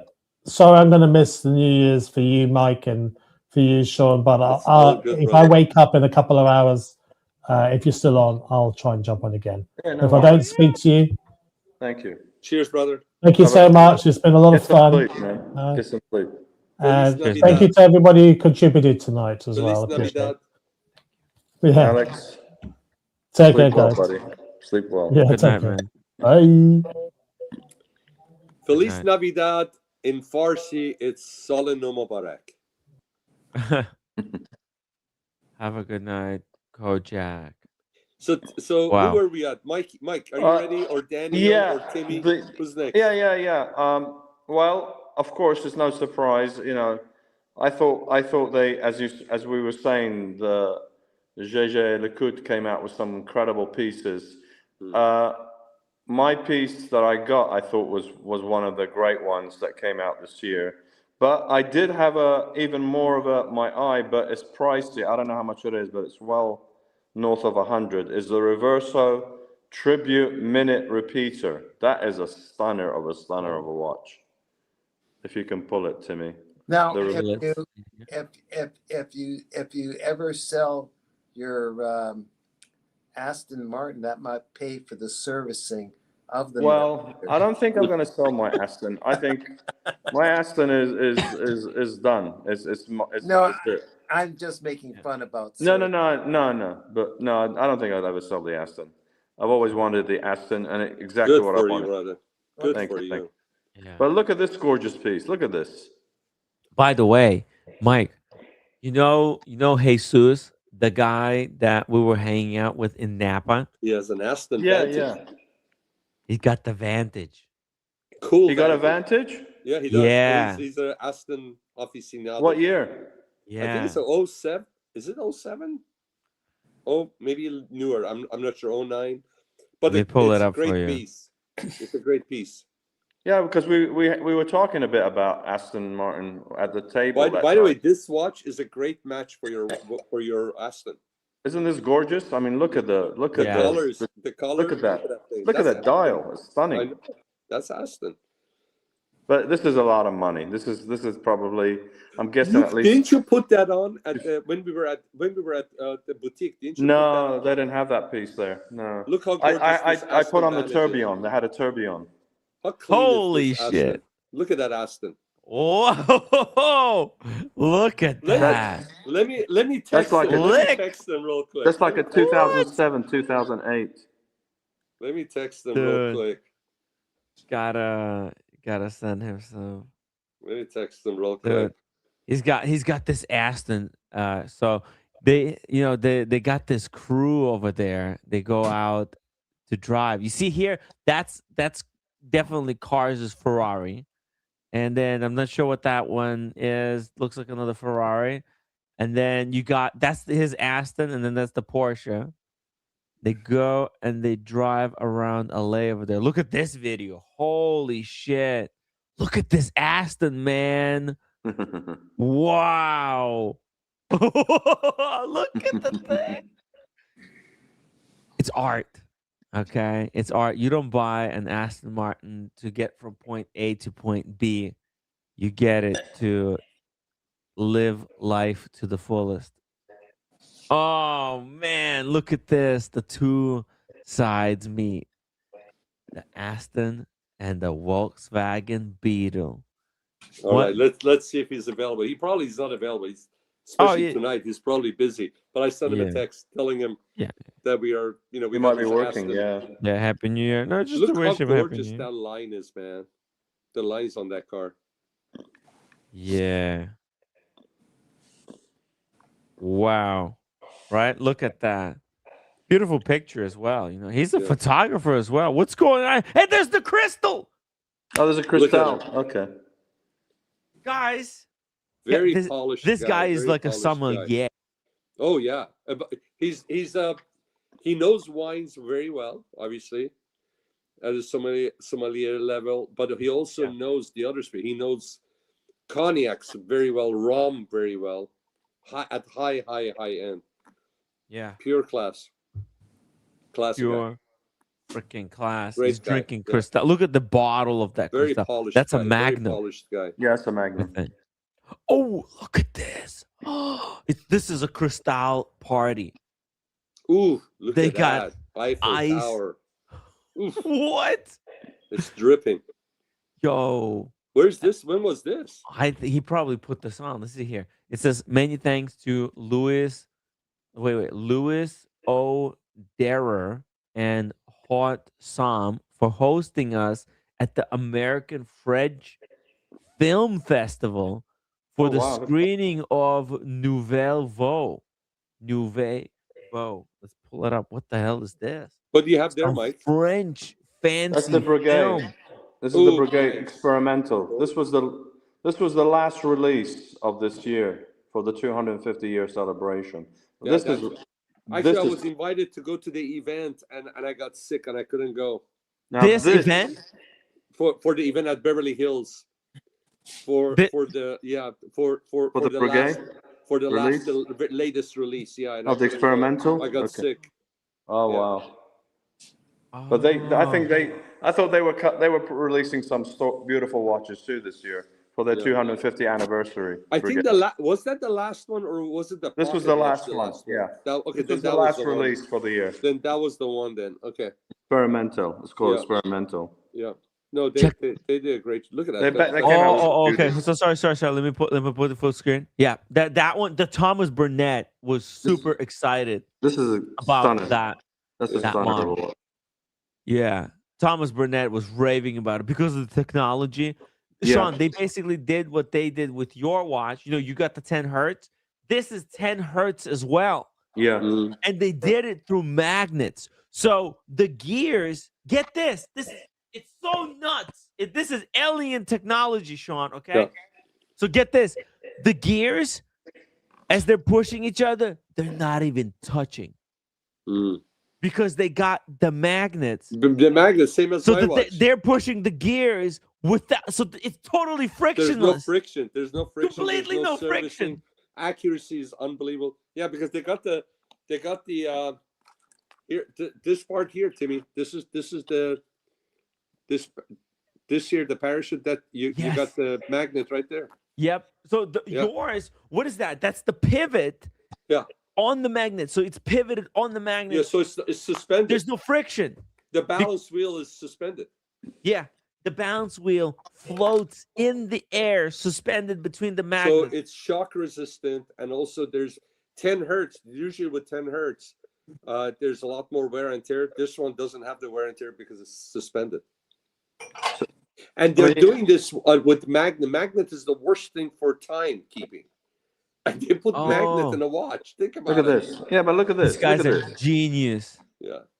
I think this new CEO that Brigade came and took over, I think he's perfect for the company. And I think he's going to take him to the next. I think so too. To the next Buy level. your Brigades now before the prices go up. Because I think people want something new, and Brigade's got a lot of tricks in their aces, in their sleeves. Yeah. A lot of aces, Yeah. Yeah. They got the ace up their sleeve. I think they just need something to bridge their high-end stuff with their lower tier. And that would be perfect. And I have to tell you one thing though, guys. The sweet spot, just like we were talking about Roger Dubuis and every watch brand, there's a time period, even with cars, like with BMW, late 90s, and early 2000s, they came out with fantastic cars. The E38 7 Series probably is the best looking 7 Series, one of the best looking sedans.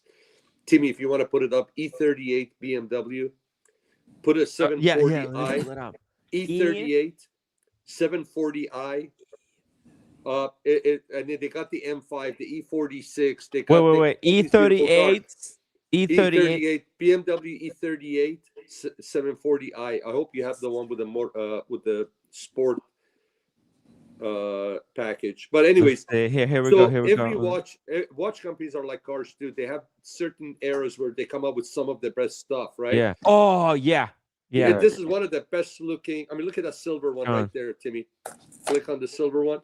This is one of the best looking sedans, period. Right? So, Breguet to me in the 80s had certain je ne sais quoi. It was just amazing, and I hope that they can recapture that mojo that they had in the 80s with their watches.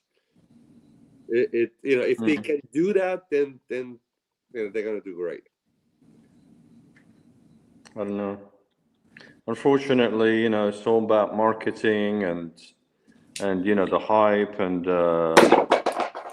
unfortunately, watches like Rolex get too much attention, and they dump so much money with with their promoting their brand, and they're the kings of marketing, no doubt about it, Rolex. And the thing is, they make a good watch, they make a solid watch, but I don't think they don't really have that much creativity, in my opinion. You nailed it, Mike. They came out with the Land Dweller. Yeah, it's kind of cool, it's nice, it's different a little bit, but it doesn't really excite me that much, to be honest with you. Yeah, but let's face it though, they found a niche. What they're producing, people have been gobbling them up for decades, and they're gonna keep on buying it. But they're serving that purpose. I kind of don't blame them, right? No. I've always said I wish they would come up with a Daytona that had a split second. I wish they would have added more features and advanced it, and they're not. But I can't blame them. Because they know what sells, and exactly. and they brainwash the public, and the public think, oh, if I buy a Rolex, I'm not going to lose money. And it's kind of true. Some of their models do hold up well, and they do well even in the gray market. But as a watch, as a watch with character, with even with history. I mean, I know they got history, but nothing like, you can't compare them to Breguet or GG Lecoultre. Come on. So here's my question. Here's the thing. I think Rolex is unique in the way they were sports watch, they were utility watches, and they became luxury watches, and they got a niche. I kind of can't blame them. But I don't blame them. My question is, it's business. How about AP? AP should be coming up with new stuff. Well, they came out with a few pieces. I mean, they had the Star Wheel, which was kind of cool. Yeah, but it's a Star Wheel, but it's on the same freaking watch case. I mean, Vacheron Constantin is trying new stuff. Breguet is trying new stuff. But you got to give. I think you got to give AP. AP does do complications. I mean, they're not like Rolex that are pretty basic. The GMT, or it's a date. It's a chronograph, and that's about it. They don't get much more complicated than that for them. But AP does make some kind of an attempt. But I'm not a big fan of AP, to be honest with you. It's okay. It's a good brand, but it doesn't really excite me. The thing is, I think with AP, it's very risky for them to make new stuff, right? Because right now, people are considering the Gerald Genta and a Royal Oak as the pinnacle of steel sports watch design. So if they make something new, that top watch is going to be put against it, and if it's no good, if it sucks, then there might be a lot of backlash. Actually, And Tim, we kind of can see it with the Code 1159, right? Yeah, I like the Code 1159. It's I think it's a good amazing watch. It's a good looking watch. It really is. But boy, does it get hammered. I mean, if you buy it new, woo! I mean, because think about it, it's going up against the best, right? The stakes are so high, right?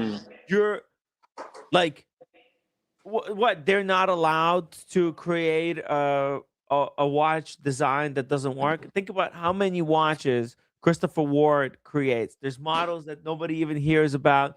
These brands, they're churning out watches, all kinds of models. And the thing is, there's not a lot of scrutiny. People are a lot more forgiving when it's some bullshit no name brand that nobody gives a shit about. At AP level, Vacheron level, Patek level, these brands are scrutinized, and they're looked at extremely closely by the experts, top people who are in the highest levels of art. They observe every single move that they're making, and whether it's kind of making sense, whether they're advancing technology actually, or are they just lying to us. So it is very tough for them. I do not envy these brands. I don't know. Yeah. I think disappointment-wise, watch-wise for the year, which it didn't do much for me, was probably, I would say, I don't know. It just doesn't do anything for me. Is the Engineer? It was nothing special. They came out with it. It didn't do anything for me. They came out with a gold version, which was a bit of a joke. So otherwise, IWC, some of their pieces are. We went to the boutique, and actually they have some nice pieces. But I think the Engineer was not was a bit disappointing for the brand. Personally, Mike, I have to disagree with you on the Engineer. I love the Engineer. I think it's one of the greatest watches that I've ever. But when they came out with the gold, full gold, it kind of was a joke. I actually like that one, Mike. I tried it on. No, I'm just making a joke because I got one as a gift. So I'm trying to simp for the Engineer. I'm doing a little bit of simping. No, it's okay. The Engineer in the stainless steel is fine. Yeah, that's fine. Yeah. I think it's fine. This is the best iteration of it currently on the market. Full gold, I thought it was kind of a joke. Full gold looks kind of cheap, didn't it? Like, look kind of icky. It does look cheap. Yeah. It looks cheap. It does. Yeah. It doesn't look right. It didn't look like the JLC. Yeah, it didn't look like the JLC. I'll tell you that. No, no, hell JLC. No. That movement in the JLC looks like it belongs in a gold case. With the Rolex, see, that's the thing with the Rolex. I think that this is why Rolex did not open the case back until they stepped up their finishing on the movement. Because now that they have this new finish that they introduced, they open the case back. It looks, it looks good. They give it a thumbs up. But that JLC movement, it doesn't look like it's to the level, to the standard of a gold watch. It should be just something was missing. You talk about IWC, not JLC. Yeah, IWC Engineer in solid gold. Yeah. The steel, though, this is probably one of the greatest steel sports watches made. Steel's fine. It's just a gold kind of a joke. It was kind of a joke. Yeah. I actually liked it. I'm sorry, because I like this. You did? Like gold. Can you pull a picture? Can you pull a picture, Tim, so we can laugh at it, please? In person, it was actually really good. At the IWC gold. Try it on? Did you guys try it on? I did. Well, no, I think I held it in my hand. Yeah. How much are you asking? And they're asking like about 38, 39. It's like, no, more. It's expensive. It's not cheap. I think it's 40. It's 40? Yeah. So it's the same as the JLC then? JJ Le Couture. Oh, full gold. It's expensive, guys. It ain't cheap. It's not for poor people. I would definitely take the JLC over it. Let's see here. Oh man, I can't find. A good Sorry, video. guys, I put myself. What are you eating, I Sean? No, look like that enjoy. because I'm eating. I didn't want to gross you guys out. Sorry. No. We prefer actually when people eat on the stream. It's called mukbang. See, there's the ceramic one. That's the white dial. There's the rose gold. That looks like a lady-sized one. That's right? not the one. The one with the chocolate dial is the. You know, the original. When I started getting really interested in watches, I was sucked into the IWC engineer. Back in the 90s, walking into a store where I first saw the Lang Song watch, and a woman, a bit pompous, but she didn't know me. The store clerk said, "This is the best watch in the world." I didn't know anything about watches. I still don't, but I knew even less then. And I looked at, oh my goodness, these are just a basic 3-hand gold Lang Song, including the one with the moon. And oh my goodness, I looked at that. It was that just so delicious looking, the refinement of it. I said, and she told me what the price was back then. We're talking about the 90s. Oh, $18,000. That's too much. And she says, well, here, I'll show you the Ingenieur. And that was the first time I saw the Ingenieur with their own movement, though. IWC had a bigger version of the Ingenieur back then. It was gigantic. It was about 45, I guess. And I tried it on and thought, oh my goodness. Thick But and the ugly. movement you can see inside was a very powerful, and it looked impressive. Like it was like High-end piece of tech. The thing about the architect that what's his name played, where he was a Holocaust survivor, his famous architect, it was a movie that he won an award for, The Brutalist. I think the movie was called The Brutalist. So in a brutalist way, the movement was its own movement, like the architect designing architect, like the Guggenheim type of thing. It was like it was a powerful, beautiful movement in its own way. It was its own in-house movement. But we're talking about the 90s. Yeah. When I saw that. And a big, like the one on the left a little bit. No, I don't know if it's here. I mean, look at this. Let me see. Let me just Look at this. reboot this. Oh, let's see 1 second. Oh man. Yeah. I mean, look at the detail. Look at the detail in here. Oh yeah. No, that's exquisite. I look, like I told you, that watch. Every time I look at it, I told you, and I'm gonna say it again. It looks like it was dipped in honey. That's how delicious it is. There's artistic principles that are applied here. You see it? And the light when it hits the indices. Look at that. Yeah, guys. Next time, gents, can I disagree with one thing? Keep it there. Keep it there, Mike, because I wanna make a comment about it. Sean, finish. Yeah, I want to disagree with one thing that Daniel said. Daniel said that he still doesn't know about watches. Daniel, and I'm not blowing smoke. Yeah. You impressed me with how much you know about the independence. Yeah, he does. He knows quite Seriously, a bit. your knowledge of the independence is just. I mean, you probably have forgotten more about them than I know about them. Yeah. I mean, seriously, it's really impressive. All right. Okay. Well, maybe the case. I'm not a watchmaker, but none of us are. But yeah, I have some interest. Thank you for whatever it is. That's beautiful. Next time I see a jar of honey, Michael, I'll say that reminds me of a reverso. So get this. This is for what I learned from Todd Levin, who is like the leading art buyer for some of like the richest people in the world.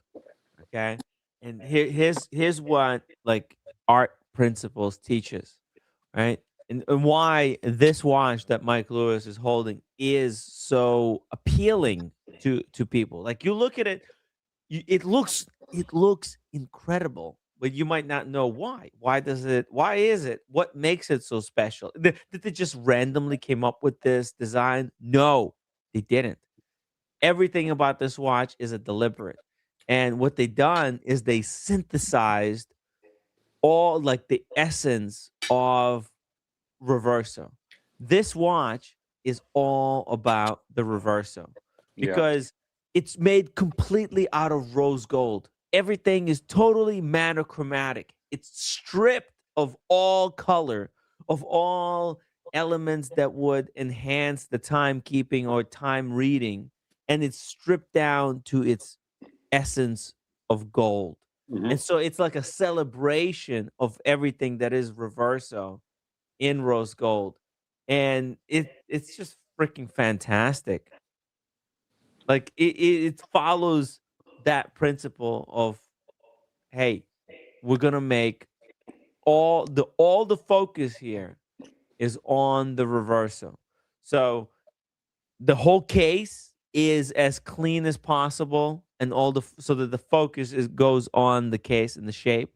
And then we got this bracelet that they've done. Man, actually, that's the pinnacle right now in the bracelet technology. That's of this variety, because watches with this type of bracelet from the 80s, from the 50s, are really popular right now. They're really going off. But the problem with those older bracelets, you have to cut them. The only way to size them is to cut them. But JLC invented a way, of one of the most elegant ways that I've ever seen, to make the bracelet adjustable to any wrist size. Yeah, that's what's nice too about it. It's it's an adjustable bracelet. It's just this is a perfect watch. Yeah, You really can great. size it to, if the temperature goes up, you can size it higher. If the temperature goes down, you can size it lower. It's perfect, and it's art because it is so monochromatic in that rose gold color. So let me just say this. Patek 5370R. Everybody knows which one that is? Yeah. 5370? 70R that just came out.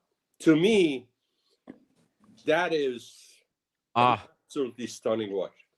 But the reason I said Milanese is because it has timeless beauty and it is attainable. Yeah. This thing is 300 grand. Yeah.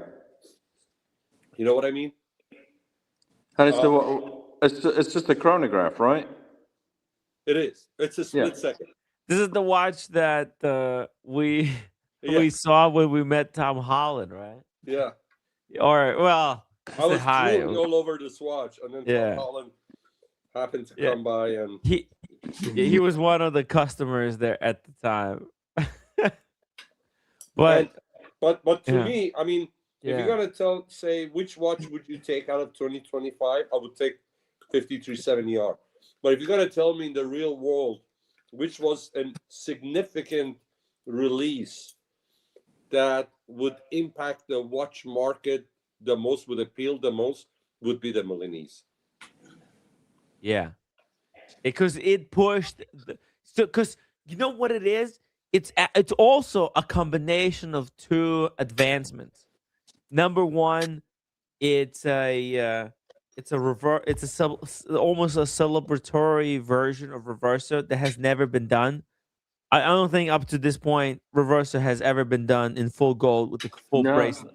No. Not on the the Milanese was. The Milanese took it to another level. Yeah. The Milanese bracelet took it to another level. Yeah. What it did, it created its own segment, its own. I mean, Reverso on a different, on a metal bracelet. I don't think it's not the thing that there might be bracelets for the Reverso, but they're ugly as hell. Well, they're smart, and I'll tell you why. Because they caught on early. You know the Patek that I picked up from Reardon, right? It has the woven bracelet, 60s and 70s, that elegance, and the prices have come up in the past 2-3 years on those, and I think JLC picked up on that trend and the appeal of those watches and provided you a modern watch with pedigree that has that beautiful bracelet. It's something that's modern but it would look good on Don Draper of Mad Men. You know what I'm saying? Yes. Yeah, it's elegant, it's hip, it's timeless, it's classy. See, Sean, the official bracelet for the Reverso. Yeah, I don't like that. Yeah, No, it's okay. exactly. It doesn't look right. Okay, let's be honest. It just doesn't look right. No, it just looks like somebody tried, but they failed. That looks like something Tag Heuer put out in the 80s on their watches. Do you remember that one? The Tag Heuer with the bracelet, the sport watch. Well, you know what? Some of those. You know what happened to Tim and Sean? I think also we were always accustomed to seeing the Reverso on a leather strap. So when they came out with this Milanese, it was like, whoa! I mean, this damn bracelet really hit it on the nail with being on the with full gold with this Milanese bracelet. But also, it felt right. Yeah, that Milanese just feels right. Well, it wraps. The thing about it, I mean, there's Milanese Yeah. bracelets out there, but this one was so cool and It unique wears- because it wraps. Yeah. And it just hugs your wrist really beautifully. So let me just say this, that the only watch out there in the market that kind of competes in this class with the Milanese is the Ellipse Patek. But their bracelets are not, I mean, the bracelet that they put on this watch, it kills the Patek's current offerings of Ellipse with the bracelet. To me, the Ellipse Blue Dial Platinum is absolutely stunning. I think we had the, hey, Sergeant. Happy New Year, Shout out to Sergeant. I think to me, that watch is absolutely elegant and it's gorgeous. But on the bracelet, it's nowhere near the Milanese JLC. I think the JLC just put the nail in the coffin for Ellipse with bracelets. I think, and nobody's talking about the Ellipse with bracelets. Everybody was talking for a while. Hey, Ellipse this, Ellipse that, because the vintage ones became popular, and now a lot of people are looking at them, and they were talking about the bracelet ones. But when the Milanese came, I think everybody forgot about the Ellipse with the bracelet. Ellipse. Yeah, the bracelet. Oh, the one that you can adjust, right?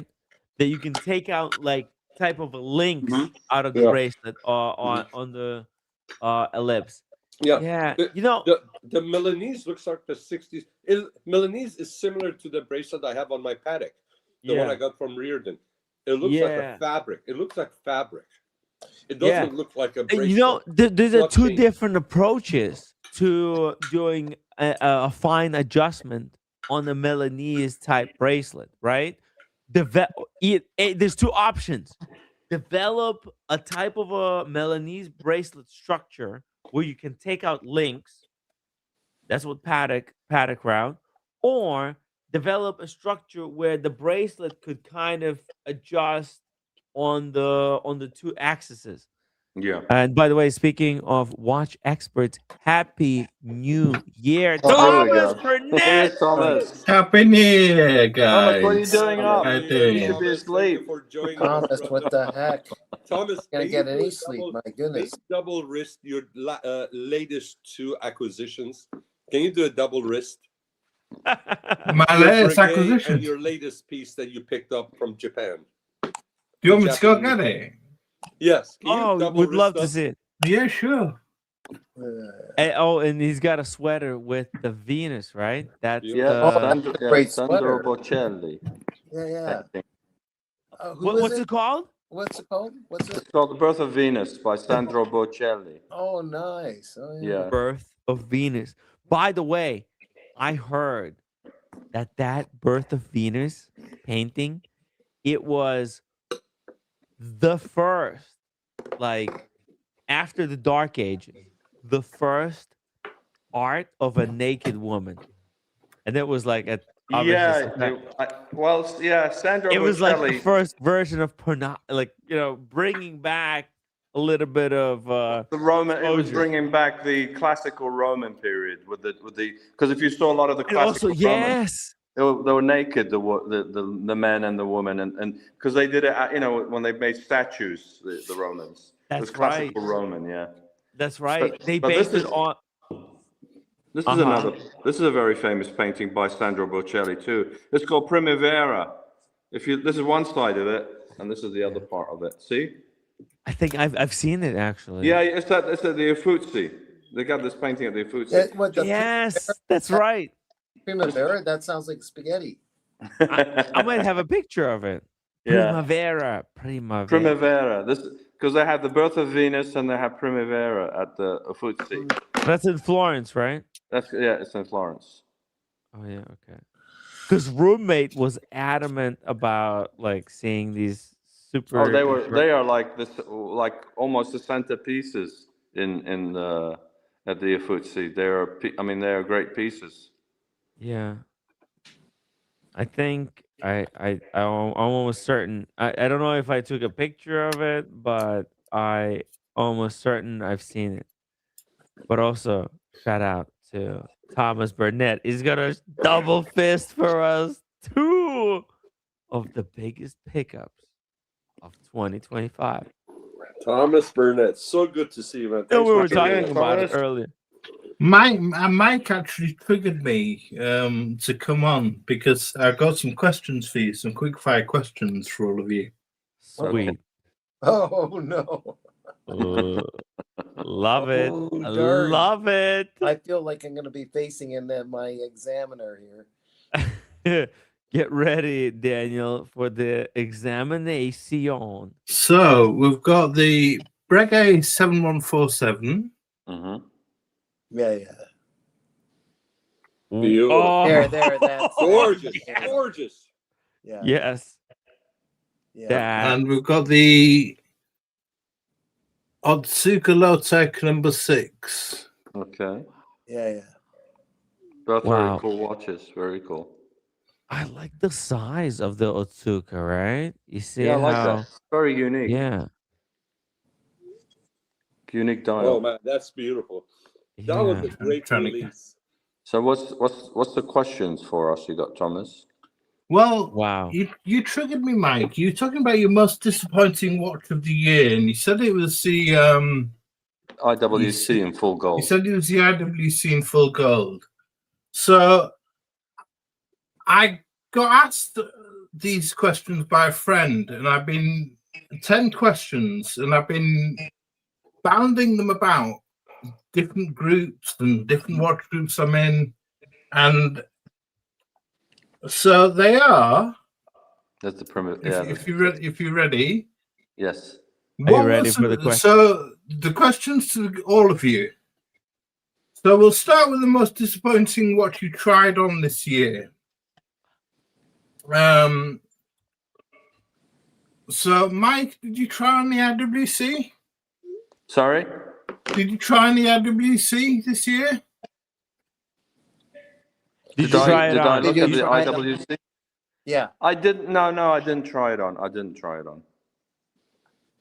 Right. Okay. So I'll start from the top then. Your favorite watch from your own collection this year, Tim? From my collection?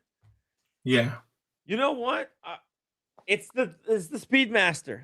Speedmaster. Yeah, I freaking fell back in love with the Speedmaster. I've built up the calluses to wind it. Thank you, Sean. I built up the calluses to wind it. I've been practicing good winding technique, and I got the bracelet back on the watch. I've had the strap on it as well, and I love the sight of that movement. The up and case back, yeah. Dude, sapphire sandwich.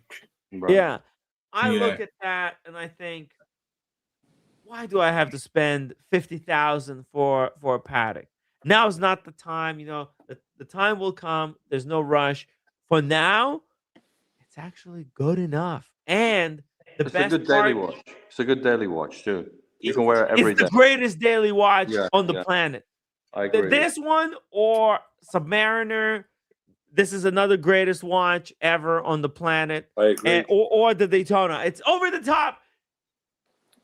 I think I might be a crazy person. Look at this, guys. You know, what am I doing? What am I doing with all these watches? I think So you're saying the Speedmaster. You're saying the Speedmaster. You can have two. So the Speedmaster, you'd say. I personally went with my Breguet and the Breguet, and the second runner-up was the Explorer 2. Oh yeah, So that makes sense. Breguet closely followed by the Explorer 2 were my two favorites this year. Daniel, did you have any favorites? Favorite watches of your collection this year? Yeah. I'm approaching it from terms of longevity, in terms of living with an inanimate object, but it's lived with me for many years. So I'm coming back with a new strap, with the leather and the rubber in the back, is my reliable Seiko enamel. Nice, Not even a Grand Seiko. I do like my Datejust. Habring I do like, but I'm moving that, but I won't get into it now. Yeah, this one is hopefully staying with me. Can you show the Habring, Daniel?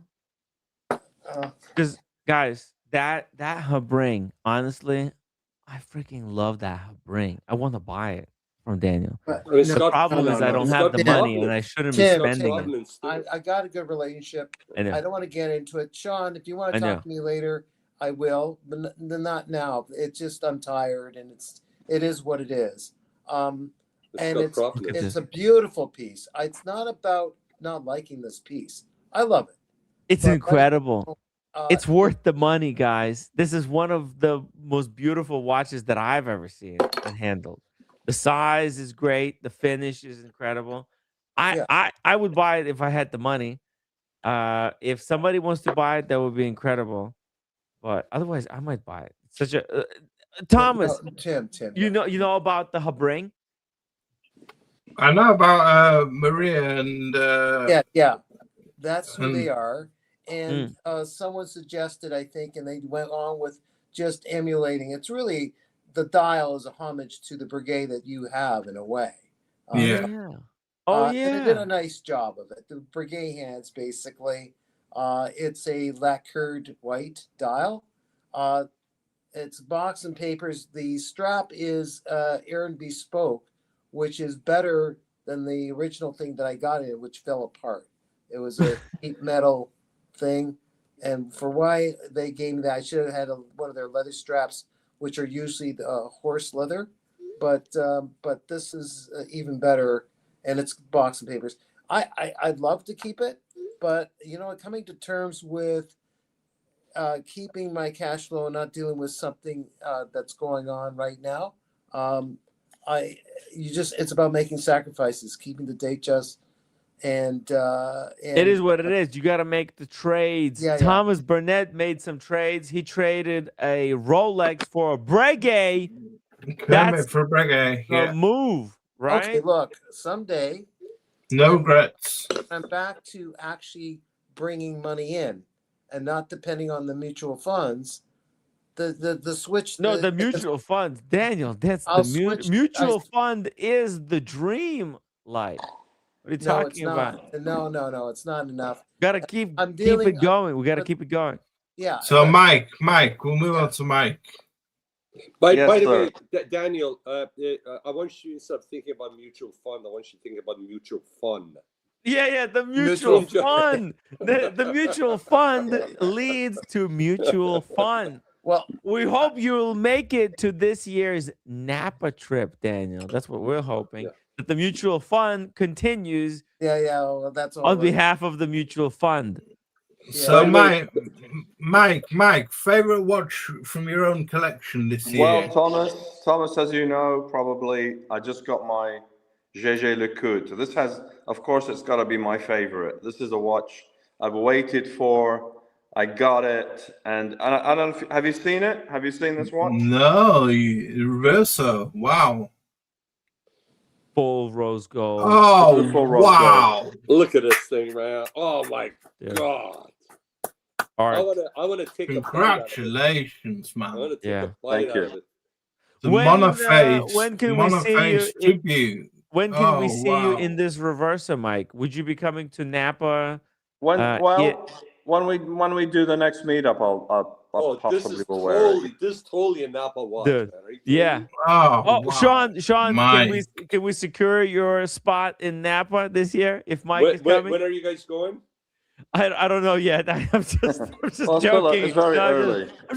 I'm just proposing stuff. That's it. Well, we might go to England. Actually, we might meet up. But if you're in June, Before early that. part of June, I'm going to be in Paris late May, and then we plan to be in London early part of June, and then may actually go after that. We're going to probably go to Berlin.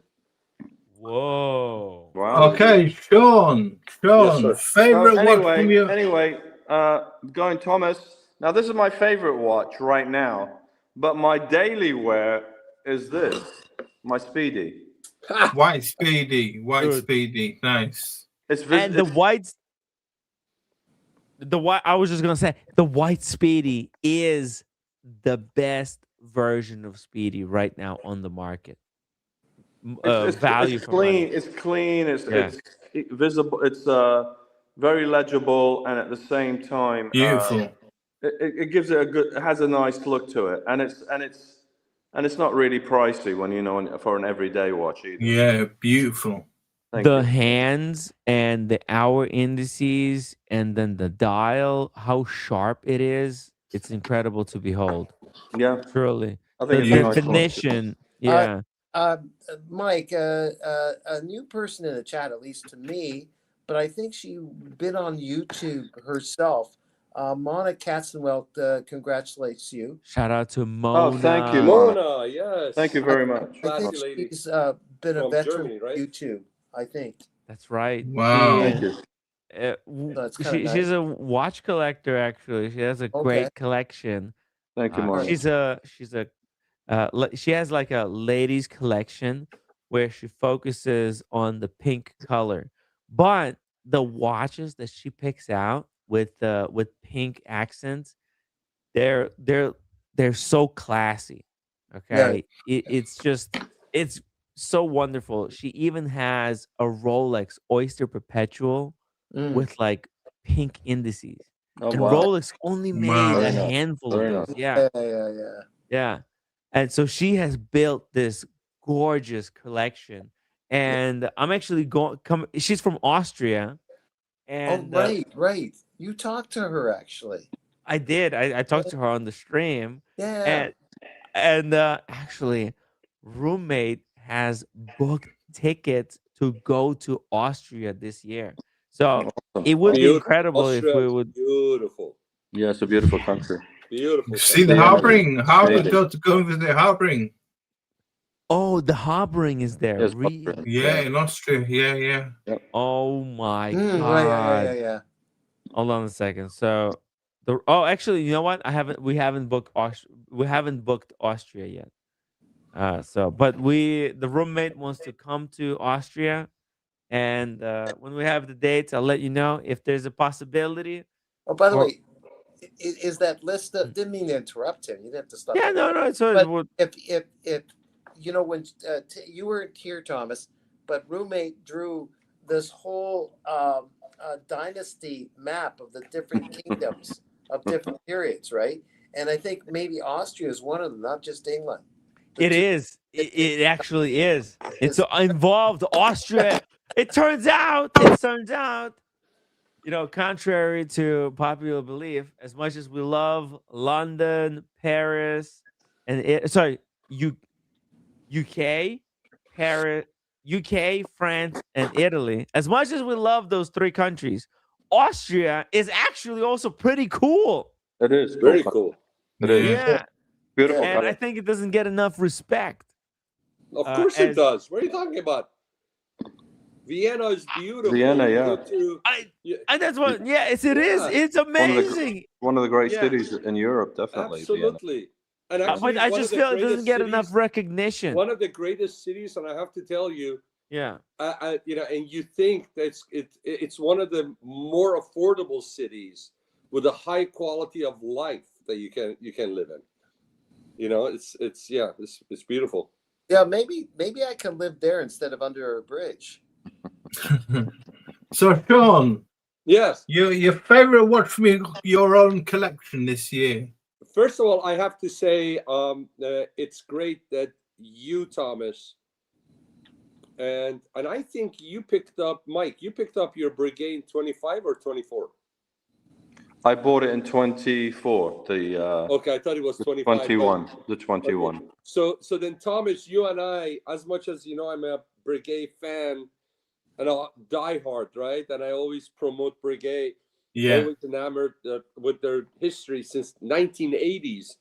I always adored Breguet for what they've done. I finally picked up my first Breguet in 2025, just like you did, in February. So this has to be one of my special watches. The one that I really am enjoying, and because I was chasing it, and I finally found a perfect example after a long search. And I was so glad that I didn't pull the trigger on a couple of occasions when it came up, is this watch, which I was showing earlier, which is the Patek 5124 with the salmon. Oh, Gondolo. Wow. And this was in brand Is that the new. salmon Now, dial one? yes. Yeah. So, and I'll show you another one if there's a third one too. But just to say, yes, Mike, I love the white Speedy, but I also love the classic Speedy with the Hasselite. Okay, with the Hasselite. So anyways, with that being said, you know, the beauty about Watch World, and I guess this is one of the silly reasons to justify having several, is because although you have favorites time to time, annually or every 6 months or so, you always go back and rediscover the watch that you really loved, right? And recently, I've been enjoying my Rolex Daytona gray dial speed, with the speed dial that they have, racing dial that they have with the brown strap contrast stitching. I've been enjoying putting the 5235 on, but one of my really special pickups this was last year, but I still enjoy a lot, and this is something similar to the bracelet that you have on your Milanese, is this. I recently haven't been wearing it that much, but when I do wear it, it's special. It's different. This is your favorite? I remember when you I would say right now, I mean here, this is tough. The favorite has to be one of these, and this is especially I'm wearing a lot lately, but because this is Breguet's 250th, and I have to say this was my favorite of 2025. I remember you showing that. Yeah, and because of the gentleman that set it up for me to buy, he's a great guy and all that, and he's linked to Breguet. I liked it, but this is the bracelet that I'm talking about. That we're talking about how their bracelets and what they've done with the Milanese. It's like a fabric, and that's why I think it nailed the put a nail in the Patek. Hey Sean, can you do me a favor? Can you do me a favor and put it on? Let me see how it looks, how it fits on your wrist, how close and how tight it fits. Sure. Because I'm curious in comparison. And this is automatic, right? It's automatic, and in the case is 6 mil, and it has the first watch that got this automatic movement was this watch in 1971, and then after this they put it on the first Nautilus. So the first Nautilus, the 3700, got the same one. Oh man! Beautiful piece. I remember. Look how flat it is. It's very cool. It's very cool. And what the beauty, you see it when there's sun. Take a look at the dial, white gold, and they heat treated it so you see the blue. It's white gold dial. Mm-hmm. Oh my god! And in the sun, it's a beautiful watch. Yeah, beautiful watch. Amazing in the sun. So what model is this? What was this one? 50. I have to go on my Instagram. I posted it. 50-something 18. I'll tell you in just a second. I have to go. Oh, I have your Instagram. I think you said let's see here. You asked me to pull it up, right? Let's see. Sure. Here we go. And it's such a classy watch. You have to go down. You have to go down to October, actually, when you guys were here. Yeah, that's what. Oh, that's the watch, but you didn't say, yeah. I on this one I didn't put down what it was. Yeah. Go down. By the way, cheers to Jackrabbit. Jackrabbit. That was amazing to try. Go down. There it is. Okay, right there. Maybe here. Would have it. 3588. 3588. And it's, as you can see, it's got that bracelet. Now, Sean was extremely fortunate that it fit his wrist. Exactly. Like Perfect that is, you hit the lottery if you can get one of these that looks as incredible as this one. All original, yeah. All original, right? Yeah. And the size, it's not too small, it's not too big. Yeah, and I think that was when we were in LA. You first introduced. Yeah. We did the unboxing. Yeah. Yeah. We unboxed it on the stream. Wow. Timmy, if you go up to where the second time, up the other way. Oh, up. Okay. Yeah, right. You passed it. Oh. The other picture. Yeah, this one. This one was actually the other one that you took. Right there. No, the other one. The other one. No, sorry. Right there on the left bottom. This bottom. One. No, left bottom. Bottom. Right there. You took that picture. Right there to your left. Right. This one. Yeah. Look at those sun hits it. Look at that dial. Yeah. It's got that sheen. Yeah. And got look that how sheen flat on the bracelet, it's especially. an automatic movement. Look how flat it sits. Yeah. Timmy, can Like you paper zoom in thin. on that picture? Good looking one. Unfortunately. But that's a picture from the stream. Actually, look at that. Yeah, it is. I might have that picture in high resolution. Let me see it.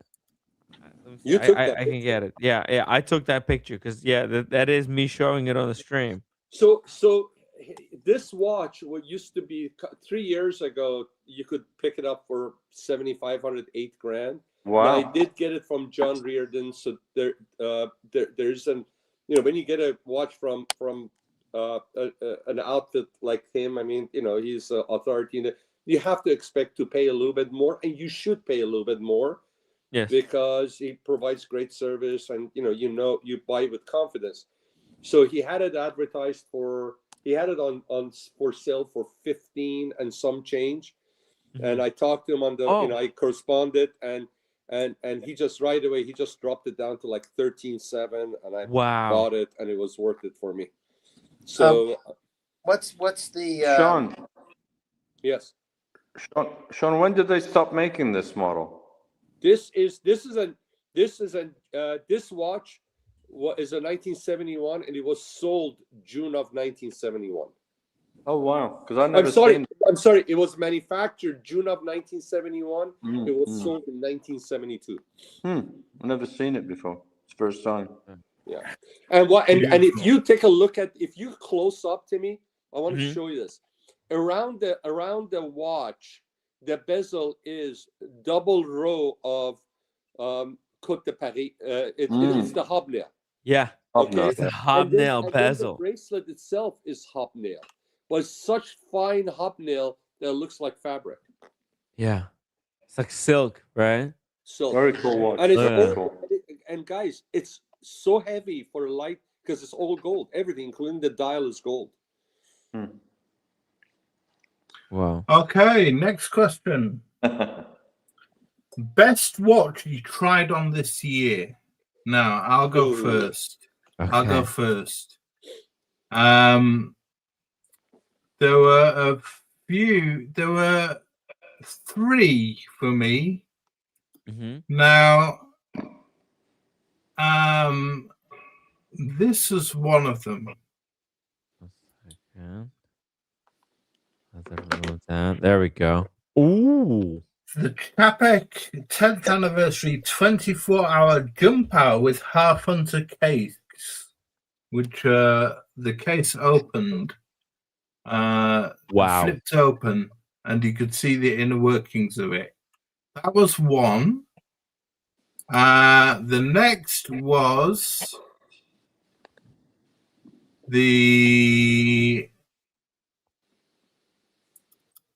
Angelus. If it's going to pop up. Oh, the mono pusher. The Angelus, yeah. The Angelus Yes. mono pusher. Gorgeous. Yeah, the GPHC winning Angelus chronograph telemetry. Both tried on at Dubai Watch Week. Wow. And there's one more. That dial reminds me of my Patek I used to have. It does. It does. Yeah, it's beautiful. Absolutely gorgeous. There's one more, which I tried on at the AHCI show back in February, which was this, which was absolutely beautiful. The gorgeous Bernard Lederer CIC 39 longitude in blue. Oh my god. It reminds me of 39 millimeter. Just look at the movement on this. Beautiful. Gorgeous. Yeah, gorgeous. Beautiful. Absolutely mind-blowing. Yeah. It's not just the finishing on the movement, it's also a proof of concept. This was a piece of technology that was said that it couldn't be done because it's just the limitations at which you could manufacture parts. And Lederer proved, actually, I think it was George Daniels. He proved George Daniels wrong. Yeah, and he made it a reality. And then that dome sapphire. Yeah, George Daniels said, "No, this type of thing it can't be done. It's just the human limitations. You couldn't do it, and you couldn't do it in a wristwatch. You could do a pocket watch with the big size, but Lederer proved it wrong. And then he made it even smaller. And this is it. Truly incredible piece of technology. But that blue dial was the one for me. Oh, I tried that on the HCI show. Man, so those 3: the Chapek, the Angelus, and the Lederer. So Tim, did you have any favorites that you tried on this year that were your watch? Oh, dude, I've tried on any real standouts that. The real standouts. I've tried on a lot of watches. I've seen some really crazy stuff, some out of this world stuff. But did anything like really stand out? I think for me it would be the Steel 222. Right, the Steel 222. Right, yeah. Just the way it like draped, it was very light, and I thought, oh, this kind of it works. I thought it works. It was like a great watch for life because it's just how soft also the steel was. It could like scratch up, and I thought, oh man, this could be beautiful. Like if you didn't care about watches and you just wanted this watch to kind of wear every single day, I thought this could be a great watch. It's just the thing. It's just the thought that crossed my mind. You know what I mean? It was very poetic seeing that watch in steel, especially because I had a chance to kind of celebrate the unboxing of one of the first gold 222 re-releases. So seeing it in steel was beautiful. And then also seeing the Vacheron Perpetual in the 36 mil. I thought, wow, Vacheron is ahead of their time on the 36 millimeter Perpetual, because watches were big, then they shrunk, and it looks like all the hype is in smaller watches right now. So Vacheron is kind of going down to 36, the true size for wristwatches. You don't need a watch bigger than the 36, right? They just in the 36, it claps. It claps. Yeah. When we were running down the 87 steps, 87 floors of that Yeah. Dubai watch week, you And know what I was wearing? You had Daniel 36 Datejust. I remember I was talking to you Yeah. We're running down the steps, and because Daniel bolted, they said fire. Daniel was gone. I'm like, what the fuck? This guy didn't even take his watches. Let me go grab it. So I just grabbed. I think he got my passport too. Just I got the passport and the phone. Yeah. I'm like, By the motherfucker. By the way, Daniel, I think I can use this. I'm like, I made a calculation. I'm like, I don't think we're gonna die. Like, yeah. You know, by the way, we'll be able to get out. You know. And then we got Jamie yelling on his phone to a voicemail of his wife. I love you, dear. Just in case I don't make it. Oh, bless. You know, right? No, and then I'm going down the steps. So sweet. And then Tim added, on top of getting my watch and my passport, he brought down a story for me about the woman in her 40s going down the steps in her shorts and some guy in his 60s running ahead of her and said, come on. And later on, he says, at the end of this, I want to reclaim my time. We're back in my room. I want to reclaim my time. It's just, no, we're still on the clock. Yes. So Daniel, did you have a favorite watch you tried on this year? Okay, I want to premise this with, of course, I love these really high-end pieces and like what Mike has and the big names. I truly do. But what I actually experienced was in the accessible category. Yeah, sure, go for it. Now, the Konstantin Chaikin, I'm talking about the affordable collab that Chaikin did with, I forget who. Louis Erard.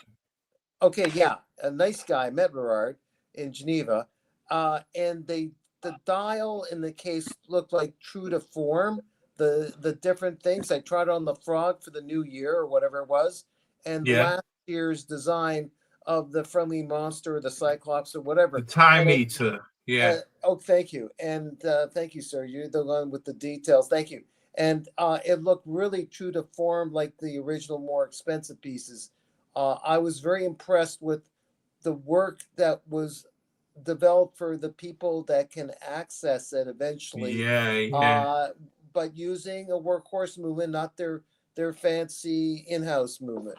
Yes, Salita 200. Yeah.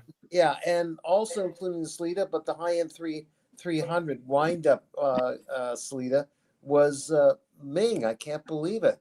But the Ming with the rubber strap, black. And remember, Tim, I sold a Ming way back when. It's like the same black one, but a slight redesign of the all-black Ming dial with the, but it's a Salita movement and a fancy, like last forever type of rubber strap, yellow of all things. And that is kind of my feeling of kind of an RM without having to commit to an RM.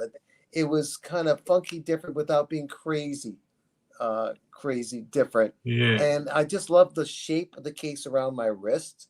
It was like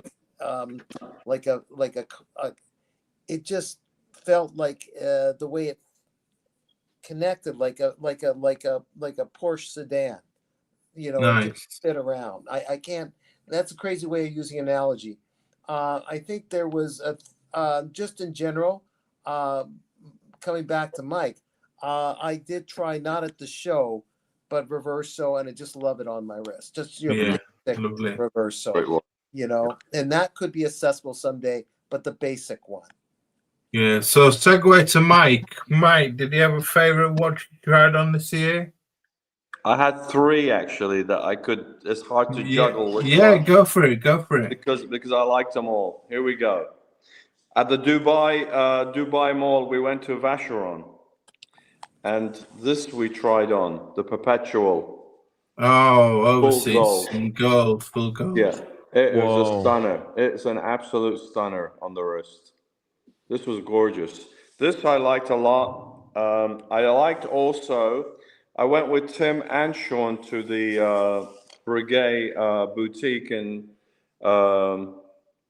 Rodeo Drive, and I tried on. I like this watch also quite a lot. The new release of the Horramundi by Breguet for the 250 year anniversary. Yes. That's a stunning watch.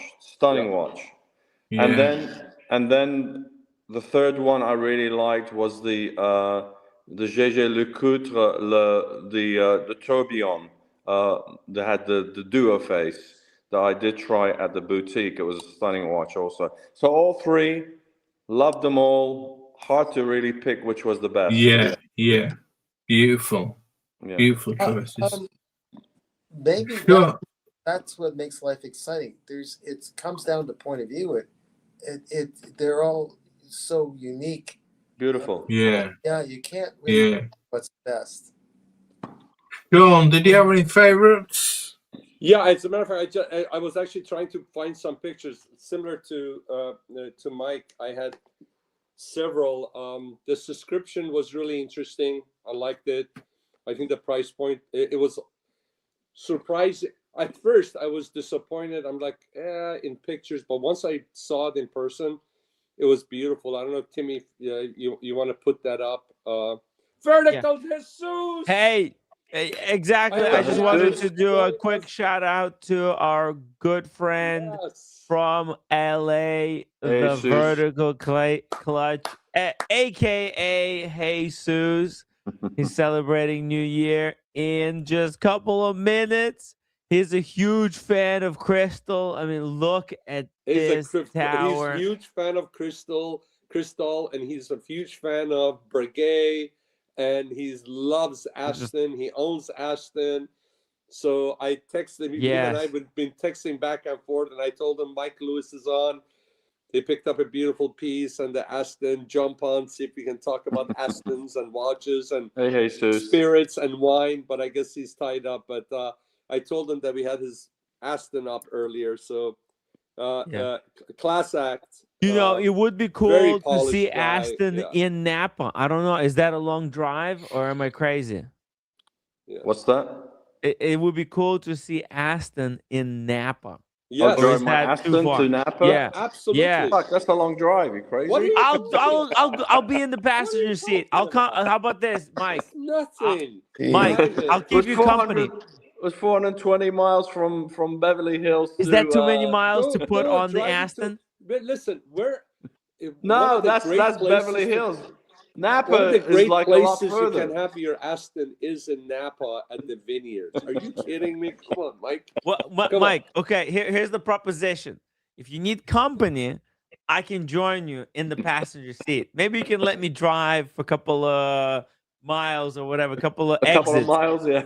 Yeah, a couple of exits. You know, where it's a straight road. Okay, I can fly into Arizona. And then we can pack up, put all the things in the Aston together. I'll help you. I think it's like 1,000 miles, isn't it? Something like that, at least. No, No. From AZ to Napa, yeah. No. Is it? I think it's about 1,000 miles at least. No, I'll tell you in a minute. By the way, one good friend of the community and a really good friend of Tim's and a class act in LA that we haven't touched on.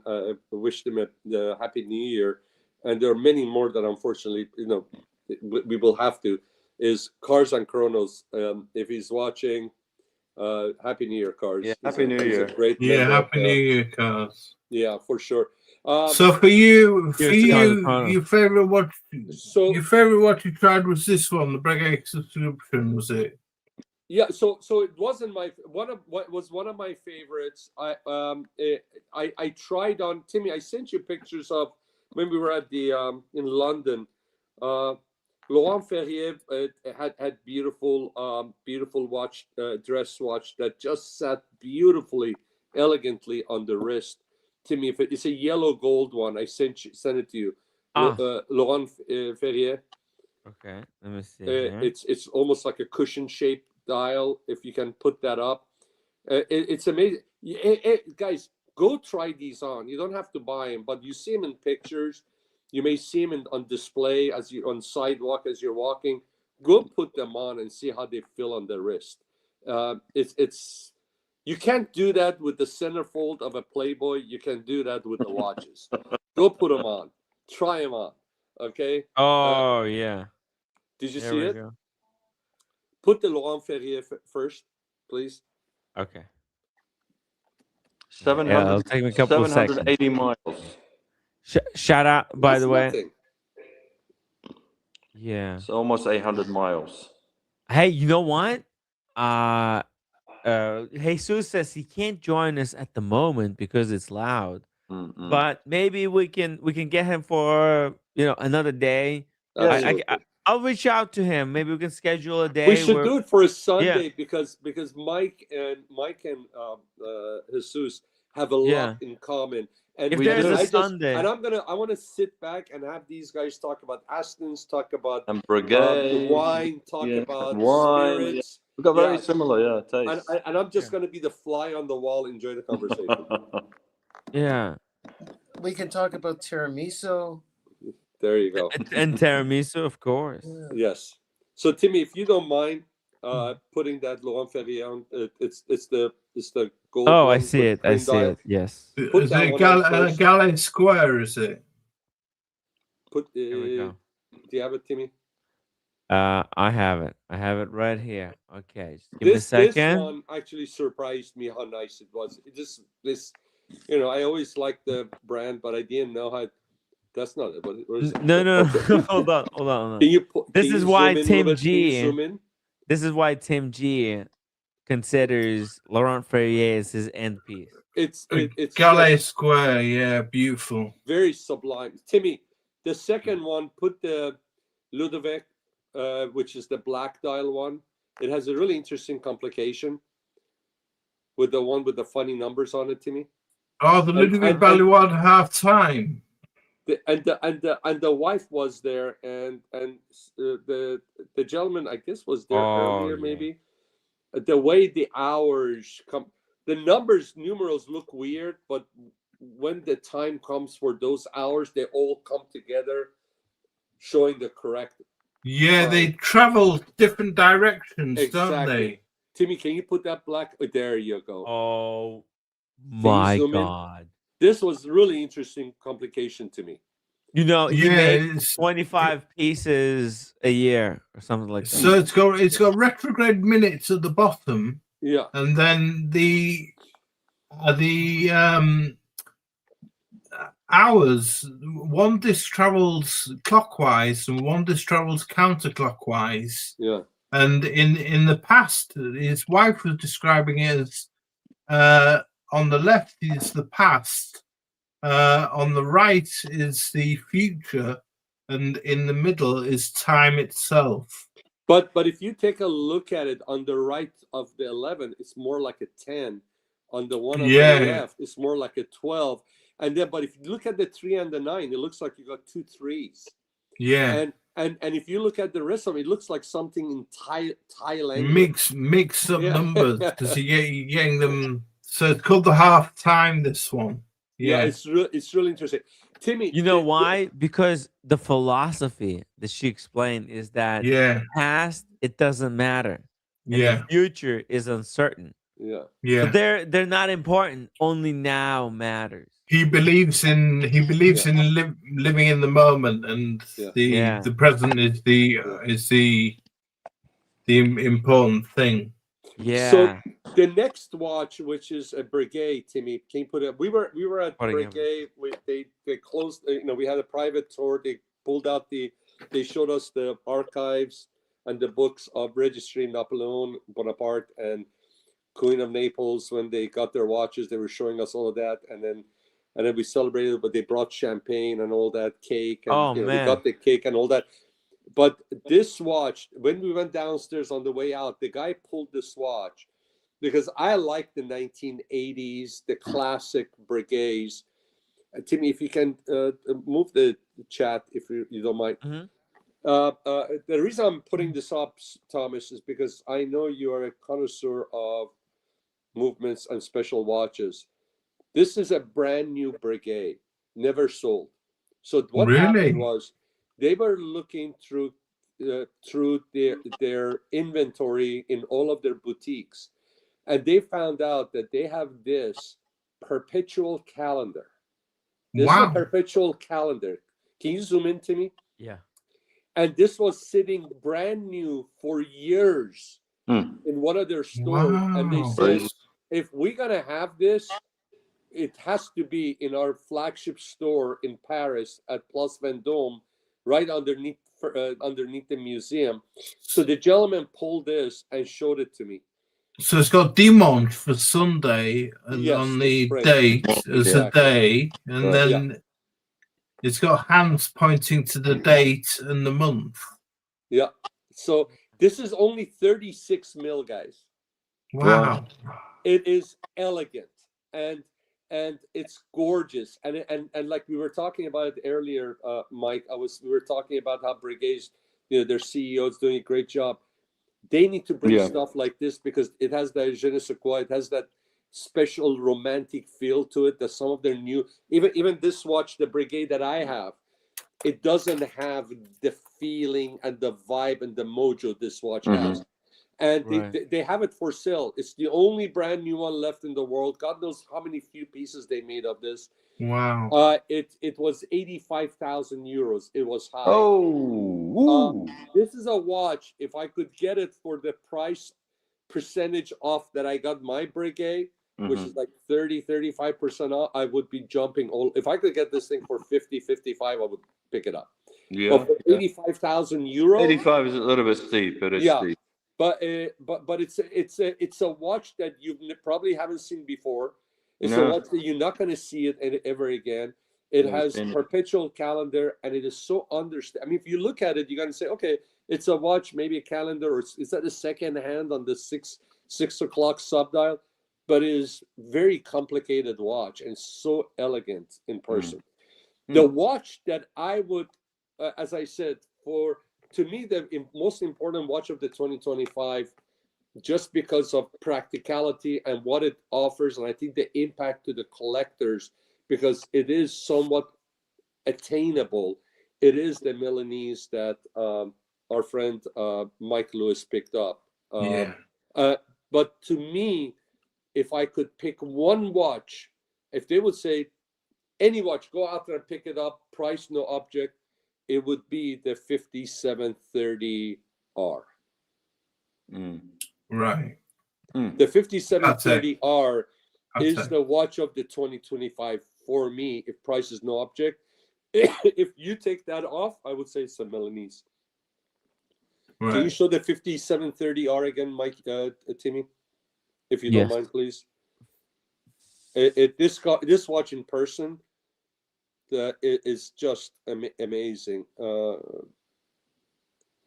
It's so scrumptious. It's so scrumptious. It's you have this. You have this, Sean. No, 5730R. Yeah, I'm pulling it up. Just a second. I'm just showing this one for a second. Here we go. Here we coming but out. pricing is just crazy on it. Yeah. So Mental. it's mental. How did they come up with this price? That's not I it. don't know. It's That's not just it. this one. No. No, 57DR. Oh, 5730R. 50. 5730R. 57. Wait. Hold on a second. That's it. No. 5730. 5730. Ah. 537. You're getting your numbers muddled.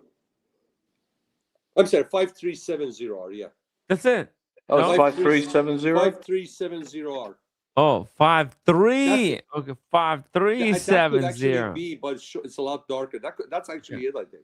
But That doesn't look like that's chocolate another dial. watch that's incredible. I'm sorry, 5370R. That is the watch, but that's not a good picture of it. Okay, it's just not a good picture. That's not, there you go. Okay, Look at this watch. there we go. Oh, okay. Let's get a better. Let's It's get a chocolate video of it. dial. Yeah. It's just Split second, is it? split second. Isn't this the one they want 385 grand for it? Well, look at this watch. In person, it was just gorgeous. 385,000 for this? 300,000, I think it was. Wow. That's a lot of money. That's a lot of money. That's why I'm saying. That's why. But look at the finishes. You got shiny. You got the brushed in the middle. It's a really details are beautiful. But again, it's unobtainable. This is silly. Okay, from unobtainable. Next question. Third question. Bringing down to earth, what you would recommend to a newbie? So my answer, depending on budget and what kind of level they're entering the market, I would say Timex or Longines. I agree with you on Longines. Longines, 100%. Because it's got pedigree. It's a solid piece. So to newbie entering the hobby, you'd say Longines Sean, you'd say Longines Mike. Yeah.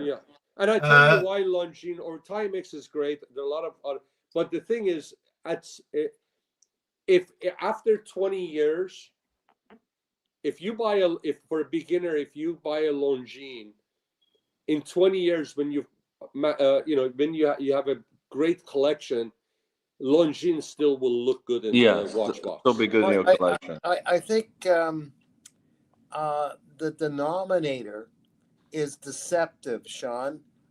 This is where I'll slightly disagree with you. It depends on what the income bracket of someone is or where their disposable. Sure, but I mean, we're not going to say Rolex or something straight off the bat. We're talking about someone who's entering the hobby, first watch. Okay, so it's not about disagreement. I don't know. I can see how the longevity of the Longines would definitely be it, because that is got so much pedigree. Yeah. I would say instead of timing, Thomas, it depends if you only got like $200 or $300. Yeah. And that's all. That's all you can spend. Then I would Timex, you have no choice. Timex. I would. The Seiko, they could be, or Seiko's okay. Yeah, Seiko's fine. Because I have Seikos. I mean, I have Seikos that I paid $85. But I bought it from Fetco. There used to be a place before Costco. There was a place in LA called Fetco, and I bought it for $85. It's a world timer and all that stuff. It's got an alarm on it, and it looks great. I'll put it on. I'll show it to you guys. But Thomas, if you got like $1,500 to $2,000, which I don't think is a big deal today, if you think about it. Yeah, it's not really a lot of money anymore.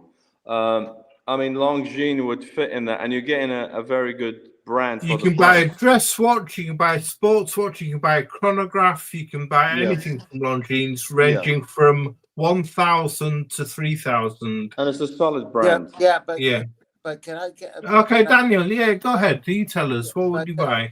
Well, first of all, I jumped the line and buy Red Shovel's new purse. Okay, no, seriously. Louis Vuitton. That was a gift from Wrist Chick. You gotta get a girl. Sorry, you weren't on, Thomas, when that happened, so you don't know what I'm talking about. I'm going, as I said before, with the Timex. I think to start, or Seiko for sure. Seiko really. Seiko's a good introductory. Yeah. $85. I bought it in 1983. Wow. What is that? Yeah, that's a Seiko. That's a You see, Seiko. that That's looks Seiko. like a, like a Patek. That's Seiko. Yeah. I replaced the strap, obviously. I have to put a battery on it, but this is a Seiko. Wow. So I would go with Seiko rather than Timex. Yeah, I would too. That definitely. Tim, Look at that clean design. What would you say, Tim? Regarding what? A watch you would recommend to a newbie? Oh, a watch that I would recommend to a newbie. You know, I think if you're going into watches, right? There's only two options that you have to start out with. Number one option is when your budget is limited, you're trying to get into the hobby, you're trying to get a watch that's going to last you for many years, and that's going to be a Tissot PRX.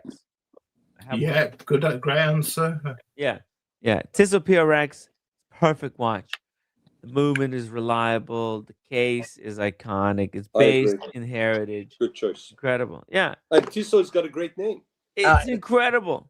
My very first watch was a Tissot. Then Omega was a new watch that my grandpa. My first watch was a Tissot. Handed me down from my uncle, and I lost it. It was a chronograph. It was beautiful. Yeah, and that Tissot movement is up in the same caliber as a Longines for a lot less. Well, I don't know. The Palmatic 80, it's 80 hours power reserve, which is great, but I don't know about the accuracy, but I think that's had a good reputation, though. I think, Thomas. If it is better, it would only be slightly better, the Longines movement, whatever they're using there, which is an upgrade version of a 2892 movement ETA, like an upgrade. It's been revamped. So I think I don't know. I can't remember now. But how about this one, Thomas? What you got there, Mike? This is Citizen Eco Drive. Yeah, Eco Drive, solar powered. Yeah, you don't have to do a darn thing. It changes its time by itself. Yes. It's radio controlled. Yeah. It's radio controlled. Yeah, it's got a WR of 200. I mean, and it has a light. See, hold on. See, there's a light too. I mean, for $300, this is a good buy, really. Yeah, absolutely, absolutely. Yeah. If I had a real job, like doing something that contributes to society, this is the type of a watch that I would get. You mean what's it called? And Timmy, think about it. You do not contribute to society, but look at all those beautiful watches you had. You have a couple of Rolexes. Yeah, it's not fair. It's just not. It's not fair. You know, this is proof. Every single one of these watches is proof that that the world, the life is unfair. It doesn't feel right. There's question. Yeah. Question 4. Now this might be a hard one for some of you. Guilty pleasure watch that you shouldn't be guilty about. Now mine is quirky time telling devices, quirky time display watches, like this regulator Otsukalotech, like things Bring like it closer. Bring it closer for us, Thomas. It's such a beautiful watch. Incredible piece of technology. I like it. What a genius! Do you guys understand? It takes an literal genius to make that. With the Miyota movement. It's from the Miyota movement. It takes the Miyota movement, what the power that the Miyota movement produces, and then redirects it to create this. Well, he adds a work of art. Yeah, it's the genius of the module that he adds to the Miyota. Yeah, but he probably upgraded the Miyota also. There's nothing wrong with the Miyota. So mine is quirky time display, jump hours, regulators, retrogrades. I've got regulator watches. I've got retrogrades like that. I've got I haven't got a jump power yet. I'd like to. I'm getting one next year. I've paid for one, so I'm getting a jump power next year. So that's my guilty pleasure. Have you got any guilty pleasures, anyone? In a watch? Yeah, in a watch. I don't know really. No. Gold or I guess gold. Yeah, for me it would probably be gold. Yeah. Gold. Yeah, I have a thing for regulators. I have a few regulators. Yeah. I think they're really cool. I love chronos. Yeah. But my guilty pleasure in general is when I see a watch that I didn't want, it was not even in my radar, and within a short period of time. And I typically don't do that because I enjoy research and the chase and studying and then decide what I want. But there have been occasions where I saw a watch and I said, I need to have it, and I haven't regretted it. And one of them is this one. So this would be my guilty pleasure. Oh my God. That wow. Yeah, this was a watch that, it was the memories were great, and the watch has outlasted. It wasn't like a fling and then you forget it. I just absolutely adore this watch. When I put it on, it just feels. What so is good. that, Sean? What is it? It's a Beauvais Recital. Beauvais, wow. Recital 29, and it's a 42, and I got a smaller wrist. It's midnight, guys. Oh, Happy New Year, Happy New Sean. Year, Arizona. Happy New Year, Sean. Cheers, guys. Happy New Year. It's for you. It's for you, Mike. What's that? Happy New Year, Mike. Happy New Year, Mike. Happy New Year to you. Thank you, guys. No, it's not for me. I know, but happy. Oh, it's okay. It's is Vegas. Okay. That's Las Vegas, yeah. Las Vegas. Okay. And to Super Chat, Jameson, you guys are dedicated. I watched the stream earlier, went to dinner party at Maestro's in California for 4 hours, and you're still on. Happy birthday, Happy New Year's. Okay. Happy New Year's, James. I'm a mile and a half away from you. Okay. So I'm gonna say my guilty pleasure wish thing way back when, years ago, was an odd shaped case designed by Gerald Genta for Bulgari with a retrograde. So it was a retrograde and had that weird kind of oblong. It started off oblong and then went wider around for the retrograde. It was on the large side, but God, was that gorgeous. Right. And if anyone had that one, I'm trying to find a picture of that one. And I can't find it. It's from the year 2000 or earlier. And they did fancier versions, which were never as nice as that one. Anyways, and it would be gold case, retrograde. And as I said, it started off, bear with me, like this, like around and then wind around. It was the weirdest shape. It would start as an oblong and then go wider. So there's two parts to that case, if I remember it correctly. But it was very Art Deco too. And that was, I just like Art Deco stuff. And you don't remember the brand? You don't remember the brand? And Bulgari mistreated Gerald Genta, I think, if I remember correctly. correctly. Can you see if you can pull it up? From around 2000, maybe. But that Bulgari. was like, oh, man. Explain it again, Daniel. It was like a Gerald Genta design. Bulgari was the company that he did some. What was the name of it? Gerald. You don't have a picture of it? Okay, let me see if I can. I thought you said it. I thought you said mystery or something. You said, right? Hold on. Let me just see if I can find it myself. While you're doing that, can I tell you which watch I feel guilty when I put it on? It's not. I try to cover it up. Go on then, Sean. This one. It's just too bright. Ooh. Too flashy. Oh, an AP Chrono. Yeah, this one is, but I love it. and it, the 39 mil fits me fine. Yeah. But I try to typically. I'm like, okay, cover it up. Yeah. It's a hunk of gold. Too showy. Yeah. Too showy. It's just hunk of gold. I think I have a picture of it. 1 second. There's a cool picture of it. Daniel, it's not this That's one, it. right? Is that it? Oh, Bingo, okay. that's the one. Oh, okay. I totally love this piece. It's an octa. Wow. It's an octa, okay. But that was as early, I think that was in the early 2000s, and it looks like... No. When was that? This is the modern one. Oh, it's a modern version, but yeah, the one I saw has those elements in there, okay? Yeah. Right. It's been redone, okay? It's a beautiful watch, by the way. Yeah.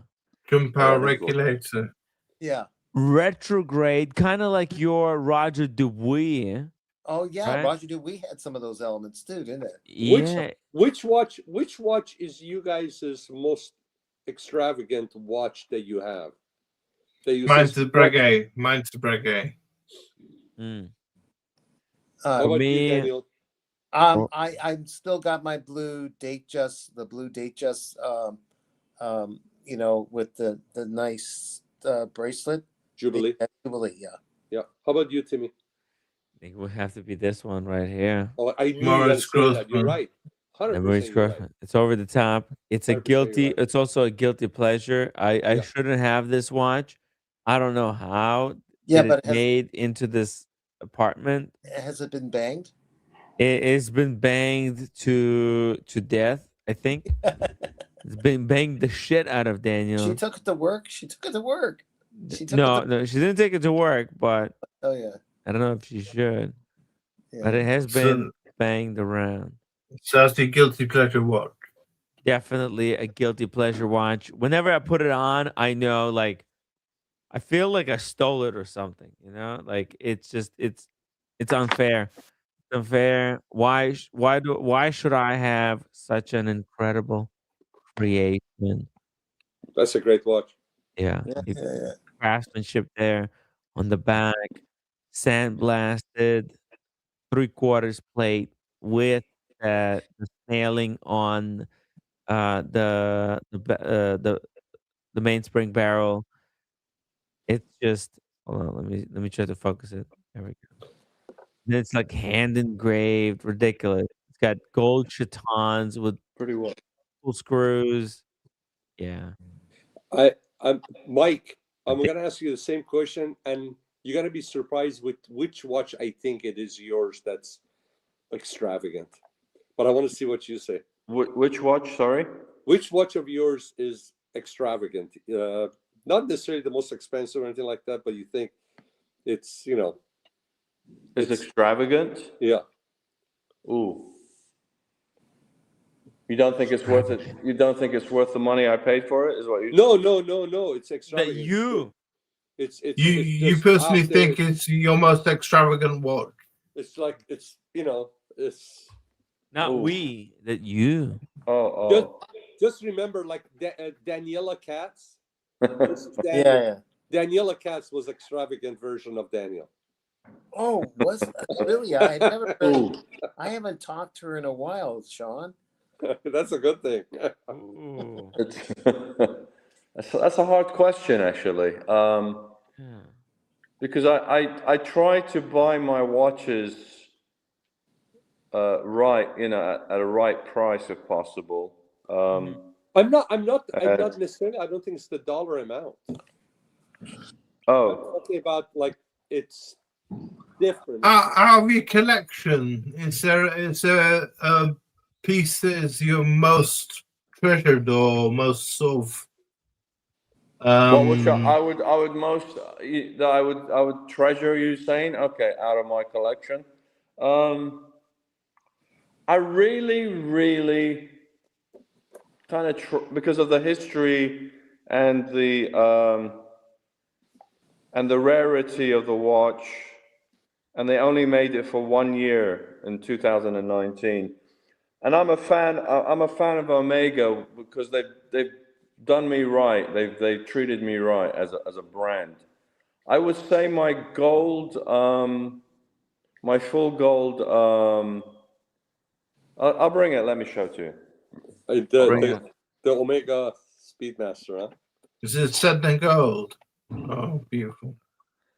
Hey, shout out to Grandmaster Chime. He says, happy 2026. Happy New Year, Grandmaster Chime.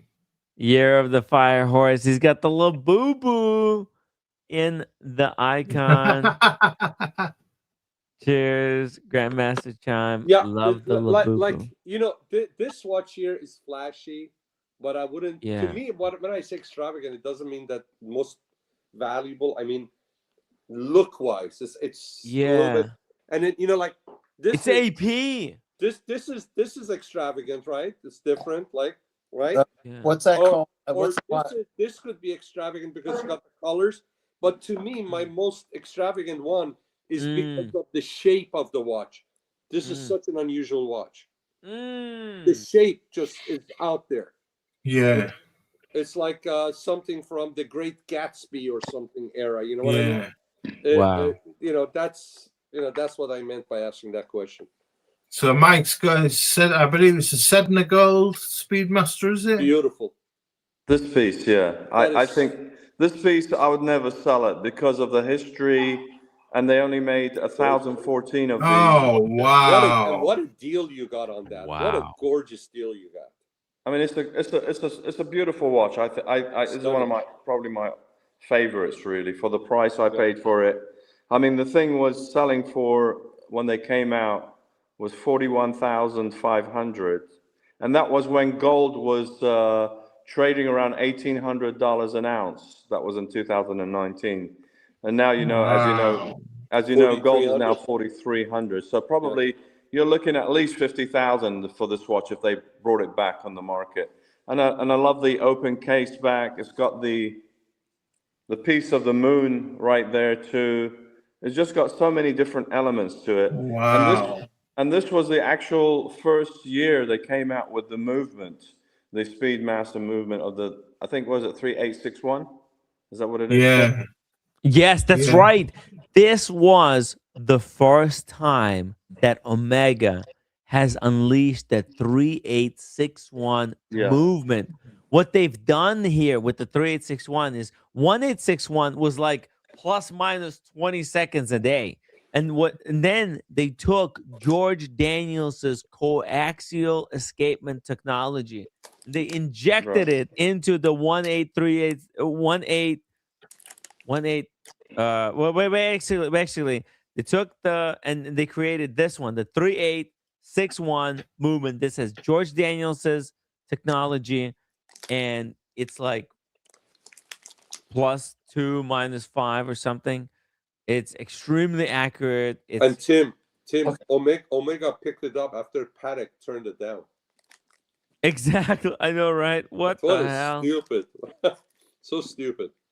Guys, that's it. My body's gone. Daniel, just 50 more minutes. Oh, okay. Daniel, we still see it. We still see your body right there. Yeah, I know. Daniel, it's incredible that you have been able to last this long, really. Thank you, Daniel. Kudos to you, Daniel. Oh, You didn't have to. You know what? No, like we do appreciate though you sticking around with us, hanging out, cracking jokes, continuing to build your special for the Madison Square Garden, and we can't wait to see it live. Salesman, I'll tell you. God damn. That's how it starts. Believe it or not, Daniel, it sounds like a joke, but that's how it starts. The melatonin, I'm falling apart. Okay. Good night, Daniel. Daniel, go in bed. Yeah. Get so much sleep, and then wake up tomorrow in the morning with a notepad and a pen. Yes. And go to a coffee shop. Get yourself an oat milk macchiato, whatever. Yeah. Some liberal drink. Coffee drink, and sit down and work on some jokes, work on the roast of all these characters in the watch community, and we can't wait to see you in the Madison Square Garden. Right. And Thomas, kudos to you that it's like morning there. I've been out clubbing, night clubbing, and I'm still going. I'm still going. All right. Good for you. Good for Happy you. New Year, Daniel. Good Happy night. New Year, Daniel. Yeah. Okay, Happy New Year, Daniel. Take care. Take care. If anybody would like to join us, the link is pinned in the chat. Yeah. Mikey, what did you pay for that? You paid Timmy, a great, that was a good Tickle My price. Talk asked me, is that Yeah. the 60th anniversary? No, it's the 50th. It's the 50th anniversary. That's right. 50th anniversary. That is just beautiful. Wow. It's also I don't know if you know this also, Thomas. They use the markers onyx. They're all black onyx. Wow. Beautiful. So it's a very different, cool looking watch. Yeah, this is why I love this watch, and I've tried on the Sedna Gold. I'm not a Speedmaster fan, and I tried on the Sedna Gold 3 years ago, and I was absolutely blown away by it. It made me love Speedmasters. The Sedna Gold, the original Sedna Gold one with the black dial. I was absolutely smitten with it. I wish I could afford it. They're very nice. It was amazing. Okay, I've got another question. Question 5. Is there a watch you used to want 5 years ago and maybe still do, or maybe you've bought it? So for me, I wanted my Breguet 5 years ago, and I finally got it. So Yes. I finally bought that after 5 years. And how did it feel? It feels amazing. It's like achieving a grail. I don't look back from selling the Kermit. I'm not looking back at all. I've no regrets. It's the pinnacle of my collection. Why is that such an important watch, and why does it satisfy you so much as a watch collector? I'll tell you why, Tim. The story basically is I bought my Kermit 15 years ago for £4,000. I wore it less than 20 times in 15 years because I babied it so much. And I fell out of love totally with Submariners. Totally fell out of love with them. The price went up in 2021-ish, 22 during COVID times to astronomical prices. It fell, but the Breguet, to buy that new is £24,000. You lose your arse when you walk out the store, and it went down. I got this for £10,000. Basically, Wow. I swapped the Kermit that I bought for £4,000 for the Breguet. Beautiful. I got a £24,000 white gold Breguet for £4,000. That's amazing. Yeah. So it's an achievement of watch collecting. It's a story it's the story of my collecting history. Basically, it's summed up in a watch. Yeah. So, is there a watch that you've lusted after for 5 years, or that you used to want for the past 5 years, that you've still want or have maybe achieved? Yeah. Go on. Who wants to go next? I could go next. Because I really wanted a 5167 Patek Philippe. I still want it to this day. But I want it at retail. I don't want to pay 3 times retail for it. I don't think it's a fair price to ask. It's ridiculous if you ask me. especially for what it is. Knowing what I know about watches, I know it's not worth that. I know that the only reason it's going above retail because of the dickheads that are flipping it and the market manipulation. But it's probably worth half of the retail value of what they're selling it for, to be honest. So I don't want to pay a cent above retail. So I want it. I like it. It's such a it's it's like in my memory. This is the problem with the memory, right? Is that to me it was when I understood the horology. That watch, the 5167, represents the moment that I understood horology. Before that, I was all about Rolex. I thought, oh, this Rolex stuff is so great, so fantastic. Yeah. And 5167 was actually the first horology watch that I witnessed and I recognized out in the wild. And I understood why it was badass. I was like, fuck!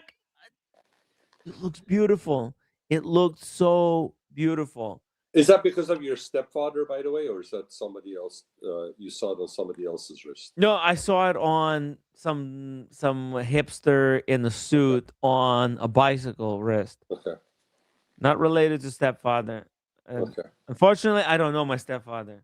Fortunately or unfortunately, you never know with these things. You know, sometimes it's good, sometimes it's a bad thing. So, but with the watch, but he has one. He has 5167. Oh, you're talking about sorry. Stepfather, not your father. Fuck. Yeah. Actually, it was my mom that came when I got into watches. Yeah. My mom came to me and she asked me about this watch right. because my stepfather was talking about maybe owning a Patek Philippe. Did you know this, Thomas? Do you know the story he's telling? Yeah. No. Oh, this is an interesting story. So if you, Timmy, share it with Thomas. Oh yeah, get this, Thomas. So my stepfather, he's kind of a skeptic of the whole watch thing. You know, he's not really into watch community stuff. You know. Yeah. But he appreciated Patek. Patek. But he knows about Patek, and he knows that that's the best watch. And you know, somehow my mom was able to squeeze out of him the information that, you know, out of all watches that he would ever want, it would be a Patek Philippe 5196. The 5167. 5167. Sorry. No, 5196. 5196 Calatrava. Yeah, Calatrava. 5196. Just like that. And by the way, my wife got this for me. 55th birthday. It's the greatest wristwatch. Like, if you can have one luxury wristwatch, because like a Rolex, it is a luxury watch. Yeah. But it's not, because it's steel and it's kind of, people are brainwashed into thinking it's a luxury, because it's luxury because automatic watches are completely unnecessary. Every automatic watch is a luxury watch, right? Because only quartz watches, I think, could be considered actual watches, and then if you go automatic, it's luxury. But Timmy, you have Cadillac as a luxury car, but you also have Rolls-Royce as a luxury car. There's different levels of luxury. Exactly, and there's also different levels of luxury. Exactly. Yeah. So it's but basically, my mom asked me to help her source this watch, and then also because I was like a credit card wizard, I helped her kind of, you know, I explained to her how credit score works and how she could better her credit score so she can get a better credit card, so she can get a 0% APR. So basically, you get a 0% Right, credit okay. card for 22 months. Wow. And yeah, it's exactly right. Like you can have a 0% credit card for, you know how much money you're saving if you're buying something onto a credit card. Yeah. And then you're not paying interest for 22 months. That's insane. Wow. Yeah. So I help her set up the credit card. I help her, source the watch, because actually it started to become quite difficult to get watches. And we were able to get the beautiful rose watch. gold. She was paying the watch off in secret every month at a That's time. so cool. Yeah. What a great lady. Yeah, she is. She is. My That's mom, awesome. I don't know how she does it, man. All these YouTube videos are telling me that men are so great, but then I look at my mom, and she is so amazing. How is she able to do what she has done, to come out of Ukraine, go to Poland, and then go to United States, fight for her life, and then be able to also bring me here. This is just, it's unbelievable. Called And then also the determination. roommate. It's Determination to me. yeah. And Great then the roommate's got the same kind of determination. Where do these women get this incredible determination from, Sean? I bet you can say the same thing about Shima. Yeah, no, It's incredible. 100%. The determination, the musical talent, and the perseverance to pursue the arts and I help tell you push the how boundary. they are wired for it.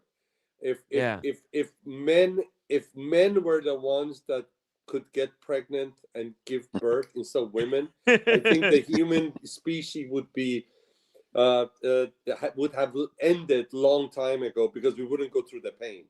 They're just wired to take the pain and deal with it. And no, that's why they're very, if you're lucky to be married to a wonderful woman, or if you're lucky to have or our moms, all of our moms, they're so selfless, and they'll give their life, and for their loved ones, for their kids, and or their loved ones. I mean, that's Well, Sean, that is the problem, right? On the one hand, you have these amazing women, and then on the other hand, you got these what happened in Dubai, right? Meeting an actual real life witch that can manipulate your mind and like just warp it into whatever she wants your reality to be. Dangerous stuff, Timmy, you're just saying that because you didn't get the happy ending at the end.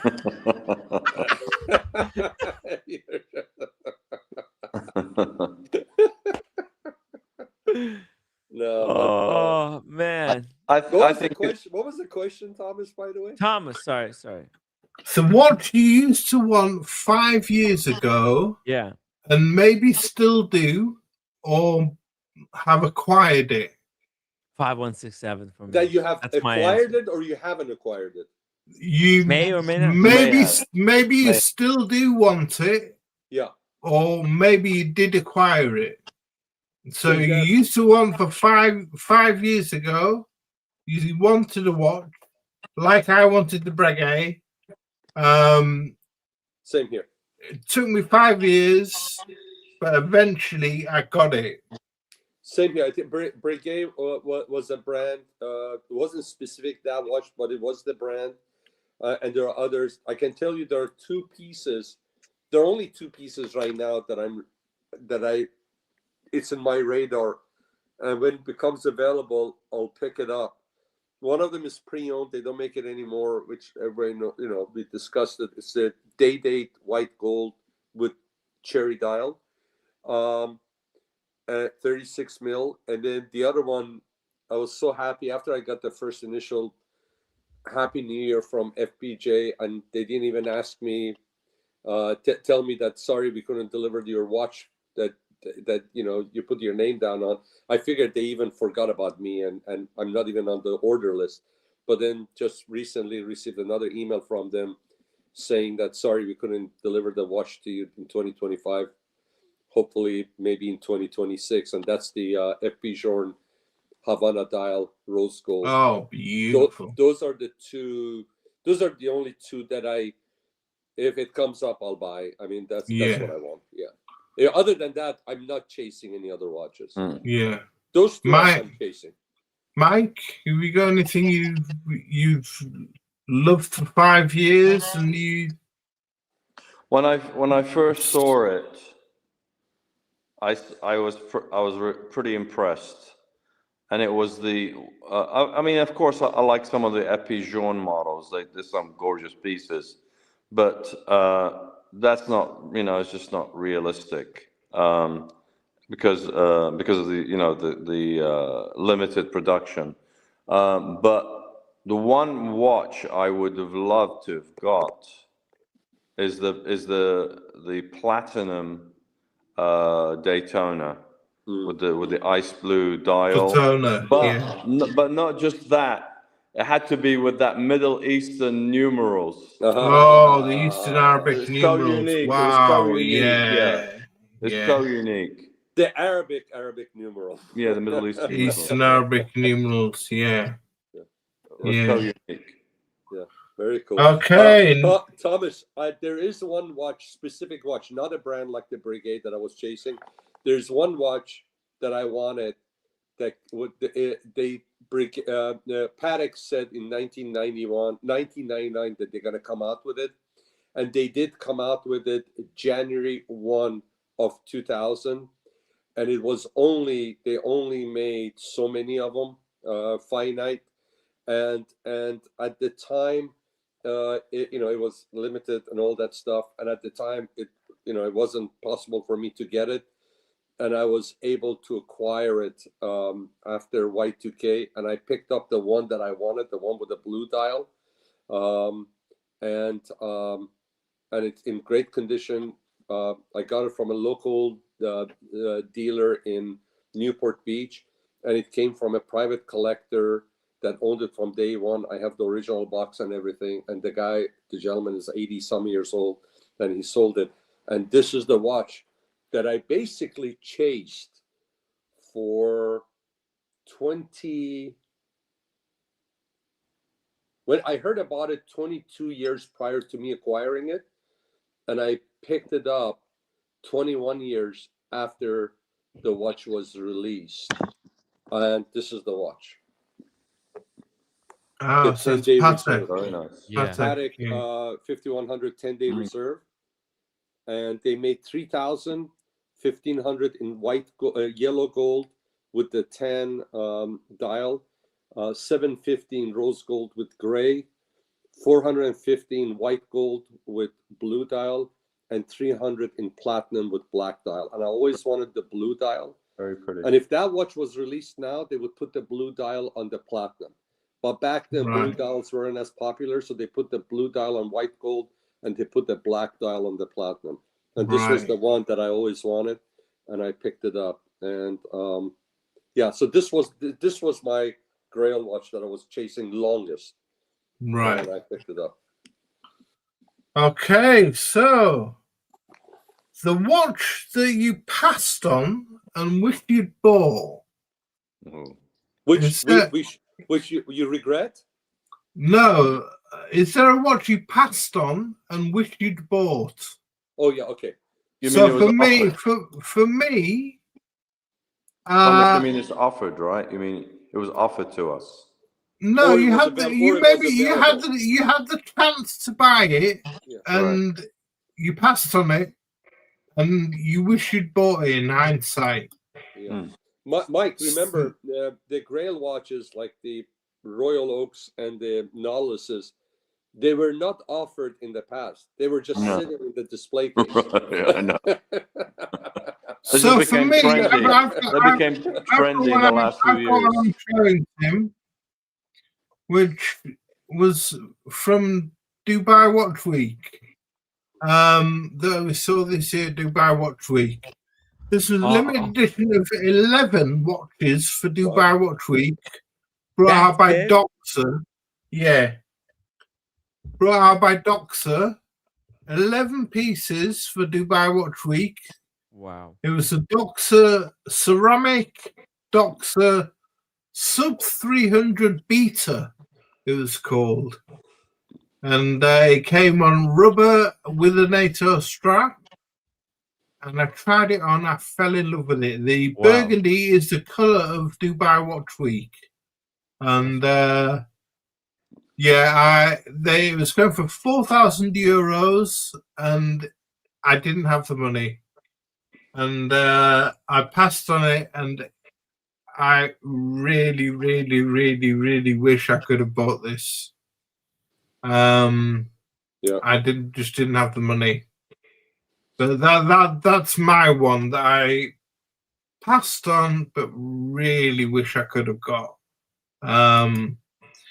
So, Sean, have you passed on anything and wish you'd have bought? That's the most recent one I want to say is actually the week before I went to Vegas and I picked this watch up, not even with no intention, but just spur of the moment, and I picked it up.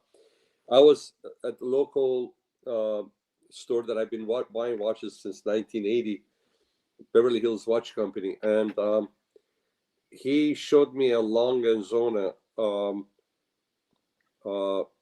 with it was the platinum, I think it was the World Time Platinum, gorgeous watch, secondhand.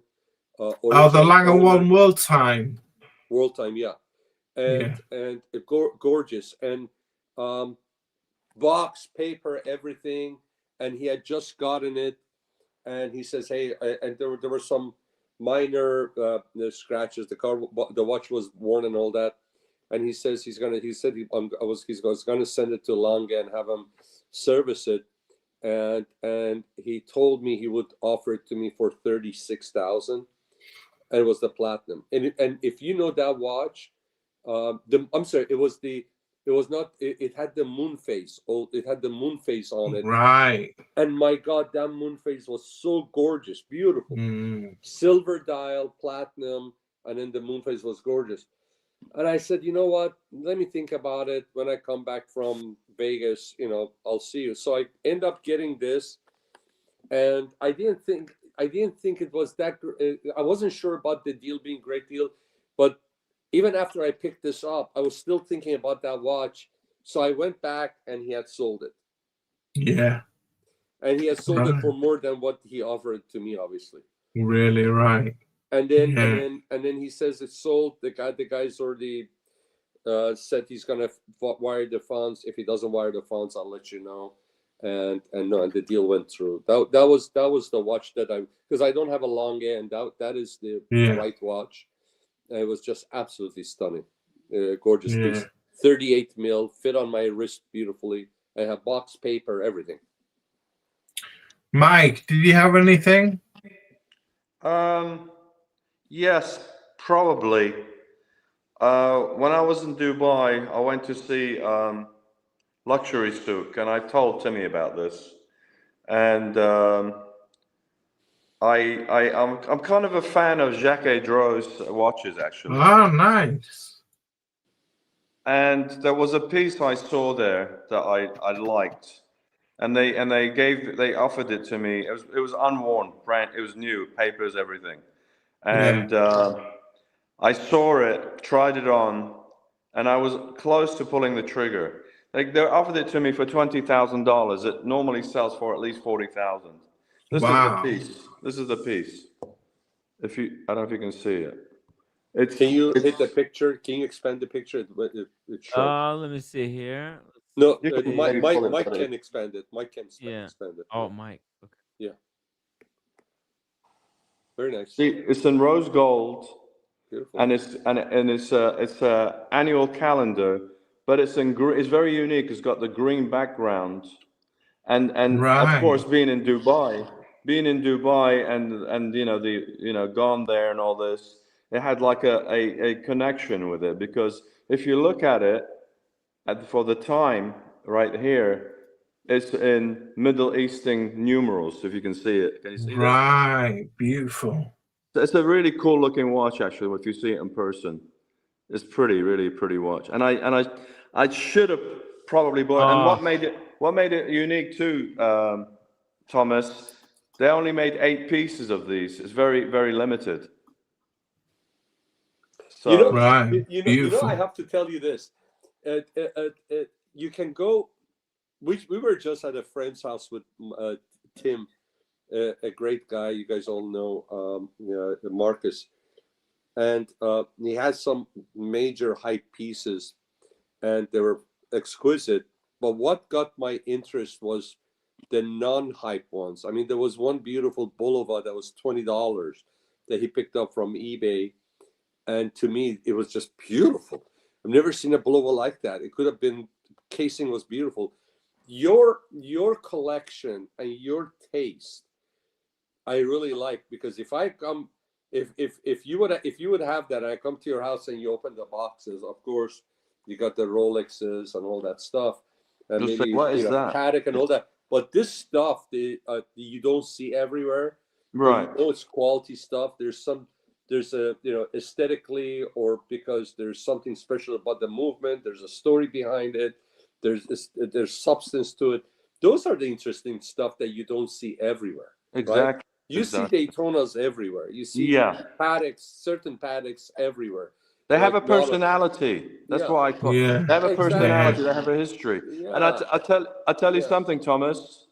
I don't know if you ever watch his channel at all. I don't know if you ever watch. No, I don't watch it. You ever watch Khalid on Luxury Souk? No. Okay, he's got an incredible collection of watches. I mean, wow. He's got safes, literally safes, one Yeah. after the other. He pulls it, and he's got a tray full of Richard Mille, a tray of He's the biggest. He's the biggest grey market dealer, isn't he? He's probably one of the biggest dealers in the world. He's got probably. I'm not joking. He's got probably at least $300 to $500 million worth of watches in what he carries. And I mentioned to him, and when I saw him, I talked to him a little bit, because I was also interested in Arnold and Son, another brand that's not really appreciated. Yeah. And he said to me, Mike, you're into watches because you like Jacques Droz and you like Arnold and Son, because most people aren't interested in these watches. They want, Patek Philippe, they want Rolex, they want RM. The same old rigmarole, Yeah. Yeah. So, that's what it is. That's why somebody that likes those watches or Breguet, when you see a Breguet on somebody's hand, you know somebody that is into watches. That likes watches, exactly. They're not into showing off watches. Right. If they wanted to show off watch, they wouldn't be wearing a Breguet. They you know what? They love the collecting of watches. Exactly. People that buy Rolex or Patek Philippe are generally buying it because they don't want to lose money by buying it. Yeah. Like if they want to sell it in the future. And that's part of the reason. But I don't really, of course we all want bargains, but at the same time, we love these watches because what they look like and how they are, and the brand and the history and all this and all that. Not because it's the in thing, because it's, I like the Daytona because it's popular. It's because you love that. You love that brand. You love the watch, not necessarily because you want to be part of the crowd.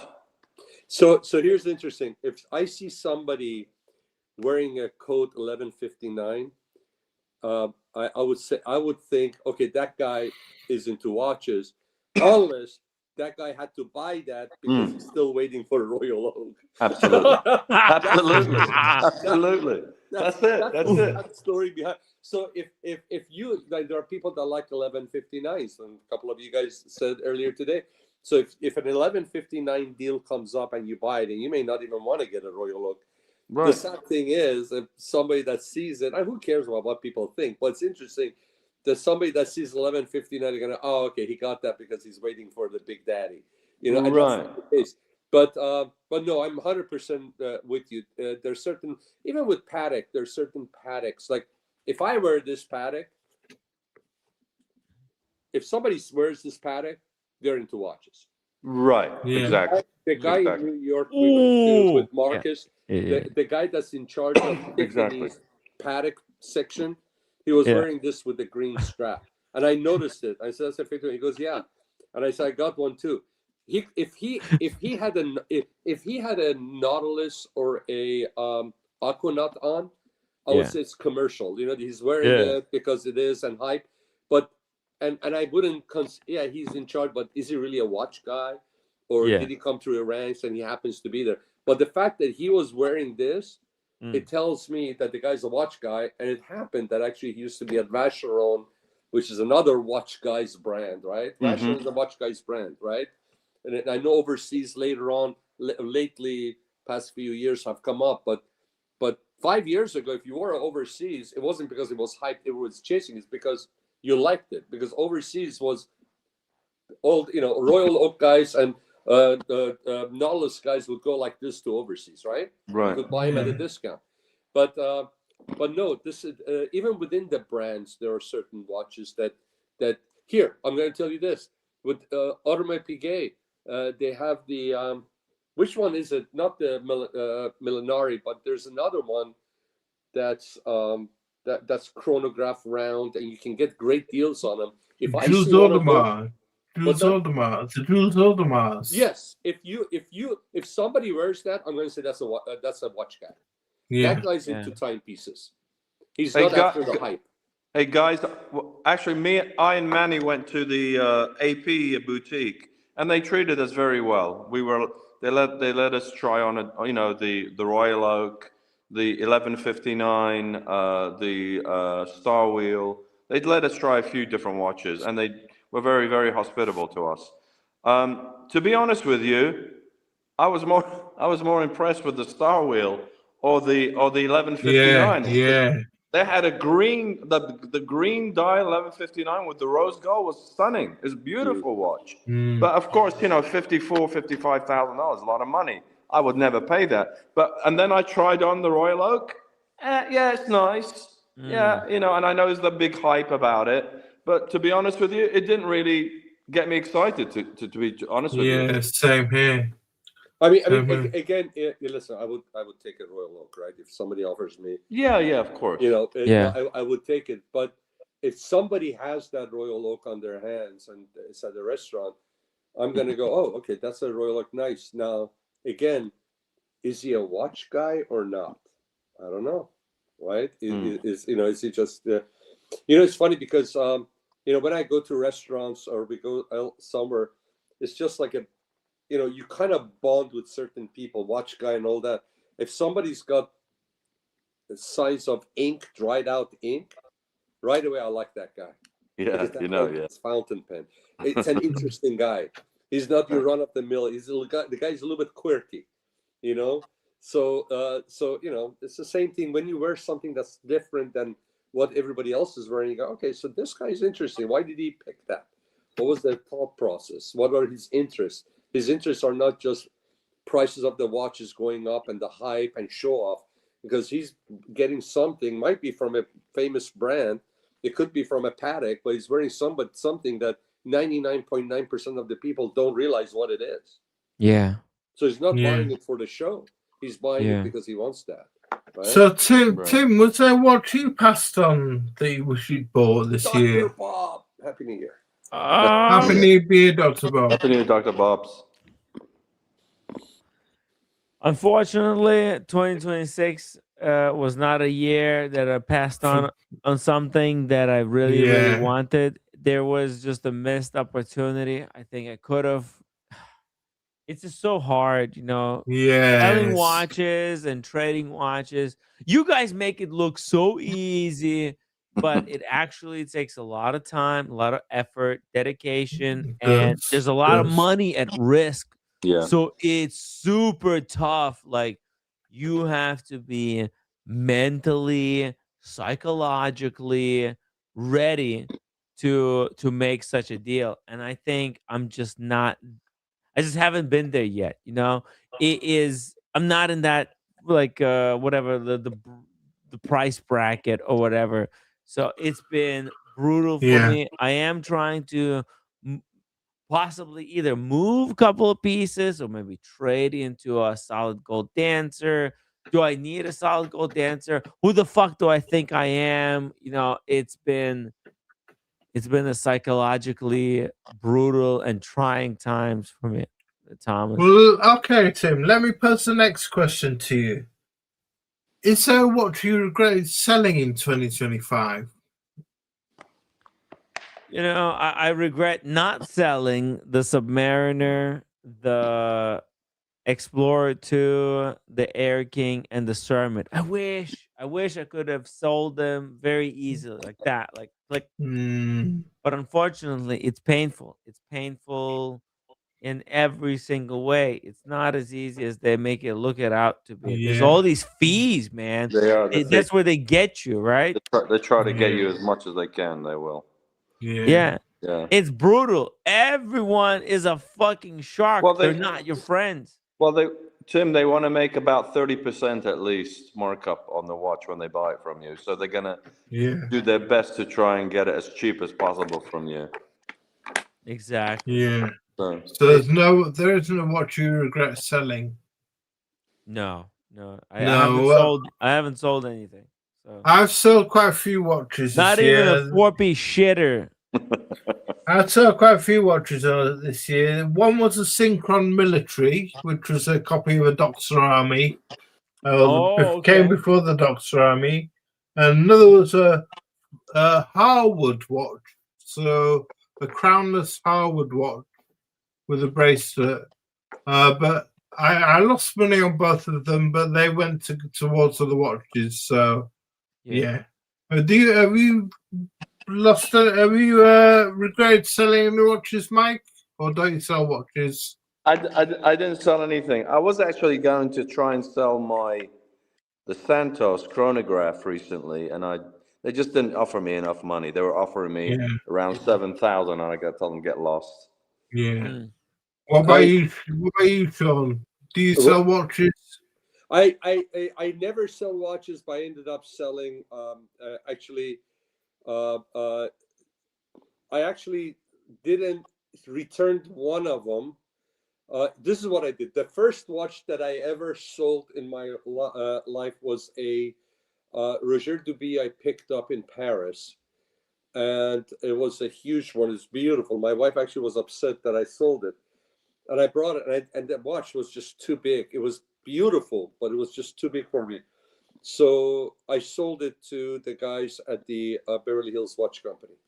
Then when I bought this one, I bought, along with it, I had bought another Panerai. This one's a 42. The other one was a 45. It was blue dial limited edition. It was gorgeous. And but anytime that I wanted to wear it, I have to wear something with a sleeve, because otherwise it was just not looking good. So I hardly wore it. So I actually took it back, and they gave me credit on another watch that I picked up for what full amount that I bought from them. Then I sold. I actually sold a watch that I had for a while, which was a Patek 5070R, gorgeous piece. And I was thinking about selling and all that, and there was somebody that wanted it, and I went to a good home. He gave me a fair number for it, and again, it was a watch that I didn't wear often at all. It was a watch that would sit in a safe deposit box, and it would be a shame. So I've learned not to, even if a watch is gorgeous, if it's too big for my wrist, don't buy it. One of the reasons that I waited too long to get my Breguet is because this 41 wears bigger than a 41, and this because it's a kind of watch that you wear it when you're wearing a suit, and I don't wear this when I'm wearing t-shirts. I pull the trigger. This watch on it with a t-shirt on my wrist looks big. Yeah. And yet this 42 on it with a t-shirt looks fine. It's weird, right? So, but I'm gonna tell you. So those are the only watches that I ever sold.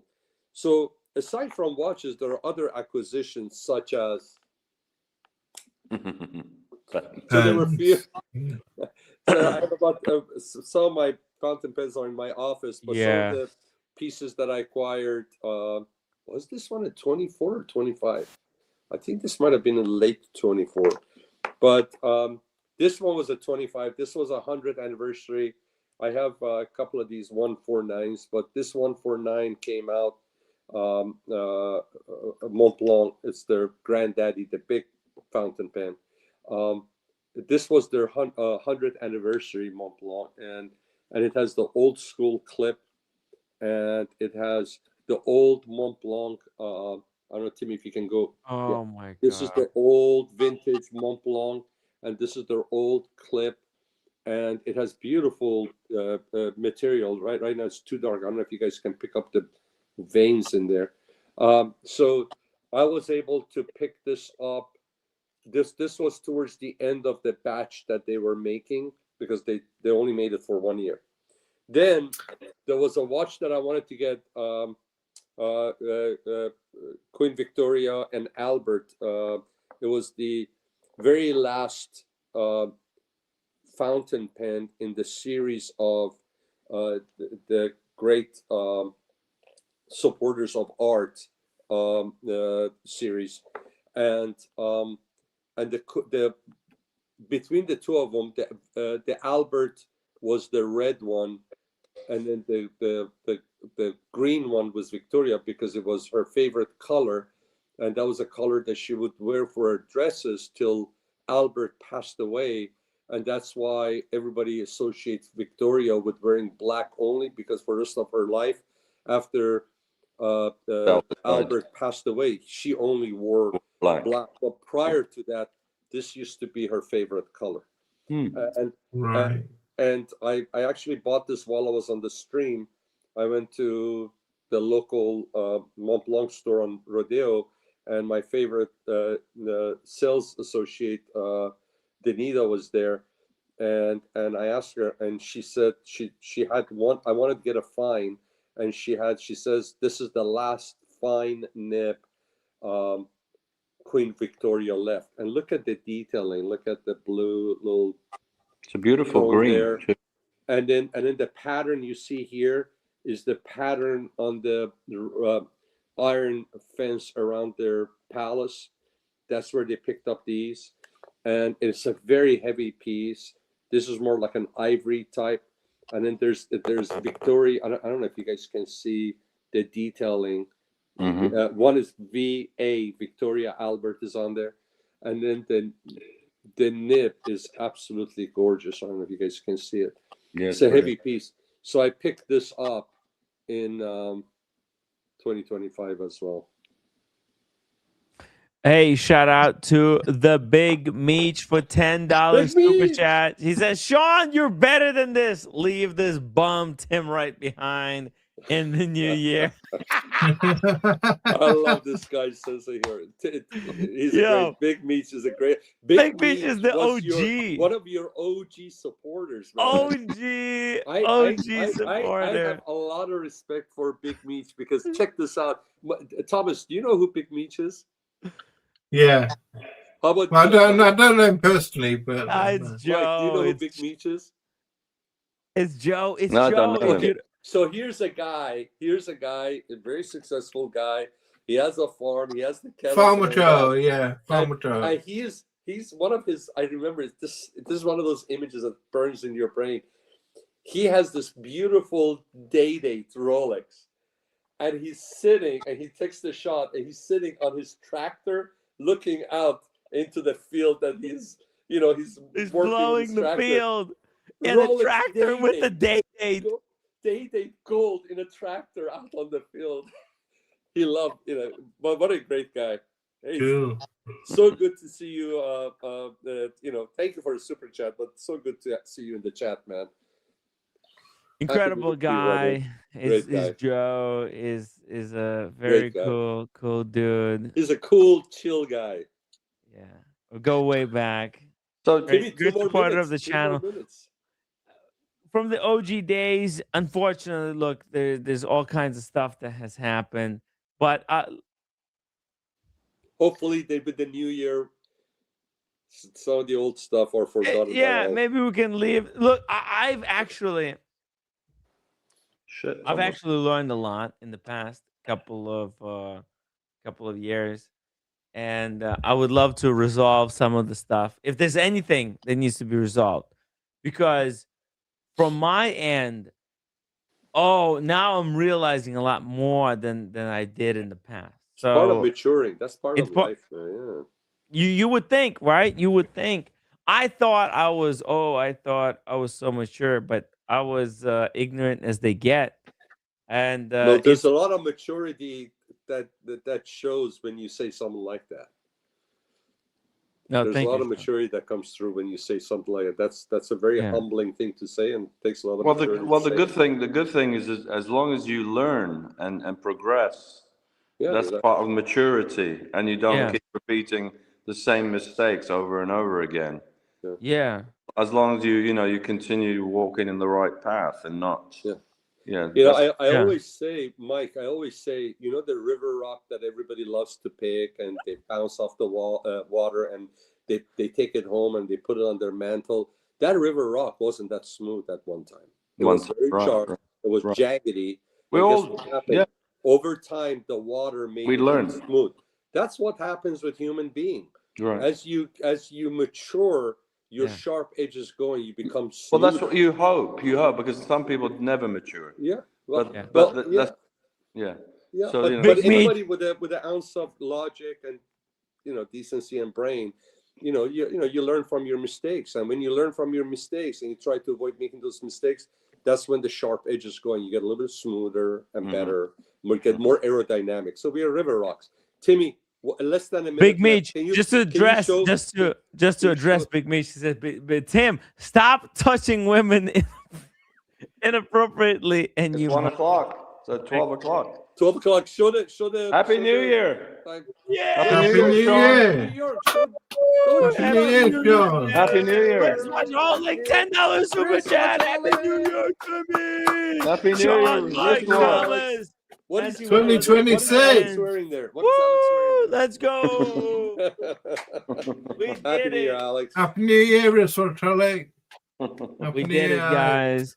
We got to the new year in the LA, San Francisco area. Midnight in LA, they got fireworks going. Yeah, we got fireworks here. Nice. You can hear them. You guys, everybody, you can hear them. Incredible. Happy New Year, everybody. Happy New Year, guys. Happy New Year. Thank you to all my first of all, hey Thomas, it was great for you to jump on. Hey, one more question, Sean. One more question. Yes. Let's go. What watch don't you like that everyone does, and why? So I'll start off. Rolex Submariner. After owning a Kermit for 15 years, I realized that I must have worn it about 20 times. And when I sold it to Get the Breguet, it confirmed my feelings that there are so many dive watches out there to choose from, and that the Submariner isn't the greatest. No, the Blancpain arguably is the best one. But so, Mike, go for it. Well, I kind of I actually, if I was offered the Submariner, I would probably not go for it.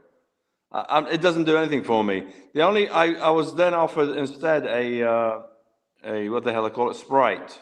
The reason I bought the Sprite was because it had the green bezel. Otherwise, if it was the Submariner, which was completely black dial black. I had the Kermit with the green bezel. Yeah. Yeah.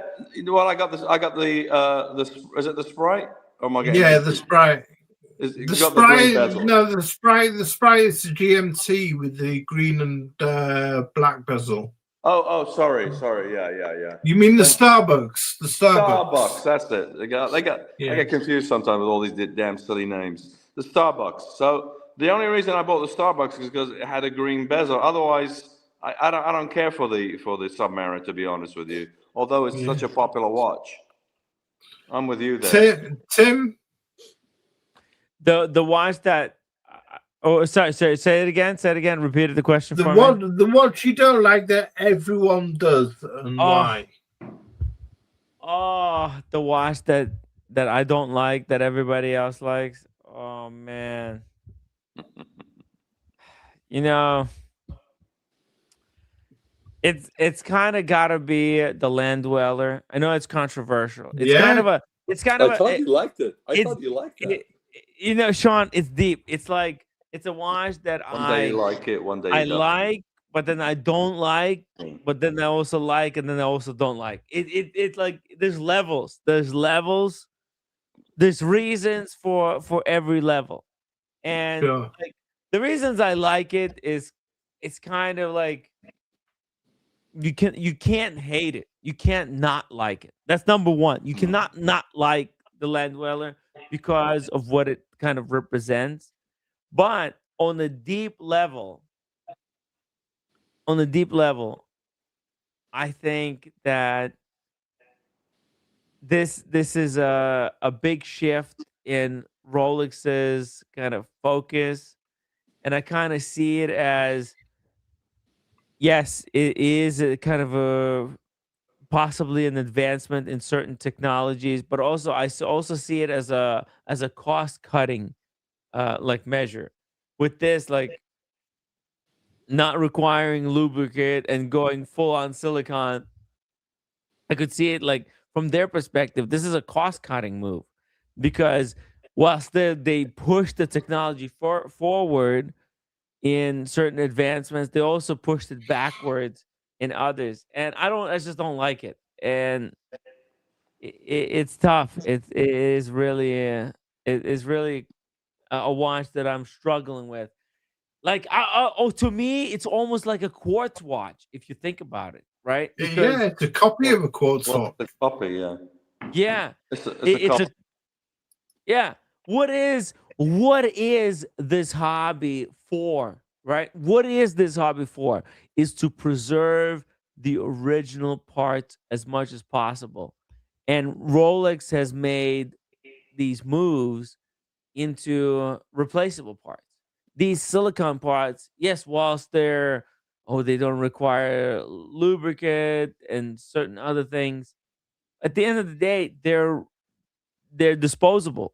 Once they, reach their lifetime span, once the silicone hairspring breaks, because it will, and it's done. It's not like a metal hairspring that technically could be indefinite. Okay. Let Sean talk next.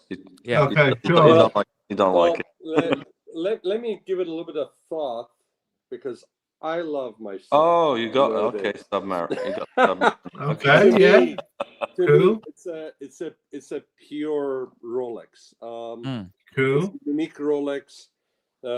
She actually had brought it up saying that this is one Rolex that there are no variants. There are no green ones. There's no blue ones. There's no gold ones, platinum ones.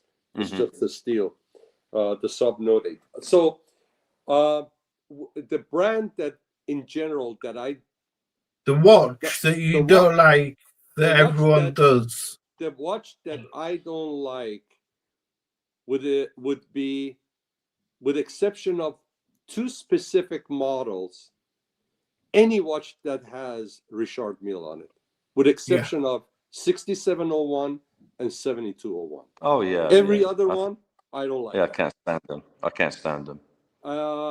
They're big, they're bulky looking, and they're goofy looking, and even the move. I mean, they use somebody else's movements. That's how they became. It wasn't even their own movement.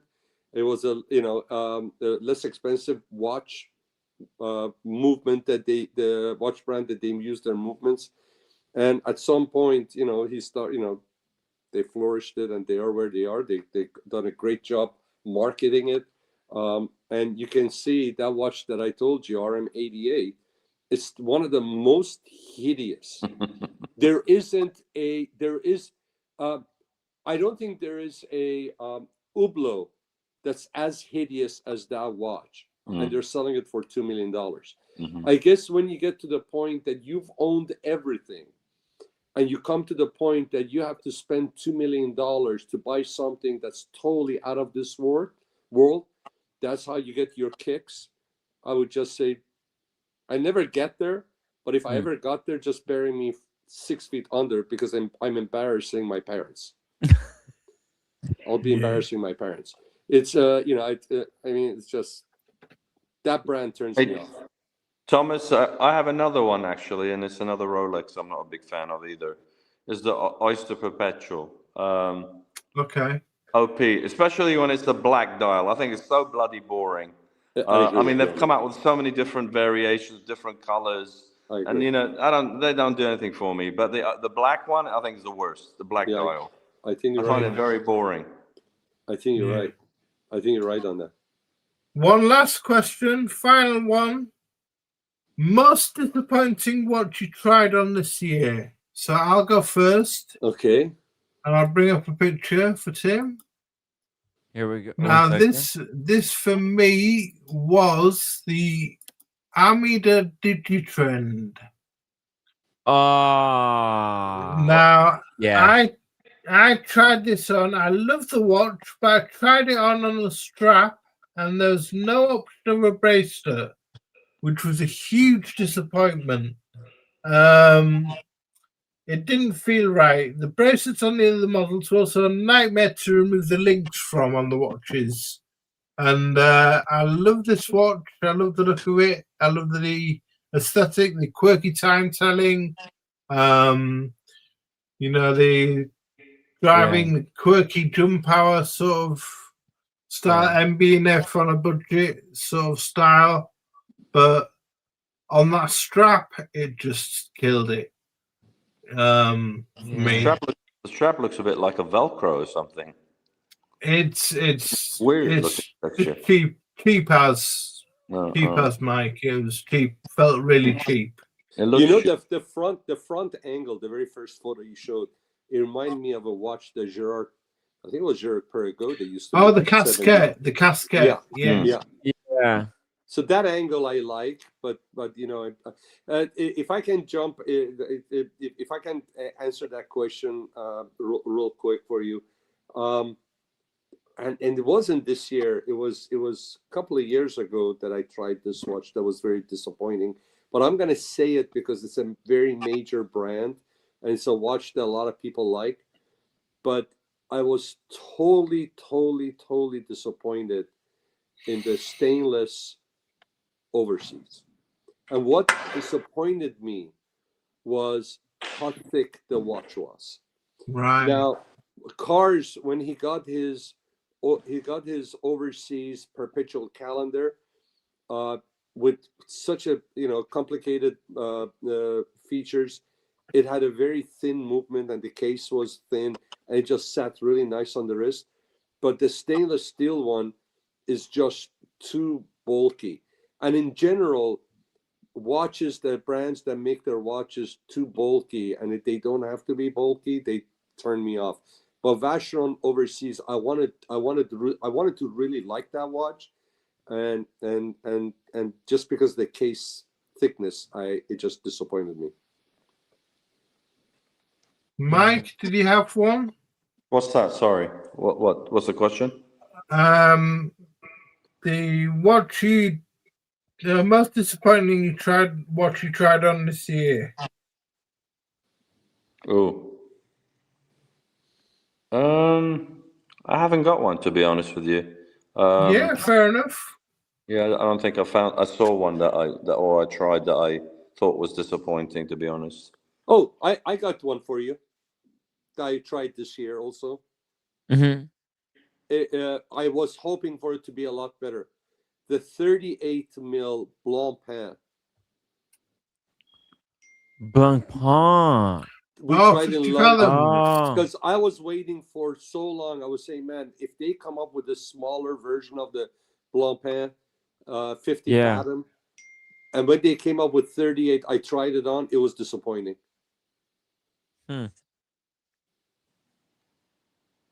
Tim, did you have one? For me, the most disappointing thing in wristwatch space was seeing all the new moon swatches continuing to crop up every single month. I think that was the most disappointing thing. Every month that a new moon swatch was released, it was just worse and like you could see the design was getting lazier and lazier and worse and less creativity, and just every month it was like the soul was getting sucked out of the entire fun that was created originally. And yeah, it's the moon swatch for me. Yeah. Because it could have been. There's so much potential. The initial release had so much creativity, like having a design based on every planet in the solar system. That's incredible, and it opens up the door for so much creativity, and endless creativity. And they just went Rolex on us. Like, we'll just change the most insignificant thing about this. Like, what? How can we? You know? Oh, it's like APH. You know the APH dial in the Daytona. It's the most disappointing thing to discover, or the flat four. It's cool. The like okay, but like Rolex does it not for the collectability of it, or like they're just doing it, just to try to improve legibility. Like they're like, okay, we put this four, but how can we make this four more legible? They improved it, right? But the moon swatch, they're just being assholes. You know what I mean? It's frustrating as hell. Thomas Burnett, 20 pounds, super. Happy New Year, everyone. Cheers for having me on and answering my questions. Here's to healthy, happy, and peaceful and productive 2026. Cheers. Cheers. Thank you, Cheers. Thomas. Cheers, Thomas, we love your questions, by the way. Yes, yes. Thank you. Thomas, can you come up with a question for 2026? Yeah. Let's look forward. What would be your question for 2026? Oh, what would be a question for 2026? Because we were looking backward at the questions. We're obviously looking back. Okay, looking forward. What innovations would you like to see? What would you like to see from appear in the watch space? Anything new? Anything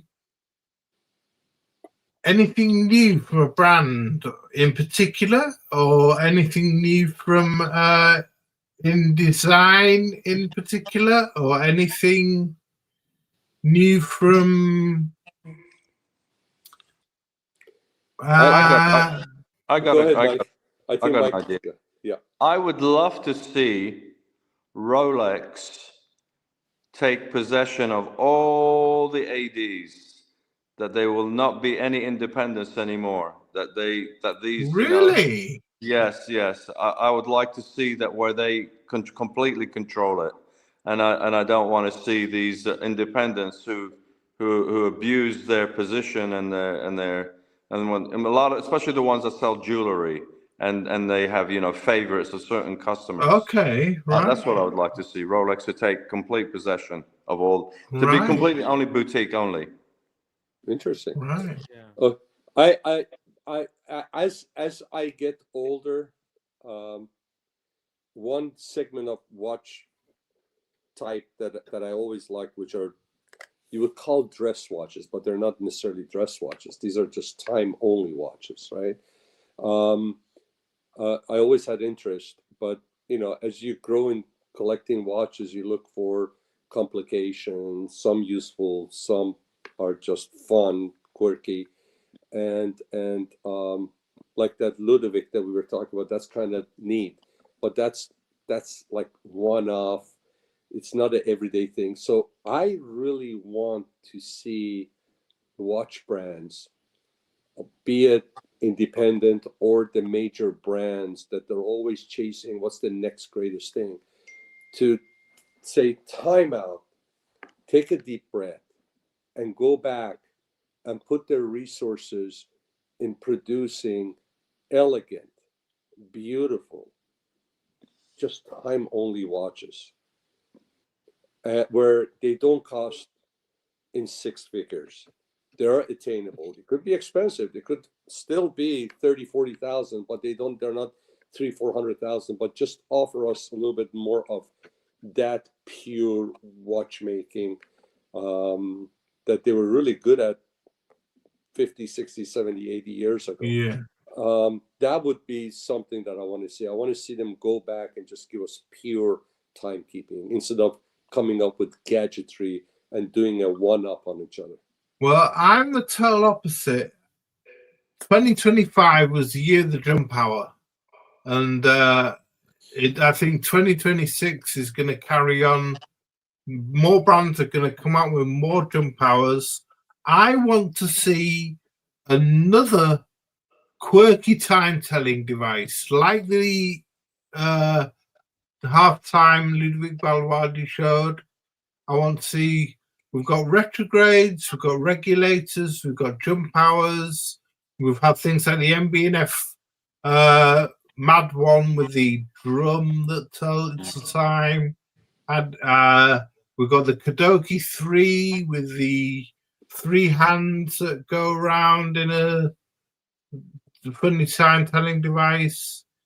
I want to see something new, a time-telling display that is new, that hasn't been done before. So that'd be something quirky, something different. Yeah. What about yourself, Tim? And by the way, you acquired one of those. Well, your last watch is something that's different. Yeah. And as long as they can make them affordable like that, because sometimes when they go after quirky, then they tag on it price. Yeah, I'm not talking MB&F, you know, sort of $100,000. I'm talking up to $10,000. You know. I'm okay, great, because there are two type of people that are gonna say, I want him to do this. One type says, I want to see him do this. Also, if there's one that they come up and I like, I want to be able to buy. And then there's another guy that says, go at it, go crazy. I'm not going to buy him anyways, but I just want to see what you can do. You're of the first one. You say, you know what, you know, make it interesting, because I'm actually in the market. I may pick one up. I appreciate that. You know what I mean? Because when I say go back to the time only, I'm not saying just because I want to see what they have. I want to see if they're going to come up with something that's going to get my interest again. Because if you really look at it, FP Journe that I'm after, it's really a time only. Yeah. It has a power reserve, but it's a time only, right? And does it even have a power reserve? Yes, I think it does. Yes. It's been so long since I tried it on. And then the day date with the ruby, the gorgeous style. By the way, what if Rolex comes out with a one of these date justs with that same identical cherry red? I would pick it up. It doesn't have to be a day date. Actually, it would be better if they come up with that same thing in a day date, in a date just. Give me a white gold. Give me the darn ultra oyster bracelet. I don't have to have the day date. I'll just take the date just. But give me that dial and give me that bracelet, and I'll buy it. And for half the price of what you charge for the day date, all day long. Let's go. What about you, Tim? Anything? Hey, for me, if you ask me, we lost. You ask me, is my question for 2026. Are we collecting watches because we love them, or because we're afraid to miss out? I think that's going to be the question that's going to matter the most in 2026. Everything else, pricing, hype, access, brands, flows from that answer. If the community chooses passion over pressure, 2026 is going to be a very healthy year.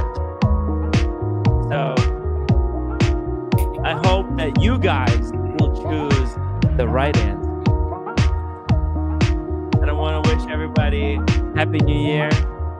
Thank you. Happy 2026, everyone. Happy. Timmy, thank you for your. How long have you been on the long day? We've been live for 10 hours, 22 minutes. You're not even halfway through what you used to do in the past couple of years, but like that takes a lot, man. I'm glad you're taking more time. It's once a year, anyway. Yeah. Hey, thank you for doing this. Timmy. Once a year. Thank you, Tim. It was great to be on the Right. Thank you, Sean. Great show. All the folks in the chat. All the Happy New Year, everyone. Happy New Year to everybody. Everybody that hanged in there all these hours. And Thomas, it was wonderful to have you come on tonight. Thanks a lot, Mike. Thank Happy you. New Year to you. Both of you guys had some epic pickups lately, so that's amazing. Thank you, Thomas. Thank you, Mike. Thank you, for Thank you, joining Timmy. us. Thank you, Sean. Thank you, Sean. Happy New Year. Happy New Year, everybody. Thank you, everybody in the chat, for tuning in, watching Yeah. the show, encouraging us to keep going, joining us for all the incredible events, engaging with the discussion, and continuing to help us wrestle with all these questions. Because without you guys, you're helping us see the direction. We're giving our opinion, but your feedback is what drives us forward. So thank you so much, guys. But Timmy, for the outro, can you play that video, the AI video I sent you for the Christmas? I sent it to Michael. So Yes, sure. for the outro, can you do that for the outro?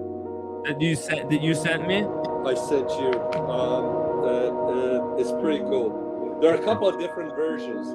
I sent you the one with the red heart. Yeah, with the red heart. Okay, the red heart video. Do that one. I don't know if I sent you the other one, but do the red heart one, and then play it for the entirety. Happy New Year, everybody. Happy New Year. Happy New Year, guys. Happy New Year. This is a pretty cool piece. Here we go. This is from us to the watch community for the new year. Cheers to the watch. Oh, okay. Well, is there audio? There's audio. I can play it without audio only. No, why? Is that it's important? The audio is important. Yeah. It's not because it's not working. It's not in the correct format. Oh man, here. I can hear audio. Play it here, but no, go ahead and show it. You'll show it more higher definition. The music is beautiful. Oh yeah. I could hear audio then. No, you can't hear it. Oh, actually, hold on a second. You should be able to. You would think so, right? Why would but let's try it out. Oh, wait, hold on. Let's try it out. Let's give it a try. Oh, yes, I can. Wait a second. Allow. Hold on. Okay. Oh, actually, whoa, this is a new feature. I can share it. Okay. Timmy's good at this stuff. All right. Here we go. Take care, everybody. Good night. Happy New Year, everyone. Walking slow and steady, leaving all the shadows behind.